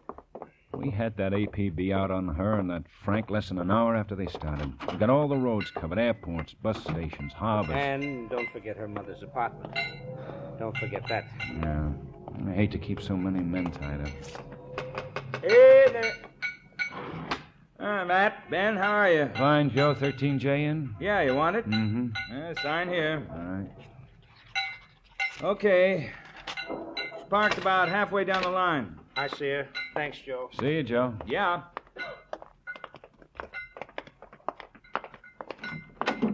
You know, this baby could stand a paint job. You say... hold it, man. Joe's waving. What do you want, Joe? Oh, Quine's on the phone, Ben. I thought it'd save time instead of a 1041. Right. Guthrie. Huh? When? Okay. Thanks, Joe. Sure, Ben. Quine's picked up Frank out at the airport. Let's go, man.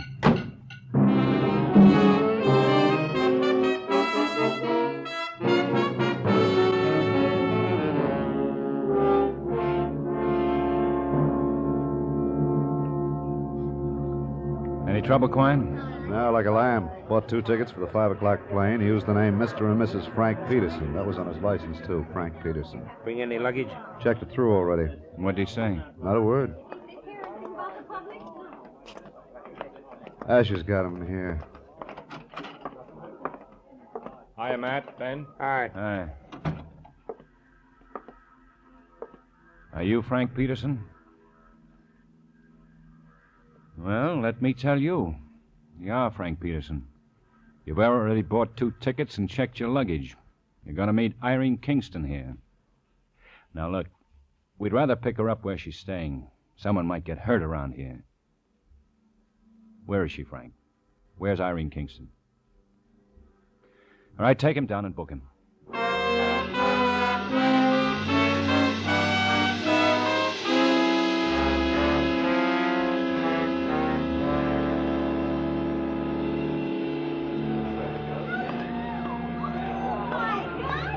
Anything, man? No, nothing. Asher and Quine are covering the main entrance. Murphy and Carger the parking lot. Yule's at the cab stand, and Blaker went over to the other terminal just in case she might have made a mistake. 10 minutes to 5. Something should happen pretty soon. If it's going to happen. You know, she might have been counting on a call from Frank or something. She ran out on Tynan when he didn't call. Yeah, it's a chance. Some gal, huh? Yeah. Out front. Yeah. She came in on a cab. I tagged her right after she pulled up, but she had a gun. You all right? My leg. I was lucky. She kicked off her shoes and ran for the field. Asher took out after her. That way? Yeah. Hey, you! You there! Call an ambulance. Come on, man. Right. Through the parking lot, Ben. Right. There's Asher. Hey, he got her. Can't figure why she was running for that field. You still alive? Uh-huh. How's Quine? Nick, you okay? Yeah. I'll get an ambulance out here. Yeah.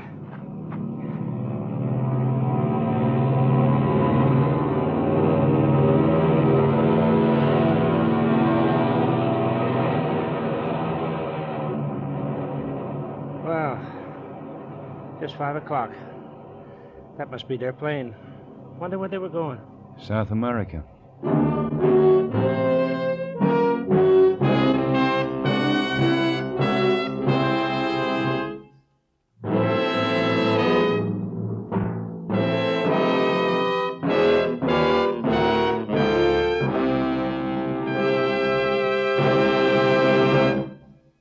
The lineup, where before you pass the innocent, the vagrant, the thief, the murderer. Listen again next week when we again bring you The Lineup. May I have your attention, please? All right. You people out there on the other side of the wire in the audience room, may I have your attention, please? Thank you. My name is Greb. Sergeant Matt Greb. I'll explain the lineup to you. Each of the suspects you will see will be numbered. I'll call up a number, their name and charge. If you have any questions or identifications, please remember the number assigned to the prisoner as I call his name. At the end of each line, when I ask for questions or identifications.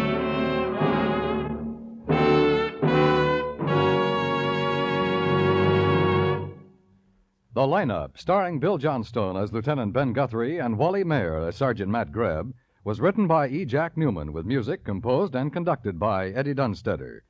Featured in tonight's cast were Peter Leeds, Hy Averback, Herb Butterfield, Howard McNear, Gil Stratton Jr., Ray Hartman, and Jeanette Nolan. The Lineup is produced and directed by Jaime Del Valle.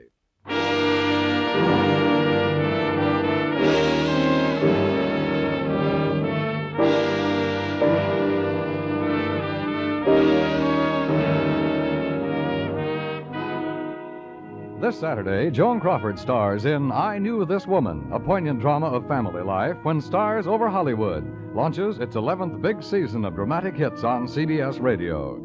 Stars Over Hollywood is heard every Saturday in the daytime hours on most of these same CBS radio stations.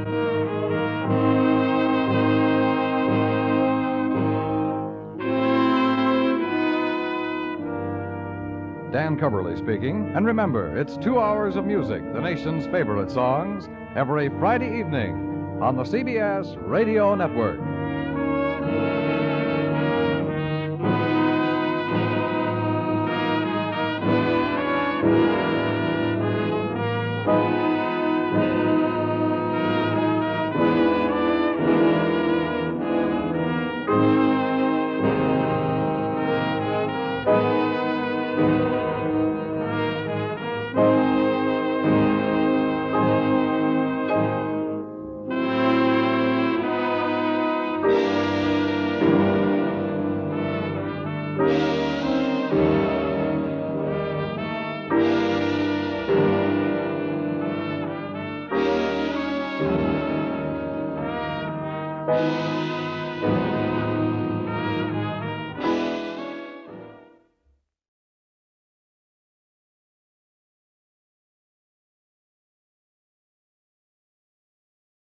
Ladies and gentlemen, by transcription, we take you now behind the scenes of a police headquarters in a great American city, where under the cold, glaring lights will pass before us the innocent, the vagrant, the thief, the murderer.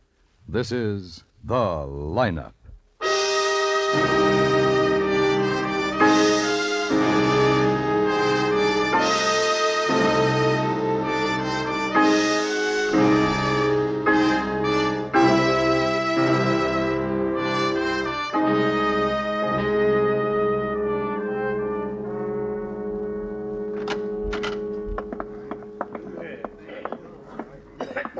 I just hate things like this. Really, I do. You ever been on a lineup before, Miss Larkin? I should say not. But I feel like such a fool, Lieutenant. How long will it take? Well, that'll depend on which line the suspect appears. Well, heavens, can't they put him in the first line or something? Well, maybe they will. I want you to tell me. Oh, well, is that disinfectant I smell? Mm-hmm. Certainly strong. Be glad when this whole thing's over. May I have your attention, please? You people out there on the other side of the wire in the audience room, may I have your attention, please? Thank you. My name is Greb, Sergeant Matt Greb. I'll explain the lineup to you. Each of the suspects you will see will be numbered. I'll call off a number, their name and charge. If you have any questions or identifications, please remember the number assigned to the prisoner as I call his name. At the end of each line, when I ask for questions or identifications, call out the number. If you're sure or not too sure of the suspect, have him held. The officers who took your name will assist you. They're seated among you. The questions I ask these suspects are merely to get a natural tone of voice, so do not pay too much attention to their answers as they often lie. Bring on the line. All right, keep it moving, boys, right over to the end of the stage. Come on, that's right, all the way over to the end. Take your hands out of your pockets, turn and face the front. When I call your number, I want you to step out and talk up. Stand up straight. Answer my questions in a good loud voice so the people in the back of the room can hear you. When I ask you where you live, I want the address you slept at last night. Okay? All right, number 1, Connie Bush. Burglary. Where do you live? 417 West 99. For how long? Since Tuesday. Where'd you live before that? White Plains, New York. What do you do for a living, Connie? I'm a wood finisher. You have a car? Yeah. Well, what kind? What color? 49 Chevy convertible, blue. Anyone with you when you were arrested? Yeah, Vivian Johnson. Have any weapons on you? No. All right, number 2, Dale Gagan, murder. Where do you live, Dale? I live at the Dockers. Come on, speak up, Dale. Where do you live? Yeah. Dockers. Well, I What's that? never. A place on 2nd Street where they have rooms. What's the number, Dale? Well, I don't know. I just know the place when I see it. It's a sort of a white building. How long you lived there? On and off, maybe 3 years. Where'd you live before that? Prison. State Correction Home, Bonneville. Okay, Dale. Number 3, Cliff Barry, open charge. Where do you live, Cliff? Did you hear the question? I heard it, Sergeant. I understand that I'm not compelled to answer your questions. I'm not compelling you. I'm asking you to cooperate. The questions you ask might intimidate me. Look, the public defender happens to be standing in the back of this room. If I get out of line, he'll let me know, Cliff. Now, come on. Tell the folks where you live. I can't see anything out there. Take my word for it. Now, I want to know where you live, what kind of work you do, who you were arrested with, if anybody, whether you had any weapons, or whether you own a car. Okay? I'd rather not answer you, Sergeant. Okay, number 4, Florian Barth, forgery. Where? 1647 Ray Street, apartment 3. I'm a salesman. Well, thank you. You're welcome. No guns, no car. Okay? Anything else you'd like to volunteer? No, I got my rights. Haven't we all? Any questions or identifications? Hold number 3 out for me, Sergeant. Number 3. Number 4. That's him, I think. Florian Barth. I'm not sure, but I think... Anyone else? Hold number 4, Sergeant. Yes, Lieutenant. That all? Okay. Barth and Gagan, stay here. The rest of you back where you came from. I'm not exactly sure, but it certainly looks like him. Well, we'll find out. All right, up to the center, Florian. Come on, right out into the light. That's it. Now do a quarter turn. Now a full quarter turn. Hold it. Sure looks like him from the side, too. Mm-hmm. Could you ask him to say Chesapeake? Have him say Chesapeake, Matt. All right, Florian. They want you to say Chesapeake. Yeah, Chesapeake. Come on, say it louder. Chesapeake! What is this, anyhow? Never mind. Could I hear him say, I've got to be in Cedar Rapids tomorrow night? Have him say, I've got to be in Cedar Rapids tomorrow night. Say, I've got to be in Cedar Rapids tomorrow night. Well, I gotta be in Cedar Rapids tomorrow night. Once more. I gotta be in Cedar Rapids tomorrow night. Any marks or scars on him, Sergeant? Well, there's a mole on his left cheek, sir. Turn your head here. That's about it, Lieutenant. Well, Miss Larkin? That's him, Lieutenant. That's the man who gave me that bum check. Well,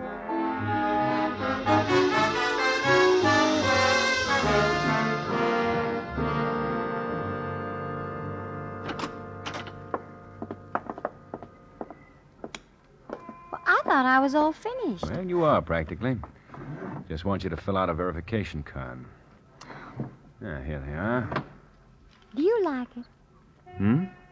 Do you like being a policeman? Oh, yeah. Just fill out your name and address, the date and the time. Okay. Yeah, I think this has some ink in it. This about, am I willing to appear in court? Yes, in case there's a preliminary hearing. You'd be asked to appear before a magistrate and testify at the same time we present the complaint.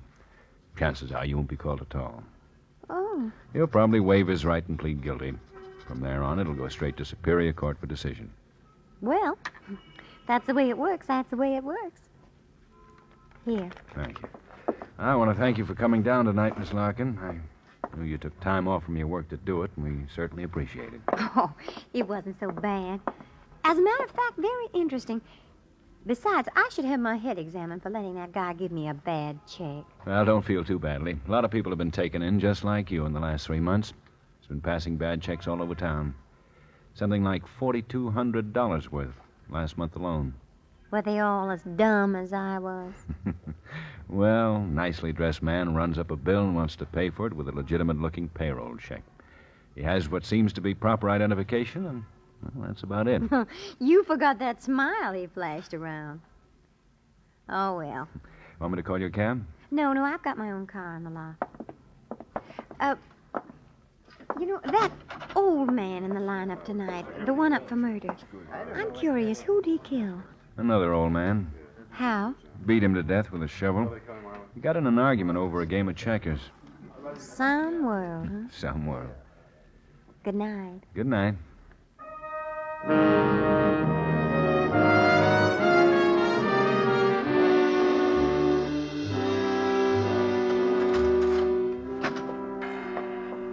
Hi, Matt. Hi. Got a report from handwriting. Mm-hmm. Checks, huh? Mm-hmm. Hey, Ben, Molly's sister's going to be in town this weekend. Which sister? Nellie, her youngest one. You've never met her, Ben. Is she from Muncie, too? Mm-hmm. She's been living in Detroit. Works for an advertising agency. She's on her way to New York on business. A Cogger single. Oh, Ben, Molly asked me to ask you. Nellie's a real nice girl, Ben. You'll like her. Honest. You ever met her? No, but I've seen pictures of her, and Molly says she's... Florian Barth, Lieutenant. Ah, just in time. Okay, Barth. Hi, Lieutenant. Sergeant. Hello, Barth. Grab a chair. Thank you. Well, Florian, you've been identified. You want to make a statement, get this over with in a hurry? Oh, you kidding? Your handwriting's been identified and your face has been identified. So you can see I'm not kidding, Florian. I can explain anything you want to explain. Just ask me. Okay, let's start with that nice apartment of yours. I'm a good salesman. Not according to that sewing machine company. They say you hardly turn over one machine a month. Yeah, I got other sources. I do a mail order business, too. How much do you make? Oh, enough.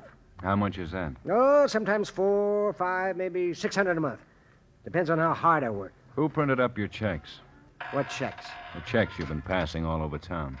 Wrong guy. Where were you the night before you were arrested? What time? Say about 10:30. Home. Doing what? Reading a book. What book? From Here to Eternity. How far you get? Oh, maybe 100 pages. Where'd you get the book? What do you mean, where'd I get the book? I bought it. Where? Some bookshop downtown. That night? A couple of months ago. How late did you read? Almost midnight, I guess. I don't know. Then you went to bed? Yeah. That doesn't exactly check. Miss Larkin, the cashier at the Peacock restaurant, says you were in there from 10:30 to 12, handing her a bad check. Miss Larkin's a liar. I don't even know where the Peacock is. It's out on Federal Boulevard, a nice place. Your kind of place, Florian. Well, I'll drop out sometime and look it over. Thank you. How about a smoke? No. Okay, I'll get along without it. What do you think of Jones' book? Huh? From Here to Eternity. A man named Jones wrote it. Huh. That seems okay. Do you like Sergeant Pruitt? Yeah. How about Private Warden? What do you want me to do? Give you a book review? No. Just correct me, Florian. Pruitt's a private, and Warden's a sergeant in that book. Detail. What did you have for dinner that night? Oh, how would I know? If you don't, who would? I don't. They have a specialty at the Peacock, cracked crab. Everybody gets it. I hate crab. Miss Larkin said you had crab that night. You already know what I think of what Miss Larkin says. Got to make a statement? If I didn't have a sense of humor, I'd be yelling for a lawyer. Now, you better start yelling. Huh? I'm presenting a complaint first thing in the morning. You've got 5 days to get a lawyer. Take him away, man.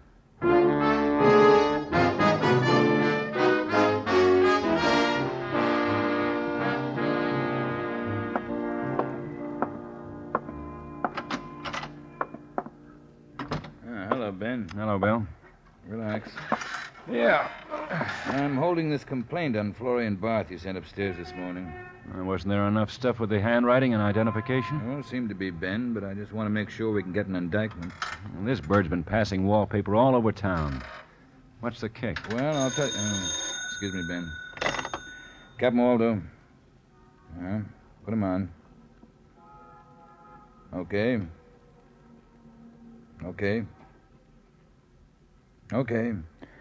All right, send it over to Ben Guthrie's office. Bye-bye. That's it, Ben. Handwriting just verified a new check turned in this morning by a victim named Caristi. They say it's Florian Barth's signature. You've had him in custody almost a week, haven't you? Yeah. Check was passed last night. What do you think? Beats me.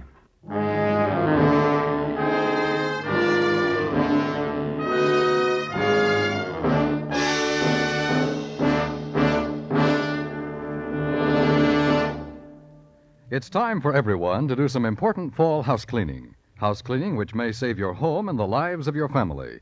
You can eliminate the causes of home fires by cleaning out all debris, by repairing all worn or frayed electric wiring immediately, and by putting matches out of the reach of children.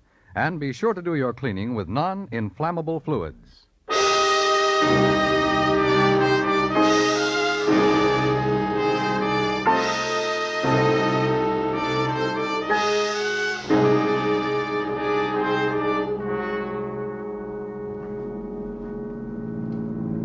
KQAR 315, 17J, a mental case at 2837 Clyde Place.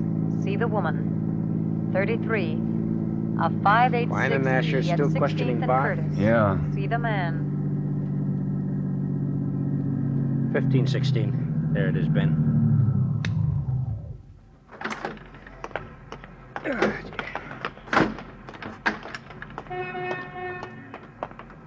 Hey, I've been here before. They used to have a pretty good piano player, Harry something. Can you see anything? Not much. Me neither. Coming out of the sun. Hello, boys. What's it going to be? We're looking for a Mr. Caristi. Caristo. I'm Benito Caristo. You the police? Yeah, this is Sergeant Greb. I'm Lieutenant Guthrie. Glad to meet you. Come on down to this end. It's much quieter. Would you like something? No, thanks. No, thanks. Me neither. Can't stand to drink in the daytime. But what about a smoke? Yeah, thanks. Thanks. I don't know whether I have much to tell you or not. You see, he came in a couple of nights ago. He seemed like a nice fella. Said he was in the insurance business. How long was he here? Almost an hour. Well, then you got a good look at him. Good look. Sure I did. He sat right there on that stool. Tell us about the check. Well, when he asked me to cash a check, I told him I don't cash personal checks for anybody. He said there was a commission check, and he pulled it out of his pocket. Well, it was issued by some insurance company on a local bank. It had his name on it, his Social Security, and deductions. They looked good to me. They've looked good to a lot of people. Did you ask him for any further identification? No, I didn't. Did he endorse the check right here? Yeah. Are you sure? No, come to think of it... Do you think it was already endorsed when he took it out of his pocket? Well, it could have been. Tell us what he looked like. He was nice looking, as I said. Tall, maybe 6 feet or better. How old? 35. How much would you say he weighed? Well, not over 160. What was the color of his hair? I couldn't say for sure. He kept his hat on all the time. I imagine it was dark brown or black. He was the dark complected. What color were his eyes? Dark, I guess. Any marks or scars? No. Anything else? Jewelry? Cufflinks? A watch? A ring? He might have been wearing all of those, but... Hey, Benny. How's about it? I'll be right back, fellas. All right. Well, that could be Bart. But it's a cinch he wasn't here drinking the scotch 2 nights ago. Sounds like a sister act. Maybe the handwriting guys are wrong. I'll stick with them. So will I. Sorry I kept you waiting. Now, is there anything more I can tell you? Well, this is a picture of a man we're holding now. Ever see him before? No, that isn't him. But it could be him, sort of. That's what we thought. Can you get away from here for a while? Well, you mean right now? Yeah. Well, I guess I can call my brother and let him take over this afternoon. Call him.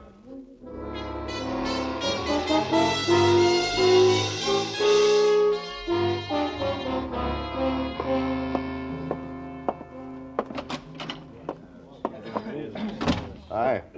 Too early? No, 3 more just came in. That makes 12 men. Couldn't get a hold of any more. 12 will be enough. This is Mr. Caristi, Sergeant Quine. Hello. How do you do? Mr. Caristi's number 13. You aren't superstitious, are you? No. You can just grab a chair there anyway, Mr. Christie. This won't take long. Okay. I thought Matt was with you, Ben. He's across the hall with Asher. Oh, there.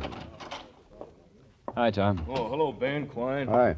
Here we got ourselves a problem. Looks like it, Tom. You ready to go to work? Yep. All right. Ladies and gentlemen, I'm sorry to bother all you people by having you come down here again, but you've all been stung with bad checks, and we want to bring you up to date on what's happening. We're holding a man now who's been identified as a check passer. Our handwriting department has confirmed it. He's the same man some of you were unable to identify when we asked you to pick him out of the line this week. However, we're pretty sure there's more than one man involved. The general description of both men is just about the same. That's why Mr. Thompson's here. This is Mr. Thompson. I suppose all of you know that a composite picture is drawn from detailed information about the facial characteristics of a person. Well, that's Mr. Thompson's job in our department. He's pretty good at it, too.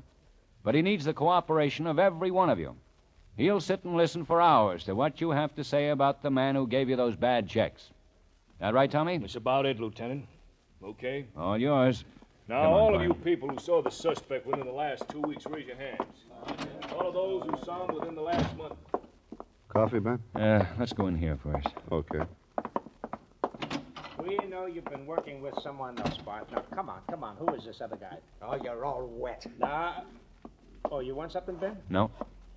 Did you make the checks up in batches and then take turns passing them? What checks? These checks right here in my hand. I never saw him before in my life.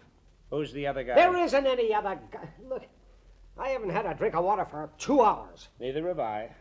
Come on, tell us about the other guy. I can last as long as you two or anybody else you got down here in this crummy place. How much did you pay for that apartment? $185. How long have you 2 lived years. there? Okay, How let's did you go, pay Quine. for it? I This worked has been for going him. on all day. You know, I don't think that guy's going to say much. I'm afraid not. Well, maybe it won't make any difference.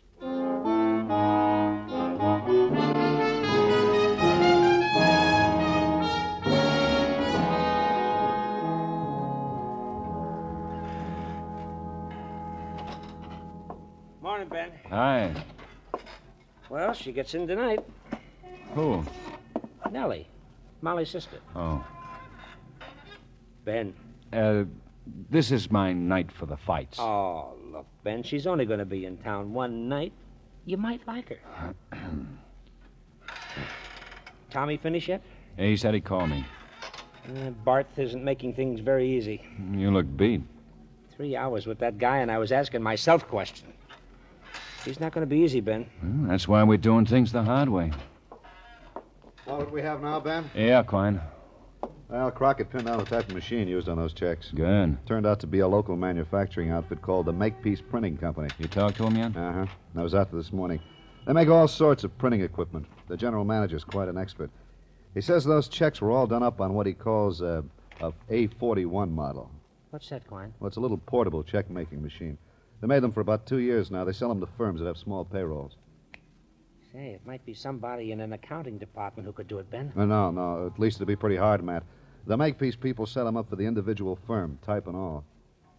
It'd be hard to change the type, and every one of those checks has a different company name on it. Did you get a list of all the people in town who bought those machines? Uh-huh.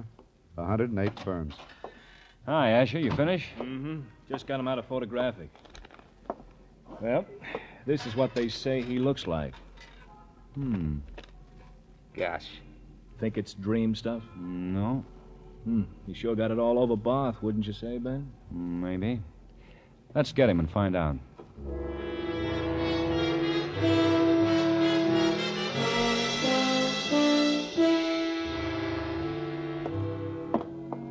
It's a very handy little outfit. Saves a lot of time. I would have bought the big model, but right in here, gentlemen. But the little one's good enough for my office. We just want a sample off the machine. We're glad to help in any way. Oh, Mr. Blair. Yes, Mr. Hastings. These two gentlemen are from the police department. Lieutenant Guthrie, Sergeant Greb, isn't it? Yes, Greb. Would you mind showing them our checking machine? Well, this is it right here. Would you mind running one off for us? Oh, it's all right, Mr. Blair. Just cancel the number when it comes out, you know. All right, sir. Well, it's electric, and all you do is set the amount here like this. And then you run it off like this. That's all there is to it. May we keep that sample? Oh, sure. Anything else I can do? Do you have a man working for you who looks something like this? No. Mr. Blair, does he resemble anyone you know? No. Anyone who might have worked here, Mr. Hastings, at one time or another? No. No, sir. All right, thanks for your cooperation.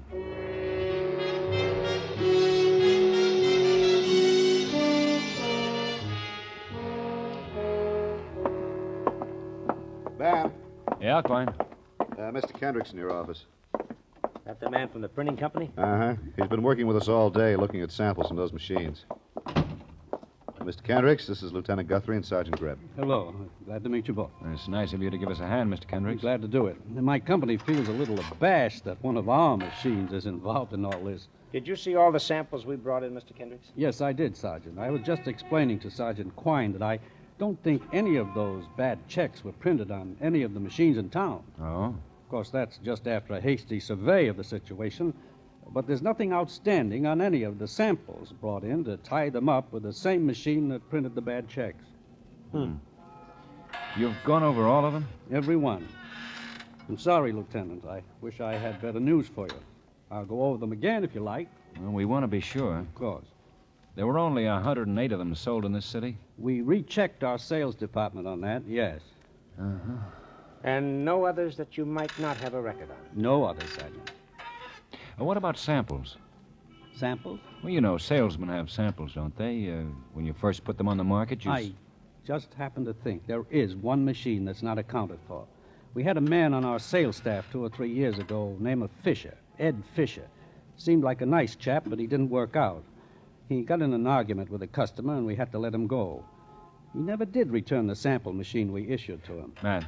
Yeah. Mr. Kendricks, would you remember the salesman if you saw him? I think so. Well, is this him, Mr. Kendricks? Why, yes. Yes, that's him.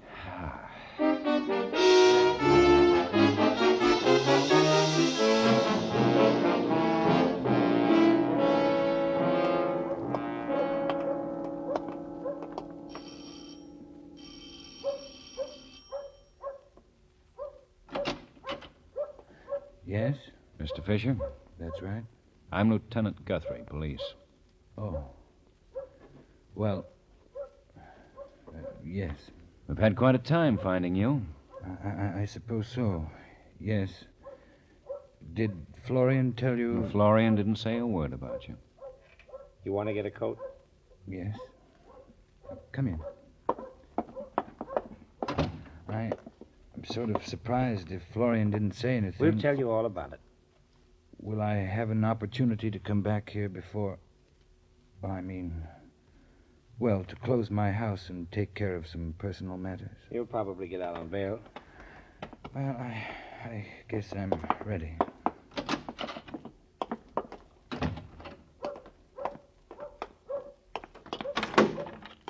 Okay, in there. I really never thought I'd be caught. Didn't you? No, I didn't. I really didn't. Well, now you know.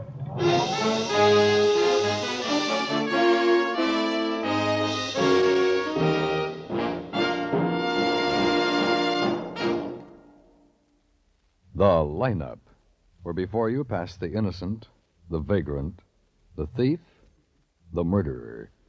Listen again next week when we again bring you The Lineup. May I have your attention, please? You people out there on the other side of the wire in the audience room, may I have your attention, please? Thank you. My name is Greb, Sergeant Matt Greb. I'll explain the lineup to you. Each of the suspects you will see will be numbered. I'll call off a number, their name, and charge. If you have any questions or identification, please remember the number assigned to the prisoner as I call his name. At the end of each line, when I ask for questions or identifications, call out the number. If you're sure or not too sure of the suspect, have him held. Officer, your name will assist. The Lineup, starring Bill Johnstone as Lieutenant Ben Guthrie and Wally Mayer as Sergeant Matt Greb, was written by E. Jack Newman with music composed and conducted by Eddie Dunstetter. Featured in tonight's cast were Jeanette Nolan, Hy Averback, Herb Butterfield, Gil Stratton Jr., Howard McNear, Peter Leeds, Ray Hartman, and Jay Novello. The lineup was transcribed in Hollywood by Jaime Del Valle.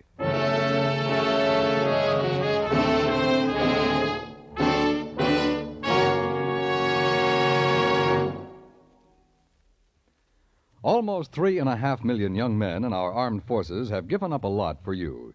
They've given up a way of life they enjoyed so you could remain safe. You can back them up by sharing in the defense effort, by investing regularly in United States defense bonds. Defense bonds do two things for you. First, they help defend the freedoms you cherish. Second, they ensure your own personal future. Start now to invest regularly in United States defense bonds.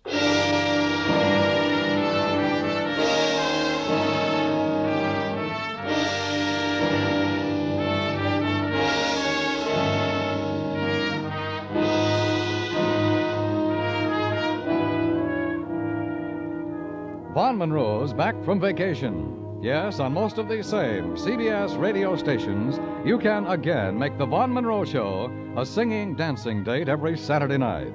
Vaughn, the Moon Maids, the Moon Men, and Ziggy Talent, plus singing guests, will be very truly yours this Saturday night on CBS Radio. Don't miss them.